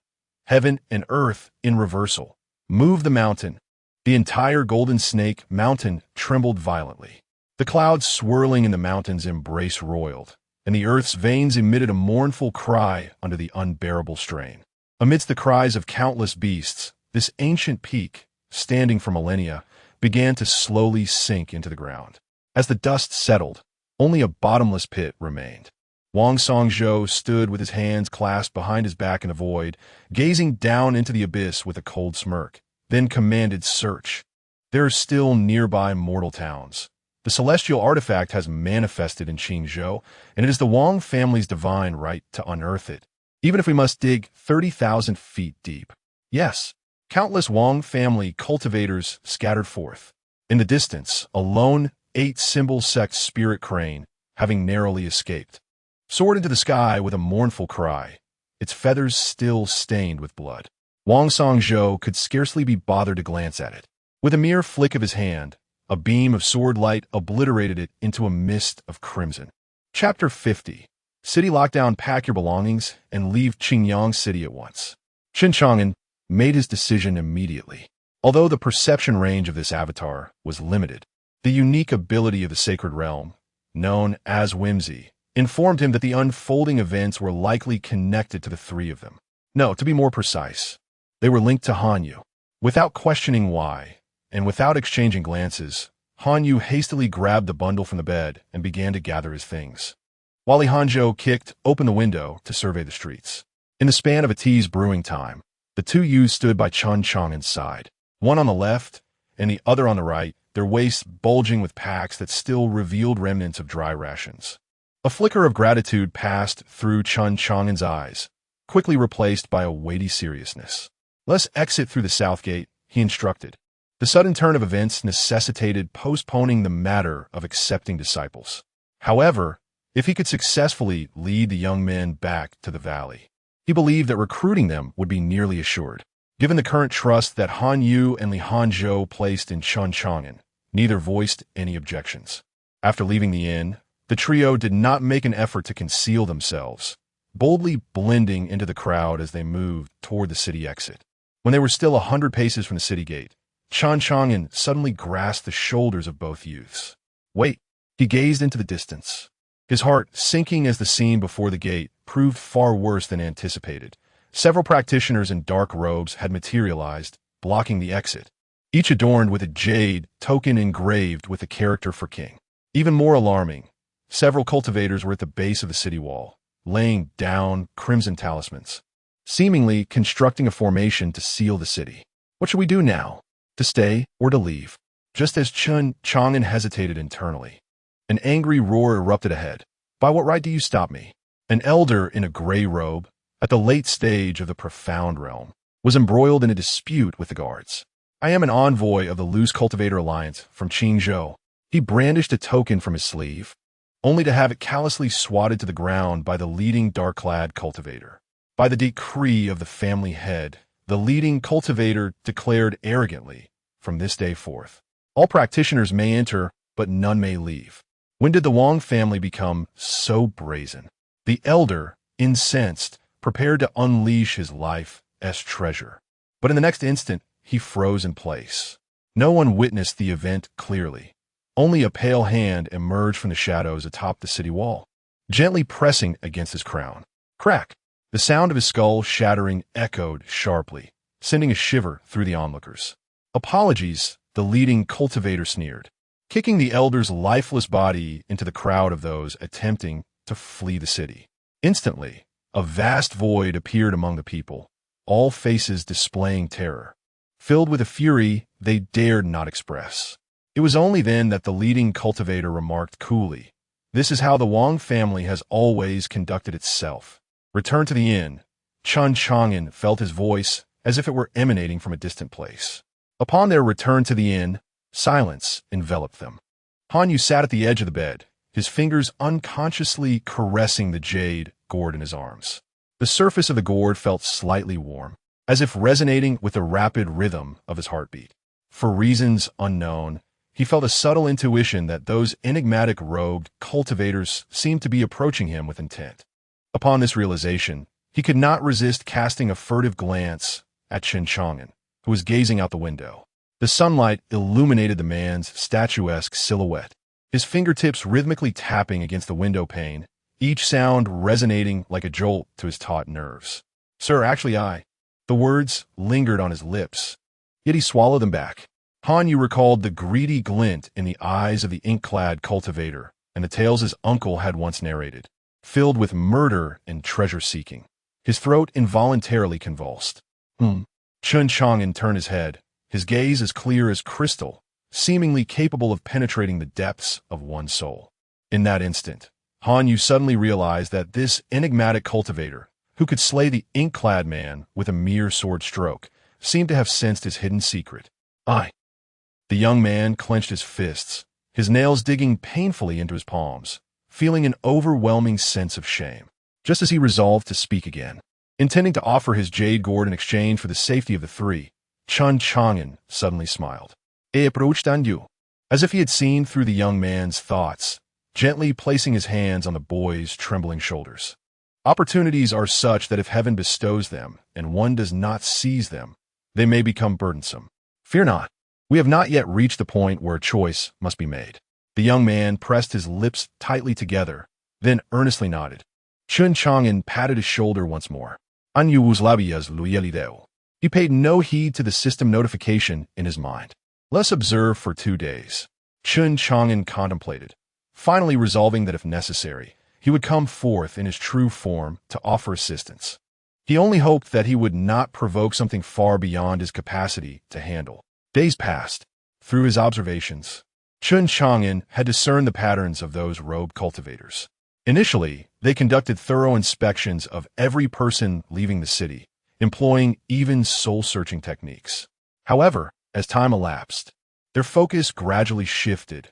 Lower-tier cultivators and common folk no longer captured their attention. Indeed, though their intentions remained unclear, the machinations of a family wielding such power were surely beyond the reach of a mere novice in the realm of cultivation. Standing by the window, Chen Chang'an scanned the patrolling cultivators of the Wang family, a slight smile gracing his lips. "Sir, have you devised a strategy?" Han Yu, noticing Chen Chang'an's expression, could not help but inquire softly.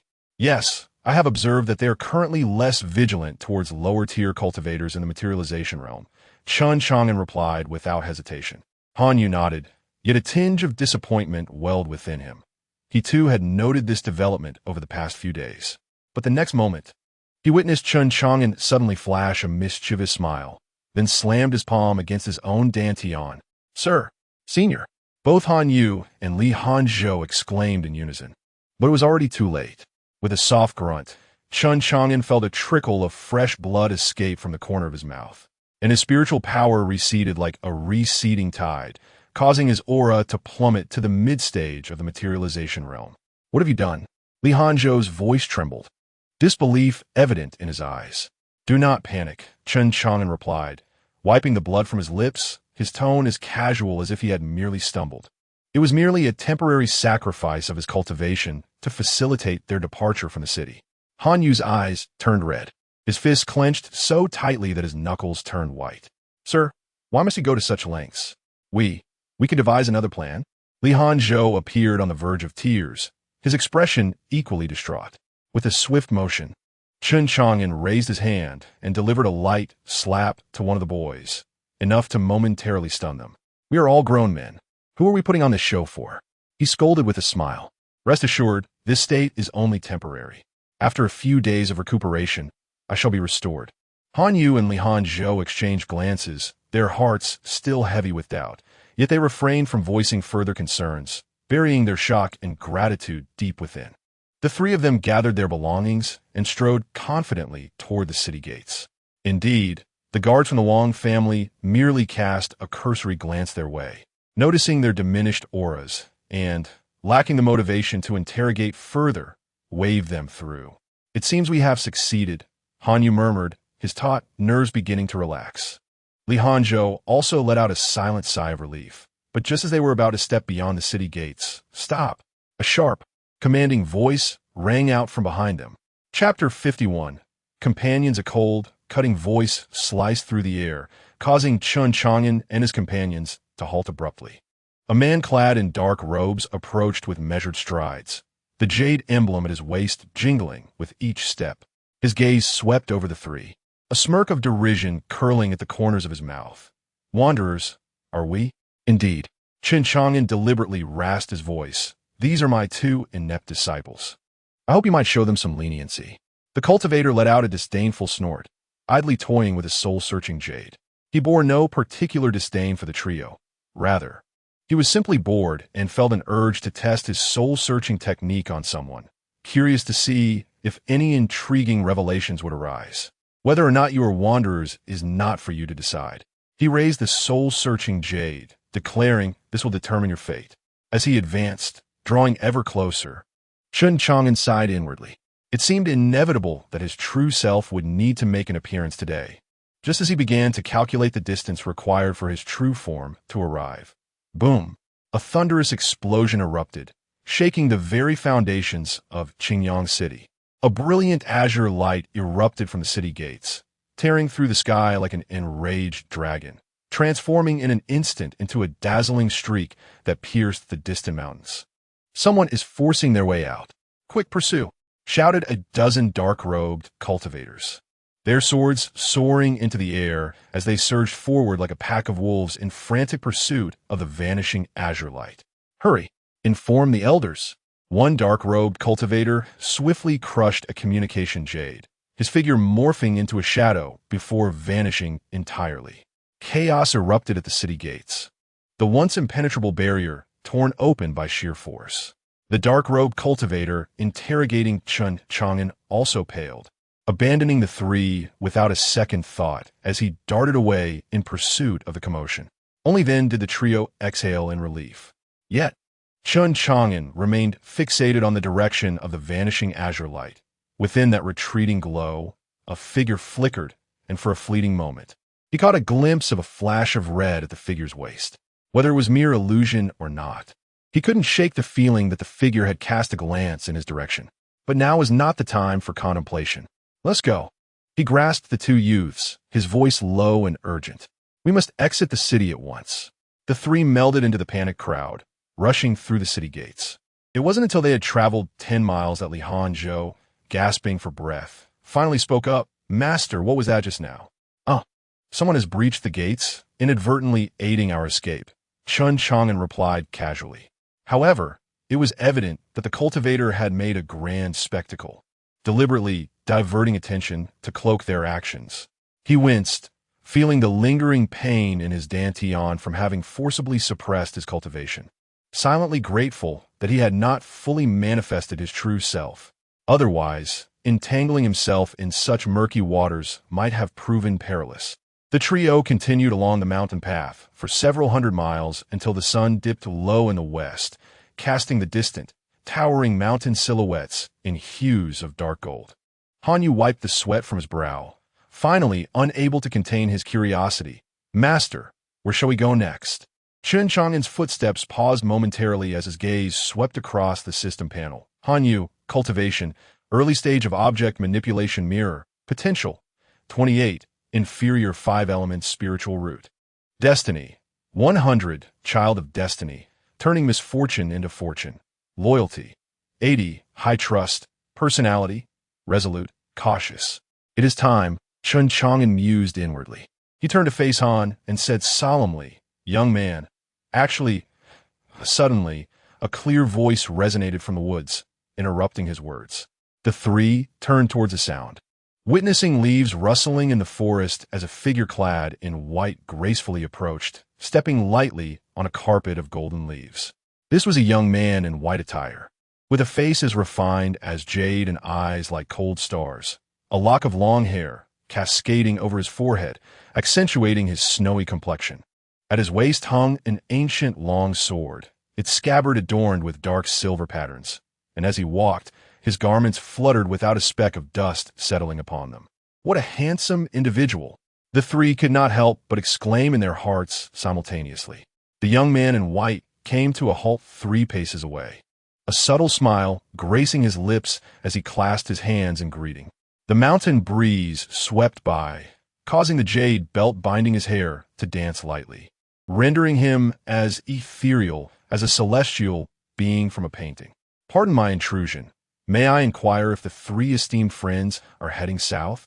Chen Chang'an narrowed his eyes, pondering the implications. Meanwhile, he activated the system. Cultivation, potential, destiny, loyalty, personality. Well, what use is this wretched system? He thought. Nevertheless, even without discerning the stranger's foundation, encountering such a handsome young man in a tavern, tea house, or even on the bustling streets of a city would be entirely ordinary. Yet, here they were in the wilderness. Abnormal occurrences often conceal lurking dangers. How fortuitous, the young man in white remarked, a glimmer of joy flashing in his eyes. "I too wish to journey south. However, this path is rife with ferocious beasts, and traveling alone may invite peril." He paused, adopting a sincere tone. "Might I accompany you for a stretch?" Han Yu and Li Hanzhou exchanged wary glances. Yet they remained silent, their attention focused on Chen Chang'an. Naturally, Chen Chang'an thought it best to decline for the moment. Thus, he promptly replied, "Of course," suddenly. A system notification erupted in his mind. System notification. Epic Series Achievement detected. Youthful Journey, 2-4. Youthful Journey, Part 2 with a jade belt binding black hair. Safeguarding a 1,000-mile cloud journey. Completing the Youthful Journey Series achievement rewards you with Mountain Jade to enhance the level of a supreme celestial technique. Ah, has it triggered at such a moment? Chen Chang'an felt a jolt of surprise within, though his expression remained composed. He instinctively swallowed the words not possible that were about to escape his lips, instead saying, "Certainly." As the mountain breeze passed, lifting the hem of the young man's white garments, Chen Chang'an's gaze sharpened, landing on the red sachet at his waist. "So it is he." Chen Chang'an suddenly smiled. "Since we are traveling together, it is naturally no trouble." A flicker of astonishment crossed the young man's eyes, seemingly taken aback by the promptness of Chen Chang'an's agreement. He solemnly bowed. "Thank you, fellow cultivator. I am Ling Zhanxue. May I ask how to address you?" "You may simply call me Mr. Chen," Chen Chang'an replied. "Han Yiyu, Lianzhou." Upon hearing Chen Chang'an's response, the 2 young men promptly introduced themselves. Ling Zhanxue. Not only is his appearance delicate, but even his name has a rather effeminate tone. Chen Chang'an silently scoffed before turning to continue on his way. The day was waning, and it was time to press on. Han Yu quickened his pace to catch up, lowering his voice. "Sir, This person's origins are unclear. Rest assured, Chen Chang'an replied with a slight smile, it is of no concern. Behind them, the young man in white observed the trio's retreating figures, his fingers unconsciously stroking a crimson sachet, a flicker of curiosity passing through his eyes. Chapter 52, Farewell the Night, was as dark as ink, and the flickering campfire illuminated the dilapidated temple nestled among the mountains. Li Han and Han Yu, two young boys, huddled together in a pile of hay, already deep in slumber. They had spent the entire day in fear and trepidation, traversing rugged terrain for hours. At this moment, even their breaths carried the weight of exhaustion. Only Chen Chang'an and Ling Zhanxue remained by the fire. Leaning against the weathered temple pillar, Chen Chang'an intermittently lifted a wineskin to his lips, tilting his head back to take a swig. Even though his cultivation had fallen to the realm of manipulating objects, the physique of a cultivator is not easily intoxicated. Nevertheless, the exquisite taste of this wine, drunken 1,000 autumns, captivated him profoundly. The slight inebriation and the familiar flavor reminiscent of the wines from his homeland always stirred an indescribable emotion within him. What kind of wine is this? Ling Zhanxue inquired suddenly, her voice as cold as frost. Drunken 1,000 autumns, Chen Chang'an replied, shaking the wineskin. I brought a substantial amount for a friend, but he only had a taste once. A faint smile graced Ling Zhanxue's lips. He must be a very good friend. Not quite. We've only met twice, Chen Chang'an countered. Shaking his head. Care for a sip? Ling Zhanxue nodded with restrained elegance. Chen Chang'an casually tossed the wineskin her way. The young gentleman in white caught it, but upon seeing the mouth of the skin, he frowned. With a hint of disdain, he wiped the opening with his sleeve, hesitated for a moment, and ultimately chose not to drink directly from it. Instead, he retrieved a delicate silver cup from his robe and poured the wine into it, taking a small sip. How pretentious, Chen Chang'an scoffed. Ling Zhanxue paid him no mind, savoring the wine for a while before finally stating, indeed, it is fine wine. The campfire crackled, casting flickering shadows across their faces. Chen Chang'an gazed into the dancing flames and suddenly asked, what is your purpose in heading south? Searching for someone, Ling Zhanxue replied, her silver cup delicately spinning between her fingers. Have you found them? Ling Zhanxue fell silent for a long time before finally nodding. I have found them. Chen Chang'an smiled without speaking further.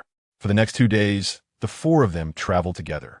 By day, Ling Zhanxue maintained his effortless and ethereal demeanor, clad in white as pure as snow, engaging in light-hearted banter with ease. Yet, when the night descended and only he and Chen Chang'an remained by the fire, this seemingly carefree gentleman became notably finicky, refusing to drink directly from Chen Chang'an's wineskin, insisting instead on using his exquisite silver cup. You, who appear so aloof by day, become so particular by night, Chen Chang'an chuckled, tilting back another swig of drunken 1,000 autumns. Ling Zhanxue meticulously wiped the rim of his cup and replied coolly, it is merely a matter of cleanliness. Cleanliness? Chen Chang'an raised an eyebrow. Yet you have accompanied us through this journey, sleeping in a dilapidated temple and eating dry rations without complaint. Ling Zhanxue shot him a sidelong glance, but did not respond, instead pouring more wine into his cup and taking a gentle sip. Chen Chang'an burst into laughter. Such dialogues repeated almost every night until the final evening when the distant contours of a valley began to emerge. Chen Chang'an halted, turning to the gentleman in white beside him. We are almost there. Ling Zhanxue nodded slightly, as though he had anticipated this moment all along. The mountain breeze caressed him, stirring the jade ribbon binding his hair, accentuating his ethereal and serene presence. Thank you, Chen Chang'an suddenly stated with a serious demeanor. If it weren't for your covert assistance that day when we left the city, we might not have departed unscathed. Ling Zhanxue's eyes flickered, and after a moment of silence, he finally confessed, so you recognized me. Chen Chang'an merely glanced at the fragrance pouch at his waist. Ling Zhanxue instantly understood, chuckling softly as he patted the pouch. Indeed, you are the most observant. There was a hint of playfulness in his words, which sent a chill down Chen Chang'an's spine. Could this brother possibly be one of those? Yet, in the next moment, Ling Zhanxue suddenly adopted a serious tone. Are you not curious about my identity, Brother Chen? Of course I am. Chen Chang'an replied bluntly. Ling Zhanyue nodded and finally stated, in truth, I am Inspector Qingzhou. The annihilation of the 8-element sect in one night was suspected to be the work of the Wang family, yet there was no concrete evidence. However, their demeanor clearly indicated they were searching for something. His voice was calm, each word distinct. Subsequently, I discovered that Han Yu and Li Hanzhou were the only 2 disciples to escape the 8-element sect, leading me to surmise that the object they sought likely resided with them. Chen Chang'an was not surprised and merely inquired, why not take action? Fate is predetermined. Forcing matters is futile. Ling Zhanyue gazed into the distance at the 2 youths admiring the scenery, a hint of gentleness gracing his eyes. Throughout this journey, I merely wished to ascertain the character of those 2 youths, hoping that such fortune does not fall into the wrong hands. What do you think of them? Ling Zhanyue smiled but offered no reply. Yet Chen Chang'an understood that his demeanor was, in itself, an answer. One last question. Chen Chang'an raised a finger. Since you have discerned their character, why have you accompanied us this far? It is, of course, to protect you, Ling Zhanyue replied with a spirited smile. As the official of Qingzhou, safeguarding the people is my duty. Now that we have traveled together without encountering any cultivators from the Wang family, it seems you are safe, and thus it is time to bid farewell. He turned to face Chen Chang'an, the corners of his lips lifting slightly. Zui Qianxiu is indeed a fine wine. Chen Chang'an couldn't help but smile in return. As the mountain breeze began to rise and dusk enveloped the surroundings, Ling Zhanyue stood on the bluestone path, his white attire tinged with the soft golden-red hue of the evening glow. He turned to face the 3, the jade ribbon billowing gently in the wind, and the long sword at his waist glimmered with a cool light in the fading sunlight. This is where I shall take my leave. His voice was clear and refreshing, like a stream striking against stones. Han Yu and Li Hanzhou exchanged glances, their youthful faces betraying their reluctance. Over the past 2 days, this seemingly aloof young man had taken care of them in every regard, silently draping a cloak over them during night watch, and unobtrusively walking on the outer side during perilous paths. Senior Ling. Han Yu clasped his fists and bowed, his throat tightening slightly. Ling Zhanyue raised his hand to halt his words, producing 2 green jade talismans from his sleeve. These are heart-purifying talismans. Wearing them can ward off miasma. Li Hanzhou received the talismans, feeling the lingering warmth on his fingertips, and suddenly bowed deeply, saying, "Thank you." Chen Chang'an stood with his arms crossed, a smile gracing his lips. The inspector is indeed generous. Ling Zhanyue chose to disregard his jest, removing a plain white silk pouch from her waist and tossing it towards him. "This is for you." Chen Chang'an caught the pouch, feeling its weight. Upon opening it, he discovered it was filled to the brim with spirit tea, the leaves vibrantly green as if freshly picked, exuding a faint aura of frost. "Drink it sparingly," Ling Zhanyue remarked coolly, "consider it a farewell gift." Before her words could fully settle, the sudden sound of cracking dry leaves echoed from afar. The 4 individuals simultaneously changed their expressions, with Ling Zhanyue's right hand already resting on the hilt of her sword, only to witness a mountain sparrow flitting past the treetops. The taut atmosphere eased momentarily, yet Ling Zhanyue furrowed her brow. For there were indeed remnants of the 8 Elephants sect still lurking. A sinister voice suddenly pierced the air, slithering into their ears like a venomous serpent. It is worth it for this old man to track them personally. A gaunt figure emerged slowly from the shadows of the forest, his gray robe billowing, eyes gleaming with murderous intent. It was none other than the ancestral figure of the Wang family, Wang Tsongzhou. Beside him stood a middle-aged man, the very same one who had previously been near the head of the Tianji Pavilion. Chapter 53. Shielding the celestial secrets. Ling Zhanyue's expression changed dramatically.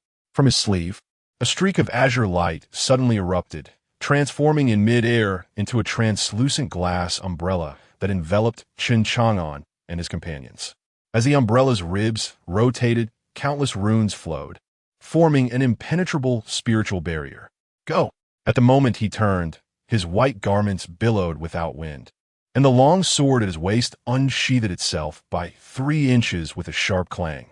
reflecting a glint of icy murderous intent between his brows. To annihilate a sect is already a grave sin, yet you dare to ambush an inspector? Does the Wang family truly fear the laws of the Great Zhou?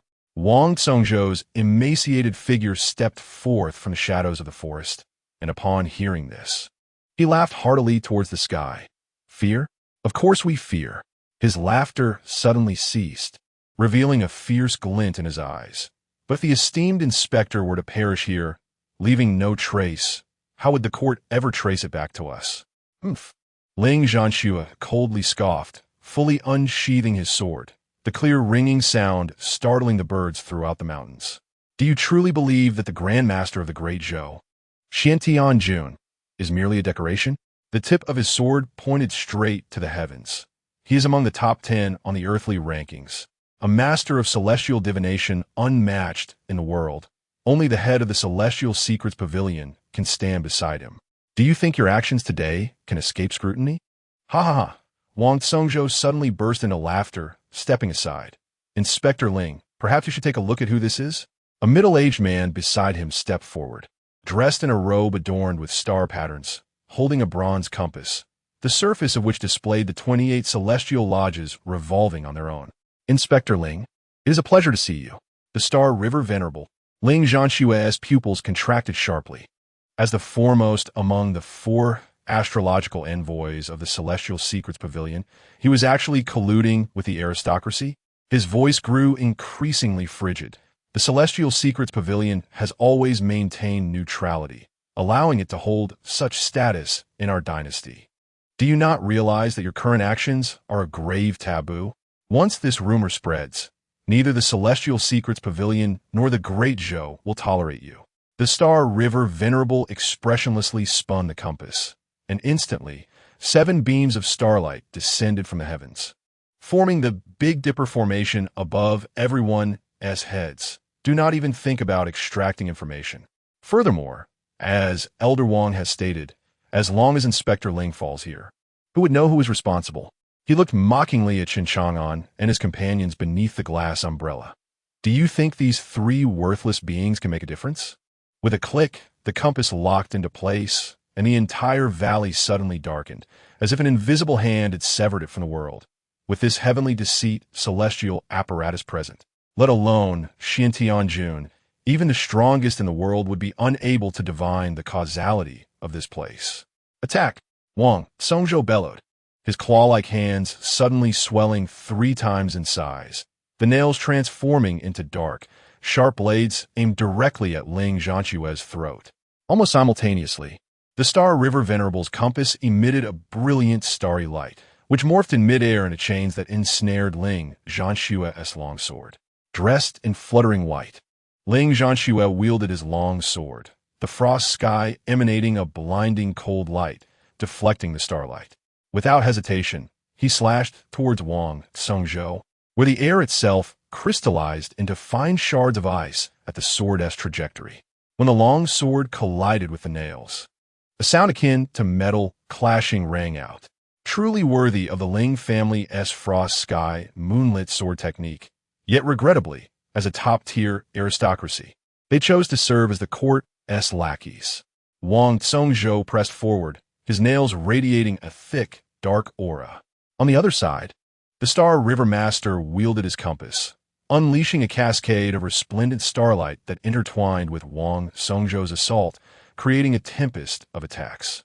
I, Ling Zhanxue, seek only to remain true to my heart, even if it means serving the court like a hound. It is far better than aligning with you wolves who regard human life as mere fodder. Ling Zhanxue, swift as lightning, maneuvered through the onslaught, each swing of his sword conjuring a chilling arc of moonlight. Human lives? To me, mere mortals are but ants. It is utterly ludicrous that the esteemed Ling Inspector, a practitioner of eternal life, would still concern himself with the lives of commoners. Such absurdity is beyond belief. Paths of destiny diverge, and thus we cannot conspire together. Ling Zhanxue scoffed, though internally his thoughts spiraled downward. Wang Congzhou and the Star River Master were both venerable figures of the eternal life realm, and the odds of victory in this battle were slim. His only hope lay in a desperate assault on the Star River Master, striving to dismantle his apparatus that obscured celestial secrets. Thus, both adversaries would be compelled to tread carefully. Hence, he abruptly altered his sword's trajectory, evading Wang Songzhou and unleashing a myriad of sword shadows towards the Star River Master. Star River, you, who claim to be above the worldly fray, today choose to associate with such vermin? Then do not blame me for cleansing the gates of your esteemed pavilion. Arrogant words. The Star River Master retorted with a disdainful snort, as his astrological instrument spun rapidly, conjuring 7 radiant chains that surged forth. Each chain bore the weight of 1,000 burdens, warping the very fabric of space as they advanced. Seizing the moment, Wang Songzhou struck, his emaciated form suddenly swelling into a grotesque apparition towering 3 zhong high. With claws as dark as night, he tore through the heavens, accompanied by a miasma that corroded all it touched, lunging towards Ling Zhanxue's heart. Ling Inspector, prepare to meet your end. Comme fort. With no avenue for evasion, Ling Zhanxue displayed no fear. He let out a resounding cry, his blade erupting into a blinding white light. Unflinching, he charged directly into the fray against the dual onslaught of the powerful foes. Frost sky, moonfall. In an instant, the world fell into a profound silence. A beam of luminous sword light, as radiant as the moon, cleaved through the air, colliding violently with the chains of starlight and the venomous claws. The impact unleashed a cataclysmic shockwave, shattering ancient trees within 100-foot radius. The Star River Master stumbled back, a grunt escaping his lips as a crack formed upon his astrological device. Wang Songzhou, too, howled in agony, his right claw severed at the wrist, black blood gushing forth. Yet, Ling Zhanxue paid a steep price. He coughed up blood, his white garb stained crimson, his left shoulder pierced by starlight, his abdomen ravaged by corrosive miasma. A grotesque wound marred his flesh. Most grievously, a fragment of a shattered star chain was embedded in his heart vein, blood cascading down the silver links. All 3 were of the eternal life realm, yet in terms of power, both Wang Songzhou and the Star River Master surpassed him. Not to mention, he faced 2 foes alone. Inspector, it is time to depart. The Star River Master wiped the blood from his lips, his astrological instrument glowing once more. Ling Zhanxue clutched his chest, instinctively glancing towards Chen Chang'an and his companions, a flicker of remorse flashing in his eyes. Wang Songzhou seemed to decipher his gaze, approaching with a malevolent grin. Do not worry, those 3 will soon join you. Ling Zhanxue's consciousness began to blur, yet his grip on the sword remained steady. Suddenly, he smiled, the blood-stained corners of his lips curling into a resolute smirk. Then let us embark together. The frost sky sword suddenly trembled violently, revealing countless fine cracks along its blade. He was actually about to self-destruct his life's sword. This is bad. Retreat quickly. The Star River revered one's complexion changed dramatically. At that critical moment, a figure clad in azure abruptly appeared behind Ling Zhanxue, gently pressing down on his sword-wielding hand. That seemingly casual touch instantaneously quelled the impending explosive force of the sword. Rest for a while, a familiar voice whispered in his ear. Ling Zhanxue felt as if he had plunged into a warm embrace, the faint scent of wine lingering at the tip of his nose. In his fading consciousness, he beheld Chen Chang'an's face, usually marked by a carefree demeanor, now etched with an unsettling chill. Leave the rest to me. You are. Sleep now. A wisp of spiritual energy entered Ling Zhanxue's body, not only temporarily suppressing the injuries within him, but also guiding his consciousness into a deepening abyss of darkness. Yet, for some inexplicable reason, Ling Zhanxue felt an unprecedented sense of security, as if he were a child, exhausted from play, nestled in his father's arms. He could not help but succumb to slumber, a relaxed smile gracing his face. Gently, he laid the young man down on the ground. Then, Chen Chang'an, with a smile that danced on the edge of mirth, regarded the 2 wary figures suspended in the air. Even the strongest among the contemporary world cannot hope to decipher the causal threads at play here. He revealed a satisfied grin. How delightful this is. Chapter 54. The conclusion, Han Yu and Li Hanzhou stared wide-eyed, their gazes oscillating between the two Chen Chang'an before them. One stood elegantly in front, clad in flowing azure garments, exuding a serene demeanor. The other loomed in the distance, hands clasped behind his back, a smile playing at the corners of his lips. Han Yu felt a dryness in his throat, momentarily at a loss for words. In the next instant, the Chen Chang'an before them winked, his form dissipating into the air like a fleeting illusion. Meanwhile, Wang Songzhou's expression darkened as he fixed his steely gaze upon the remaining Chen Chang'an. "Who are you?" he demanded. "Why meddle in our affairs?" Doubt gnawed at him. This individual had effortlessly thwarted Ling Zhanchue's self-detonation, yet he bore no trace of spiritual energy, appearing as an ordinary mortal. However, such a facade only heightened the sense of danger. "Me?" Chen Chang'an brushed his sleeves with a smile. "I am merely a wandering cultivator residing nearby." "No matter who you are," Wang Songzhou retorted, his tone laced with menace. "Do you comprehend the repercussions of offending the Wang family? You cannot bear the consequences." "Offend the Wang family?" Chen Chang'an chuckled, his smile deepening. "Your demise here bears no relation to me. Even if I were the cause, who would know?" He gestured towards the astrolabe in the hands of the Star River Sovereign. "Have you not already obscured the heavenly secrets? Surely, you wouldn't be deceiving me?" Wang Songzhou and the Star River Sovereign exchanged glances, a glint of malice flashing in their eyes. "Seeking death," Wang Songzhou shouted, his form darting forth like a specter, his emaciated hand transforming into a dark claw, aimed straight for Chen Chang'an's throat. However, with a soft crack, Wang Songzhou's movement halted abruptly. He slowly lowered his gaze, only to find that Chen Chang'an's finger had inexplicably pressed against his brow. "You." Before he could finish his sentence, Wang Songzhou's body crumbled like sand, disintegrating into ash that scattered on the wind. Chen Chang'an remained rooted in place, silently absorbing the feeling of his first kill. It felt not dissimilar to slaughtering a chicken. Perhaps it was due to the absence of bloodshed, or maybe these individuals were even less than beasts. The Star River Sovereign's complexion shifted drastically. The starlight in his hands had yet to be unleashed, and his companions were already celebrating their defeat with laughter. A spark of realization ignited in his mind, prompting him to swiftly deactivate the astrolabe. Yet, in the next moment, he felt a sudden lightness in his hand. "Huh? My astrolabe?" There it was, in Chen Chang'an's grasp, who was now admiring the exquisite device with delight. "Is this trinket capable of obscuring the heavenly secrets? What a splendid treasure!" But the next instant, the bronze compass quivered restlessly in his palm, the 28 constellations glowing in succession. The starry paths on its face twisting and writhing as if alive, struggling to break free from his control. The astrolabe is one of the revered artifacts of our Heavenly Secrets Pavilion. How could it easily yield to anyone?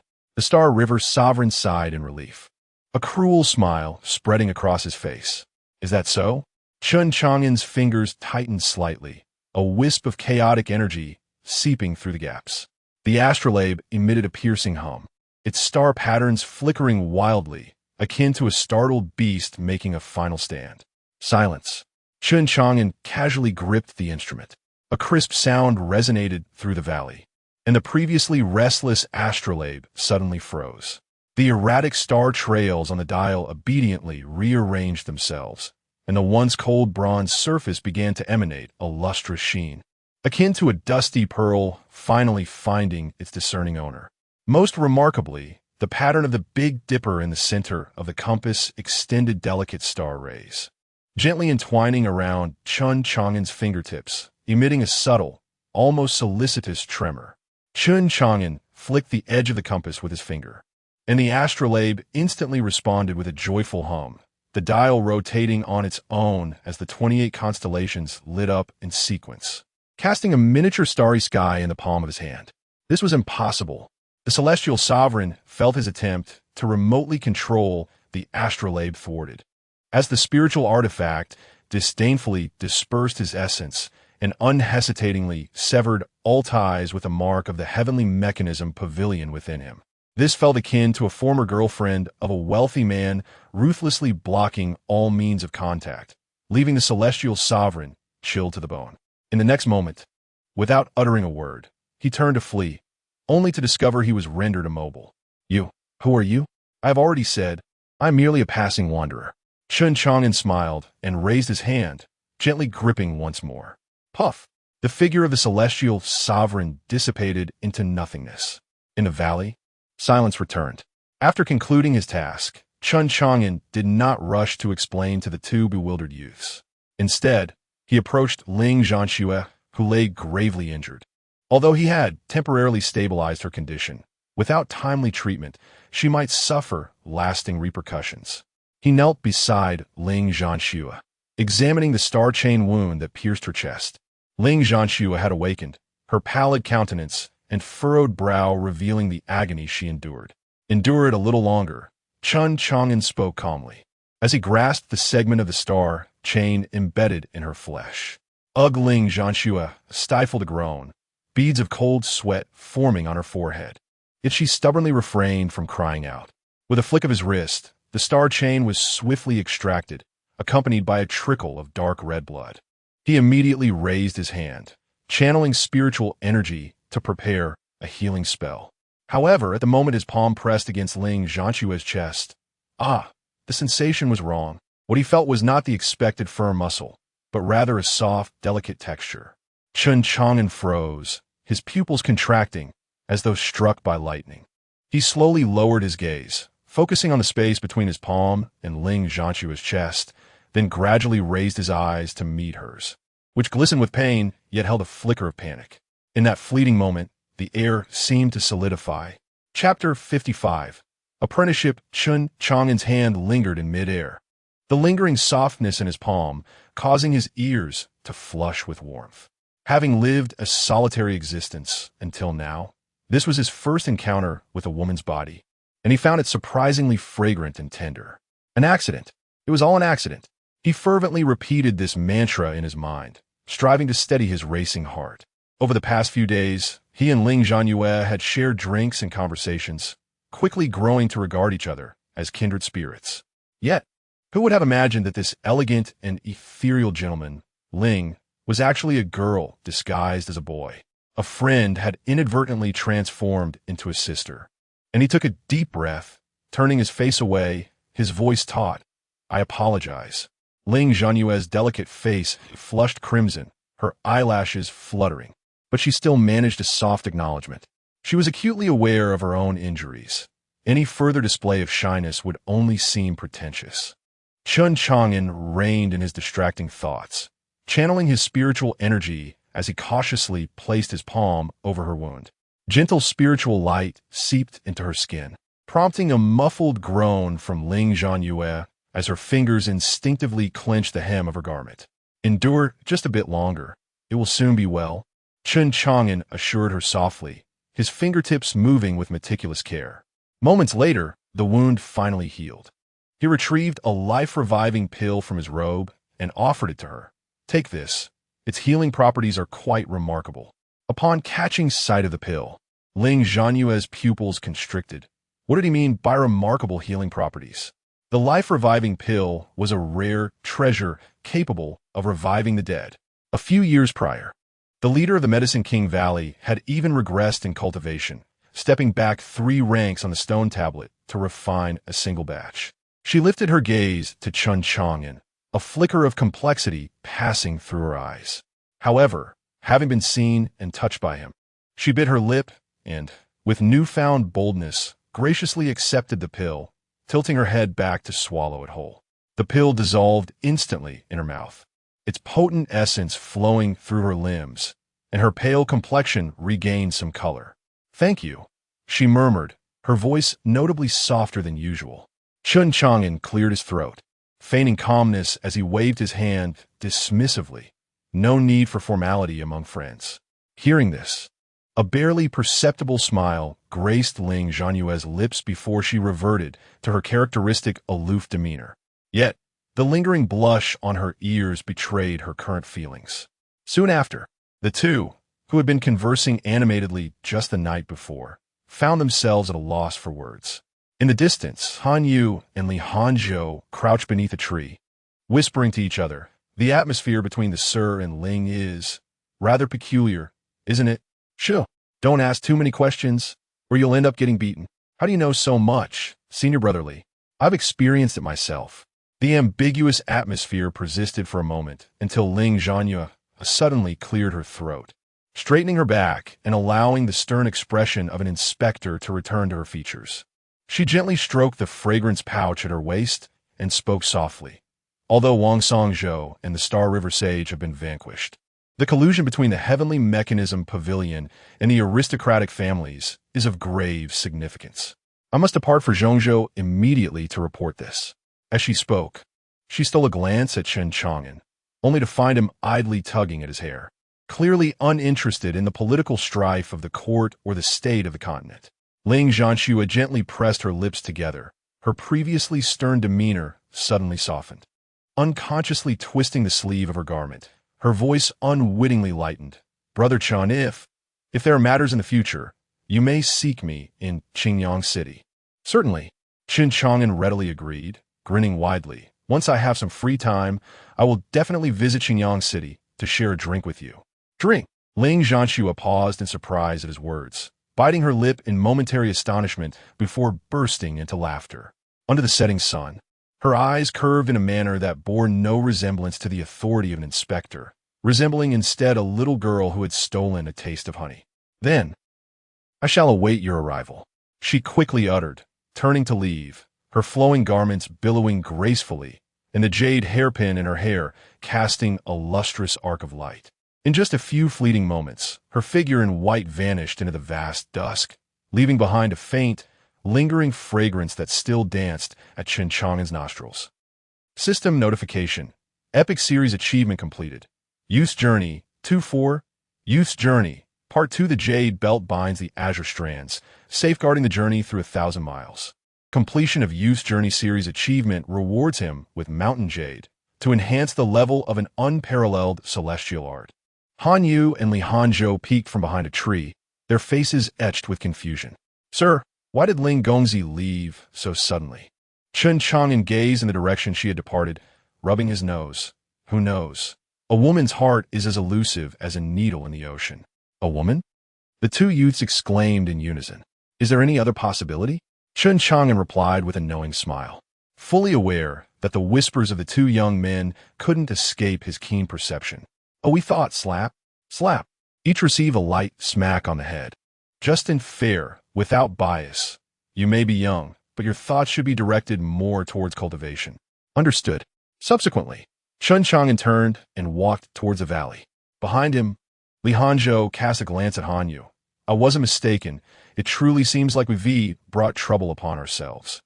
The trio swiftly traversed the narrow valley entrance. Han Yu and Li Hanzhou followed closely behind, their hearts racing involuntarily. Though Chen Chang'an had said nothing, their minds were already filled with anticipation after witnessing his ability to reduce foes to ashes with but a snap of his fingers. Upon passing through a dense thicket, the landscape opened up before them. A myriad of flowers swayed gracefully in the morning light, ethereal butterflies fluttering amid them, while a distant stream gurgled, reminiscent of a paradise untouched by the world. In the depths of this floral expanse stood a few quaint wooden cottages, their eaves adorned with wind chimes that chimed softly in the gentle breeze. Father, a clear, youthful voice suddenly rang out. A little girl, about 6 or 7 years of age, dashed forth from the blossoms, her delicate face radiant with joy, clad in a pale yellow dress. With a tender pink flower nestled in her hair, she resembled a merry little butterfly. Chen Chang'an let out a hearty laugh, bending down to catch the small figure as she leapt into his arms, spinning her around several times in the air. Chen Xingxai wrapped her arms around his neck, her eyes sparkling. Father, did you just whoosh away to fight the bad guys? As she spoke, her curious head tilted, her round, glistening eyes peering at Han Yu and Li Hanzhou. Meanwhile, two figures approached from the direction of the wooden cabin. One was a valiant youth of around 16 or 17, with striking eyebrows and bright eyes, a time-worn long sword hanging at his waist. The other was a sprightly elder, wielding a bamboo cane, with a gentle smile upon his face. As the curious gazes of the onlookers fell upon them, Chen Chang'an gently set down his daughter and turned to face Han Yu. The dying rays of the sun illuminated his smiling countenance, his voice warm yet solemn. "Young Han, would you be willing to take me as your master?" A profound silence enveloped the valley. Han Yu felt a tremor coursing through his body, his eyes suddenly brimming with emotion. He gazed at the enigmatic yet approachable man before him, recalling the life-and-death struggles they had endured together in recent days, the unparalleled grace with which he vanquished foes, and the tenderness reflected in his eyes when he held his daughter moments ago. "I am willing." The youth knelt down with a thud, bowing thrice with fervent reverence. Disciple Han Yu pays his respects to master. Observing Han Yu's successful initiation, Li Hanzhou could not mask the disappointment within, forcing a smile as he clasped his fists. "Congratulations, junior brother Han, on finding a distinguished master. As such, I shall take my leave." Before he could finish, Chen Chang'an raised his hand. "Hold on." Li Hanzhou paused, witnessing Chen Chang'an standing with his hands clasped behind his back, his garments billowing gently in the evening breeze. "You possess no spiritual root, making you ill-suited for my cultivation methods." He then gestured towards the elder. "However, this gentleman, Uncle Wu, is still in need of a disciple. Would you be willing?" "Me?" Uncle Wu's previously jovial expression abruptly froze, his bamboo cane sinking 3 inches into the ground with a crack. He met Chen Chang'an's calm gaze, his murky old eyes suddenly quivering, while Li Hanzhou's face contorted in uncertainty, unsure how to respond.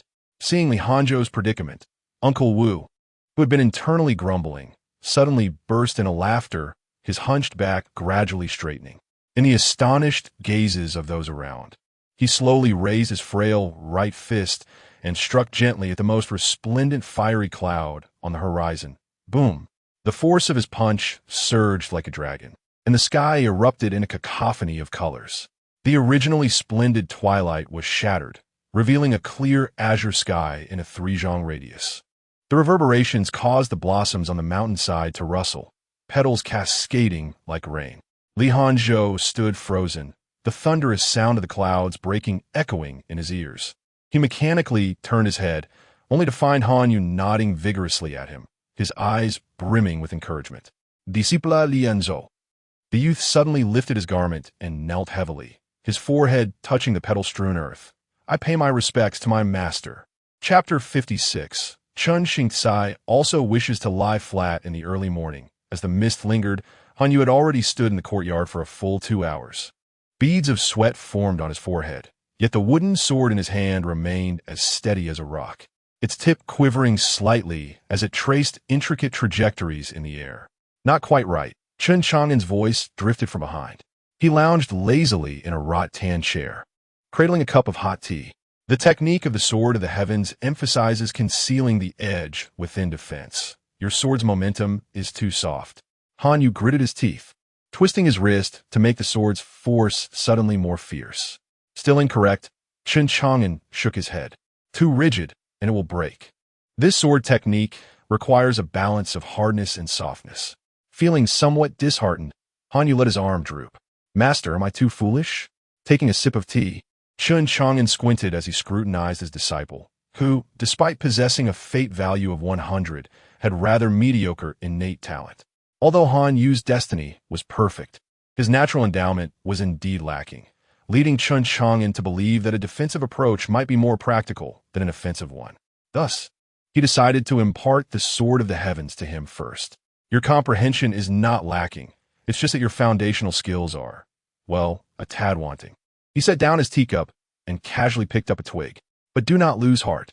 There are likely many ways to enhance your foundation in this world. Now, observe closely." The twig in his hand seemed to come alive. With a gentle sweep, it left behind a lingering sword mark in the air. The sword's momentum appeared slow, yet it contained the profound principles of the universe. Amid the interplay of yin and yang, it subtly formed a perfect Tai Chi diagram. The sword of the heavens can defend against myriad techniques. Though it is fundamentally defensive, it harbors hidden lethality, allowing one to seize the opportunity for surprise attacks when the enemy is unprepared. With a flick of his wrist, the twig transformed into a streak of light, shattering a distant boulder with a resounding crack. "Do you remember?" Yes, master, Hanyu replied, entranced by the display. Just as he was about to inquire further, he saw Chen Chang'an recline back in the rattan chair, tossing him a sword manual. Practice on your own. I need a rest. Master, Wu Bo. Chen Chang'an called in the house. This lad is in your care. Wu Bo emerged from within, beaming. Rest assured, Holy Master, I shall devote myself to his training.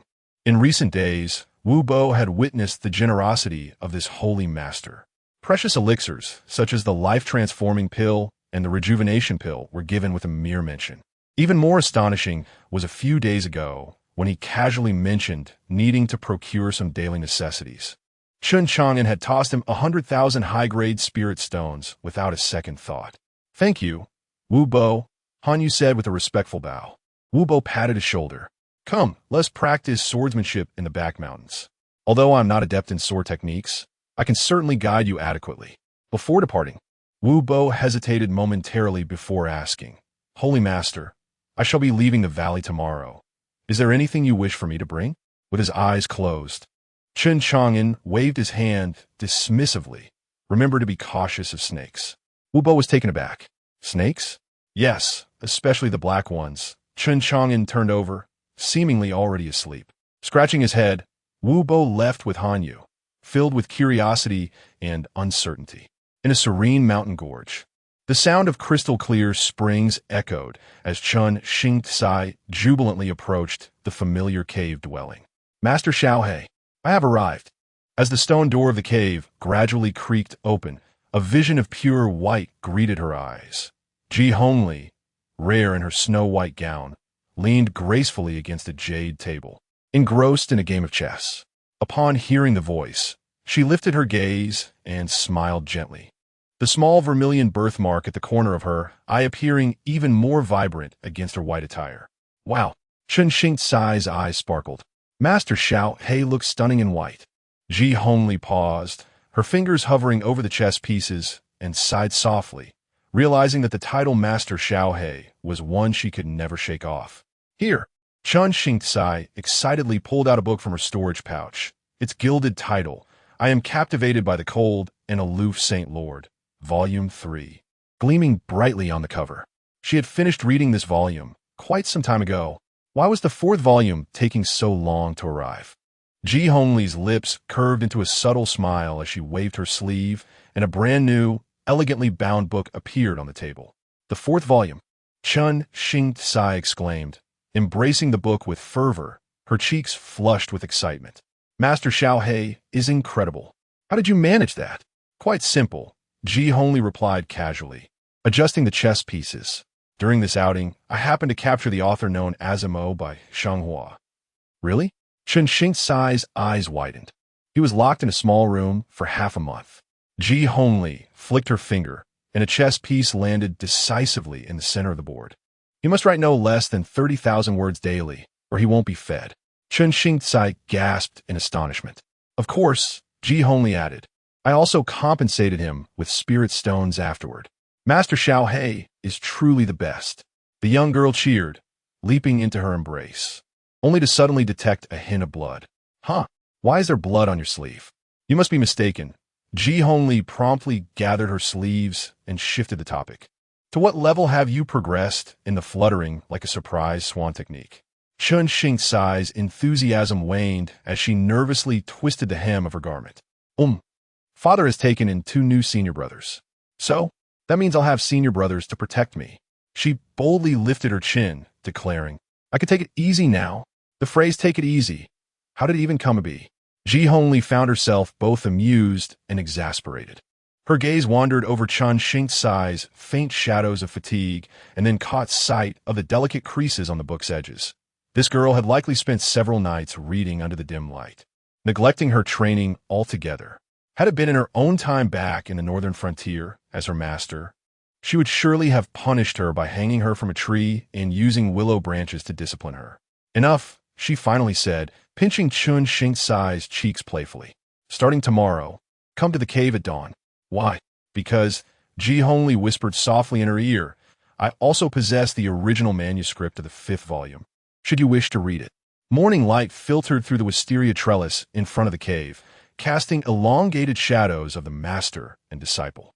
Meanwhile, in a distant small town, a best-selling author, confined for over 10 days, was counting spirit stones with tears in his eyes.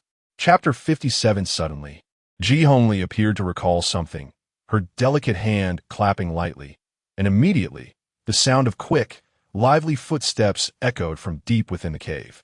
A fluffy white figure rolled out like a cloud. It was a small wolf dog, its coat as pristine as fresh snow, devoid of any blemish. Its ears stood perkily upright, and its amber eyes sparkled brightly, while its tail wagged like a little windmill. Oh wow! Chen Chang'an's eyes instantly lit up as she crouched down, arms wide open.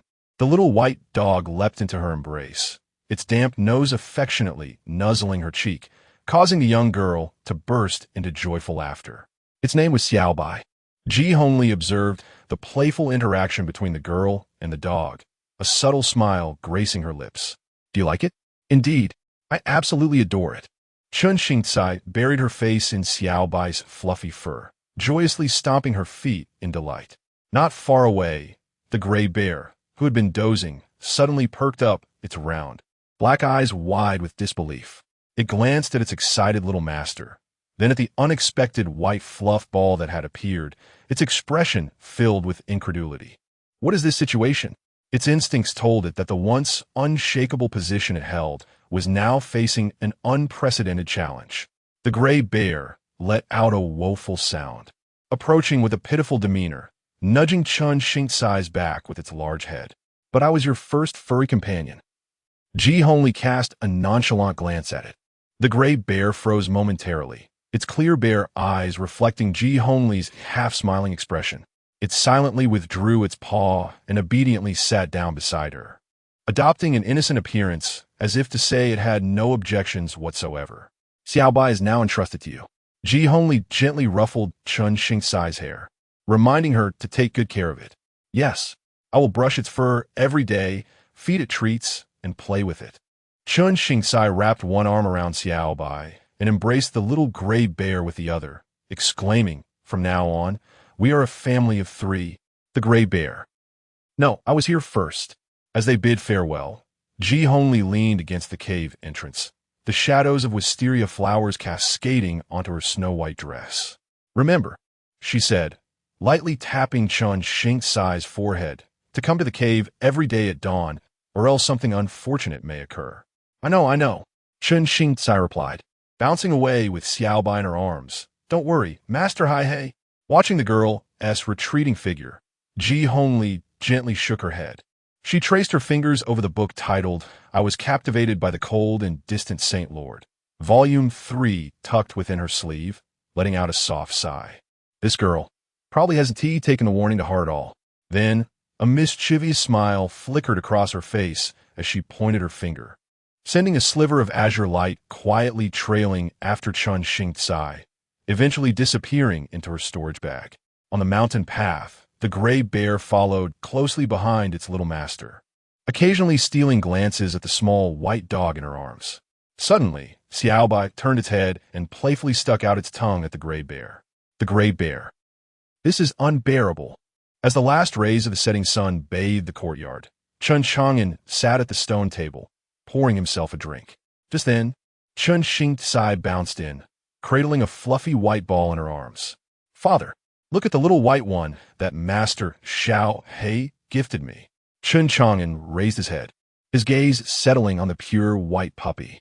For some inexplicable reason, he felt a sense of familiarity with the dog, particularly with its amber eyes, as if he had encountered them somewhere before.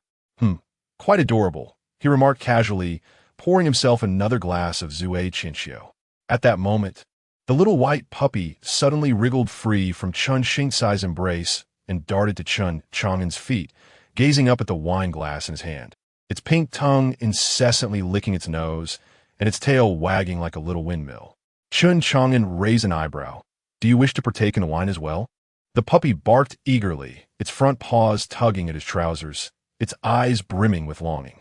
With a swift motion, Chen Chang'an playfully patted the dog's head, exclaiming, You little rascal, how could you possibly want to drink at such a young age? Daddy Chen Chang'an chimed in, her large, watery eyes blinking at him. Just let it have a tiny taste. Chen Chang'an glanced at his daughter's hopeful expression and then at the exuberantly wagging tail of the little white puppy, letting out a resigned sigh. All right then, it seems I have never encountered a dog with such a penchant for alcohol. He retrieved a small cup, pouring a shallow layer of Zhuai Qianxiu into it and placing it on the ground.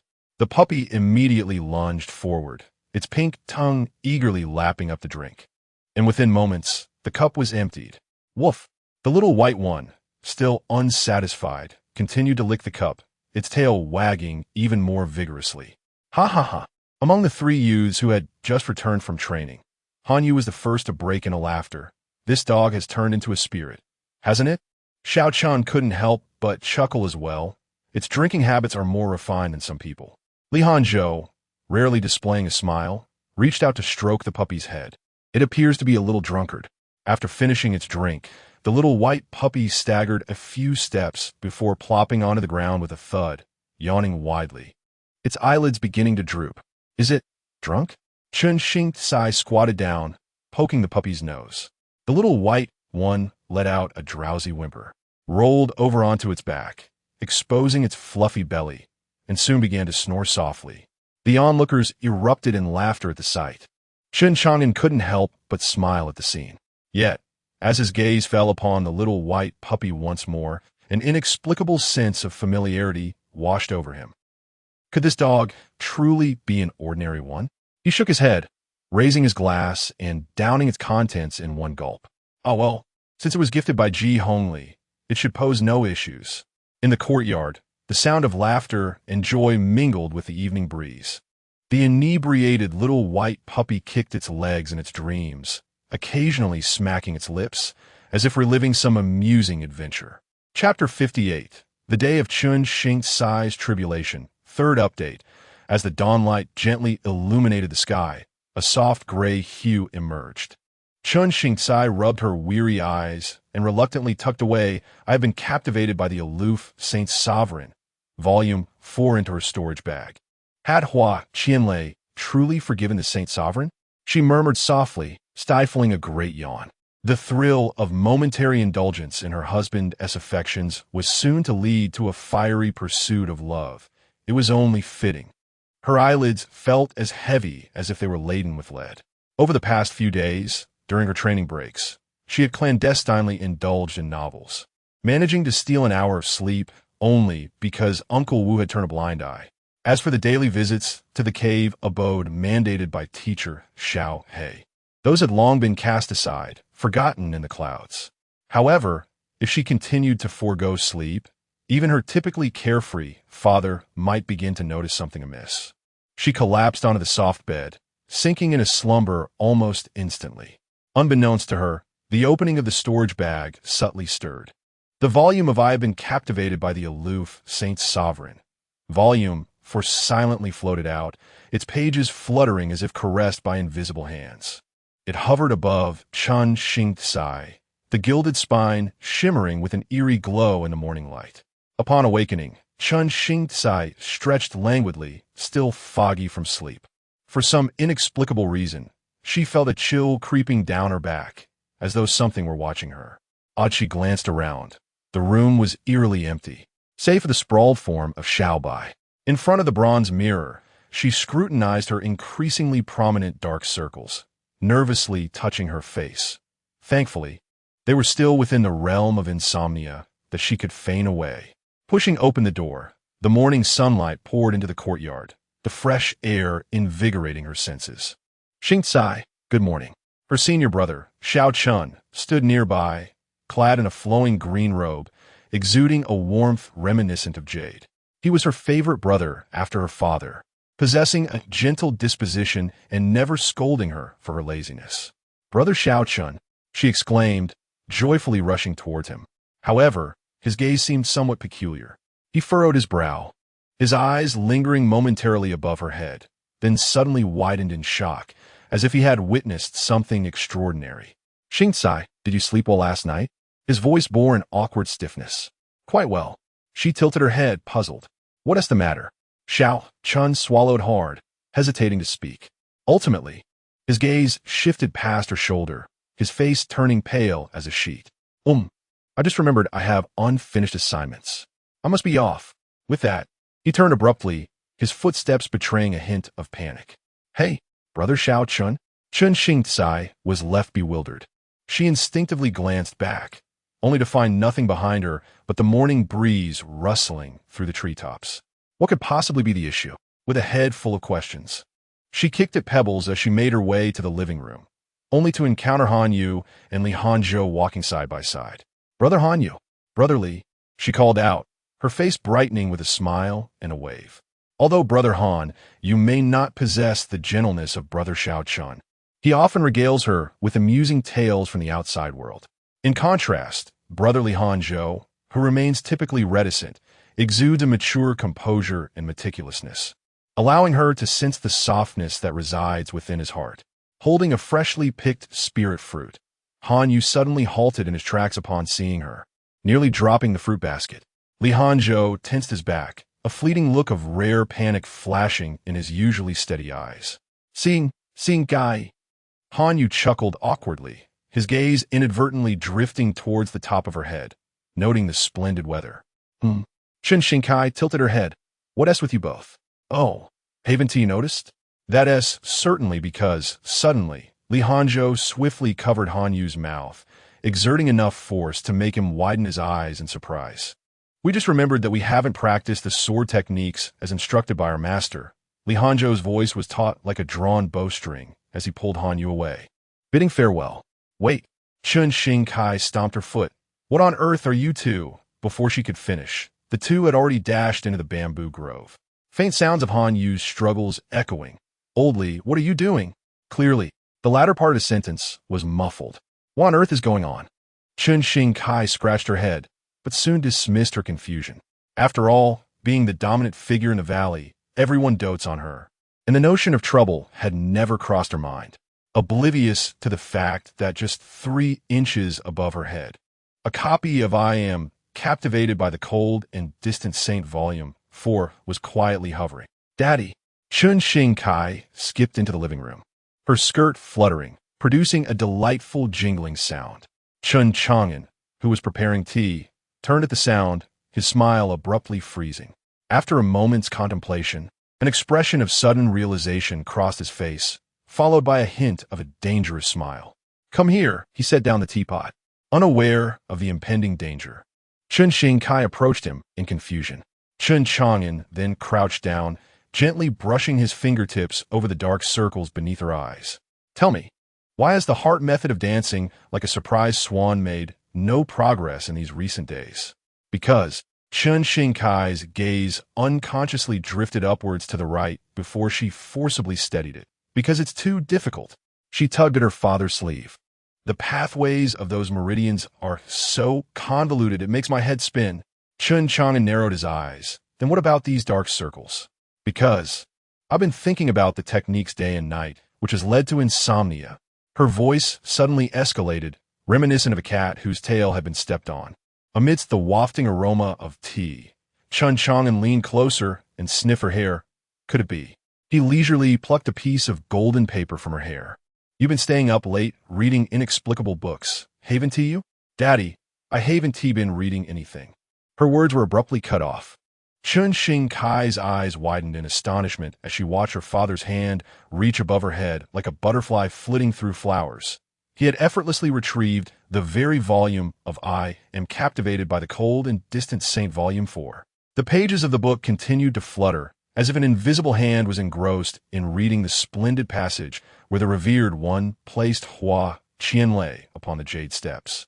Could you elucidate? Chen Chang'an shook the book, its cover depicting the intertwined figures of the protagonists shimmering under the sunlight. Why does it linger 3 inches above your head? I'm uncertain how it. Chen Chang'an's face flushed crimson, and upon catching sight of 3 elder brothers peering curiously at the doorway, she suddenly grasped the reason for their unusual behavior today. Xiao Chun quickly withdrew his head, while the sound of Han Yu's cough resonated from behind the column. And Li Hanzhou silently carried away the little white dog, eager to witness the spectacle. It seems that your father has been rather indulgent of you lately. Chen Chang'an's fingertips ignited with a flicker of azure flame as he contemplated the inexplicable nature of the book. "Do not burn it." Chen Chang'an leaped forward to grasp his arm, lamenting how her master had finally. The moment the words escaped her lips, she realized the potential calamity. "Yihongli?" The veins on Chen Chang'an's forehead throbbed. Splendid. Should the opportunity arise, he would personally extend his gratitude to her. The book, suspended in midair, abruptly snapped shut and trembled as it drifted towards the door, only to be halted by a beam of golden light. Chen Chang'an lifted his daughter by the scruff of her neck. "Wu Bo." "Yes," came Wu Bo's voice from outside, subdued and apprehensive. "From this day forth, ensure Xing Tsai practices the graceful, like a stunning swan technique 30 times daily." "Yes, master." As for this, he weighed the gilded book in his hands, revealing a smile that sent shivers down the spines of the 3 disciples. "I shall take it upon myself to safeguard it for you now." As for what follows, outside the window, the gray bear, Little Gray, who had been compelled to overhear the entire exchange, silently covered its eyes with a paw. Subsequently, the once arrogant valley tyrant, Chen Chang'an, found herself firmly grasped by her father and soundly spanked. Chapter 59, Nightmare, 4th update. The sunlight in the valley lazily cascaded over the lawn as Xiao Chun lay on his back. A blade of foxtail grass delicately clasped between his lips, swaying gently with his breath. In the azure sky, a few white clouds drifted leisurely by, reminiscent of those he had observed in his childhood in the Xiao family's backyard. Ah, the Xiao family. He momentarily lost himself in thought, his mind drifting back to the past. During those times, he had fallen from grace, not only neglected and ridiculed by outsiders, but also within his own family. Each clan test left him acutely aware of the pitying or mocking gazes directed at him. But now, his master, Chen Chang'an, treated him as a beloved son. The newly arrived junior brother Han Yu showed him great respect, and even the aloofly Hanzhou sought his counsel during sword practice. Such days felt almost surreal in their beauty. What was Linger doing now? Suddenly, the image of Xiao Linger flashed in his mind, his cousin who had always encouraged him, one of the few in the Xiao family who genuinely cared for him. Having left 2 years ago, she must have joined a sect by now. With her talent, she must surely be shining brightly.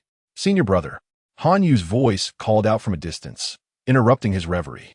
Xiao Chun turned to see Han Yu waving at him from the hillside. "It's time to study. I'm coming."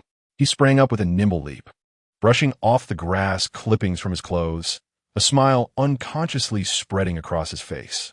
The shadows of the past had long since dissipated. He now enjoyed a new family and a fresh beginning. "Linger, I hope you're thriving as well." He hurried toward Han Yu, their figures gradually fading into the lush greenery of the valley, leaving behind the flattened blade of foxtail grass, swaying gently in the breeze. Meanwhile, in the serene and peaceful valley, far away in the imperial capital of Zhongzhou, Ji Lingxiu abruptly sat up from her gilded canopy bed, her snow-white nightgown soaked with cold sweat, the translucent fabric clinging to her delicate curves. The silk quilt had slipped to her waist, revealing a pair of long, jade-like legs, her skin glimmering with a cold porcelain sheen under the glow of the luminous pearl, with faint pink imprints left by sleep at her knees. "Princess?"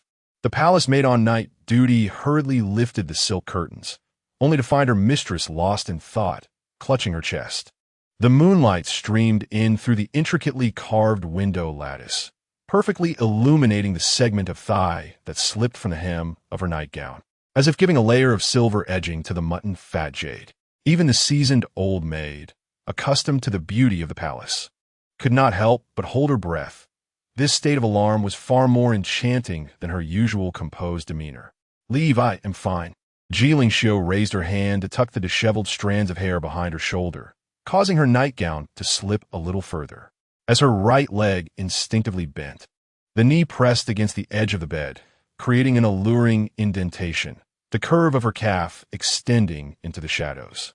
The moment her toes touched the ground, the arch of her foot took on a breathtaking shape. Having dismissed her maid, the pampered princess of the great Zhou gasped heavily, her slender fingers gripping the quilt tightly, knuckles whitening from the strain. She had just experienced an extraordinarily long dream, in which her invincible forefather abruptly succumbed during his birthday banquet. Subsequently, the coalition of sects and noble families, as if premeditated, surged into the capital, Tianjin.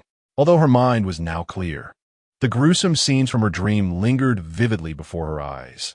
The blazing inferno as the city fell, the anguished cries of the royal family.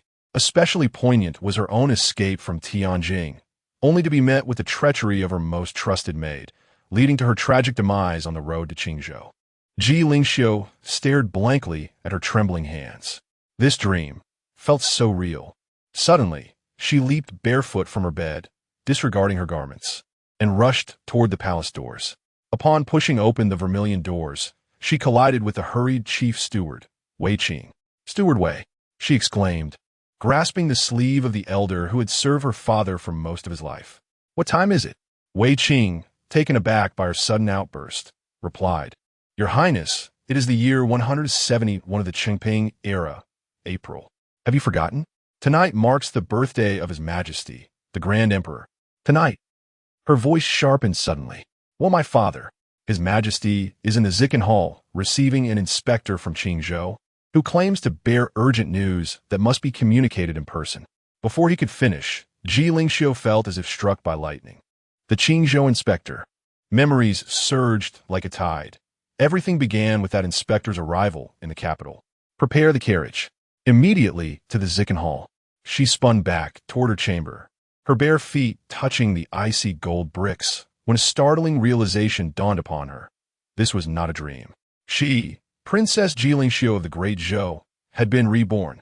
"Your Highness, your shoes." A palace maid, carrying embroidered shoes, hurried to catch up, but Ji Lingxiu had already seized a scarlet palace robe from the screen. "There is still time. It must not be too late." As she burst from her chamber, the eastern sky began to brighten. In the morning mist, she seemed to glimpse the figure of her treacherous maid, Li Er. Ji Lingxiu's fingertips dug deeply into her palm, blood seeping through her fingers. Yet she felt no pain. Li Er, the images from her memories pierced her mind like a blade. The maid who had accompanied her since childhood. Her almond-shaped eyes always warm with kindness, never pulling her hair in pain while grooming. On the path of escape. It was those gentle hands that had draped a dry cloak over her during a stormy night. "Your Highness, have some hot soup." The voice from her memories echoed in her ears, only to transform into the chilling sound of a dagger being unsheathed. Ji Lingxiu pressed her palm against her chest, where an icy sting still lingered. She vividly recalled how, as the torches of their pursuers illuminated the rain-soaked night, Li Er had whispered softly behind her, "Do not be afraid, Your Highness," and then plunged the poisoned dagger inch by inch in her heart. This time, she acutely understood that the formidable presence of her grandfather, who had dominated the celestial monument for millennia, was far beyond her capacity to influence. Yet, a flicker of determination still glimmered in Ji Lingxiu's eyes. "No, even if it requires every ounce of my strength, I shall resolutely prevent this calamity from unfolding." Chapter 60. Within the hall of Purple Majesty Father, Ji Lingxiu abruptly pushed open the gilded doors of the hall of Purple Majesty, her crimson robes billowing like blood with her hurried steps. Her gaze instantly locked onto the figure in the azure robe, Ling Zhanyue, the inspector of Qingzhou's Qingyang City. But in the next moment, her pupils constricted sharply. Something was amiss. This was not right. The Ling Zhanyue from her memories should have been gravely injured. His left arm severed at the shoulder, hastily bandaged with cloth that still seeped blood, his complexion as pale as death.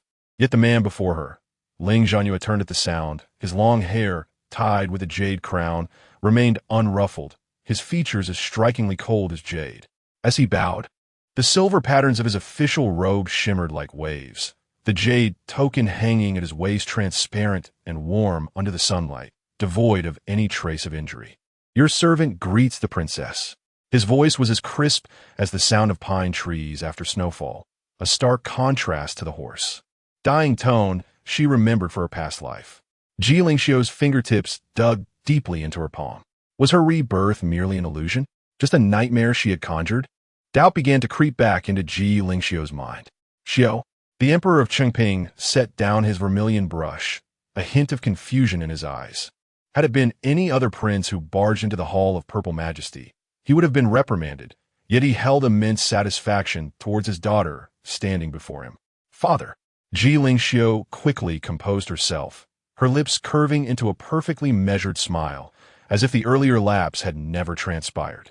She elegantly brushed her sleeve, the tassels of her embroidered robe cascading down, transforming her back into the proud and noble princess adorned in exquisite finery. I merely wished to consult father on a trivial matter. I did not realize the inspector was in session, and I have intruded. She slightly inclined her body, the flowing tassels enhancing her regal demeanor. Seeing her composure, the emperor relaxed his brow and spoke gently. No matter. Since you are here, you may listen as well. Ji Lingxiu nodded and gracefully approached the imperial desk to take a seat, her eyes discreetly observing Ling Zhanyue. Ling Zhanyue remained unfazed. Continuing his report, Elder Wang Songzhou of the Wang family in Qingyang City has annihilated the 8-symbol sect. However, this is not the most critical matter. The crux lies in my investigation, revealing that he conspired with the Starry River Venerable of the Tianji Pavilion, attempting to use the astrological instrument to obscure the heavenly secrets and ambush your servant. What? Is this truly so? The Tianji Pavilion has also engaged in this affair? Upon hearing of the Wang family's massacre of the 8-symbol sect, the Emperor of Chongping had maintained his composure. But upon learning of the Tianji Pavilion's collusion with the noble families, he could no longer remain seated. The Great Zhou could restrain all noble families and sects across the Xianing continent, not merely through the oversight of local inspectors, but also due to the unparalleled strategies of the national master, Xin Tianjun, and the neutrality of the Tianji Pavilion. This balance prevented the noble families and sects from daring to disrupt the established order, otherwise confronted by 1,000,000 heavenly soldiers. Even a formidable clan like the Wang family would be reduced to dust. At that moment, Ji Lingxiu gently tapped her fingers on the desk and suddenly spoke. Inspector, I have a matter that perplexes me. Ling Zhanyue raised his gaze. Please, princess, go ahead. Wang Songzhou and the Starry River Venerable are both seasoned masters steeped in the realm of longevity for many years. Yet you have only recently entered this realm. How could you escape unscathed from their ambush? Her voice was soft, yet carried an unmistakable sharpness. The hall fell into an instant silence. Even the Emperor Chongping cast a curious glance. Ling Zhanshu momentarily paused, then unusually displayed a hint of embarrassment, his ears subtly tinged with red. He cleared his throat softly and replied, To the princess, I must confess that I found it indeed difficult to extricate myself. But along the way, I encountered a friend of considerable prowess who assisted me in vanquishing the two. A friend? Ji Lingxiu raised an eyebrow, wondering which esteemed individual could effortlessly defeat two formidable beings of the eternal life realm. Ling Zhanshue's gaze flickered slightly, seemingly hesitant to divulge more, ultimately murmuring he prefers to remain low-key. I ask for the princess's understanding. Ji Lingxiu scrutinized his slightly flushed face, her heart filled with growing suspicion. Ling Zhanshue had always been aloof and composed. When had he ever shown such emotion upon mentioning someone? Who could this friend truly be? Was he, like herself, a reincarnate? She lowered her gaze to conceal her probing thoughts, yet the corners of her lips curled into a faint, elusive smile. It appeared that the esteemed inspector had indeed befriended a remarkable individual. Once Ling Zhanshue departed, the palace doors slowly closed behind him, enveloping the purple chanter hall in tranquility. Emperor Qingping set down his vermilion brush and looked toward Ji Lingxiu. Speak, what matter has you in such haste? Ji Lingxiu took a deep breath, her fingertips tightening around her sleeves. Father, last night I had a dreadful dream.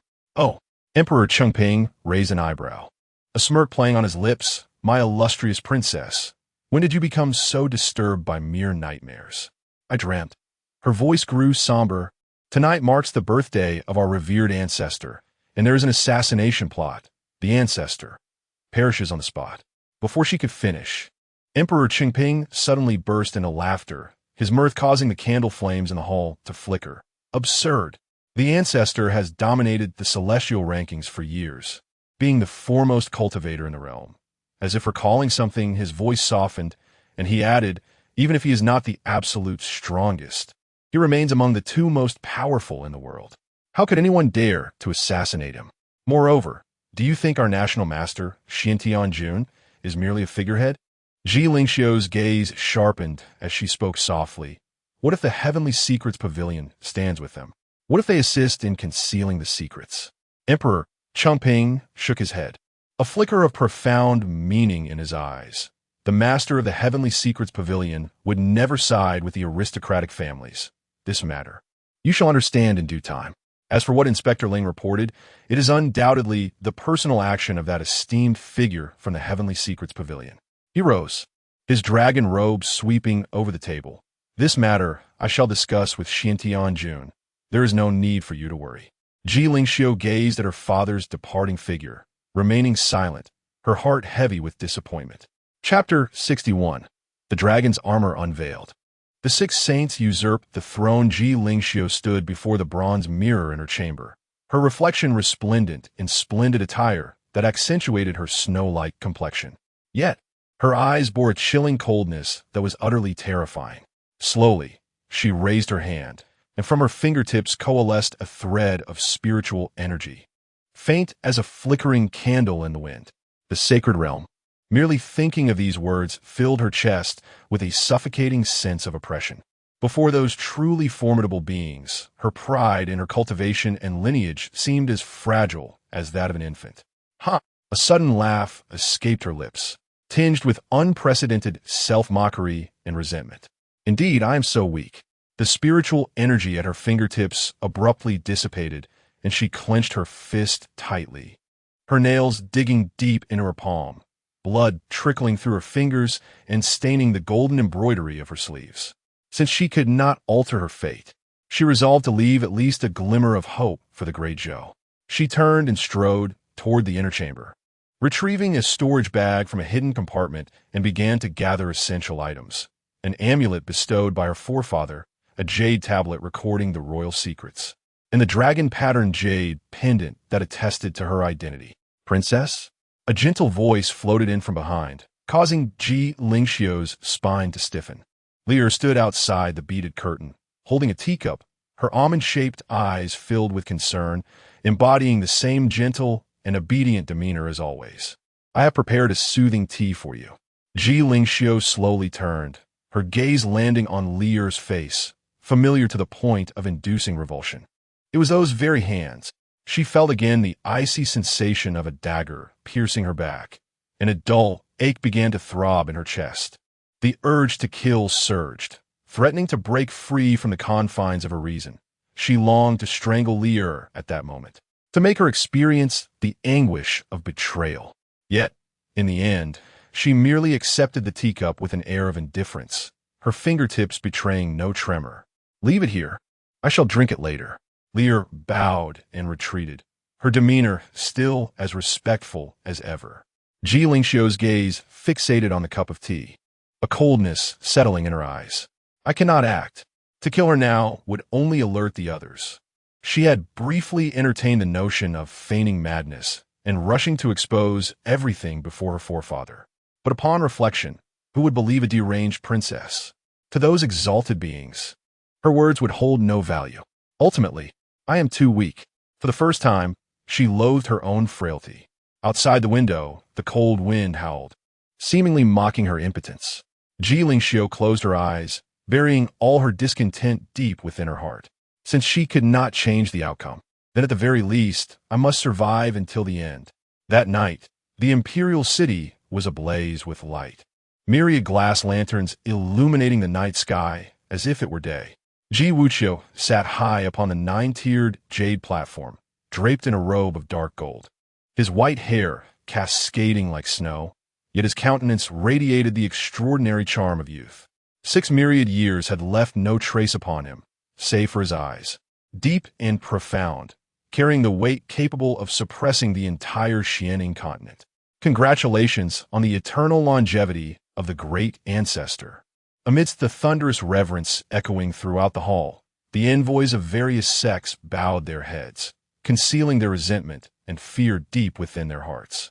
No matter the hatred that festered within, they were compelled to kneel before this revered figure who had subdued an entire era. Suddenly, a resounding explosion erupted at the foot of the jade stairs, and a shadow emerged from the ground like a specter. In that instant, as the obsidian blade pierced the air, time itself seemed to freeze within the grand hall. The blade was entwined with an eerie gray mist, and wherever it passed, the very fabric of space began to decay and crumble. This was not merely an assassination attempt, but rather a meticulously plotted act of regicide that had been centuries in the making.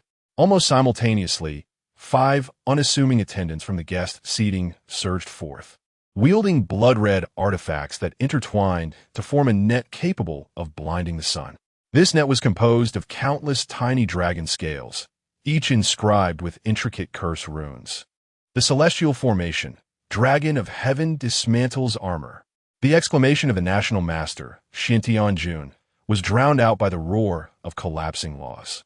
Who could have imagined that such formidable beings would willingly remain concealed beneath the earth for 100 days, even going so far as to seal their own cultivation and disguise themselves as death warriors? Not only that, but the other 5 even shamelessly pretended to be attendants, smiling as they served wine and tea to the guests. Yet all 6 were clad in dark robes, their faces obscured. Suddenly, the golden Tao fire ignited upon Ji Wuqing's ceremonial robe, yet the net, when met with flames, became an even deeper crimson.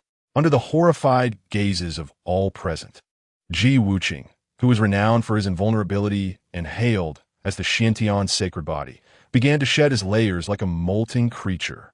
The dull thud of the obsidian blade, piercing his chest, echoed. The entire imperial city trembled under the blood-red formation. Death! Ji Wuqing was enraged. He could hardly fathom that these individuals dared to set a trap on his birthday, at the very heart of the power of the great Zhou. Ignoring the injury within, he unleashed a punch that reverberated through the void, summoning a colossal dragon silhouette that roared forth, aiming directly at one of the dark-robed saints. The individual hastily raised a hand to intercept, but was thrust back 100 paces, the black veil torn by the force of the wind, revealing a pale jawline with a trickle of golden blood at the corner of his mouth. The chains of the Dragon of Heaven dismantles armor formation wound around Ji Wuqing, dimming the golden light of the Xiantian sacred body to a mere flicker. Yet his momentum grew only more ferocious. The 6 saints found it difficult to approach him. His sacred body was shattered and would not endure much longer. Another saint barked, thrusting the black blade once more towards Ji Wuqing's heart, the edge entwined with decaying laws, causing the space it traversed to crumble inch by inch. Ji Wuqing coldly snorted, his fractured Xiantian sacred body suddenly vibrating violently, and he defiantly met the blade with his chest, his right hand morphing into a claw that seized the opponent's wrist.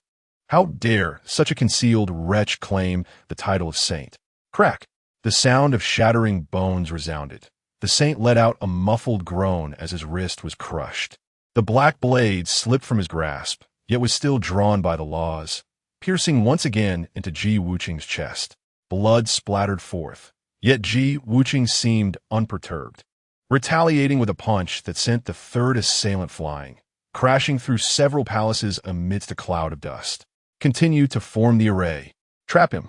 6 esteemed sovereigns simultaneously executed their incantations, causing the blood-red chains of the heavenly dragon disarmament array to constrict with sudden ferocity, entwining Ji Wuqing's limbs like a venomous serpent, thereby restraining his movements. Concurrently, 6 distinct laws of the sacred realm intertwined to form a net that sealed the heavens and the earth, severing all avenues of retreat for him. Bathed in blood, Ji Wuqing's Xiantian sacred body shattered, yet his gaze grew increasingly fierce. Do you truly believe you can slay a king? He roared skyward, summoning the remnants of the ancestral dragon's power within him to erupt in a brilliant golden radiance, akin to the sun's explosion, as he forcefully broke half of the chains that bound him. Burial of heaven. With a mighty punch, he struck the earth, causing the very foundation of the imperial city to surge, unleashing an endless torrent of dragon energy that soared into the sky and transformed into a wave of annihilation. sweeping towards the six sovereigns. The six sovereigns simultaneously spewed blood and retreated, their masked visages torn by the fierce winds. Yet they employed secret methods to conceal their true appearances, though terror flickered in their eyes. Do not fear. He is but a spent force. This is his final strike. No longer holding back, the six unleashed their most formidable attacks, their laws intertwining to manifest a beam of world-destroying light that pierced directly towards Ji Wuqing's brow. Boom! The golden light erupted, and the Xiantian sacred body shattered completely. Ji Wuqing stood unwavering, pierced through the chest by a dark blade, a crimson line splitting his brow. Yet his form remained resolute. Ah, so it is you. So this is how it unfolds. A low chuckle escaped his lips as his gaze swept over the six, filled with bitterness, regret, and hatred. Then his body began to disintegrate inch by inch, transforming into a cascade of golden light. The six sovereigns, still wary, did not dare to linger until the last vestiges of golden light dispersed. One among them slowly raised a hand, wiping the blood from the corner of his mouth, and softly commanded, "Leave." Shadows flickered, and the six vanished in an instant. The events transpired with such swiftness that only now did the cacophony of screams, wails, and collisions erupt with a thunderous roar. The ancestor has fallen. A minister collapsed to the ground, his jade cup shattered into fragments. Run! Flee! The guest seating area erupted into chaos. Jewels and hairpins of elegantly dressed, noble women scattered, trampled by the panicked throng. Emissaries from various sects overturned wine tables, spilling exquisite liquors upon the scarlet carpet. Resembling rivers of blood, several elderly imperial relatives stumbled forward, only to be swept aside by the stampede. Protect the Emperor! Protect the Emperor! The shouts of the captain of the royal guards were drowned out by the tumultuous crowd. A sudden, thunderous crack echoed from the eastern corridor. The residual shock waves of the holy war had fractured a supporting pillar, causing the entire glass ceiling to collapse with a resounding crash. Amidst the flying debris, the wails persisted, and outside the city, a relentless chorus of battle cries erupted, advancing like a tide, shaking the crumbling palace walls. The general, clutching the tiger talisman, felt his pupils constrict. His sword at his waist emitted a disconcerting ring. The usually shrewd and calculating ministers turned ashen. An overwhelming sense of suffocating oppression filled the air, rendering even the most oblivious maidens frozen in place. All eyes instinctively turned towards the direction of the city's exterior, as a dreadful consensus ignited within each heart. After this night, the world would change. Chapter 62. A game against you regardless of the turmoil brewing outside in the Xianian continent. At this moment, within the heart of a certain esteemed saint, there resided only a modest little valley. Chen Chang'an stood before Ji Hongli's cave dwelling, pacing back and forth countless times, his brow furrowed, fingers unconsciously opening and clenching. This could not continue any longer. The image of his daughter, Chen Chang'an, recently engrossed in the book I Am Captivated by the Aloof Saint, Volume 4, flashed repeatedly in his mind, causing veins to throb at his temples. What a chaotic and nonsensical tale. As a father and a teacher, how could he allow his daughter to indulge in such inappropriate literature? At this moment, he had come to confront Ji Hongli. Taking a deep breath, he resolved, today he must have a serious discussion with Ji Hongli. If she remained obstinately unyielding, then he would strip her of her qualifications as Xingcai's mentor. After all, I, Chen Chang'an, am a saint. Indeed, Chen Chang'an was swelling with pride. He reflected on his recent travels, where those once formidable cultivators of this world appeared less intimidating than he had perceived. Thus, that black serpent must have been an anomaly. Perhaps he was unexpectedly powerful himself. His lost confidence gradually returned, although he did not feel compelled to charge out of the valley proclaiming, "The heavens did not give birth to me, Chen Chang'an." He at least believed he could manage a rural woman, even if she was a touch more beautiful. The crux of the matter was that he could no longer allow his daughter to be poisoned by such influences.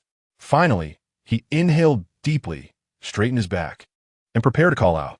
But at that very moment, "You've been pacing back and forth for half an hour. Is there something you wish to discuss with me?" A voice, cool yet tinged with curiosity, drifted from behind him. Chen Chang'an froze, slowly turning around. Ji Hongli, clad in a flowing white robe, languidly leaned against an ancient tree beside her cave, twirling a strand of her emerald hair, a half-smile gracing her lips as she regarded him.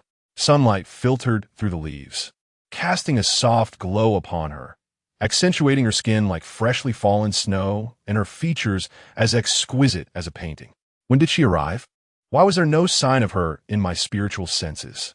Chen Chang'an furrowed his brow, yet he was soon captivated by the enchanting sight before him. As the saying goes, to appear charming, one must bear a semblance of grace. Ji Hongli's ethereal white robes fluttered softly in the breeze, a stark contrast to the alluring dark garments he had previously seen her in. The white fabric, pure as snow, highlighted her skin, translucent as cold jade. Yet the slight upward curl of her lips revealed a hint of languorous allure. Her bare feet were delicately crossed at the ankles, toes lightly grazing the ground, barely touching it. Her feet were exquisitely shaped, the instep arched like a jade bow, faintly revealing the pale blue veins beneath her skin. 10 toes glimmered like pearls, unadorned with polish, yet exuding a natural blush, reminiscent of freshly bloomed peach blossoms. Occasionally, a breeze would sweep by, lifting the hem of her flowing garments to reveal a glimpse of her alabaster calves, their contours as smooth as a masterful brushstroke. Though the soles of her feet bore traces of earth and grass, she appeared anything but disheveled. Rather, this added an ethereal quality, as if she were untouched by the mundane world. She casually swayed her foot, and the silver bells adorning her ankle chimed a clear, melodious sound that resonated beautifully in the stillness of the forest. Chen Chang'an felt a tightening in his throat, and the carefully prepared words suddenly faltered. Damn it! It dawned on him that he seemed to have rarely spent time alone with women, particularly with someone like Ji Hongli, who was excessively beautiful and exuded an air of danger. Yet perhaps it was the sense of responsibility as a father that compelled him to reluctantly shift his gaze back. He opened his mouth, his voice inexplicably dry. I am here to discuss matters concerning Xingcai. Ji Hongli raised an eyebrow slightly, her red lips parting just enough to utter a single word. Oh? At that, Chen Chang'an inexplicably felt his momentum diminish. No, this cannot continue. As he hesitated on how to articulate his thoughts, his gaze suddenly landed on the chessboard beneath an ancient tree, a gift he had crafted himself, presenting the intricately made pieces to Ji Hongli. A spark ignited in his eyes as a plan formed in his mind. How about we engage in a game of chess before we proceed? He proposed, feigning calmness, hoping to assert some dominance over this woman. Ji Hongli's eyebrow arched slightly, her lips curling into a playful smile. Very well. The two settled on opposite sides of the chessboard. While the board appeared ordinary, it concealed profound mysteries, and the pieces were exquisite spiritual tools, meticulously crafted by Chen Chang'an. However, his intention was never to engage in a serious game with Ji Hongli. Thus, at this moment, instead of reaching for the pieces, he let his spiritual energy flow at his fingertips, conjuring a pitch-black piece that fell onto the central square with a decisive thud. Please, he said, his gaze fixed intently on Ji Hongli, a glimmer of triumph in his eyes. To his surprise, she smiled faintly, her delicate finger raised as a jade-white piece materialized at her fingertip and settled firmly on the board. Chen Chang'an's pupils constricted, but he quickly regained his composure. Fine. Let's see how long you can hold out. The sound of pieces being placed echoed, seemingly ordinary, but in reality, a fierce clash of their spiritual powers ensued. With each piece that landed, immense spiritual pressure resonated. After a protracted struggle, Chen Chang'an, who had initially felt at ease, suddenly found himself forced to retreat step by step. How is this possible? Beads of sweat formed on his forehead, and his once fluent spiritual energy began to falter. In contrast, Ji Hongli remained composed, even taking the time to tuck a stray lock of hair behind her ear. Finally, with the last piece placed, Chen Chang'an lost by a hair's breadth. He sat dumbfounded before the chessboard, his heart in turmoil. Just 15 minutes prior, he had regained his confidence after 2 outings, only to have it shattered by Ji Hongli's deft hand. The black serpent was an accident, but Ji Hongli surely cannot be a coincidence as well. Encountering a black serpent as a boss is one thing. Can one truly stumble upon a neighbor who is also a boss? But why? Those people outside are undeniably weak. Suddenly, a flash of insight struck him. Another dreadful thought emerged in his mind. Indeed, as depicted in the novels he had previously perused, during the early stages when the protagonists were still weak, high-level combatants were generally scarce. Just like a cultivator in the nascent soul stage could be revered as a nascent soul ancestor. However, as the protagonists began to grow stronger step by step, various hidden masters would inevitably emerge. The balance of power would swiftly collapse, and soon they would enter an era where formidable beings were abundant, and the sacred realm would be deemed worthless. Thus, it was precisely because the fated children of today, his two disciples, were still in their infancy that he could showcase his prowess before others. Once those prodigies gradually matured, at that time, it would not be long before celestial beings were commonplace, and the sacred realm would be less than a mere trifle. Yes, it must be so. How foolish, Chen Chang'an. Wasn't it better to bide his time? Why rush out to meet his demise? Ji Hongli gazed at the man before her, whose expression fluctuated, and chuckled softly. Shall we continue?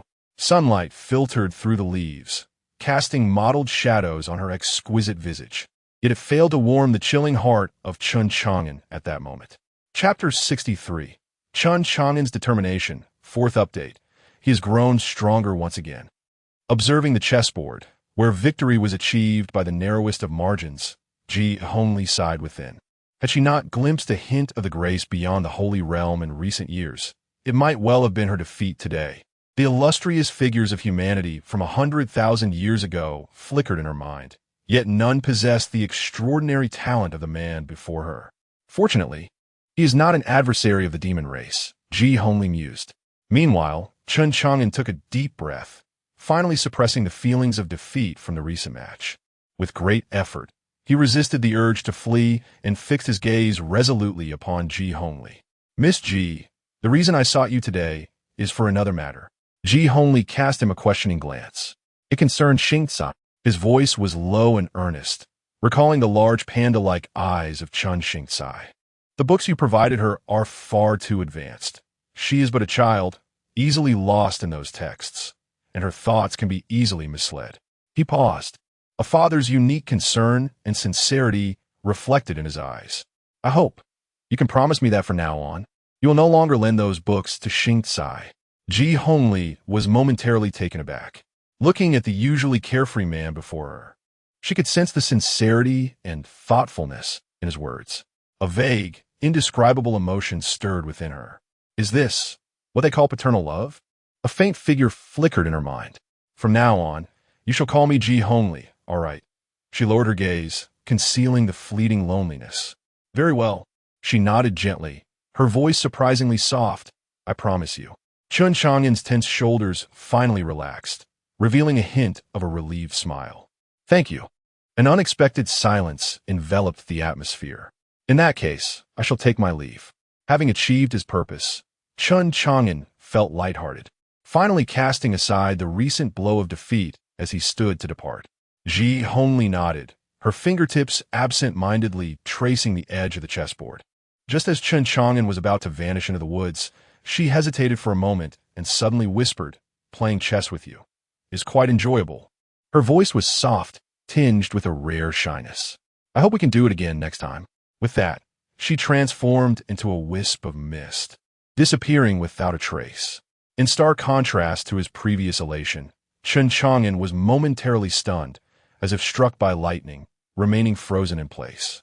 The wooden door creaked shut, and Chen Chang'an leaned against the door panel, slowly sliding down to the ground. He stared at his trembling palm, still bearing the lingering aura of their match. He had never anticipated that in the instant of parting, Ji Hongli could deliver such a devastating blow. Was she mocking me? It must be so. A chill enveloped Chen Chang'an's heart. Disheartened, he even forgot how he made his way back.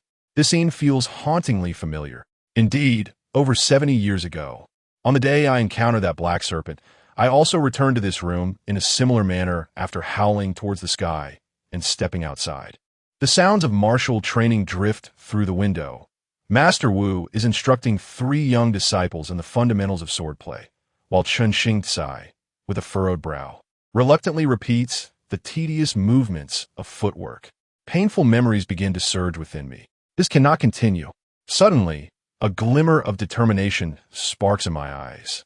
Though I have ventured out twice and taken on 2 fated children as disciples, I had intended to take a period of rest. However, my recent match with Ji Hongli has rekindled a profound sense of urgency. Resting is undoubtedly necessary, yet not at this moment. The destined children have yet to mature, and the world's elite forces lie dormant in the shadows. It is imperative that I seize this opportunity to enhance my own abilities.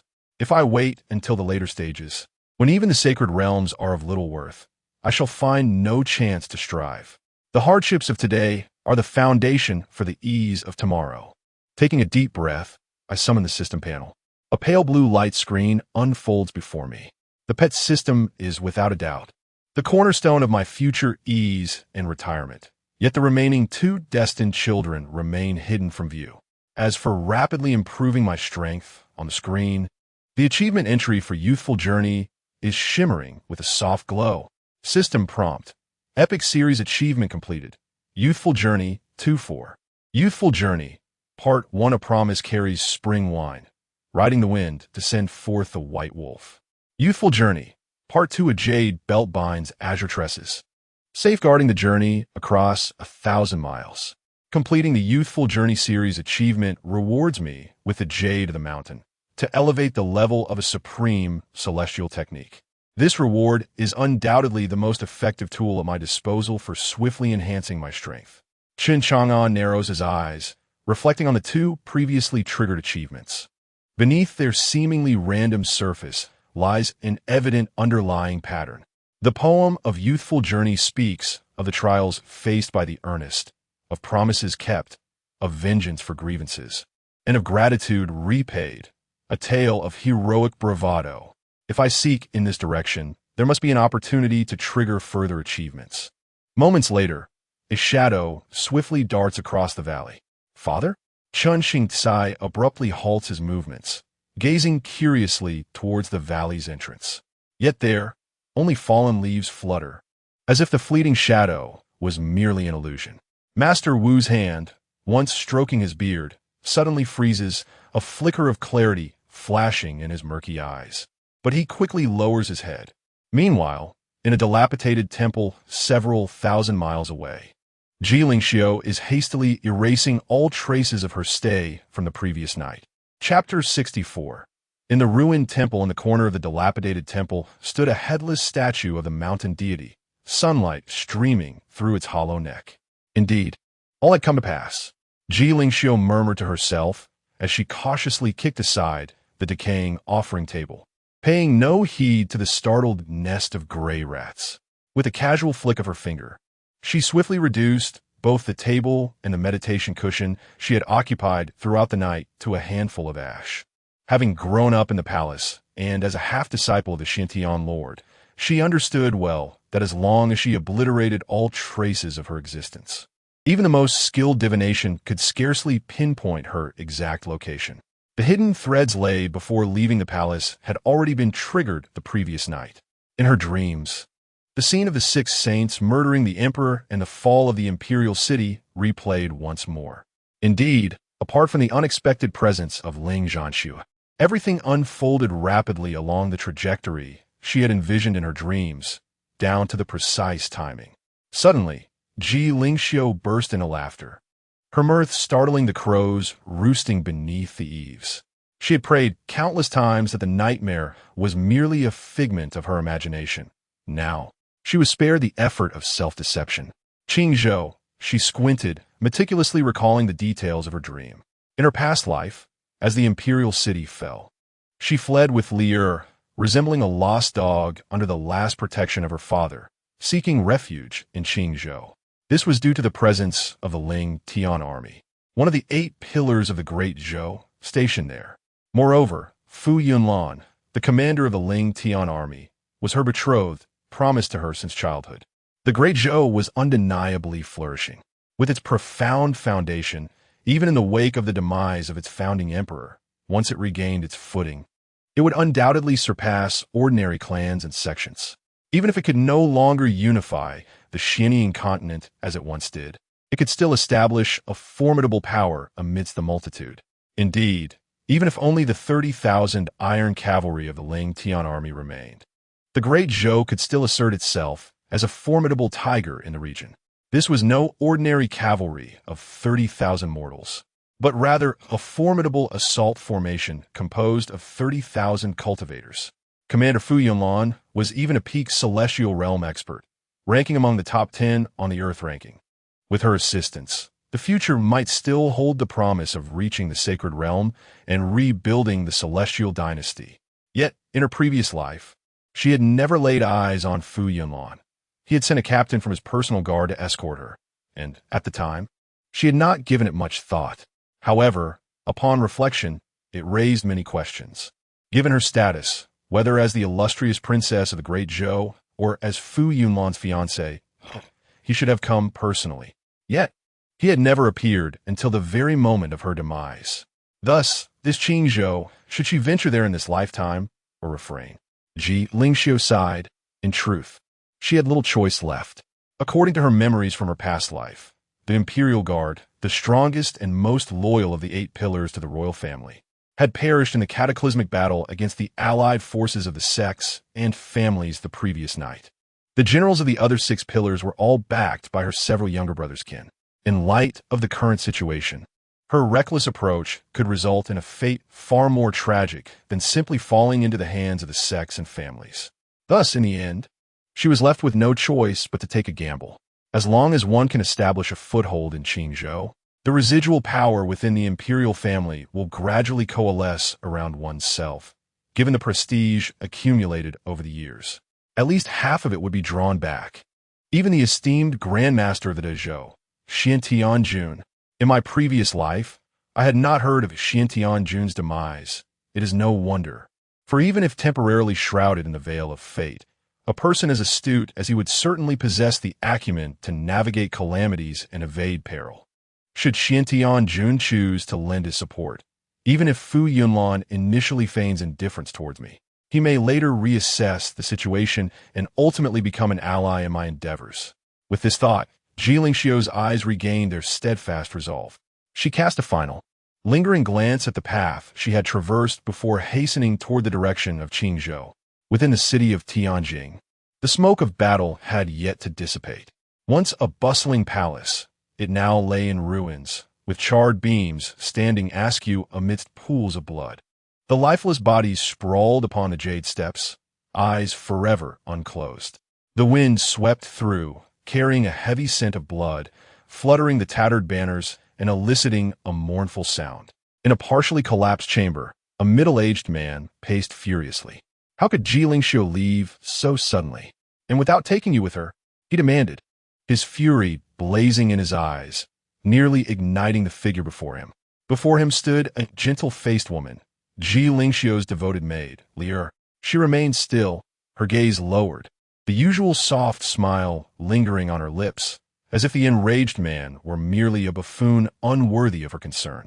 I do not know, Lier replied softly, her voice like a spring breeze caressing willow branches, gentle to the point of seeming insincere.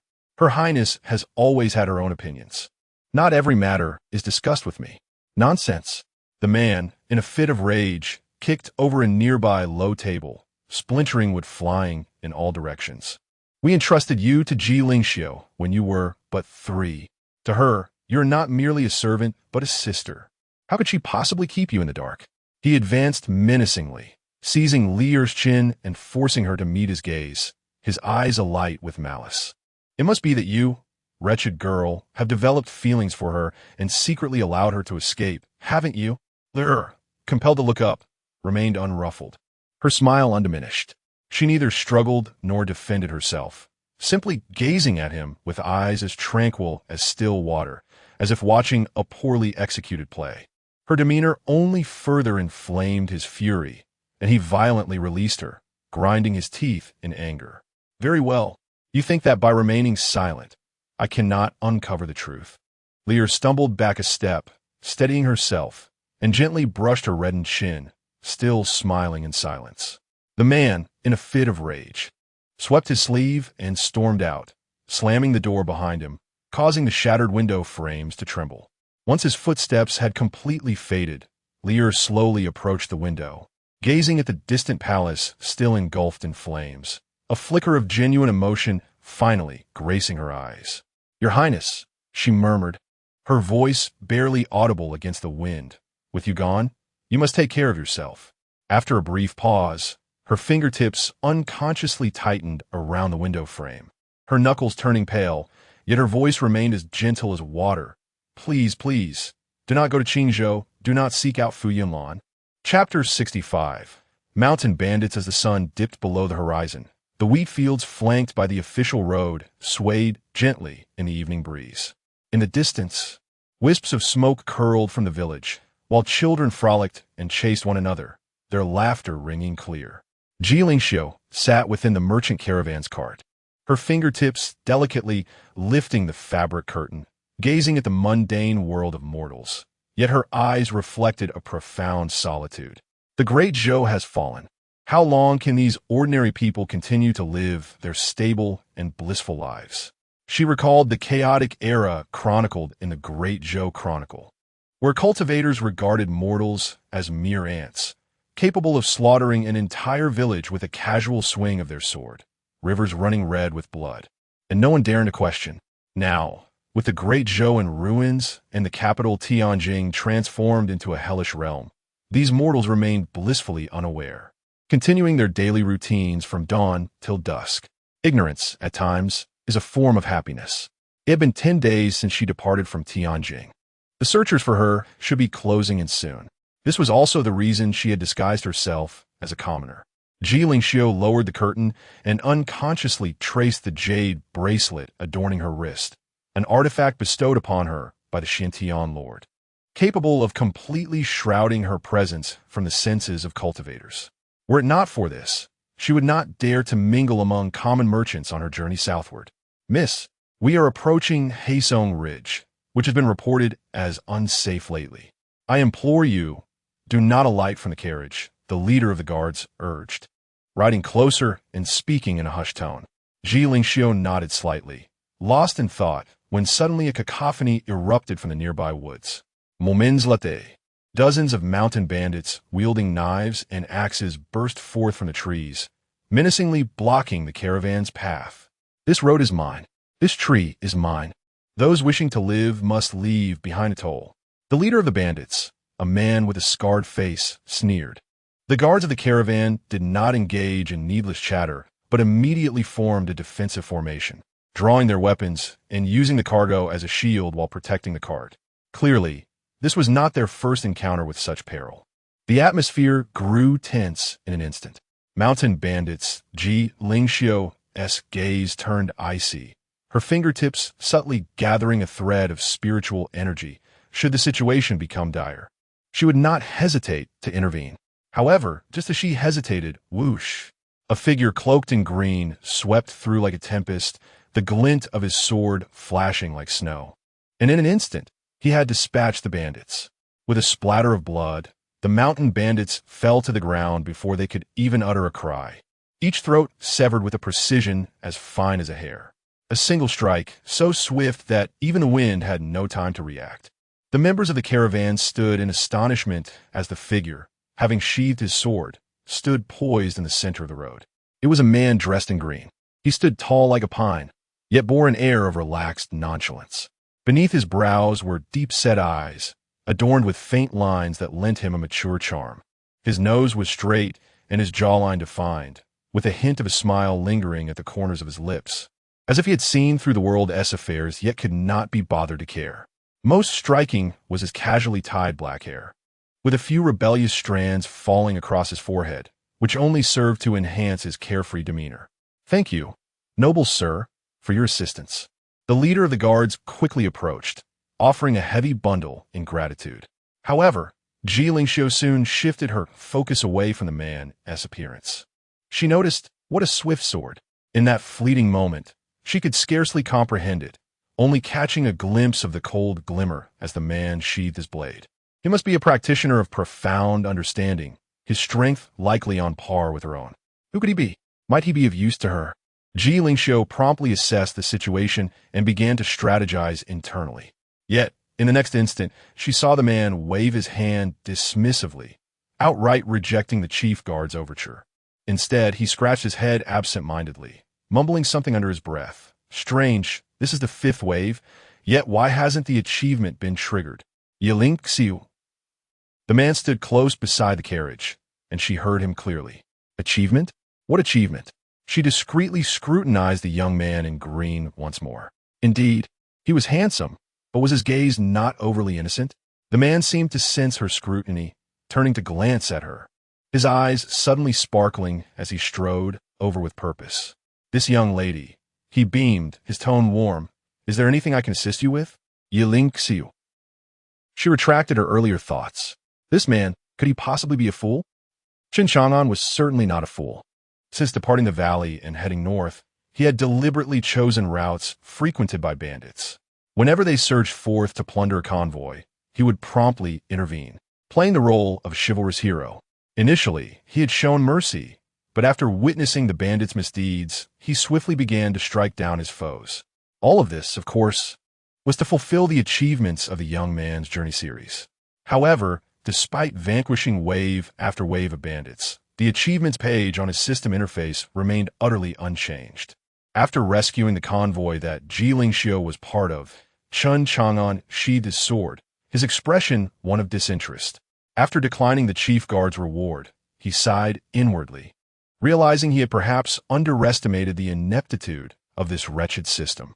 Indeed, had it not been so deficient, would he not have already claimed the title of the world's foremost expert? As he mentally grumbled, Chen Chang'an was about to depart when his peripheral vision caught sight of a woman within one of the merchant convoy's carriages. His eyes brightened. The woman, clad in plain garments, appeared ordinary, yet to Chen Chang'an, she shone like a pearl in the night. He instantly saw through her facade of peak profound understanding, her breathtaking beauty. How intriguing! Chen Chang'an stroked his chin, a playful smile curling at the corners of his mouth. Not that he had any particular designs on beautiful women, for his neighbor had already elevated his aesthetic sensibilities to an absurd level. Yet, amidst this desolate wilderness, the sudden appearance of such an exquisite woman, it stood out as clearly and vividly as the yellow exclamation mark over an NPC's head in a video game.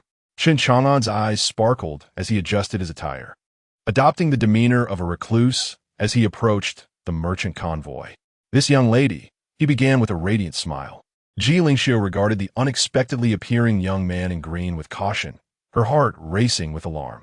Her disguise had never been uncovered, yet the gaze of the person before her unmistakably revealed an understanding that pierced through all FAAs. Chapter 66. Legendary Achievement. As the mountain breeze caressed her, Ji Lingxiu's delicate silk garment fluttered slightly, revealing a pair of eyes as deep as a cold pool. She gazed at the gentle-faced man in azure attire before her, yet her mind was racing with fragmented memories from her past life. The collapse of the imperial court, blood staining the palace steps, the icy dagger of Lear piercing her back. Those images pierced through her like poisoned thorns, instinctively tightening her nerves. In this world, no one was worthy of trust.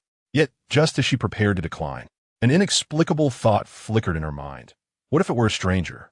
A person completely unaware, someone she had never known? Could they perhaps become an unpredictable variable in her journey? This thought was peculiar, especially for a princess who had been schooled in schemes and manipulations by her father since childhood. Yet once this notion emerged, it rolled through her heart like an enchantment.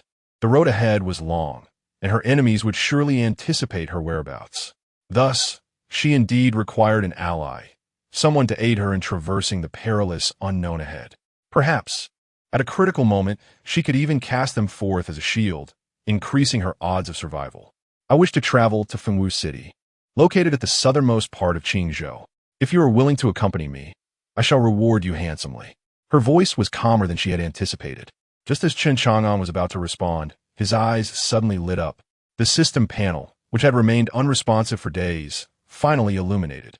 Jielingxiu, cultivation, peak Tongxian realm potential. 95, heavenly talent, destiny. 95, reincarnator, loyalty. -100, paranoia. During this state, trust in all individuals decreases by 100 points. Personality, proud. Persistent, another child of destiny? Chen Chang'an was simultaneously astonished and elated. Indeed, fortune had favored him without effort. However, the glaring red debuff, labeled paranoia, beneath Jielingxiu's name, was rather bothersome. It seemed that winning over this child of destiny would be far more troublesome and laborious than dealing with Hanyu. While Chen Chang'an pondered this, the system continued to present him with surprises. A flash of golden light passed across the system panel. Subsequently, the system prompted, "A new achievement branch has been discovered. Please make a further selection." System prompt, legendary achievement discovered. Upholding the Great Zhou, upholding the Great Zhou, in times of peril for the state. Loyal ministers sharpen their swords and sound the war drums. To mend the heavens, one must shed blood, lifting the weight of the world alone. System prompt, completing the legendary achievement of upholding the Great Zhou rewards a wisp of innate primordial energy, granting a glimpse into the splendor beyond the sacred realm. This was the second time Chen Chang'an encountered a legendary achievement. The previous one, I Am Destiny, was also of legendary caliber. However, the reward for I Am Destiny had been an immortal artifact. This time, the reward for the legendary achievement, a wisp of primordial energy, could provide insight into realms beyond the sacred realm. Chen Chang'an was astonished, yet it felt entirely reasonable. After all, he had always suspected as much. At the same time, he felt a profound relief for not rashly venturing out into the world.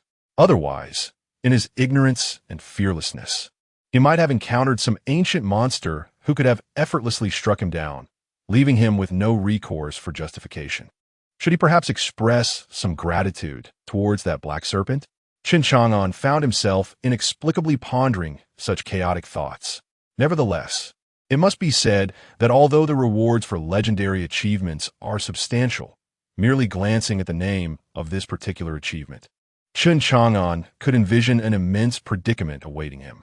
To uphold a unified immortal dynasty that had dominated the Xianian continent for tens of thousands of years, who bestowed such an audacious task upon him? Even if the system offered him abundant rewards, he must possess the means to attain them.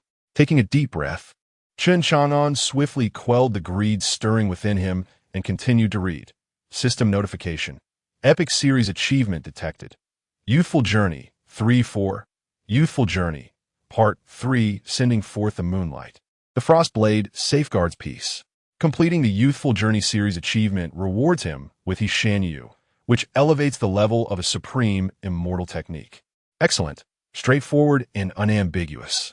Without hesitation, Chen Chang'an chose the second option. Yet, at the very moment he made his decision, the golden legendary achievement seemingly sighed with a soul of its own, before vanishing from Chen Chang'an's system panel. Meanwhile, in a distant realm unbeknownst to Chen Chang'an, even after the fall of Ji Wuqiu, the dragon aura, which had circled above the Tianjing city and protected the Zhou dynasty for countless years, suddenly transformed into a cascade of golden rain, before utterly dissipating into the vast firmament above. Chapter 67. Speaking of which, I am no longer drowsy. The daughter of destiny has presented herself, and with achievements to be gained, such an opportunity cannot be missed. Chen Chang'an immediately nodded in agreement. Upon hearing that this formidable warrior, who had single-handedly vanquished mountain bandits, was willing to accompany them, the leader of the merchant caravan was overjoyed and promptly arranged for the two to switch to a spacious, intricately carved Nanmu carriage overnight. The copper bell hanging from the yoke chimed pleasantly with the bumps of the road, a far more comfortable experience than the creaky old cart they had previously used. The 2 days of travel passed in silence. Chen Chang'an mostly leaned against the window, dozing. In reality, he was engaged in educating his daughter and 2 disciples, to the point that Jielingxiu was left astounded by his propensity for slumber. On the 3rd day, as dusk fell, the silhouette of the city walls finally emerged on the horizon. Chen Chang'an suddenly opened his eyes from his feigned slumber. Your timing is impeccable, Ji Lingxiu remarked dryly. Chen Chang'an chose to ignore her quip. Through the intricately designed window, the three gilded characters of Xiaxia City gleamed in the sunlight atop the city gate. At the gate, a throng of carriages and horses surged like a dragon, with porters bearing burdens and merchants clad in luxurious attire, jostling against one another. The caravans slowly entered the city, flanked by bustling shops on either side, with pedestrians weaving in and out, the sounds of vendors calling out and laughter rising and falling like a symphony. A group of children, brandishing candied hawthorns, chased each other in playful abandon, nearly colliding with the carriage before being gently pulled back by amused adults.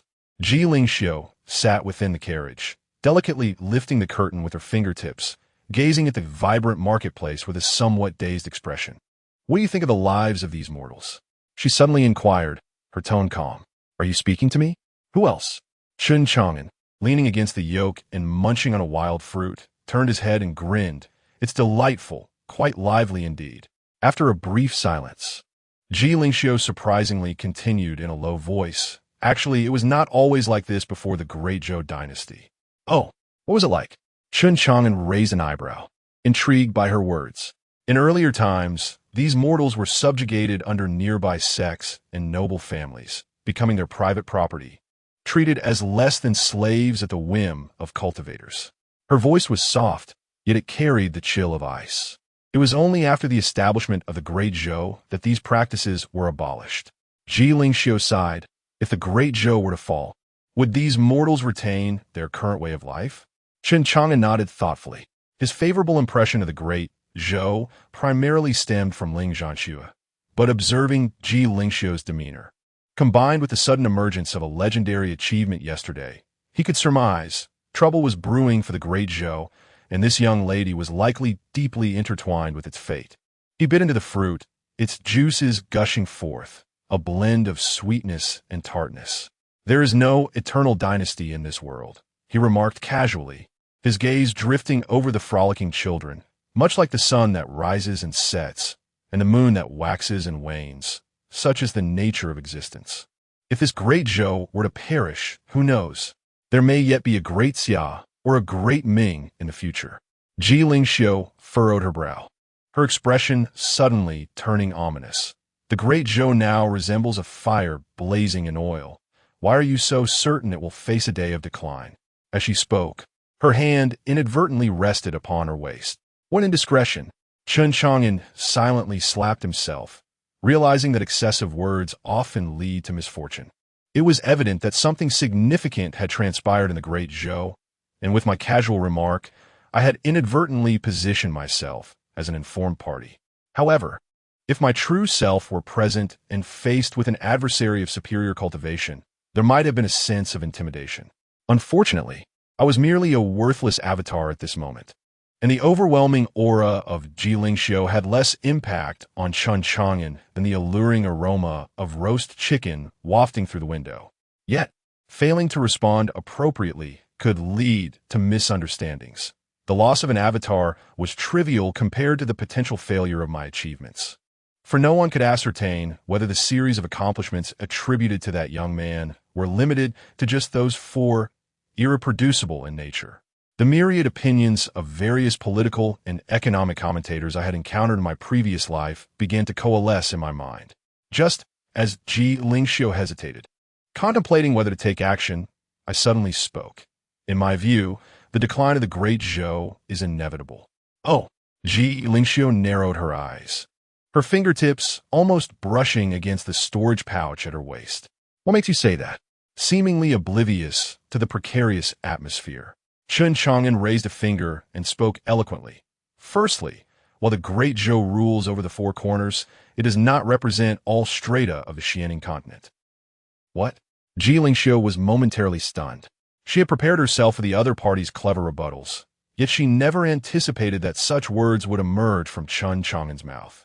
The previously tense atmosphere within the carriage transformed into something peculiar. You see, Chen Chang'an was becoming animated, sitting cross-legged with a firm demeanor. Although the Great Zhou allowed ordinary mortals and loose cultivators to breathe under the pressure of aristocratic families and sects, in reality, the imperial family and major clans monopolized nearly all cultivation resources. The underclass of loose cultivators remained trapped in obscurity, while the exceptionally talented among them often became part of those very families and sects. And while mortals were ostensibly protected, their weakness rendered them dependent on the whims of the aristocratic families for even the most basic qualifications for cultivation. He began to enumerate his points with his fingers. This was akin to thus the Great Zhou bears no substantial difference from the aristocracy and sects. Rather, it resembles a monopolistic enterprise destined to be strangled by emerging forces in due time. Ji Lingxiu was left in a state of bewilderment. What was this talk of monopolistic enterprises and class conflict? These unfamiliar terms struck her cognitive barriers like tiny hammers. Secondly, as Chen Chang'an grew more animated, his eyes sparkling with fervor, he reveled in the joy of engaging in debate after so many years of traversing through screens. The Great Zhou's strategy of governing the nation through martial prowess was fundamentally misguided, merely addressing superficial issues without tackling root causes. Do you understand what a fundamental base is? He continued. The Great Zhou, though seemingly powerful, lacked clarity regarding its own foundational governance weight. Ji Lingxiu finally regained her voice. What do you mean by an unstable fundamental base? Although it was her first encounter with this phrase, it did not hinder her from instantly grasping its meaning. Our Great Zhou, with its 8 pillars, has shattered the boundaries of the 8 desolations. And then what? Chen Chang'an suddenly leaned in, so close that he could discern the flutter of her eyelashes. Can military might truly crush dissenters and sway the hearts of the populace? Have noble families and sects submitted? Ji Lingxiu was rendered speechless. Chapter 68. Truly a talent of extraordinary ability, Ji Lingxiu's pupils slightly contracted as her fingertips unconsciously rubbed against her sleeve. From a young age, she had studied the art of emperors, and during her lessons with the great scholars in court, they had often discussed the principles of governance. Yet, never had anyone dissected the rise and fall of a dynasty with such profundity as Chen Chang'an, who struck right at the heart of the matter with statements both astonishing and unprecedented. How could this seemingly youthful individual, whose cultivation was merely at the profound realm, possess such insight? Could he perhaps be a disciple of a reclusive master? Furthermore, his demeanor suggested a favorable disposition towards the Great Zhou. Could she possibly enlist the help of that esteemed figure behind him to assist her? Suppressing the turmoil within her, she narrowed her gaze and intentionally probed. If you were the ruler of the Great Zhou, what would you do? Upon hearing this, Chen Chang'an's lips curled into a smile, as if he had anticipated her question. He leaned back casually, raising 3 fingers, his tone as relaxed as if discussing the weather. Firstly, for the common folk and those without connections, I would establish education and promote the imperial examination system. The imperial examination? Ji Lingxiu furrowed her brow. What do you mean by that? The imperial examination, Chen Chang'an mused as he sought the right words, refers to the selection of talent. You may comprehend it as a process of identifying capable individuals. However, the Great Zhou also has its methods of talent acquisition. But how is it different? Because the foundation of the imperial examination is education. Talent does not sprout from the ground. The Great Zhou must establish martial arts academies and schools across the land, seeking out gifted children among the populace. Through a rigorous selection process, we can assimilate these talents for our own use. In doing so, we will ensure a continuous influx of capable individuals. Furthermore, the vast majority of commoners and wandering cultivators will thus become loyal supporters of the Great Zhou. This is the true foundation of power. To win the hearts of the people is to seize the world. Chen Chang'an continued with a smile, allowing capable commoners to practice martial arts, cultivate immortality, and enter the ranks of officials. If the aristocratic families monopolize the resources for cultivation, then let them pursue another path, becoming the fresh blood of the Great Zhou. To win the hearts of the people is to seize the world. Ji Lingxiu's gaze flickered with contemplation. Secondly, rather than merely suppressing aristocratic families and sects, we should seek to win over some while keeping others in check. Divide and conquer? Precisely, Chen Chang'an nodded. The aristocratic families and sects are deeply entrenched. Annihilating them entirely is unrealistic. Instead, we can support those who are compliant while suppressing the dissenters, inciting internal strife among them rather than allowing them to unite against the imperial authority. A jolt of realization surged through Ji Lingxiu. Thirdly, we must write books, tell stories, and establish values. Tell stories? This time, Ji Lingxiu was genuinely taken aback. Yes, tell stories, Chen Chang'an affirmed with a smile. Why does the Great Zhou exist? Why should commoners and cultivators support the Great Zhou? It is insufficient to rely solely on military might. We must inspire them to willingly embrace the ideals of the Great Zhou. For instance, cultivators of the world should take it upon themselves to protect the common people, rather than viewing them as mere ants. Chen Chang'an shrugged. When stories are compelling, the hearts of the people will naturally gravitate towards us, especially for the prestigious families. The establishment of academies in Tianjin City could ostensibly offer ample benefits and resources for their youth to cultivate. In reality, however, it would subtly indoctrinate them, fostering the right values and perspectives on life, while promoting ideals such as human rights and freedom. Over time, as this new generation matures, they would naturally become allies of the Great Zhou. Ji Lingxiu remained silent for a long while, before suddenly letting out a soft laugh.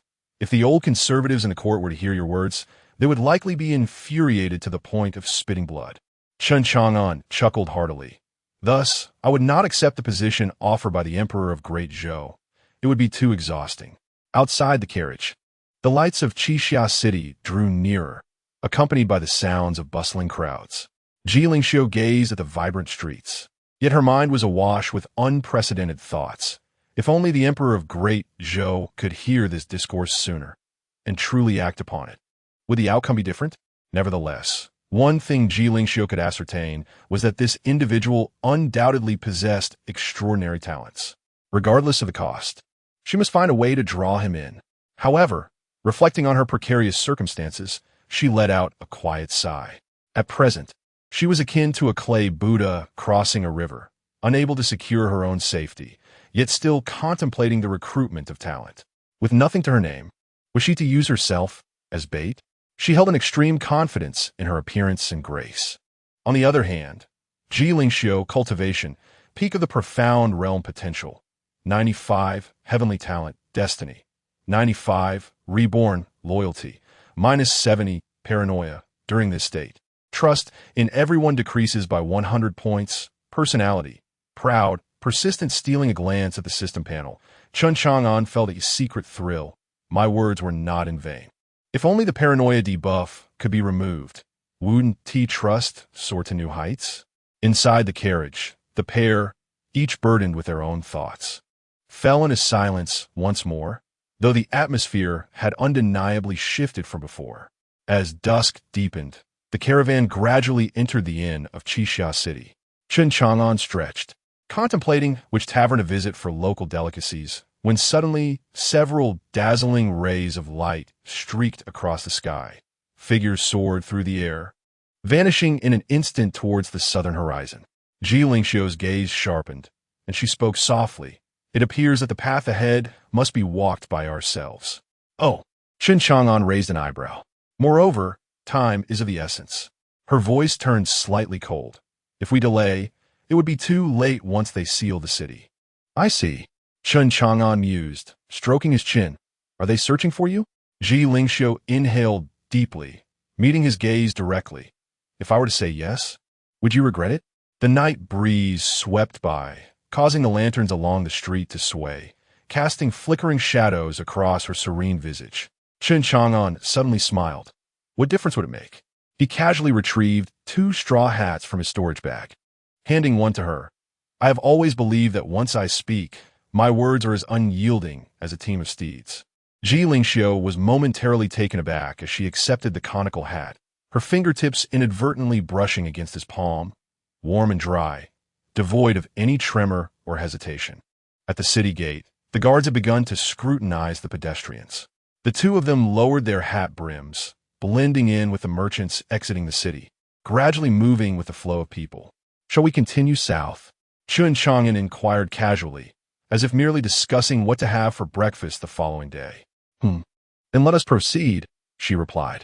He chuckled softly, and soon their figures melded into the vast, shadowy night beyond the city.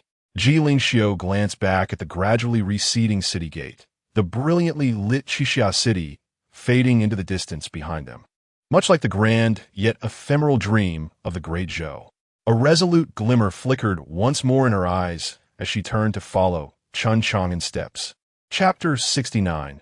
Fengwu City. Several days passed, and as the final rays of sunlight painted the clouds crimson, Chen Chang'an and Lingxiu found themselves standing before the gates of Fengwu City. Their journey had unfolded far more smoothly than anticipated.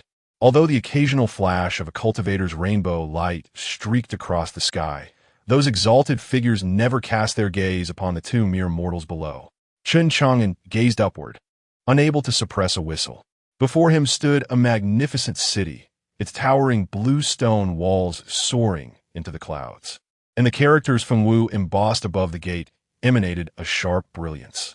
Even more astonishing was the scene within the city. Spacious streets thronged with people, flanked by several lofty buildings with eaves curving elegantly, their glazed tiles shimmering in hues of gold and crimson under the setting sun, evoking a sense of modern urban splendor from distance. This place is rather intriguing, Chen Chang'an mused, stroking his chin with a glimmer of interest in his eyes. Lingxiu cast him a sidelong glance and inquired, "What is it?"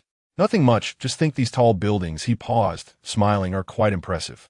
Lingxiu remained noncommittal, simply stating, Fengwu City is the heart of Qingzhou, thriving in commerce, naturally distinct from ordinary towns. The two mingled with the crowd entering the city, where shops lined both sides of the street, and the air was filled with the clamor of vendors. There were purveyors of spiritual herbs, sellers of magical artifacts, and even establishments catering to mortals bustling with activity. Chen Chang'an glanced around and suddenly pointed to a 7-story pavilion, asking, "What is that place?" "That is the Tianji Pavilion." Lingxiu followed his gaze and replied, her expression becoming complex. "It is also the largest intelligence trading venue in the Xianing continent." "And the one next to it?" he inquired. "That is a brothel." "I see," he murmured. "I must have taken a wrong turn. It's not that way soon." The night in Fengwu City deepened, and lanterns along the streets began to glow, illuminating the faces of passers-by. Lingxiu walked beside Chen Chang'an, her gaze shifting slightly as she casually remarked, "Brother Chen, with your extraordinary cultivation and profound insights, what are your plans for the future?" Chen Chang'an, with a candied hawthorn skewer in his mouth, replied ambiguously, "Plans? First, I suppose I'll find a nice place to eat." Lingxiu raised an eyebrow. She patiently continued to probe, "With your talents, should you join a sect, you would surely garner the favor of the elders. If you aligned with a prominent family, you could secure a position of reverence." Chen Chang'an swallowed the hawthorn and waved his hand dismissively. "Too troublesome, too many rules, not comfortable at all." Lingxiu furrowed her brow slightly and suggested, "Then why not establish your own sect and gather disciples?" "Even more exhausting," Chen Chang'an sighed. "The thought of managing a group of disciples gives me a headache." After a moment of silence, Lingxiu could no longer restrain herself and asked, "Then what do you truly desire?" Stopping in his tracks, Chen Chang'an turned to her, a languid smile gracing his features. "Me? I simply wish to live freely, admire the scenery, savor delicious food, and occasionally engage in acts of chivalry. Yes, that's about it." Lingxiu found herself momentarily at a loss for words. She initially believed that Chen Chang'an was merely biding his time or had some hidden agenda. However, after a series of tests, she was compelled to concede. This man harbored no grand ambitions. To put it charitably, he was carefree and unencumbered. To speak more harshly, he was merely idling away his existence. Yet paradoxically, he possessed such talent and insight. Lingxiu took a deep breath, suppressing an inexplicable irritation within her, and remarked faintly, "Brother Chen seems to live with remarkable clarity." Chen Chang'an chuckled heartily. "You flatter me." The two continued their journey, the lights of Fengwu City casting elongated shadows behind them. Ji Lingxiu gazed ahead, her eyes deep with contemplation. Could such a person truly be of use to her? Meanwhile, Chen Chang'an strolled leisurely, humming a tune, seemingly oblivious to everything around him. As night deepened, guided by Ji Lingxiu, the streets of Fengwu City gradually fell silent. They arrived at the grand estate of the general, where Ji Lingxiu halted her steps. Chen Chang'an looked up, observing two magnificent stone lions that appeared particularly imposing under the illumination. He then watched as the woman retrieved a heavy bag of spirit stones from her sleeve and gently tossed it towards him. Here we are. This is the general's residence of the Ling Tian army, Ji Lingxiu said calmly, though her gaze flickered slightly. Thank you, Brother Chen, for escorting me. This is your reward. The bag of spirit stones arced through the air, yet Chen Chang'an made no move to catch it, allowing it to land with a thud on the ground. Ji Lingxiu frowned. You, delivering a Buddha to the west, Chen Chang'an replied, arms crossed, his tone languid and playful.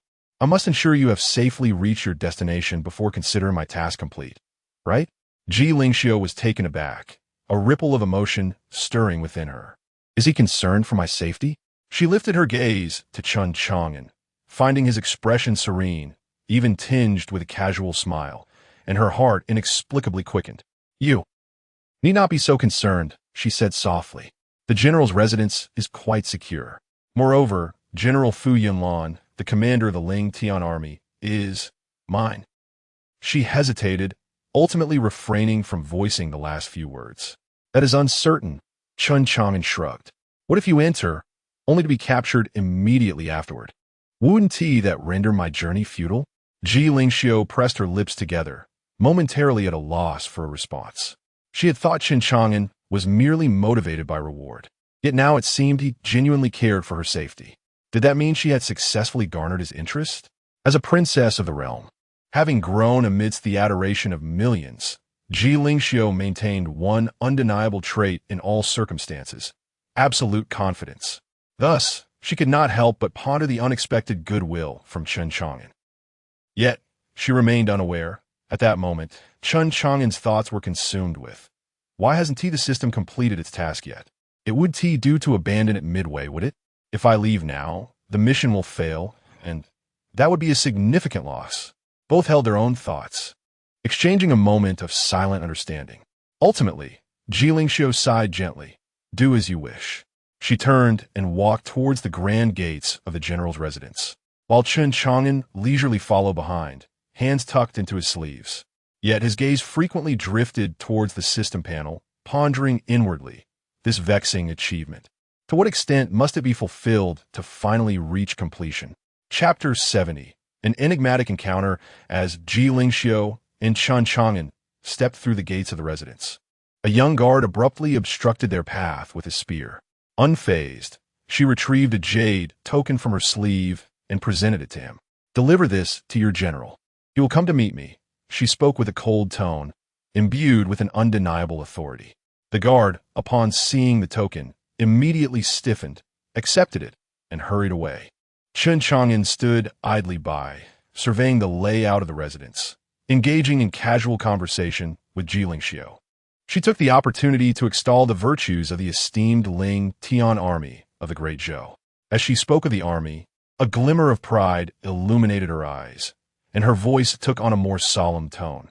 The Ling Tian army is the most elite cavalry of the Great Zhou, with each knight possessing at least the cultivation of the profound realm. Moreover, Ji Lingxiu continued, when they charge, they form intricate battle formations, their energies intertwined, resonating in harmony, as if they were one. Oh, that sounds quite impressive, Chen Chang'an replied, feigning interest. But isn't it just a multitude of profound realm practitioners charging together? How formidable can that truly be? Are they relying on cuteness to vanquish their foes? As he envisioned such a ludicrous scene, a flicker of amusement crossed his mind, but he quickly dismissed it. Noticing Chen Chang'an's dismissive demeanor, Ji Lingxiu was about to elaborate further when suddenly, her breath caught in her throat. What is it? Sensing her unease, Chen Chang'an turned to her, observing her complexion drain of color, her delicate frame trembling slightly, her nails digging into her palm, drawing forth droplets of crimson. Ji Lingxiu remained silent, her gaze fixed ahead, as footsteps approached from afar. A middle-aged man clad in a brocade robe strode forward, a slick smile plastered on his face. His eyes glinting with a cunning akin to that of fox. Upon reaching them, he unexpectedly knelt on one knee, bowing respectfully. "Greetings, Your Highness." Liu Su. Ji Lingxiu's heart nearly ceased its rhythm. In her past life, it was this very man who had come to her aid under the banner of Fu Yunlan. Yet he had failed to appear during her ultimate betrayal at the hands of Liu. At that time, she had felt no particular suspicion, but now, the recollections surged forth, intensifying her unease and resentment, her fingers nearly piercing her palm. "Who are you?" Suppressing the tumultuous emotions within her, Ji Lingxiu's voice trembled imperceptibly. "I demand to see Fu Yunlan. Bring him forth." Lu Su lifted his head, a fleeting glimmer of something inscrutable flickering in his eyes, before he quickly resumed his obsequious smile. "Your Highness has traveled a long distance and must be weary. Might I suggest you rest for a moment? I am the captain of General Fu Yunlan's personal guard, but the general is currently occupied with urgent matters. I have already sent someone to notify him." Chen Chang'an, standing nearby, observed the exchange between the two with keen interest. The night wind brushed past, casting shadows from the torches that danced across Lu Su's face, rendering his smile increasingly sinister. The rustling of fallen leaves echoed as the wind swept over the stone steps in front of the general's residence. It turned out to be General Liu. Ji Lingxiu fixated on Lu Su's face, which was plastered with a facade of insincere smiles, her fingertips tightening slightly within her sleeves. She inhaled deeply, her voice taking on a chill. "General Liu, I have urgent matters to attend to and require an immediate audience with General Fu Yunlan." Lu Su's smile faltered momentarily, only to be replaced with an even more obsequious expression. "Princess, please do not be angered. The general is currently ensnared by military affairs and is indeed not present in the residence at this time." "Then where is he? Shall I seek him out myself?"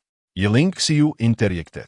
"The general has instructed that no one is to disclose his whereabouts, and the orders of the Ling Tian army are as unyielding as mountains. I hope the princess can forgive my subordinate. I have arranged for the finest chamber, where the princess may temporarily reside until the general returns to meet with you."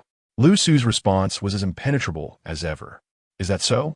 Yilingxiu scoffed coldly, her gaze slicing through Lu Su's countenance. "I shall not stay at the general's residence. Given my relationship with him, it would be prudent to maintain some distance. Since he is absent, I shall find lodging in the city until his return." With that, she turned on her heel, her sleeves billowing like the winds of a tempest. Chen Chang'an raised an eyebrow and leisurely followed, dutifully playing the role of a silent guard. Lu Su made no move to stop them, merely watching as their figures gradually faded from view. Then he stood still, the smile on his face slowly fading, a glint of malevolence flickering in his eyes. After walking a distance from the general's residence, Ji Lingxiu finally allowed her pace to slow. Her fingertips continued to tremble slightly, the composure she had feigned nearly exhausting her entirely. "That Liu," Chen Chang'an then spoke up, his tone as casual as if discussing the evening supper. "Do you have a conflict with him?" Ji Lingxiu closed her eyes briefly. "I do not know." Her voice was barely audible, laden with confusion. In this new life, it seemed she had altered nothing. Events were still far beyond her control. The night breeze swept past, causing the lanterns by the street to sway, elongating the shadows of the two figures. Chen Chang'an stroked his chin, contemplative. "Where shall we go now?" "First, we need to find a place to stay." Ji Lingxiu took a deep breath, a flicker of determination igniting in her eyes. "I must meet Fu Yunlan. I have a premonition that Lu Su's obstruction is in itself a sign." Chen Chang'an smiled, refraining from further inquiries. The two walked side by side into the depths of Fengwu City's night, unaware that several shadowy figures were stealthily trailing them. Ji Lingxiu, burdened with thoughts, remained oblivious. Chen Chang'an noticed, yet it mattered little to him. Upon reaching the city center, the night had deepened, the lanterns on the streets extinguishing one by one, leaving only a few scattered lights. They found lodging at an inn named Qianju, securing 2 adjacent upper rooms. The innkeeper, eager to please, led the way, and amidst the flickering candlelight, Ji Lingxiu's brow remained furrowed. Rest early, Chen Chang'an leaned against the doorframe, lazily suggesting, "We can discuss matters tomorrow." Yi Lingxiu nodded. Yet the vigilance in her eyes showed no signs of abating. Until the door on Chen Chang'an's side slammed shut with a resounding thud, she suddenly realized he was not astonished by her identity as a princess. In the dead of night, silence enveloped the surroundings. Chen Chang'an lay in bed, his hands resting behind his head, indulging in tranquility. Suddenly, his ears detected the faintest sound of footsteps from the roof, almost imperceptible had it not been for his acute senses. "Ah, they truly have arrived," he murmured to himself, a cold smile gracing his lips. Almost simultaneously, Ji Lingxiu in the adjacent room snapped her eyes open, her hand instinctively grasping the short sword beside her pillow. An assassin. In the next heartbeat, several shadows burst through the window, glinting blades aimed directly at the bed. Ji Lingxiu's figure flickered, her short sword unsheathed, and with a swift stroke, the sharp blade cleaved through an assassin's throat. Blood sprayed forth, staining the gauzy curtains crimson. At that very moment, Chen Chang'an's door was kicked open, and three figures clad in black rushed in with weapons drawn. He languidly stretched, then moved like a wraith, delivering a palm strike to one assassin's chest, sending him hurtling backward like a broken kite, shattering the window frame. Disturbing one's peaceful slumber in the dead of night is hardly agreeable. Chen Chang'an spoke lightly, though a chill glimmered in his eyes. The assassins, evidently unprepared for such formidable resistance, faltered in their assault. Seizing the moment, Ji Lingxiu's sword blazed like a rainbow, and another assassin fell to the ground. The remaining assassins exchanged glances and in a sudden panic, tossed several smoke bombs before hastily retreating amidst the billowing haze. Chen Chang'an waved his sleeve, dispersing the smoke, yet showed no inclination to pursue. Not pursuing? Ji Lingxiu furrowed her brow in inquiry. What is there to chase? Chen Chang'an shrugged, deeming it futile to exert effort for information that would remain elusive. Ji Lingxiu fell silent for a moment, her gaze fixed on the lifeless body of the assassin, her expression growing increasingly grave. The situation was more intricate than she had anticipated. Lu Su's obstruction, the assassination attempt, all of it indicated that the waters of Fengwu City, or rather, the Ling Tian army, ran deeper than she had foreseen. Chapter 71. Betrayal the following morning. As Ji Lingxiu and Chen Chang'an stepped out of the inn, the streets of Fengwu City had begun to bustle with activity. Upon reaching the entrance of the military governor's residence, the sentinels on duty noticed the pair, their expressions shifting slightly, yet they dared not impede their progress. Hastily retreating to deliver the news. Before long, Lu Su emerged, his countenance adorned with a broad smile. "Your Highness, how delightful to see you so early." He clasped his hands in greeting, his demeanor as respectfully reverent as ever. "I trust your rest in the city last night was satisfactory?" "Not particularly," Ji Lingxiu replied, her gaze turning icy. "General Lu, I encountered an assassin at the inn last night." Lu Su's expression faltered momentarily before transforming into one of astonishment. "Such a thing occurred? Fengwu City is renowned for its excellent security. How could an assassin dare to disturb your Highness?" He shook his head, sighing with sincerity. "Surely, your Highness has misunderstood. Those were likely just some brazen thieves attempting to pilfer." At his words, Ji Lingxiu's lips curled into a sardonic smile. "Oh, it seems those thieves possess quite the discerning eye, targeting us specifically." Lu Su let out a dry chuckle. "Your Highness jests. Thieves have no such discernment, merely stumbling upon a fortuitous opportunity." Ji Lingxiu regarded him silently, her fingertips lightly tapping the armrest of her seat. "Is that so? Yet those thieves wielded their blades with remarkable precision and displayed a coordination that suggests they are well-trained assassins." With utmost seriousness, Lu Su replied, "Your Highness, you worry unnecessarily. Should there truly be assassins, I shall investigate thoroughly and provide you with an explanation." "That would indeed be appreciated, General Lu," Ji Lingxiu replied with a calm demeanor. Then directly inquired, "Might I ask if General Fu is in the residence today?" Lu Su maintained his unchanging smile, unexpectedly relenting.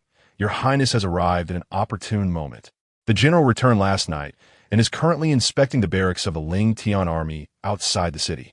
Chen Chang'an raised an eyebrow, casting a knowing glance at Lu Su, yet said nothing further.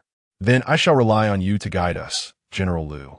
Ji Lingxiu nodded slightly, her tone serene yet commanding. Lu Su bowed. Your Highness, you are too kind. I shall arrange for transportation immediately.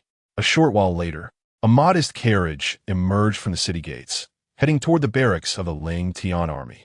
Inside, the three harbored their own thoughts, the atmosphere both delicate and oppressive.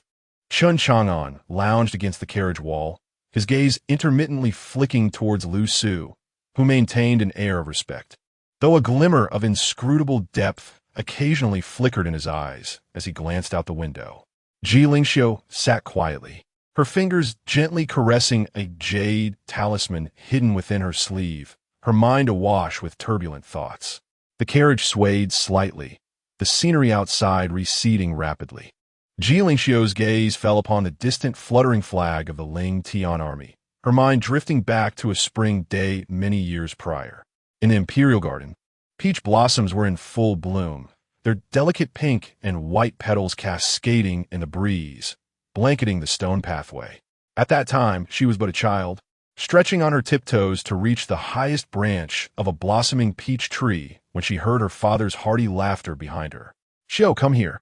She turned to see her father standing beside a youthful general. The young man stood tall and straight as a pine, clad in dark armor that glinted coldly in the sunlight, his sword-like brows framing piercing eyes, exuding an aura of formidable charisma. As he gazed at her, a bright smile graced his lips, and he clasped his fists in salute, declaring, "I am Fu Yunlan, your humble servant, your Highness." The emperor patted the young man's shoulder, his eyes brimming with admiration. "Lingxiu, this is the husband I have chosen for you. Are you satisfied?" Her cheeks flushed crimson as she cast her gaze downward, nervously twisting the hem of her garment, yet she could not resist the urge to steal a glance at him. The young general's smile was pure and radiant, capable of dispelling all the gloom of the world. That was the first and only time she laid eyes on Fu Yunlan. Subsequently, he was dispatched to Qingzhou to command the Ling Tian army and never returned. Over the long passage of time, she gradually forgot the fleeting glimpse of that spring day. "Your Highness?" Lu Su's voice pulled her back to reality. They were nearing the encampment. Ji Lingxiu retracted her thoughts, her fingertips unconsciously caressing the jade pendant concealed within her sleeve, an emblem sent by Fu Yunlan through an intermediary when her father arranged their marriage. All these years that have passed, does he still possess the same gallant spirit as she remembered? Or has time, in reality, dulled his once bright luster? The carriage came to a gentle halt, the gates of the Ling Tian army base looming ahead. Before her thoughts could settle, Ji Lingxiu suddenly felt a tight grip on her wrist. Chen Chang'an had abruptly seized her hand. "Chen," she gasped, momentarily stunned, as he yanked her upward with astonishing force. With a thunderous crack, two fierce beams of light pierced through the carriage like enraged dragons, the chilling glimmer scattering with splinters in all directions. "Thank you." Ji Lingxiu quickly regained her composure, her heart sinking amidst the shock. "No need for thanks." Chen Chang'an's gaze remained fixed below. Two armored soldiers were leisurely extracting their long spears from the carriage. Their bodies radiated a tumultuous aura, and as their weapons sliced through the air, a piercing shriek echoed, signifying they were no mere jesters from the previous day. These were two pinnacle practitioners of the transcendent realm. No wonder they were not jumping to conclusions. It seemed trouble awaited them here, he thought to himself with a sigh. Fortunately, this location was not as distant from the valley as last time, allowing him to maintain his mid-tier transcendent realm cultivation. Meanwhile, Lu Su had somehow positioned himself at the entrance of the base, his icy voice cutting through the dust. The princess colluded with the demon race to assassinate his majesty. Now she dares to come to the Ling Tian army to incite rebellion among the generals? Seize her! The sound of footsteps erupted around them as 7 or 8 soldiers with equally robust auras surged from the base, swiftly encircling them. "Run!" Chen Chang'an shouted, pulling Ji Lingxiu out of the encirclement like a flash of lightning. In her haste to look back, she caught sight through the swirling dust of a figure standing tall and straight as a spear in the center of the military tent. Fu Yunlan, alone, raising a goblet in celebration. Though it was but a fleeting glimpse, Ji Lingxiu felt certain it was him. So, it was not only Li Er who betrayed her in the past life. Her heart trembled violently, but in the next moment, Chen Chang'an had already led her into the dense woods. The pursuit behind them surged like a tidal wave, while that unyielding figure, who had yet to turn around, gradually faded from view. Chapter 72. Relentless pursuit amidst the wilderness. Two figures darted swiftly past, the illustrious Ji Lingxiu and the steadfast Chen Chang'an. At that moment, both bore the marks of their recent skirmish, their garments stained with the dried blood that had long since congealed in the wind. They had been fleeing for an entire day and night. Stealing a glance at Ji Lingxiu, Chen Chang'an could not help but admire her tenacity, truly the embodiment of a protagonist. Earlier, when they were besieged by 8 soldiers of the Ling Tian army, he had intended to share the burden with her. Yet she had resolutely intercepted half of their assailants, holding her own against 4 formidable peak-level body cultivators. Not only that, but when he sheathed his sword and turned back, he caught sight of her meticulously wiping the remnants of blood from her blade on the last soldier's lifeless form. Her gaze was as frigid as frost. "Do not underestimate the Ling Tian army," Ji Lingxiu remarked, seemingly sensing his scrutiny. "Those few were merely the lowest rank among the soldiers. Now that they have struck, they will not allow us to escape easily. Where shall we go now?" Chen Chang'an inquired with a grin. After a moment of contemplation, Ji Lingxiu's thoughts drifted to the figure of the inspector of Qingyang City, Ling Zhanxue, and her eyes brightened. "To Qingyang. We must head to Qingyang City." "Qingyang City? Isn't that where Ling's sister resides?" Chen Chang'an exclaimed, surprised to hear such a familiar name from Ji Lingxiu's lips. He opened his mouth to ask further, but before he could utter a word, the ground suddenly trembled ominously. 6 black-armored knights, riding half-dragon, half-horse steeds, burst forth from the thicket. The size of their mounts rivaled that of African elephants, their iron hooves shattering stones beneath them, while the knights themselves emanated an aura as deep as the abyss. Clearly far more formidable than the previous 8 soldiers, each one a half-step into the returning origin realm. The dragon steeds have indeed arrived," Ji Lingxiu scoffed. Following her usual practice, Ji Lingxiu unsheathed her sword, its cold gleam illuminating her serene visage. "One for each of us," she declared. "Must we even adhere to an equitable system of killing? Truly the mark of a great heroine." Chen Chang'an laughed heartily. "Excellent. Just to my liking." A thunderous clash erupted along the mountain path as 8 figures collided like shooting stars. Ji Lingxiu's unique agility allowed her to evade attacks while her sword sliced through the air, emitting a chilling whistle as she aimed for the throat of the foremost knight. The knight, caught off guard, hastily attempted to block with his spear, only for her blade to deftly twist beneath it, piercing through the gap in his armor with lethal precision. As blood gushed forth, she swiftly dodged another knight's thrust, her sword whirling in a graceful arc that painted the air crimson with the second knight's demise. Meanwhile, Chen Chang'an unleashed the 9 Heavens Thunder Sword technique with grandiosity, his sword crackling with blinding lightning. Each strike resonated with deafening explosions as he faced the encirclement of 3 knights, standing his ground without retreat. A bolt of lightning erupted forth, sending the most robust knight and his steed staggering back several paces, spiderweb-like cracks appearing on the spear shaft. Seizing the moment, the second knight launched a surprise attack from the flank, the tip of his spear mere inches from Chen Chang'an's side. Yet, with a swift motion, he countered, cleaving the spear's head with his sword. The violent surge of lightning coursed through the metal, causing the knight to convulse and tumble from his mount. The third rider, witnessing the scene, roared in fury and charged forward on horseback, only to be evaded by Chen Chang'an, who deftly lowered himself to avoid the rider's blade. With a swift upward stroke of his sword, he cleaved open the belly of the magnificent steed. In the torrential downpour of crimson blood, Ji Lingxiu reached her moment of reckoning. She suddenly abandoned her defensive stance, allowing a spear to graze her shoulder, while her sword, like a white rainbow piercing the sun, simultaneously pierced the throats of two knights. The last knight, horrified and attempting to retreat, was struck by the sword sheath she had flung at him. And before he could recover, the blade had already plunged into his heart. As the final knight crashed to the ground, an eerie silence enveloped the forest. Chen Chang'an leaned heavily on his sword, gasping for breath. His right arm bore a wound deep enough to expose bone, blood dripping incessantly from his fingertips. Ji Lingxiu knelt on one knee, the wound at her left shoulder causing her grip on the sword to tremble slightly, her lips as pale as paper. The battle, which had appeared fluid and graceful, was fraught with peril.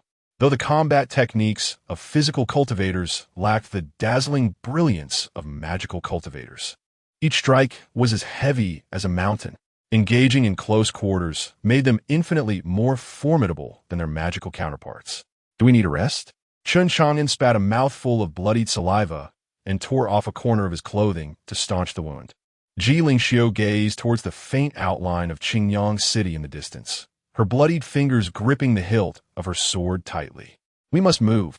This was merely the third wave. They will soon send stronger foes in pursuit. Along the mountain path, the setting sun cast a blood-red hue. Ji Lingxiu's blood-stained sleeves fluttered gently in the wind. Suddenly, she turned her face and asked, "Do you regret it?" "Huh?" Chen Chang'an was taken aback. "In such a perilous situation you could have withdrawn at any moment. Why have you chosen to accompany me this far?" Ji Lingxiu hesitated and added, "If you regret accepting my commission, it is not too late." Upon hearing this, Chen Chang'an was momentarily stunned, then burst into hearty laughter. His mirth startled the birds from their perches, causing leaves to tumble from the branches. After all, he would not truly perish, though he would never voice this aloud. The rare opportunity to display bravado ignited his spirit, and he laughed heartily. What joy is there in life? What suffering in death? He casually wiped away the blood at the corner of his mouth, his eyes gleaming with determination. "Since I have pledged to accompany you and safeguard your safety, I shall adhere to my word, regardless of the cost." The afterglow of the setting sun bathed his bloodied profile, and for a fleeting moment, Ji Lingxiu was transported back to her youth, recalling the youthful general she had glimpsed once. She had thought he would be waiting for her among the Ling Tian army. At that moment, the gallant figure she remembered began to merge with the seemingly carefree man before her. A smile unexpectedly tugged at her lips. In both her past life and this one, those she had entrusted with her faith had betrayed her without hesitation. Yet this chance acquaintance remained steadfastly by her side during her darkest hour. What joy is there in life? What suffering in death? Contemplating these words, she suddenly broke into a genuine smile. This was the first true smile she had felt since her rebirth. It was so pure and beautiful that even Chen Chang'an, whose aesthetic sensibilities had endured the ravages of another, found himself momentarily entranced. Perhaps it was the gravity of life and death that made this moment rare.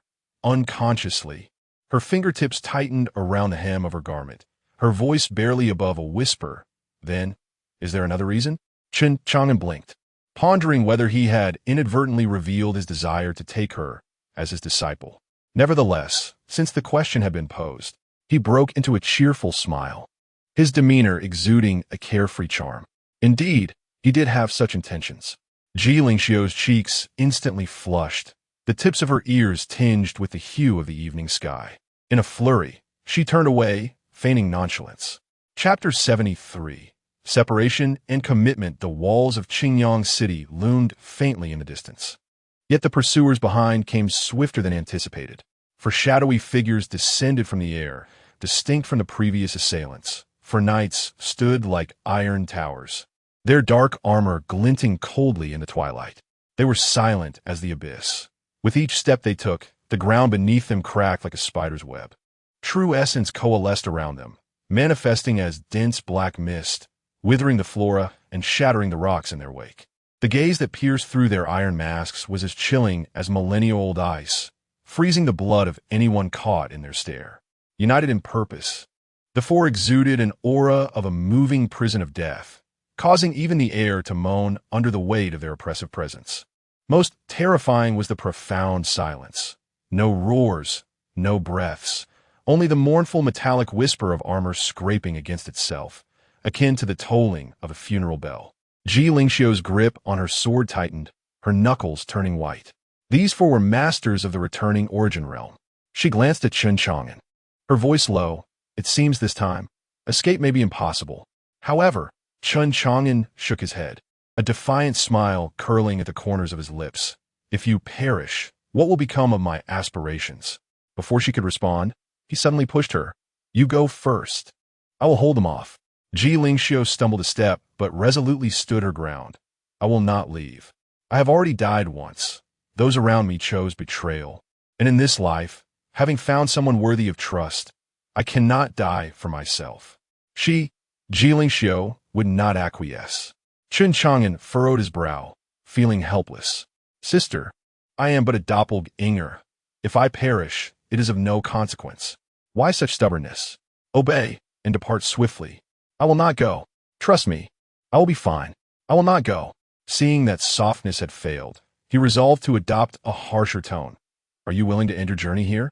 Your vengeance remains unfulfilled, your path untraveled. Does it truly merit such an end? Ji Lingxiu bit her lip in silence, her eyes filled with conflict. There was hope. Chen Chang'an continued his persuasive onslaught.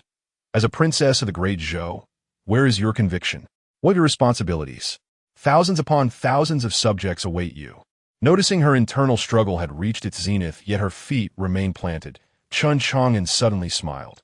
If you truly feel indebted, grant me a promise. What promise?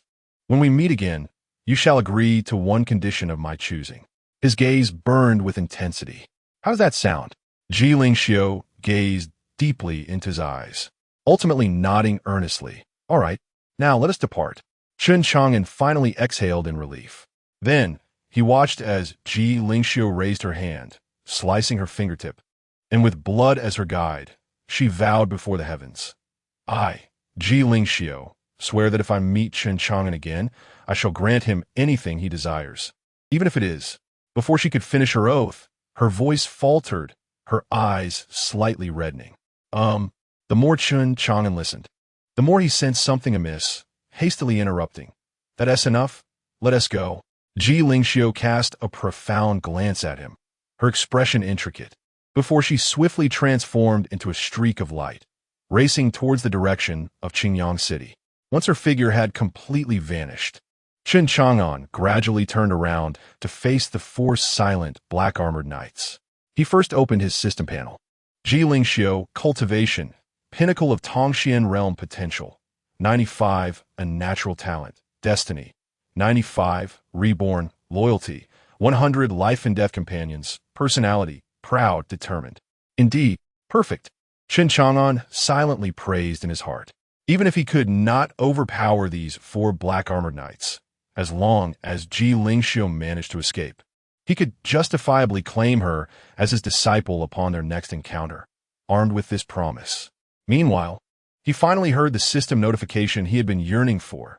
System notification. Epic Series Achievement completed. Youth Journey 3-4. Youth Journey, Part 3 Escort, The Bright Moon. Frostblade protects peace.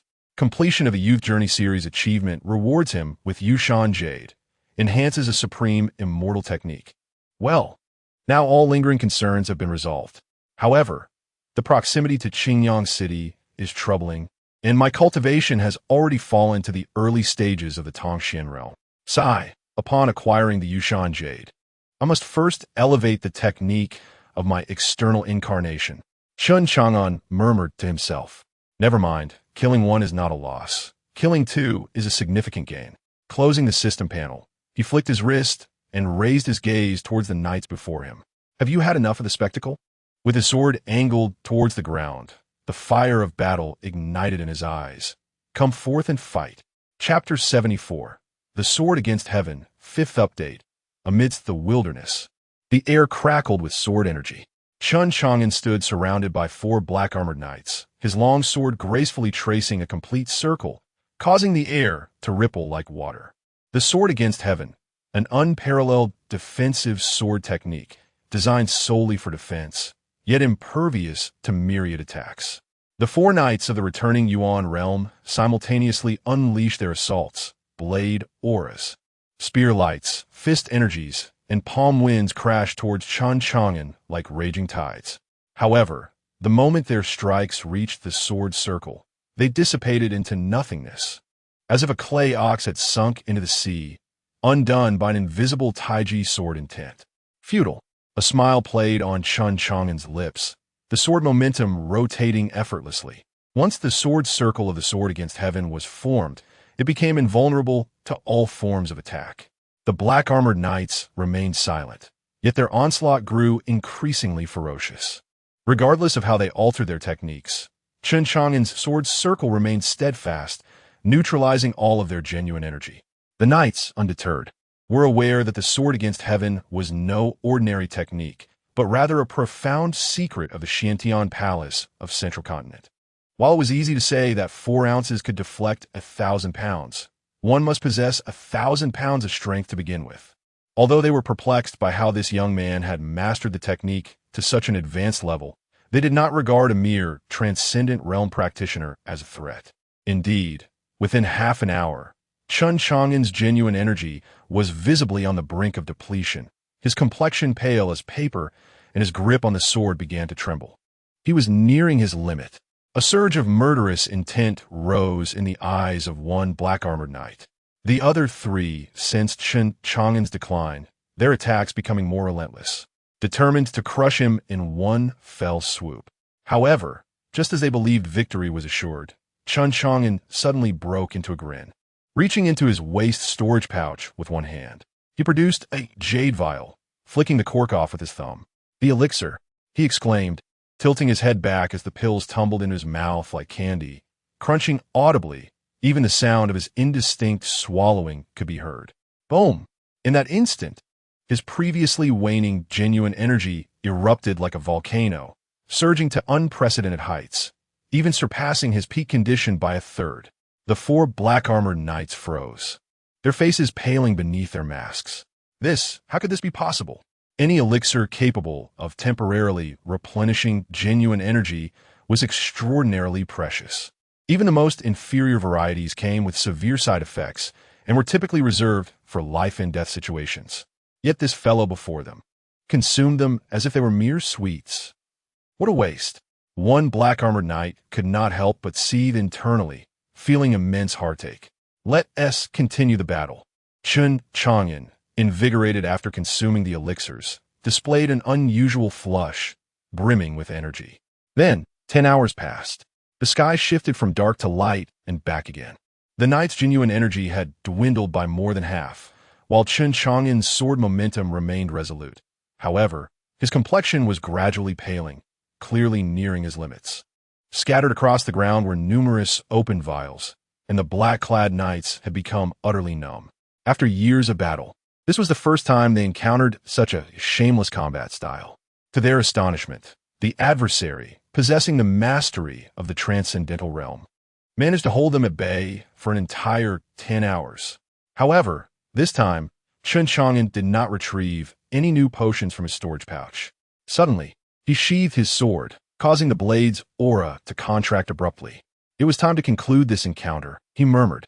The 4 armored knights were momentarily taken aback. Before erupting with joy, one, unable to contain himself, let out a hoarse sneer. "Have you finally reached your limit?" Indeed, Chen Chang'an nodded with a hint of satisfaction, revealing that he had brought along this much for the outing. Before the opponent could respond, he flashed a mysterious smile.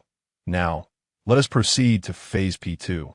Gulme, can you guess where all the true essence you have expended over these 10 hours has vanished to?" What? A foreboding sensation washed over the black-armored knights. In the next instant, Chen Chang'an abruptly raised his sword, its tip pointing towards the heavens. The sword of Heaven-S resistance, after all, was not merely a defensive stance. His voice, soft yet laden with an unsettling gravity, echoed, instilling a deeper sense of dread within the knights. Was it not a testament to the system's daily rewards? Every supreme technique bestowed by the system, save for that wretched incarnation which resembled a beggar, was a perfected version cultivated to its zenith. Thus, let me display for you the utmost pinnacle of this sword, returning the favor in kind. In a sudden shift, Chen Chang'an abandoned his defensive posture, the azure blade now inverted. In that fleeting moment, the world fell silent. Even the howling mountain winds froze in midair. The myriad attacks that had been consumed by the Blade's aura over the past 10 hours began to materialize in the void, countless crystalline strands of sword energy interweaving into a net, each pulsating with the unique essence of their enemies, effectively imprinting the foundational power that the four knights had labored to cultivate for a decade. This was the true sword formation of Heaven's resistance. As the sword tip quivered, the spiritual essence of the entire mountain range was siphoned away. The first to shatter were the knights' weapons, those legendary arms that had accompanied them in countless battles suddenly rebelling against their masters, transforming into molten iron that surged upwards. They were horrified to realize that every punch they had unleashed, every thrust of their spears, was now manifesting as vengeful specters rebounding towards them, each strike more potent than before by a third. "No, this is our," the cries were abruptly silenced. The first to explode was the knight wielding the spear, helplessly watching as the Songlong spear intent he had comprehended a decade prior coalesced into a blood-red dragon, turning against its master. The other three, attempting to form a defensive formation, discovered beneath their feet the very combined attack pattern they were most familiar with, only to find Chen Chang'an grinning at the heart of it. Boom! In a thunderous roar reminiscent of a collapsing mountain, the entire battlefield was engulfed in blinding white light. The true essence refined by the sword formation initiated a chain reaction, each strand of energy accurately locating its original master. As the radiance dissipated, for charred skeletons remained, frozen in the posture of defense, disintegrating into powder at the slightest breeze. Chen Chang'an knelt on the scorched earth of the circular battleground, his sword embedded in the ground, supporting his faltering form. The 10 hours of defense had culminated in a decisive, lethal sword formation. He coughed up blood, a faint smile playing on his lips. "Look, even your ashes are assisting me in forming a formation." Subsequently, the final shard of blood-stained black armor clattered to the ground, marking the conclusion of a defensive counterattack that had persisted for 10 long hours. As the smoke dissipated, Chen Chang'an knelt on one knee, blood trickling from the corner of his mouth, yet still wearing a hint of defiant amusement. For a tremendous profit. He slowly collapsed, and before his consciousness sank into darkness, he cast one last glance towards the direction of Qingyang City. Chapter 75. The Convergence of the Three Tablets. The era of great strife in the city of Tianjing before the Tianbei Pavilion. The once bustling square lay in ruins, with shattered jade bricks strewn about, alongside broken banners and charred corpses.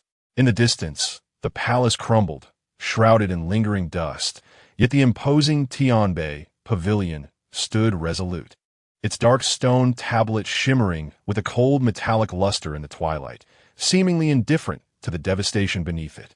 Upon the pavilion's summit, a lone figure stood with hands clasped behind his back, donned in a pristine white robe, untouched by dust. The silver-threaded star patterns embroidered on his flowing sleeves danced gently in the evening breeze. This individual was none other than the Xiantian monarch, who had vanished during the time of the Sixth Saints' Regicide.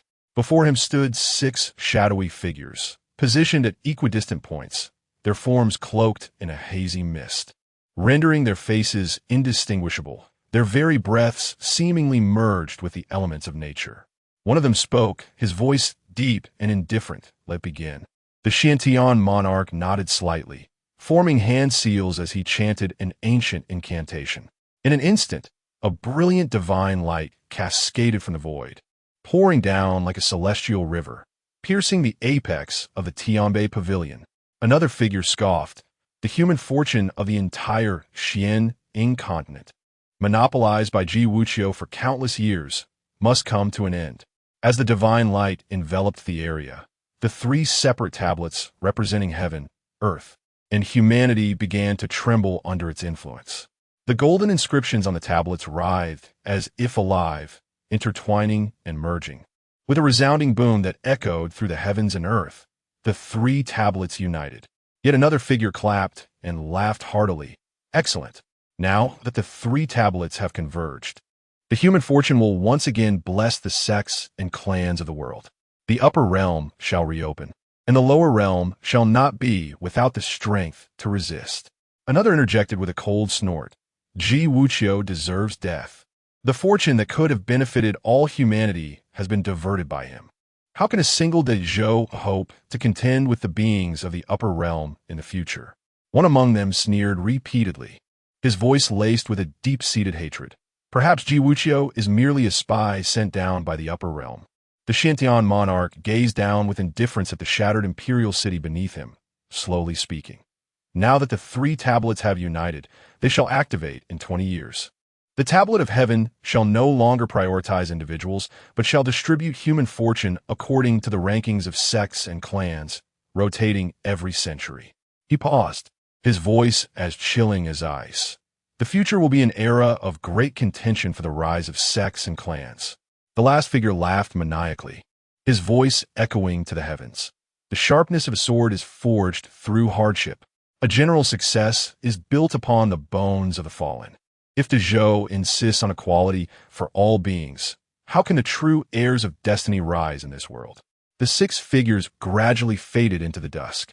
Yet the divine light atop the Tianbei pavilion continued to shine brilliantly, illuminating the land that was about to be engulfed in a storm of blood and strife. A new era is on the horizon.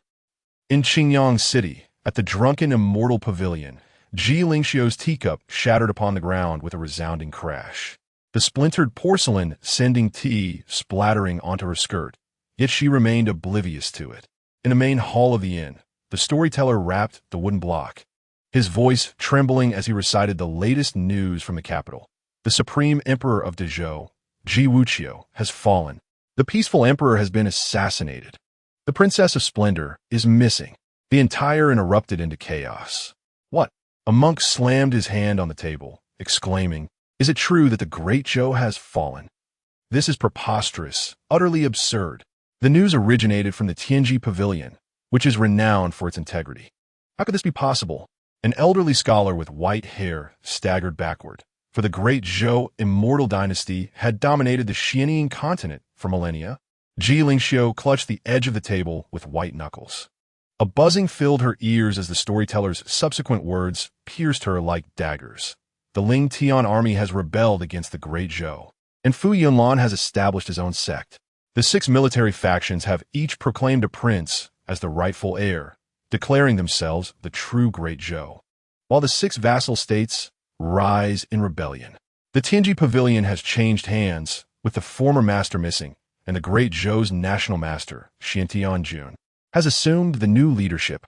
Each piece of news struck her like a heavy hammer, rendering her dizzy and disoriented. Outside the window, the sun still shone brightly, and vendors on the street continued to hawk candied hawthorns. Yet her world had been irrevocably turned upside down. "Miss, your tea."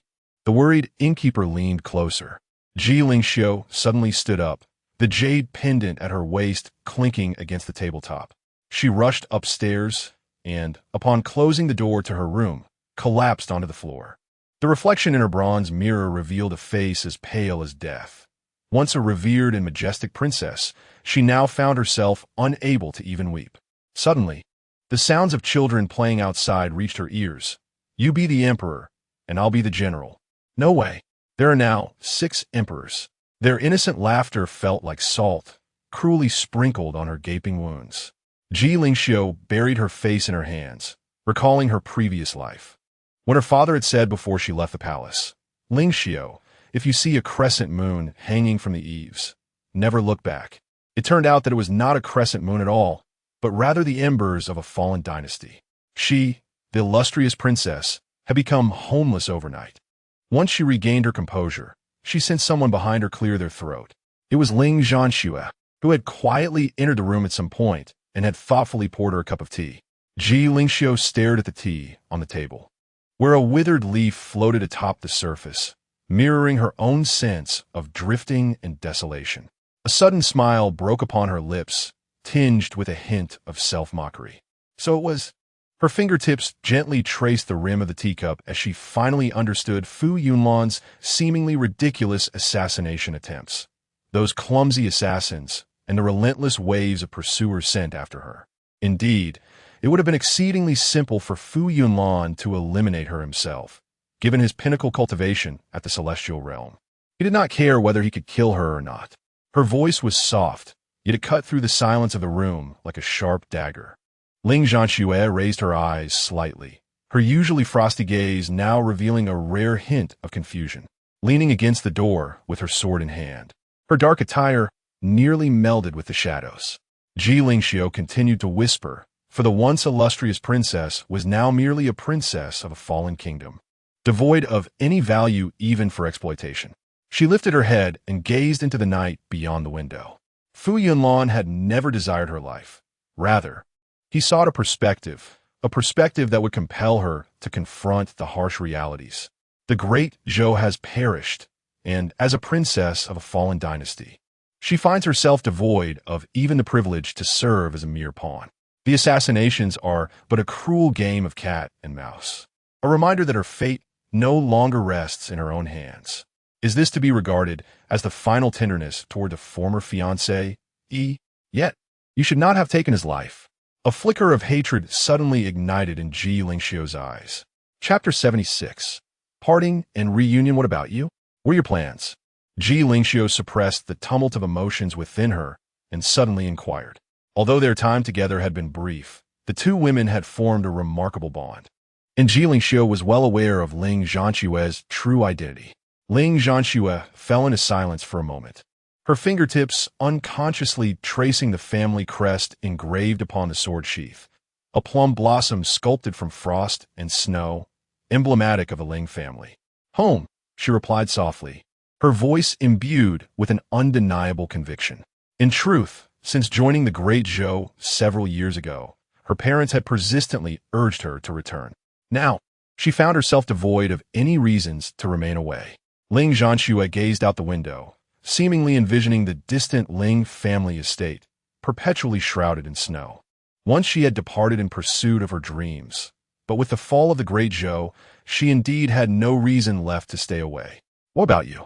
Ling Zhanxue turned her gaze, unusually taking the initiative to ask, where will you go next? Ji Lingxiu rested her chin on her hand, her fingers tracing meaningless circles upon the table. The tea reflected her gently swaying silhouette, mirroring the unsettled emotions that had plagued her in recent days. Who knows? She suddenly laughed, her eyes crescent-shaped with mirth. I suppose I shall take it one step at a time. That radiant smile, however, caused Ling Zhanxue to frown. Despite their short acquaintance, she could discern that the seemingly carefree princess bore a smile that did not reach her eyes. Yet, recalling the trials Ji Lingxiu had faced, Ling Zhanxue understood that only time could assuage such wounds. So, are you here to bid farewell? Ji Lingxiu asked again. Ling Zhanxue nodded in silence. Then allow me to see you off. As the sun dipped below the horizon, dusk began to envelop the land. Ji Lingxiu stood at the city gate, watching Ling Zhanxue's figure gradually vanish along the distant mountain path. The cold wind fluttered her garments, her hair billowing softly, yet she remained still, as if frozen in that vast expanse of sky and earth. Everyone has a place to call home. Ling Zhanxue would return to the Ling family. Fu Yunlan would establish his own sect, and Xian Tianjun would preside over the Tianji Pavilion. Even the Six Pillars army, once loyal to the great Zhou, had each sworn allegiance to new masters, but were lay her own path. She stood there at the city gate, lost in thought, until the lingering rays of the setting sun stretched her shadow long, very long. As twilight descended and the evening breeze turned cool, Ji Lingxiu inhaled deeply, a flicker of resolve shimmering in her eyes. I shall return to Zhongzhou first. She had a score to settle with a certain woman. After all, the pain of betrayal from her previous life was not easily forgotten. More importantly, she believed there were still lives among the Imperial Guard who had survived that night of blood and fire. If she could find them, she could reassemble her former comrades. And even if it were but a handful, it would be far better than facing solitude. She turned to depart, but at that very moment, whoosh, a sound of air being sliced through resonated faintly from afar. For reasons unknown, Ji Lingxiu instinctively looked up, her pupils constricted sharply. There on the horizon, a familiar figure was striding through the air, garments billowing, sword glinting like snow. As she stood there, Her heart raced violently, and her fingers instinctively clenched tight. How could this be possible? Just 3 days prior, after locating Ling Zhanxue, she had immediately turned back to seek the whereabouts of Chen Chang'an. Yet, upon her arrival, the entire forest lay in ruins, the charred earth marked only by the scars of battle, with lingering waves of true essence in the air that pricked at her skin. Standing upon that ashen ground, her boots crunched over shattered remnants of black armor, the sound piercing the silence. In her memory, the moonlight that night was a ghastly pallor, illuminating 4 charred corpses, each maintaining a stance of defiance even in death, their bones twisted as if they had struggled until the very end. In that individual, there was nothing left but a void, not even a bone remained. She knelt, her fingertips brushing the scorched earth, as if she could still feel the lingering warmth of that fateful strike. With a sudden flourish, she swept her sleeve, unleashing a wave of sword energy that reduced the 4 corpses to dust. Even without witnessing the devastation firsthand, she could profoundly sense the ferocity of that battle. There was no chance of survival. Yet at this moment, who was that familiar figure descending from the void, garbed in flowing robes? He glided through the clouds like a streak of light. Ji Lingxiu stood frozen, her fingertips trembling slightly. She had personally witnessed that desolate ground, felt the remnants of sword energy, and even endured sleepless nights filled with heartache. But now, he stood before her, vibrantly alive. Moreover, upon seeing her, his eyes gleamed with joy as he excitedly waved his arms. Ji Lingxiu felt a rush of warmth to her eyes, instinctively raising a hand to wipe them, only to find her fingertips damp with tears. I am crying. When was the last time I shed tears? Not when the great Zhou fell. Not when pursued by Fu Yunlan, and even when Ling Zhanxue had departed, she merely watched in silence. Yet now, witnessing the one who should have perished, bounding toward her with life, she could not restrain the tears that welled in her eyes. Is this a miracle? Before she could gather her thoughts, the promise she had made to him resurfaced in her mind. In that instant, the face of this recently fallen princess flushed crimson, her heart pounding like a drum. He wouldn't dare to voice that request, would he? I am, after all, a dignified princess. How could I allow him? But the oath of heaven had been sworn. She could not go back on her word. Thus, even if it was something beyond her control, as her thoughts spiraled in a whirlwind, finally, that flash of light descended from the clouds, landing before her. Her voice trembled, a mixture of embarrassment and irritation, yet laced with an indescribable thread of anticipation. Meanwhile, on the other side, a man, anxious not to lose his beloved disciple, had summoned a new avatar after his previous one had dissipated days ago, and now raced through the night to reach her. Upon discovering that his target was fortuitously at the city gate, his excitement was beyond words. Overwhelmed by his eagerness, he descended without noticing the girl as flushed ears and bashful demeanor. Without any hesitation, he leaned closer to her, lowering his voice as he said with a smile, "The any request you promised me earlier still stands, correct?"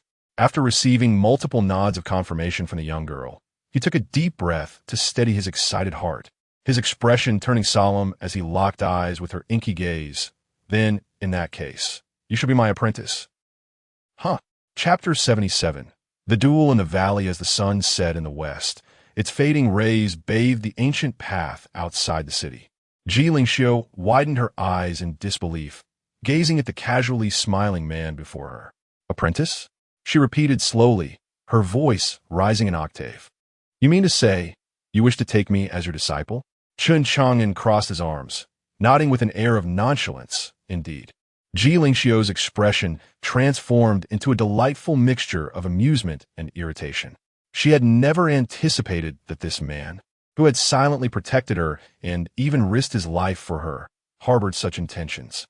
"So, you follow me all this way, unwavering, merely to take me as your disciple?"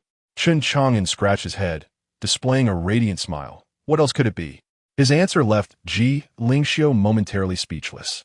Throughout their journey, she had envisioned countless possibilities. Perhaps he had ulterior motives, or perhaps he had ties to the great Zhou, or even was interested in her romantically, which she deemed the most probable.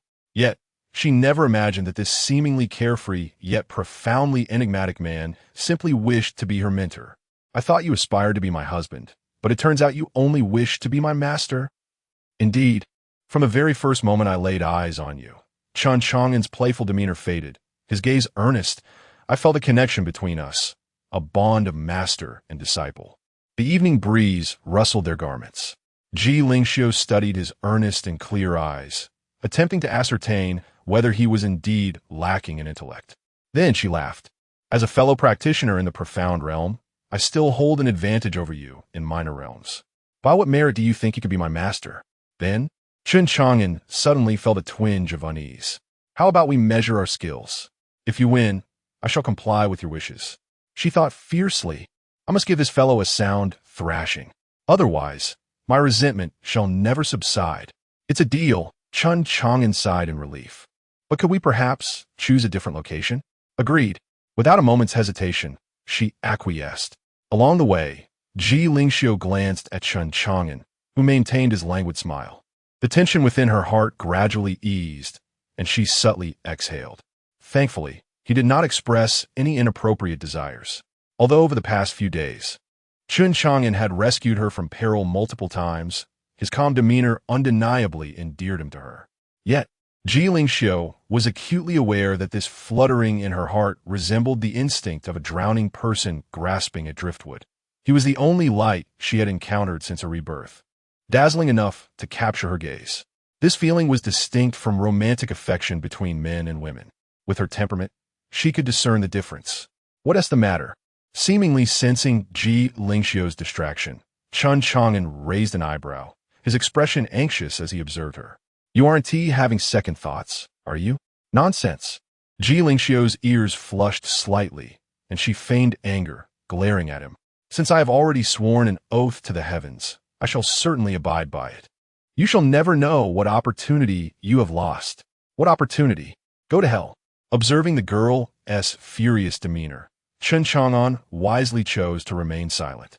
Discreetly opening the system panel, Ji Lingxiu, Cultivation, Pinnacle of the Profound Realm Potential. 95, Heavenly Genius, Destiny.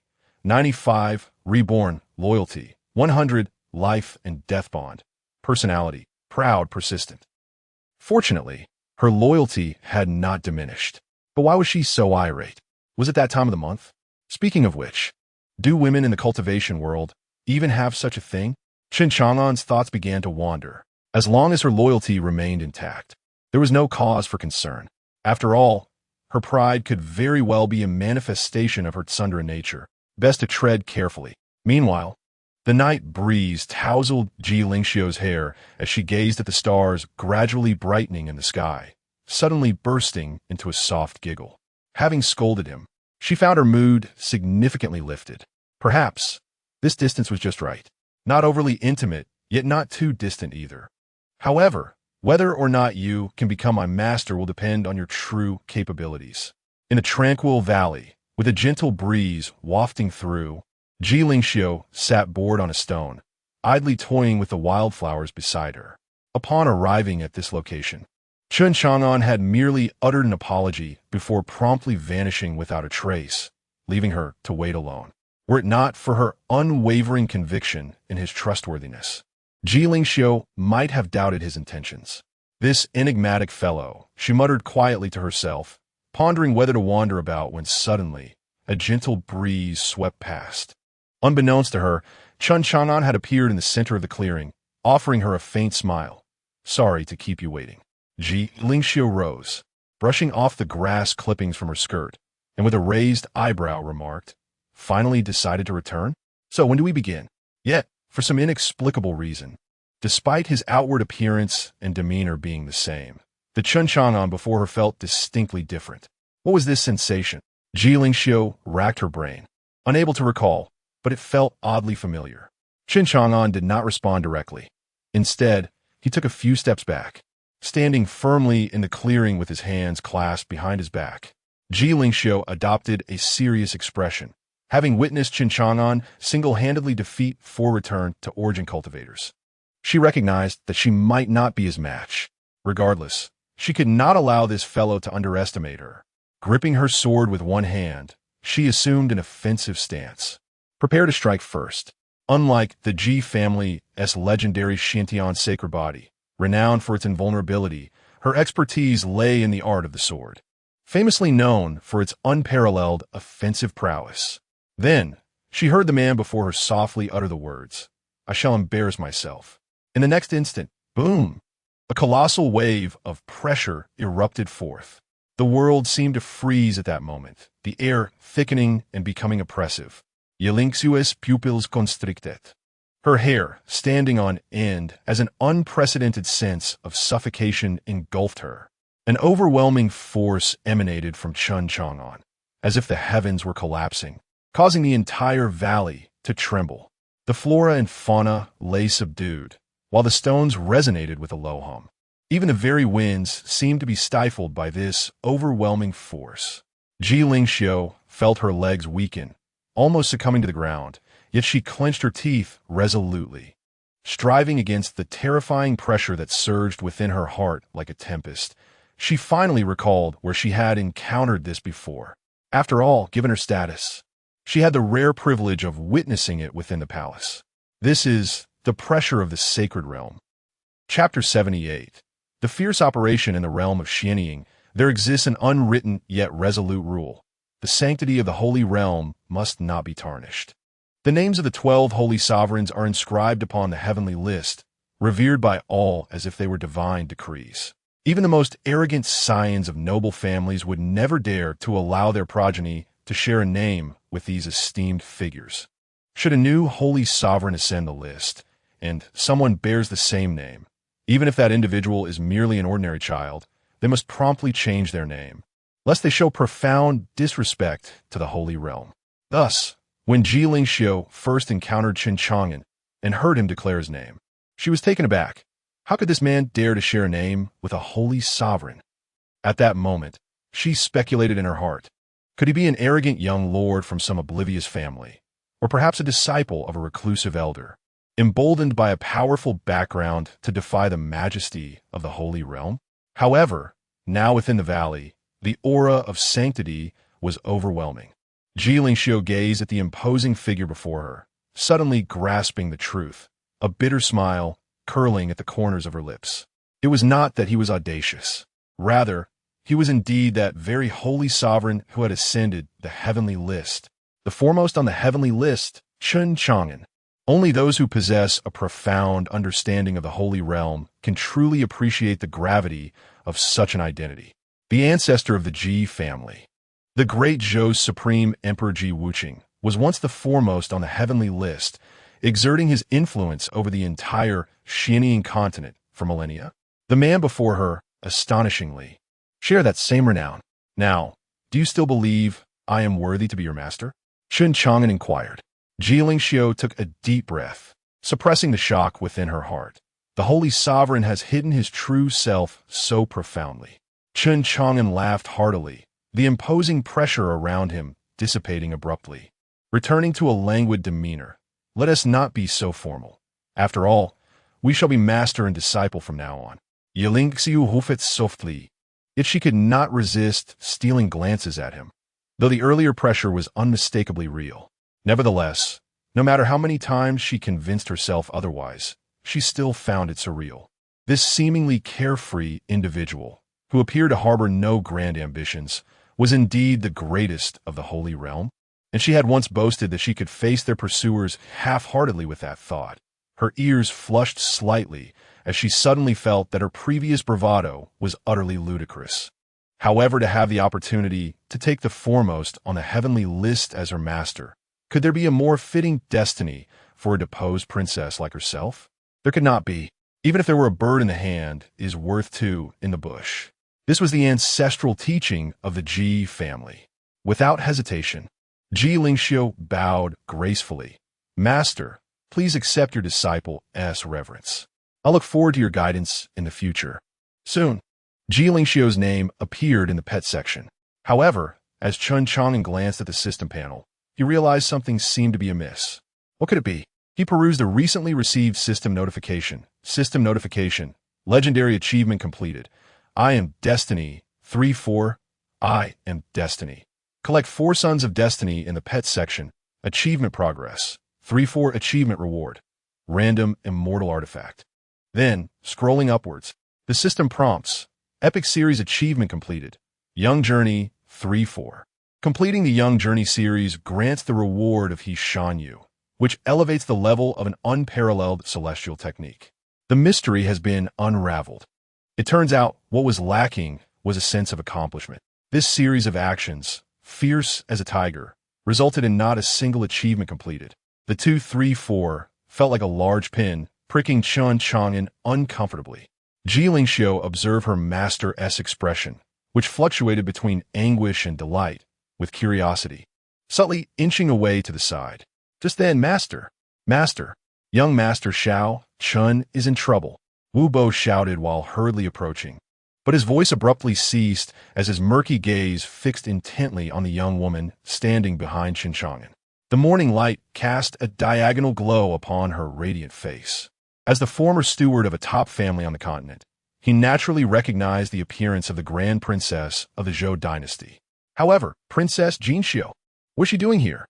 Suddenly, he recalled the rumors he had heard a few days prior upon exiting the valley, and his throat involuntarily constricted. A terrifying conjecture emerged in his mind. Could it be that the Master is involved in that affair as well? But that cannot be right. The Master has been nearly inseparable from the valley these days. Even when going out, it was merely in the form of a lowly incarnation. So does this mean the Master, despite appearing languid, is actually orchestrating a grand scheme? Truly worthy of being the Master. Is this my newly accepted disciple? Chen Chang'an furrowed his brow and asked, "What did you just say happened to Xiao Chen?" "Oh, young Master Xiao Chen encountered some trouble upon exiting the valley." Wu Bo quickly regained his composure, no longer scrutinizing the legendary princess. "Exited the valley? When did he leave? How come I was unaware?" Wu Bo smiled dryly. He wanted to say that the Master had appeared so preoccupied these days that when young Master Xiao Chen informed him of his intention to leave with old Yao, he had nodded in agreement without hesitation. It seemed that Wu Bo's mournful gaze had struck a chord with Chen Chang'an, who finally realized that he must have been preoccupied with controlling his incarnation when Xiao Chen mentioned it, leading to this misunderstanding. In truth, he had never restricted his disciples from venturing outside. After all, how could the child of destiny compete for fortune and grow freely without stepping outside? He had merely intended to wait until Xiao Chen reached the returning origin realm before allowing him to go out. One might say it is indeed the fate of a protagonist. Just how long has he been out before he starts encountering troubles? TSK, this lad. Chen Chang'an suddenly pushed the girl toward the old steward. "She is Ji Lingxiu, my newly accepted disciple. You should make arrangements for her." Before his words had fully dissipated, with a flutter of azure garments, he transformed into a streak of light, darting toward the valley's entrance. At that moment, he did not even notice that his actions resembled those of a father anxiously protecting his child. Wu Bo gazed in the direction Chen Chang'an had vanished, then turned back, only to notice the princess wearing a peculiar smile at the corner of her lips. Without waiting for him to speak, Ji Lingxiu smoothed the hem of her garments that had been stirred by the gust of wind, maintaining the poise befitting one of noble birth. "You are Wu Bo, correct? Is there a place for bathing and changing at your esteemed residence?" Wu Bo was taken aback and instinctively replied, "I beg your pardon, princess. You truly recognize me." Ji Lingxiu's eyes sharpened momentarily before she broke into a radiant smile, clearly pleased with her own conjecture. Wu Bo sighed, realizing that indeed, neither the Master's offspring nor his disciples were easy to interact with. He spoke softly at the Celestial Steel Conference in the Upper Realm. "I had the fortune to witness the princess's grace from afar alongside my former master." "Former master?" she inquired. "Ah, I see. However, I must ask you to tread carefully with your words," Ji Lingxiu replied, shaking her head. "I am no longer a princess." After a brief silence, an epiphany struck Wu Bo, and in that instant, he comprehended the young lady's implication. A smile returned to his face as he said, "Then, Miss Ji, my master is presently occupied. Please follow me." Chapter 79. Xiao Chen emerges from the valley on the other side. Xiao Chen found himself in quite a predicament. Unbeknownst to his master Chen Chang'an, his eldest disciple was about to deliver a most astonishing surprise. Let us rewind to a few days prior. On this particular day, Chen Chang'an's external manifestation had just engaged in a fierce battle against 4 armored knights. In his haste to reunite with his beloved disciple, he summoned another avatar and hurriedly made his way towards Qingyang City. With all his focus directed towards the journey, an amusing scene unfolded. Father, may I have some meat for dinner tonight? In truth, Chen Chang'an had uncovered a secret many days earlier. Whenever her father sat comfortably in his armchair, a smile gracing his features, he would become exceedingly prone to distraction. During these moments of reverie, no matter what she uttered, he would most likely respond with a mere Thus, in a rather clever yet slightly mischievous manner, little Xingcai embarked on an extensive scheme. She first sought guidance from Wu Bo, who often substituted for her father and oversaw her training with her brothers. Although Wu Bo maintained strict discipline with his disciples and Chen Chang'an's 2 students, he invariably showed leniency towards Chen Chang'an. Moreover, this was a rare occasion where the young lady expressed a desire to learn, and given the innocuous nature of the spell, Wu Bo generously imparted his knowledge. So it was, after confirming that her father had indeed slipped into one of his distracted states, once more, she finally revealed her small, devilish intentions. After testing the waters with inquiries about dinner and a few trivial matters, her ambitious hunger became glaringly evident. Father, may I arrive half an hour late for Wu Bo's morning class from now on? Father, may I never have to eat bell peppers or bitter melon again? Father, could you perhaps allow teacher Xiao He to lend me some books? Having delicately recorded her conversations with her father using the sound recording spell, and observing Chen Chang'an still lost in thought, young Chen Chang'an suddenly conceived an even bolder idea. Father, do you love Xingcai the most? Father, could you find a mother for Xingcai? Father, what do you think of teacher Xiao He? Master, may I venture out of the valley with Elder Yao? Oh, Xingcai, you're here too. It's Big Brother. Big Brother, I have something to attend to, so I shall take my leave. Upon seeing the righteous young man enter through the main door, Chen Chang'an, with a guilty conscience, promptly made her escape. In this sense, one could say that Chen Chang'an was inadvertently saved by his own eldest disciple after receiving his master's affirmative response. Xiao Chen joyfully departed the valley alongside Elder Yao. The primary reason for these recent days is that Elder Yao has been instructing Xiao Chen in alchemy. And with the annual alchemy conference in the nearby Huyu city rapidly approaching, Elder Yao has specifically decided to take Xiao Chen along to broaden his horizons. Although Xiao Chen has already taken Chen Chang'an as his master, and even if Elder Yao possessed 100-fold courage, he would not dare to vie for disciples with the Holy Sovereign. In Elder Yao's heart, he still regards Xiao Chen as his own disciple. The following day, as the morning mist lingered, Xiao Chen followed closely behind Elder Yao and stepped into Huyu City. The bluestone slabs at the city gate still glistened with dew, yet the air was already infused with a faint fragrance of medicinal herbs. Along the streets, shops stood in abundance, displaying all manner of spiritual herbs, alchemical furnaces, and jade vials, with cries of vendors rising and falling like a symphony. 300-year-old blood ginseng, exchanged for merely a third-tier gathering chi pill. Top-quality Xianbing sand, essential for alchemy. Miss today and wait another year. Xiao Chen, dazzled by the sights, could not help but whisper, Master, why are there so many alchemists here? Elder Yao stroked his beard and replied with a smile. The annual alchemy conference in Huyu City is the grandest event within a 1,000-mile radius. Independent alchemists, disciples from sects, and even some reclusive old masters come to join the festivities. Just as he was speaking, a sudden commotion erupted ahead. Clear the way. Everyone step aside. Several young cultivators clad in splendid garments pushed through the crowd, strutting with an air of arrogance. Their chests adorned with a silver moon emblem, the disciples of the local alchemical family, Yuehua Pavilion. Bystanders hastily made way, clearly intimidated by their presence. Elder Yao narrowed his eyes and said in a low voice, Do you see? This is what we call local bullies. We must act discreetly this time, primarily to gain knowledge. And when we enter the alchemy conference later, Let us avoid any conflict with them. Xiao Chen nodded, yet inwardly he grumbled. Alchemy is just alchemy. Why the airs? My master, who is the #1 on the heavenly ranking, has never been this pompous. As he pondered, a sudden waft of sweet fragrance drifted by.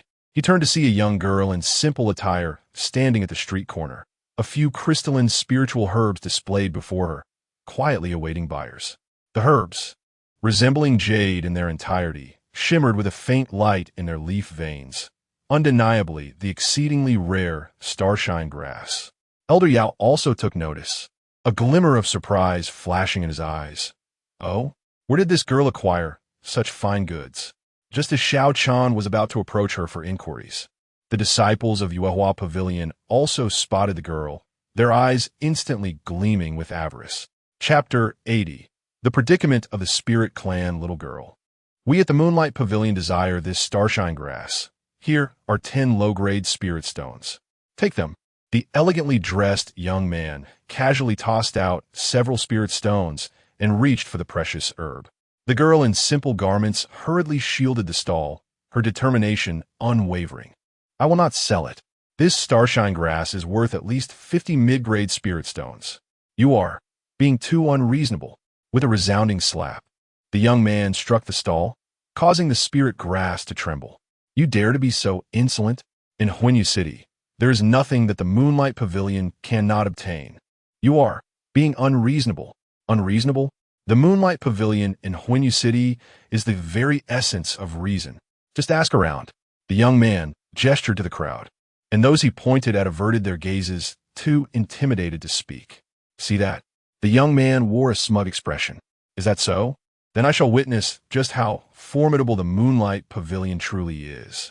A clear, resonant voice suddenly emerged from the crowd.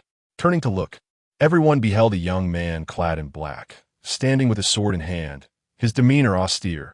It was Xiao Chun. Who is this wild brat? How dare he meddle in the affairs of the Moonlight Pavilion? The elegantly dressed youth scoffed, waving his hand. Teach him a lesson. In an instant, several disciples of the Moonlight Pavilion surrounded him, their true essence surging, all possessing the cultivation of the profound realm. Xiao Chan curled the corner of his mouth in a slight smirk, his right hand resting upon the hilt of his sword. Come fort. Just the opportunity one need to test my blade. With a thunderous roar, the air crackled, clang. The sword light flashed like lightning, accompanied by a thunderous sound.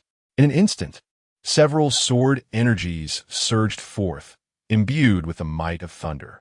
The disciples of the Moonlight Pavilion were caught off guard, sent sprawling several feet away, landing heavily on the ground, charred and in disarray. The street fell into a profound silence. All present stared in disbelief, disciples of the Moonlight Pavilion, defeated by an unknown youth with a single stroke. You seek death. The elegantly dressed youth, astonished and furious, pointed at Xiao Chun with a fierce glare. How dare you harm our Moonlight Pavilion's people? Xiao Chen sheathed his sword and lazily cleared his ears. And what of it? Oomph. The youth narrowed his eyes, realizing that the young man was resolutely intent on opposing the Moonlight Pavilion. No, no, no.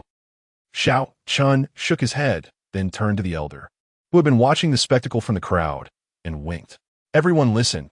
Have I ever claimed to oppose the Moonlight Pavilion? Did he say so? The elder chuckled, feigning a bystander to incite the crowd. No, he never claimed to oppose the Moonlight Pavilion. With the elder's encouragement, the onlookers joined in agreement. Furious, the elegantly dressed youth exclaimed, You all. Xiao Chen approached with a smile, patting the youth's shoulder. I have only ever aimed to oppose you specifically. Or shall we say, you have already dispatched your pavilion master and usurped his position. In that case, I would concede that you could represent the Moonlight Pavilion. Upon hearing this, the youth's face turned pale with panic. The esteemed pavilion master enjoys eternal blessings, living alongside the heavens.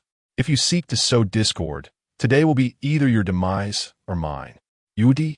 Xiao Chen pointed to himself and asked, Am I alive? He chuckled. Isn't that all the same? Laughter erupted around him. Enough, enough. The young man in splendid attire fumed. Just wait. Unable to best him in combat or words, he turned and departed. Only then did Xiao Chun turn to assist the still-shaken young lady in plain garments. "Are you all right, miss? I shall take this starshine grass for 50 mid-grade spirit stones. Will that suffice?" The girl nodded dazedly, still reeling from the shock. In the distance, the fallen disciples of the Moonlight Pavilion finally rose, trailing behind the young man as they shouted, "The Moonlight Pavilion will not let you off easily." Xiao Chen shrugged, amused. "I may not always win in a fight, but in terms of connections? Are you serious?" At that moment, the girl suddenly withdrew the spirit grass into her embrace, whispering, "I will not sell this starshine grass." Xiao Chan was taken aback. "Why not?" She lifted her gaze, a hint of reluctance and concern in her eyes. "You acted valiantly just now, and I'm truly grateful. However, should you purchase this starshine grass, it would irrevocably sever your ties with the Moonlight Pavilion." She bit her lip. "I cannot bring you trouble." The old pharmacist beside them stroked his beard, chuckling softly. "This young girl has a kind heart. Yet, for spirit grass of this caliber, it is best not to sell it publicly." "I do not wish to," the girl sighed, continuing, "My name is Shuang. My ancestors have been part of the spirit plant clan for generations, dedicated to cultivating rare spirit grasses. In previous years, the Dazhou royal family would send representatives to purchase them. But this time," her voice trailed off, "the royal merchants have yet to arrive. We waited for several days, only to learn of a grave incident in Tianjing City." She lightly brushed her fingers over the crystalline leaves of the starshine grass. "But Huiwe City is the territory of the Moonlight Pavilion. In recent days, it has become commonplace for us to be coerced into selling our spirit grasses. Just the other day, my clan brother's 9-leaf Ganoderma was forcibly taken from us for a mere 3 low-grade spirit stones." Xiao Chan furrowed his brow. "Is there truly no one to intervene?" "Intervene?" Shuanger smiled bitterly. "The Moonlight Pavilion is backed by a formidable expert from the Celestial Realm, a top power in Qingzhou. We, a small clan from afar, dare not resist." The old pharmacist interjected.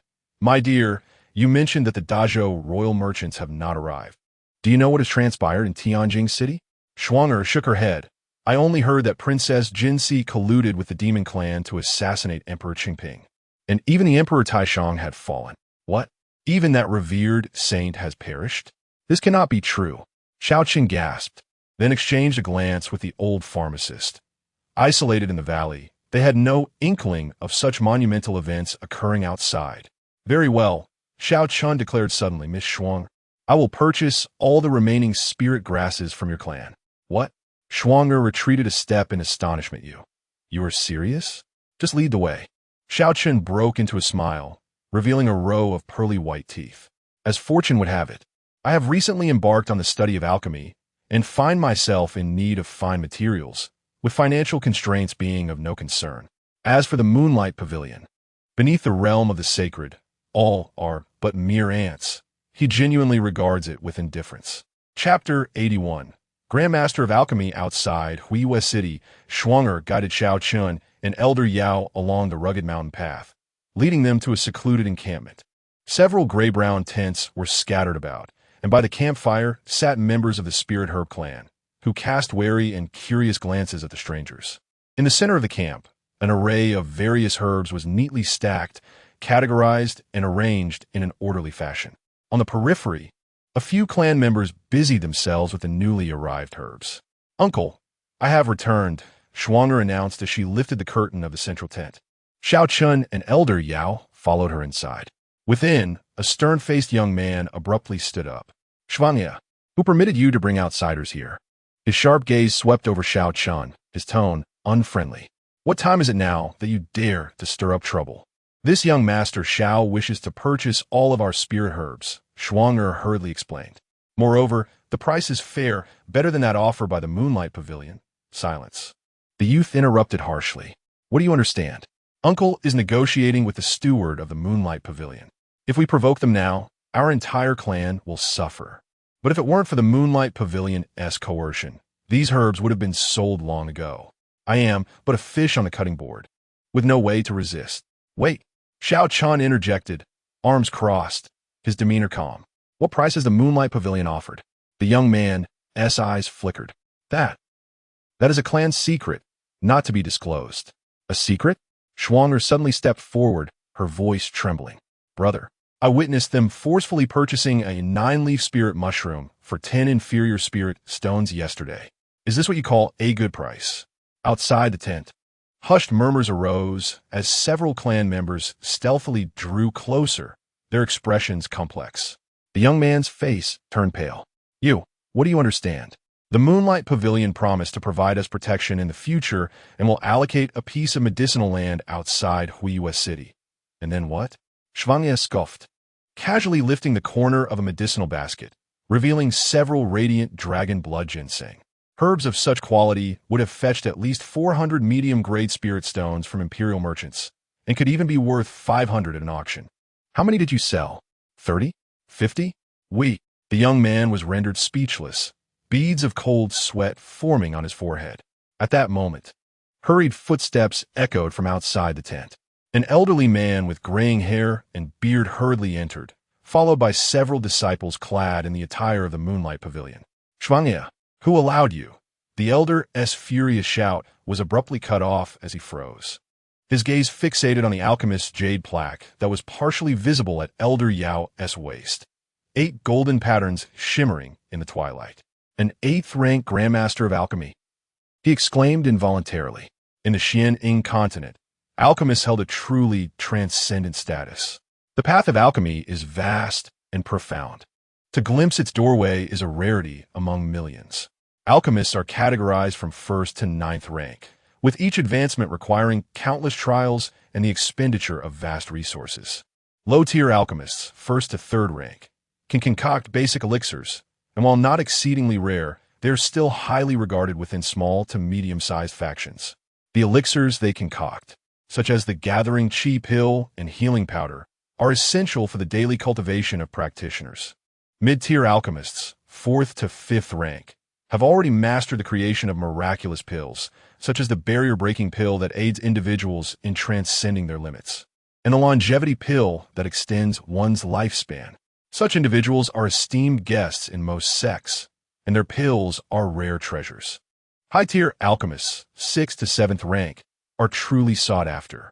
The 7th rank alchemist's essence cleansing pill can reshape one's foundation, while the spirit condensing pill aids in comprehending the Tao. Alchemists of this caliber are typically nurtured as invaluable assets by large sects, rarely showcased to the outside world. Those of the 8th rank and above are regarded as grandmasters of alchemy. Grandmasters possess profound insights into the art, capable of manifesting pills with a mere thought. They can even craft legendary heavenly-grade elixirs, such as the 9 Rebirth Pill that can resurrect the dead, or the Life Creation Pill that can reconstruct meridians and assist formidable beings in breaking through their shackles. Each batch they produce incites fierce competition and bloodshed. Yet, across the entire Xian'ing continent, the number of existing Grandmasters of Alchemy does not exceed a mere dozen. They are the foundational pillars of the most prestigious powers, enjoying unparalleled treatment. Indeed, they are experts. Upon having his identity revealed, Elder Yao smiled modestly. This insignia he bore was no ordinary token. Although the title of Grandmaster of Alchemy does not grace the heavenly monument, it is recognized by the Tao, leaving an indelible mark on the soul, rendering it impossible to forge. While the combat prowess of a Grandmaster may be relatively modest, their connections are truly formidable. It is said that once, someone offended a Grandmaster of Alchemy and was swiftly dealt with by 3 holy sovereigns, who united to obliterate him in an instant. The entire camp fell into a deathly silence. Everyone was struck dumb by the presence of Elder Yao, an 8th-rank Grandmaster of Alchemy, especially the cousin of Shuang, whose face flushed crimson, cold sweat beading on his brow, trembling lips unable to utter a single word. Xiao Chun quietly approached Elder Yao, lowering his voice. Elder Yao, with such an impressive identity, why not reveal it sooner? Elder Yao stroked his beard and replied softly, in truth, I am quite anxious myself, uncertain of its efficacy. He paused, his tone nuanced. After all, I was once a soul that had perished countless years ago. Whether this insignia still holds value remains uncertain. As if to validate his words, at that moment, a booming laughter abruptly shattered the tense atmosphere. Everyone turned towards the sound, only to see a young man clad in the garb of the Moonlight sect, adorned with golden cloud patterns, a jade token hanging at his waist, clearly indicating his status as an alchemist. However, it bore only 6 golden lines. Yet, this young man possessed a piercing gaze, a sardonic smile curling at the corners of his mouth, fixed intently on Elder Yao. What audacity! The young man scoffed, daring to impersonate a grandmaster of alchemy? He raised his hand and infused a spark of spiritual light into his jade token, causing the 6 golden lines to distinctly manifest under the sunlight, revealing 6 dragons of varying postures. Ladies and gentlemen, can you see clearly? The young man proclaimed loudly. The genuine alchemical jade token bears dragon patterns, symbolizing the supreme authority of the alchemy Tao. The intricate patterns on the jade pendant of this individual depicted flowers, birds, insects, and fish. The crowd quickly turned their gaze to the waist of the Elder Yao, confirming the youth's assertion. His eyes, sharp as daggers, bore into Elder Yao. Who exactly are you to dare impersonate the identity of a grandmaster in the alchemical arts? Such audacity is tantamount to courting death. A wave of astonishment swept through the assembly. The clan brother of Shuang, who had initially kept his head bowed, abruptly lifted it, his eyes flashing with uncertainty. The disciples of the Moonlight Pavilion straightened their spines, their faces once again adorned with arrogance. Xiao Chun felt a tightening in his chest, instinctively gripping the hilt of his sword. Yet Elder Yao remained composed, merely letting out a soft sigh. Ah, indeed, times have changed. He slowly raised his gaze, his eyes deep and profound, as if peering through the young man before him into a distant past. You are correct. This jade pendant is certainly not of this world. Elder Yao smiled faintly, for it hails from an era of alchemical prosperity thousands of years ago. No sooner had the words left his lips than he lightly tapped the jade pendant, causing 8 golden patterns to burst forth in resplendent radiance, animating the flowers, birds, insects, and fish, weaving into an ethereal illusion of an ancient alchemical furnace. This is... The youth's pupils constricted suddenly. Elder Yao stood with his hands clasped behind him, his robes billowing without wind, his aged voice resonating like a mighty bell, shaking the hearts of those present. When I was esteemed as an 8th-rank grandmaster, your Moonlight sect's founding ancestor was likely still in the womb. It turns out he is indeed a master of the ancient alchemical era. I am honored, truly honored. The youth's expression turned to one of astonishment, and he thereafter spoke with utmost reverence. Elder Yao, with a proud nod, remarked, At least you are perceptive, then what are the herbs from the Spirit Plant clan? Given your esteemed position as an ancient grandmaster of alchemy, our Moonlight Pavilion shall naturally... The corner of the youth's mouth suddenly curled into a sly smile. All of them? Please. What? Elder Yao was taken aback. The youth's smile widened, and finally, he erupted in a laughter. Old dang. I was merely playing along with you. Surely you didn't take it seriously. Chapter 82. The contest after a moment of stunned silence. Elder Yao was instantly seized by a furious rage. His true essence surged, and the oppressive aura of the longevity realm erupted, causing the very air of the encampment to seem to freeze for an instant. However, the young man showed no signs of fear. A mocking smirk graced his lips as he casually called out, Old Meng. Before his words had fully settled, a similarly formidable presence abruptly descended, vast and unfathomable, standing in equal measure against Elder Yao's might.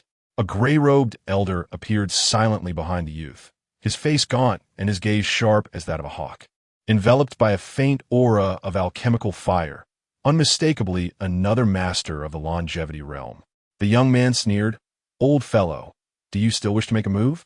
At such a young age, ranked as a 6th-tier alchemist, he must surely have a protector. Elder Yao's expression darkened, yet there was no trace of fear in his eyes. Xiao Chun could see that he was genuinely enraged. The two forces of the longevity realm collided with a thunderous impact, the air screeching in protest. Elder Yao's robes billowed as azure alchemical flames ignited around him, causing the ground beneath to fracture.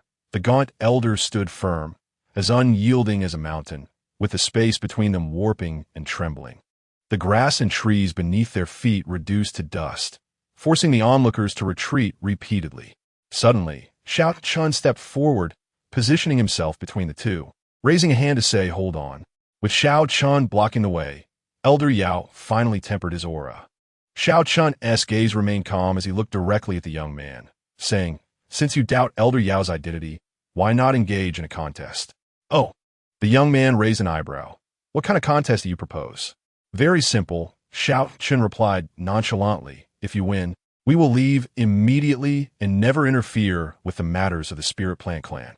"Huh, that's not enough," the young man scoffed. "Add another condition.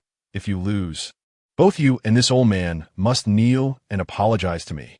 Without hesitation, Chen Chang'an agreed. "Very well." A flicker of surprise crossed the young man's eyes, followed by a derisive laugh. "All right, you may go first. I am eager to see what tricks this old man has up his sleeve." Chen Chang'an shook his head. "It is not he who will compete with you." "Then who is it?" "It is I." The young man was momentarily taken aback, then burst into laughter. "You?" His gaze swept over Chen Chang'an's waist, which bore no insignia, not even the lowest-tier alchemist badge. "You are not even an alchemist." Chen Chang'an smiled slightly. "No matter. If we lose, that is precisely what you desire, is it not?" The young man narrowed his eyes. "Very well. How do you propose we compete?" Chen Chang'an stood with his hands clasped behind his back, speaking calmly. "The path to mastery is simple. Let us concoct the most basic gathering chi pill. Shall we?" "Gathering chi pill?" The young man was initially startled, then erupted in a boisterous laughter. "You, a mere novice, dare to challenge me in alchemy? Excellent. Truly excellent." With a swift flourish of his sleeves, he grinned maliciously, prepared to witness what true alchemy entails. As the contest commenced, the young man sneered, and with a wave of his sleeve, a crimson alchemical furnace crashed to the ground, its body inscribed with enigmatic runes, a faint sound of dragon roars emanating from it. "Today, I shall broaden your horizons," he proclaimed with pride, and then, with both hands forming intricate gestures, his fingertips shimmered with ethereal light. Wisps of alchemical flames spiraled upward like a dragon, weaving together in midair to form a complex array. This is the 9 turns Phoenix fire summoning technique. A disciple from the Moonlight Pavilion exclaimed with arrogance, declaring that this technique, which harnesses the spiritual essence of heaven and earth to transform mundane fire into the true flames of the Phoenix, is a supreme method of fire control. Throughout the entirety of Qingzhou, only our young pavilion master can wield it with such unparalleled finesse. The young man's lips curled into a smirk, clearly relishing the flattery from his subordinates, while his techniques grew increasingly ornate. The spiritual herbs danced in his hands, each one meticulously divided into the most perfect combination of medicinal properties, before being enveloped by the true flames of the Phoenix and descending into the alchemical furnace. The entire alchemical process flowed seamlessly, akin to a work of art, eliciting gasps of admiration from the onlookers.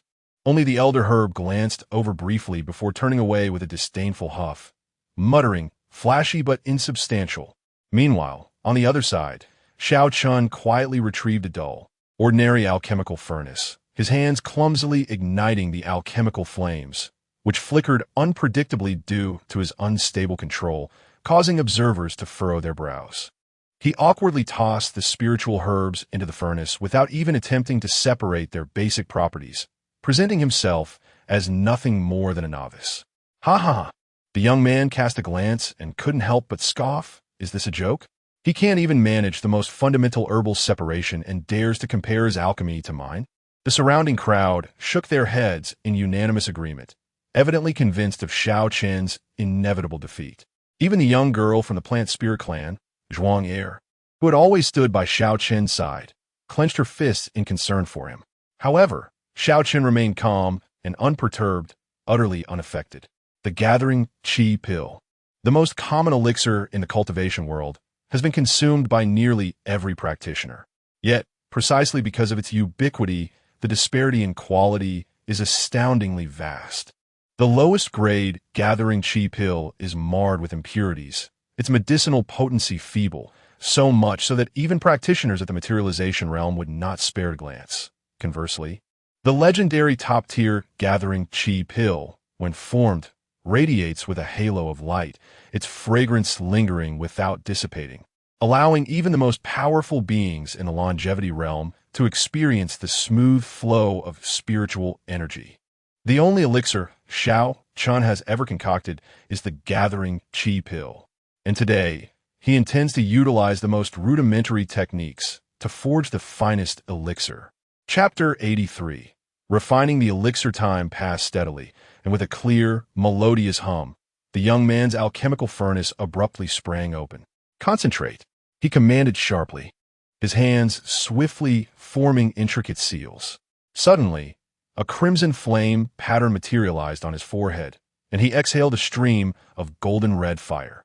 This flame twisted and danced in the air, transforming into a vividly lifelike fire phoenix, which soared gracefully, scattering glimmers of golden light. The true fire of the phoenix. The elder's pupils constricted.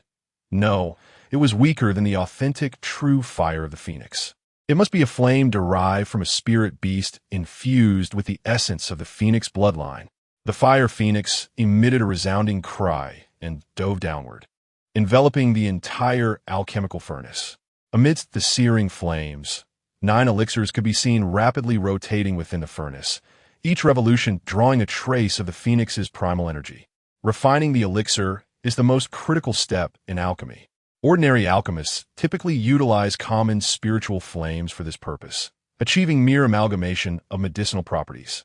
In contrast, true masters of the alchemical arts possess unique refinement techniques.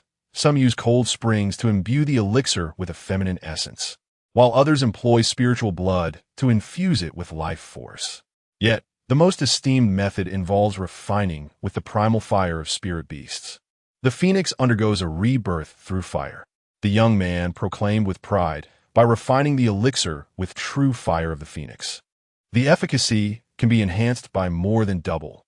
The 9 elixirs gradually transformed within the flames, becoming translucent, their surfaces adorned with intricate phoenix patterns. As the last flicker of flame was absorbed, the elixirs erupted in a dazzling golden light, and 9 ethereal phoenix apparitions soared skyward, spiraling and calling out in triumphant resonance. "It is done," the young man laughed heartily, having produced a high-grade spirit-gathering elixir imbued with the power of phoenix rebirth.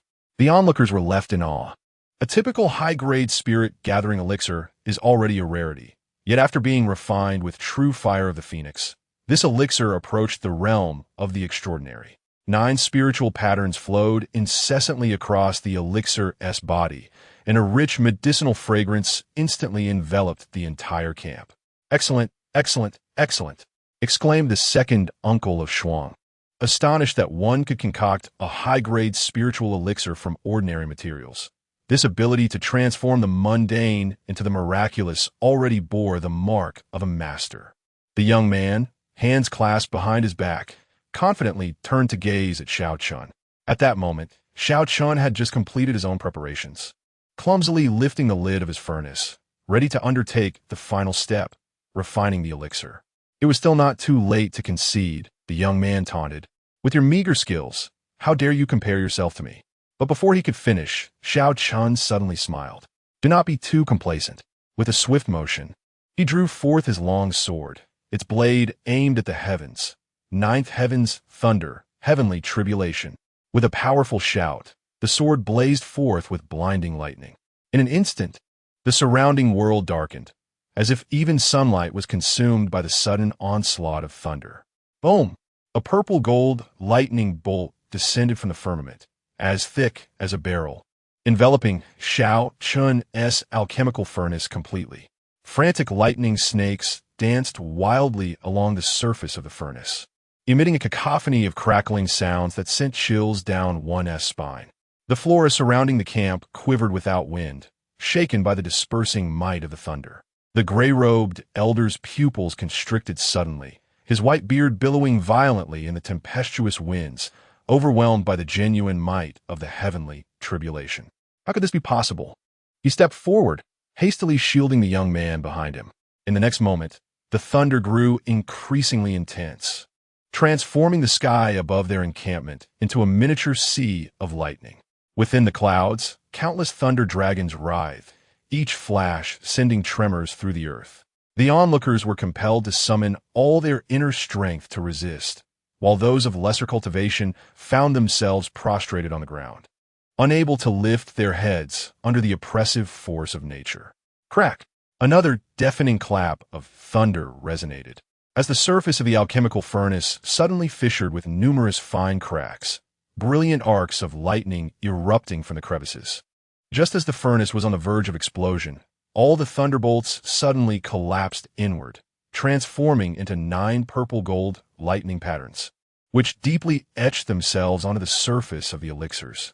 As the storm clouds dissipated, sunlight once again illuminated the scene.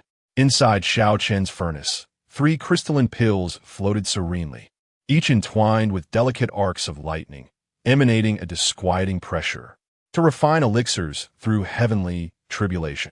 The young man's face turned ashen, his voice trembling. How could this be?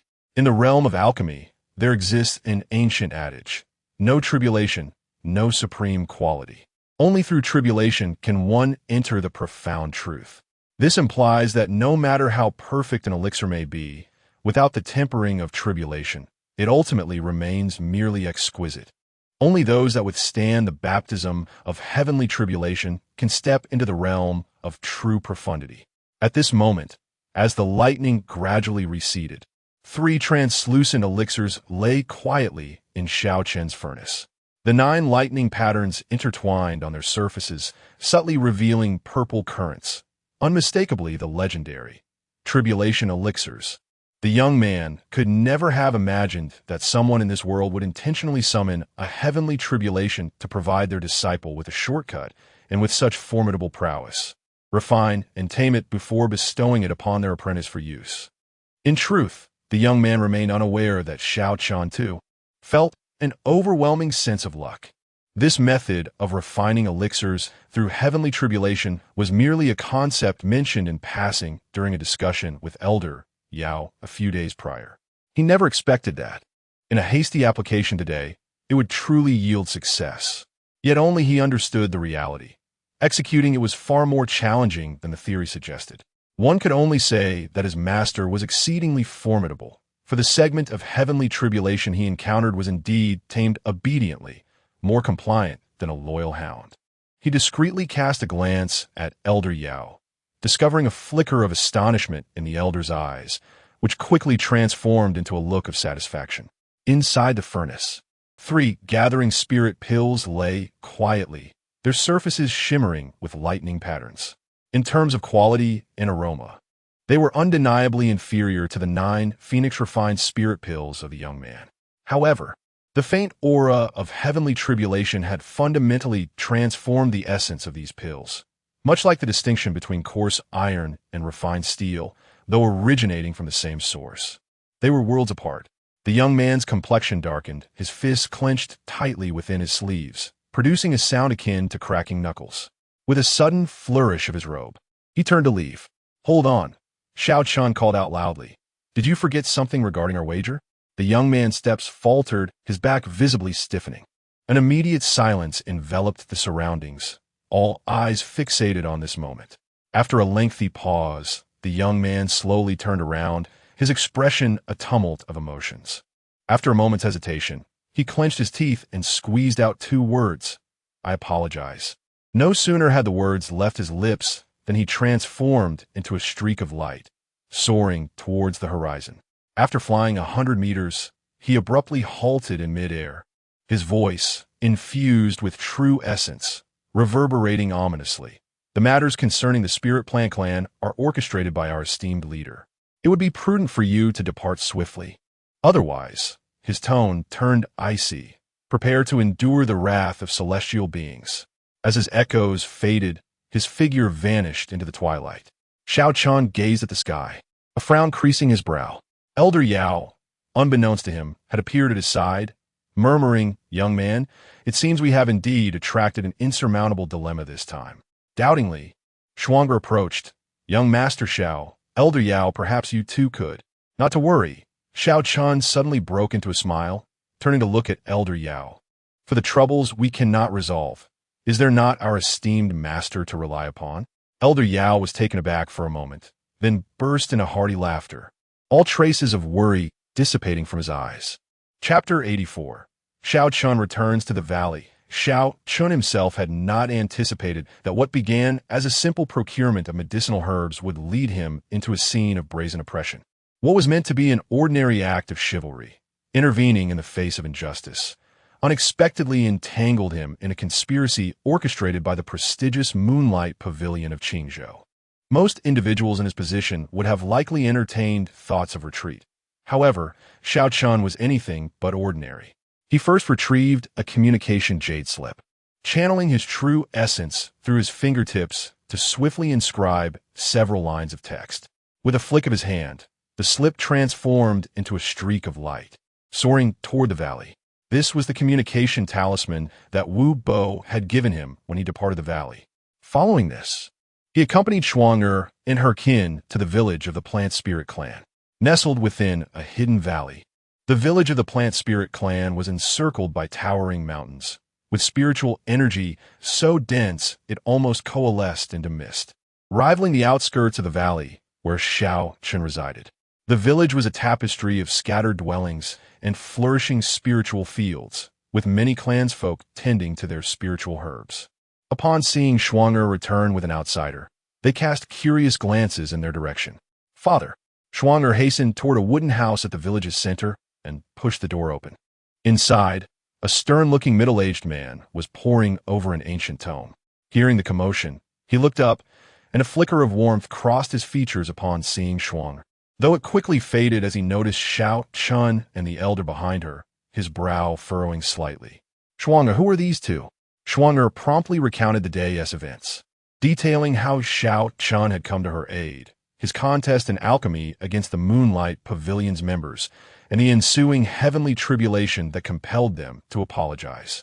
After a moment of silence, the clan leader sighed deeply. "I see," he said, glancing at Xiao Chun with a wry smile. "Young friend, your noble assistance is deeply appreciated by our clan.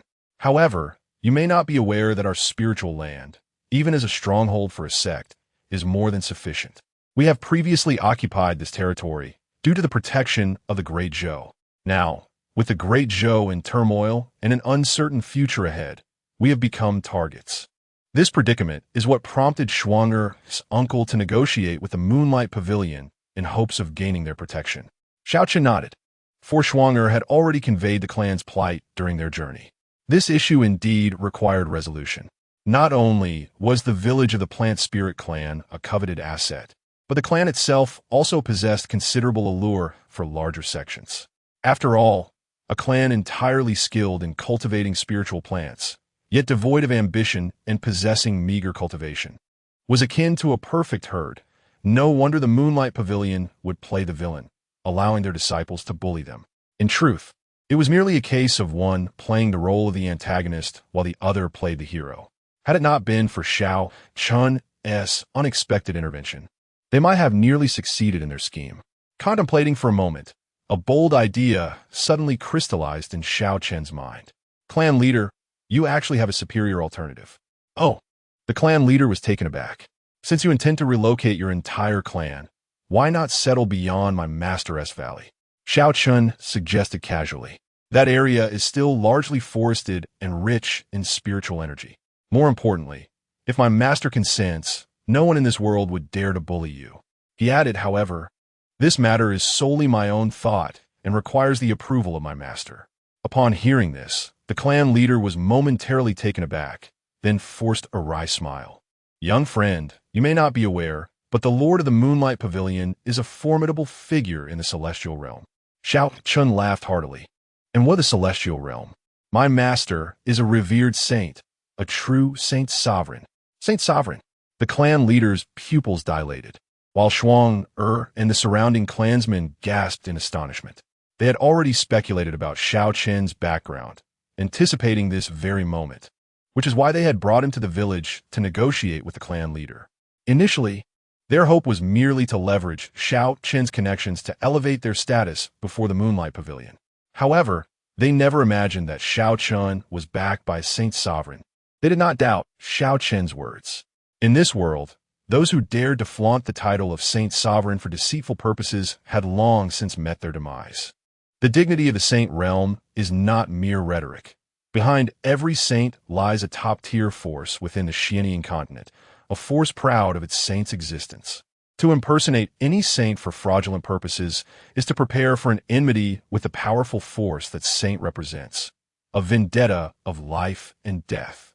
The Moonlight Pavilion might be considered a leading force in Qingzhou, but in the grand scheme of the Xianian continent, they were merely ants, albeit slightly stronger ants.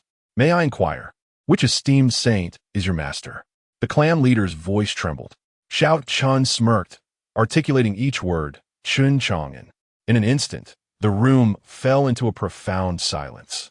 Every name of a saint sovereign resonates throughout the cultivation world of the Xianian continent. Yet there is one exception. This particular sovereign has always maintained an air of enigma since his emergence. To this day, various forces in the Xianian continent continue to speculate tirelessly about the true identity of this sovereign and the might of the force he represents. Few are aware that the sudden appearance of this sovereign even delayed the long-planned 6 saints slaying the monarch scheme by the top sects and families for several months. The clan leader's teacup shattered on the ground, tea splattering everywhere, yet no one paid it any mind. Shock was etched on every face, as if they had heard something utterly inconceivable. After a prolonged silence, the clan leader finally swallowed hard, his voice hoarse. You mean to say, that legendary figure who overwhelmed all upon his arrival, even pushing the emperor of the great Zhou to the 2nd position, the number 1 on the heavenly ranking? Indeed, Xiao Chun beamed brightly. He is my esteemed mentor. Then, time rewound several days. Chen Chang'an hurriedly flew to the mouth of the valley, his face a mask of astonishment as he gazed at the throng of people beneath him. After listening to Xiao Chun anxiously recount the sequence of events, he could not help but cover his forehead with his hand, letting out a long, resigned sigh. So, you managed to bring back such a large group of their kin in less than 4 days? Chapter 85. A Sword on the Other Side. The members of the Plant Spirit clan, who had followed Xiao Chun into the valley, were momentarily dazzled, only to find a figure silently appearing before them. Clad in a flowing azure robe, his black hair casually tied back, he possessed a handsome visage that at first glance seemed like that of an ordinary scholar. However, the moment he came to a halt, the entire realm appeared to fall into a momentary hush. Then, they witnessed Xiao Chen's eyes light up as he advanced with excitement. Exclaiming "Master!" This single utterance of "Master" sent shockwaves through the hearts of the Plant Spirit clan members. The clan leader stiffened in shock, too fearful to even raise his head, bowing deeply until his forehead nearly touched the ground. The remaining clan members promptly knelt in unison, holding their breaths as if afraid to disturb this legendary figure. The valley was enveloped in silence, with only the gentle rustling of the breeze through the grass and trees, accompanied by Xiao Chun softly explaining the circumstances to his esteemed master. Upon concluding his explanation, Chen Chang'an cast a glance at the prostrate crowd, letting out a quiet sigh. The sound, though not loud, resonated clearly in everyone's ears, devoid of any oppressive weight, yet it caused their hearts to race and shivers to run down their spines. Among the kneeling throng, a girl named Schwanger dared to steal a glance, but all she could see was the corner of that azure robe, prompting her to lower her gaze immediately once more. Is this the one ranked first on the heavenly ranking? The one who overshadowed the Grand Emperor of the Great Zhou upon his emergence? Her fingertips trembled slightly, a mix of reverence and astonishment coursing through her. However, just as Chen Chang'an pondered how to address the scene before him, a soft chime resonated in his mind. System notification. Epic level series achievement detected. Youthful Journey 4-4. Youthful Journey, part for a steadfast shoulder to bear the world. A single hand to protect the meek. Completing the Youthful Journey series achievement rewards him with Heme Mountain Jade to enhance the level of a supreme celestial art. His eyes brightened, nearly unable to suppress a laugh.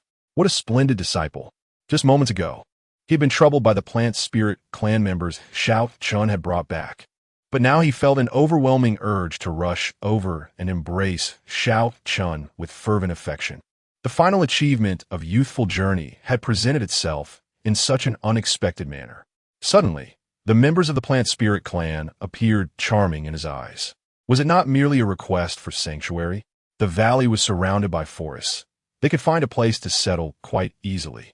This would also allow them to cultivate various other flavors of spirit rice and vegetables, as he had grown weary of the system's offerings after consuming them for centuries.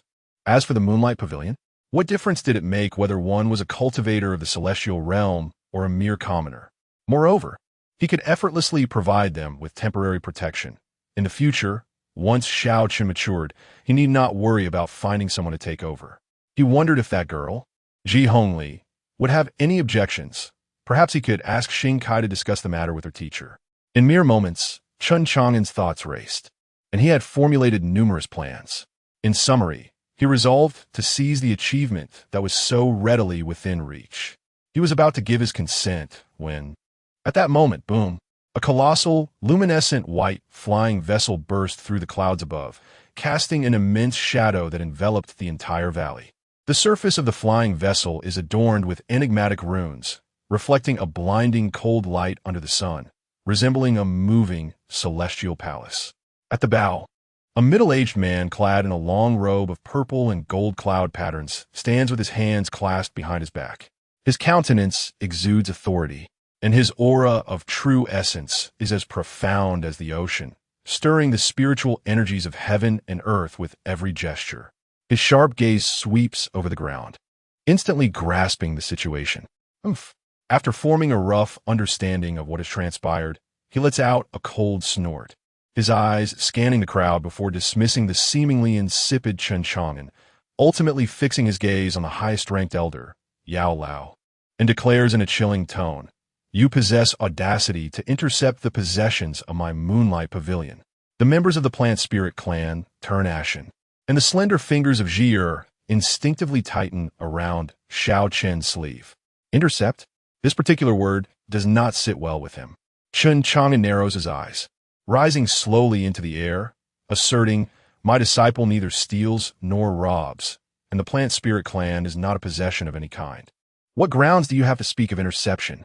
Upon witnessing the youth before him, devoid of any aura of a strong cultivator, resembling an ordinary scholar, the Moonlight Pavilion's gaze flickers. They had presumed that the authority here resided with the elder of the longevity realm, only to realize they had misjudged the situation. This individual, seemingly lacking any cultivation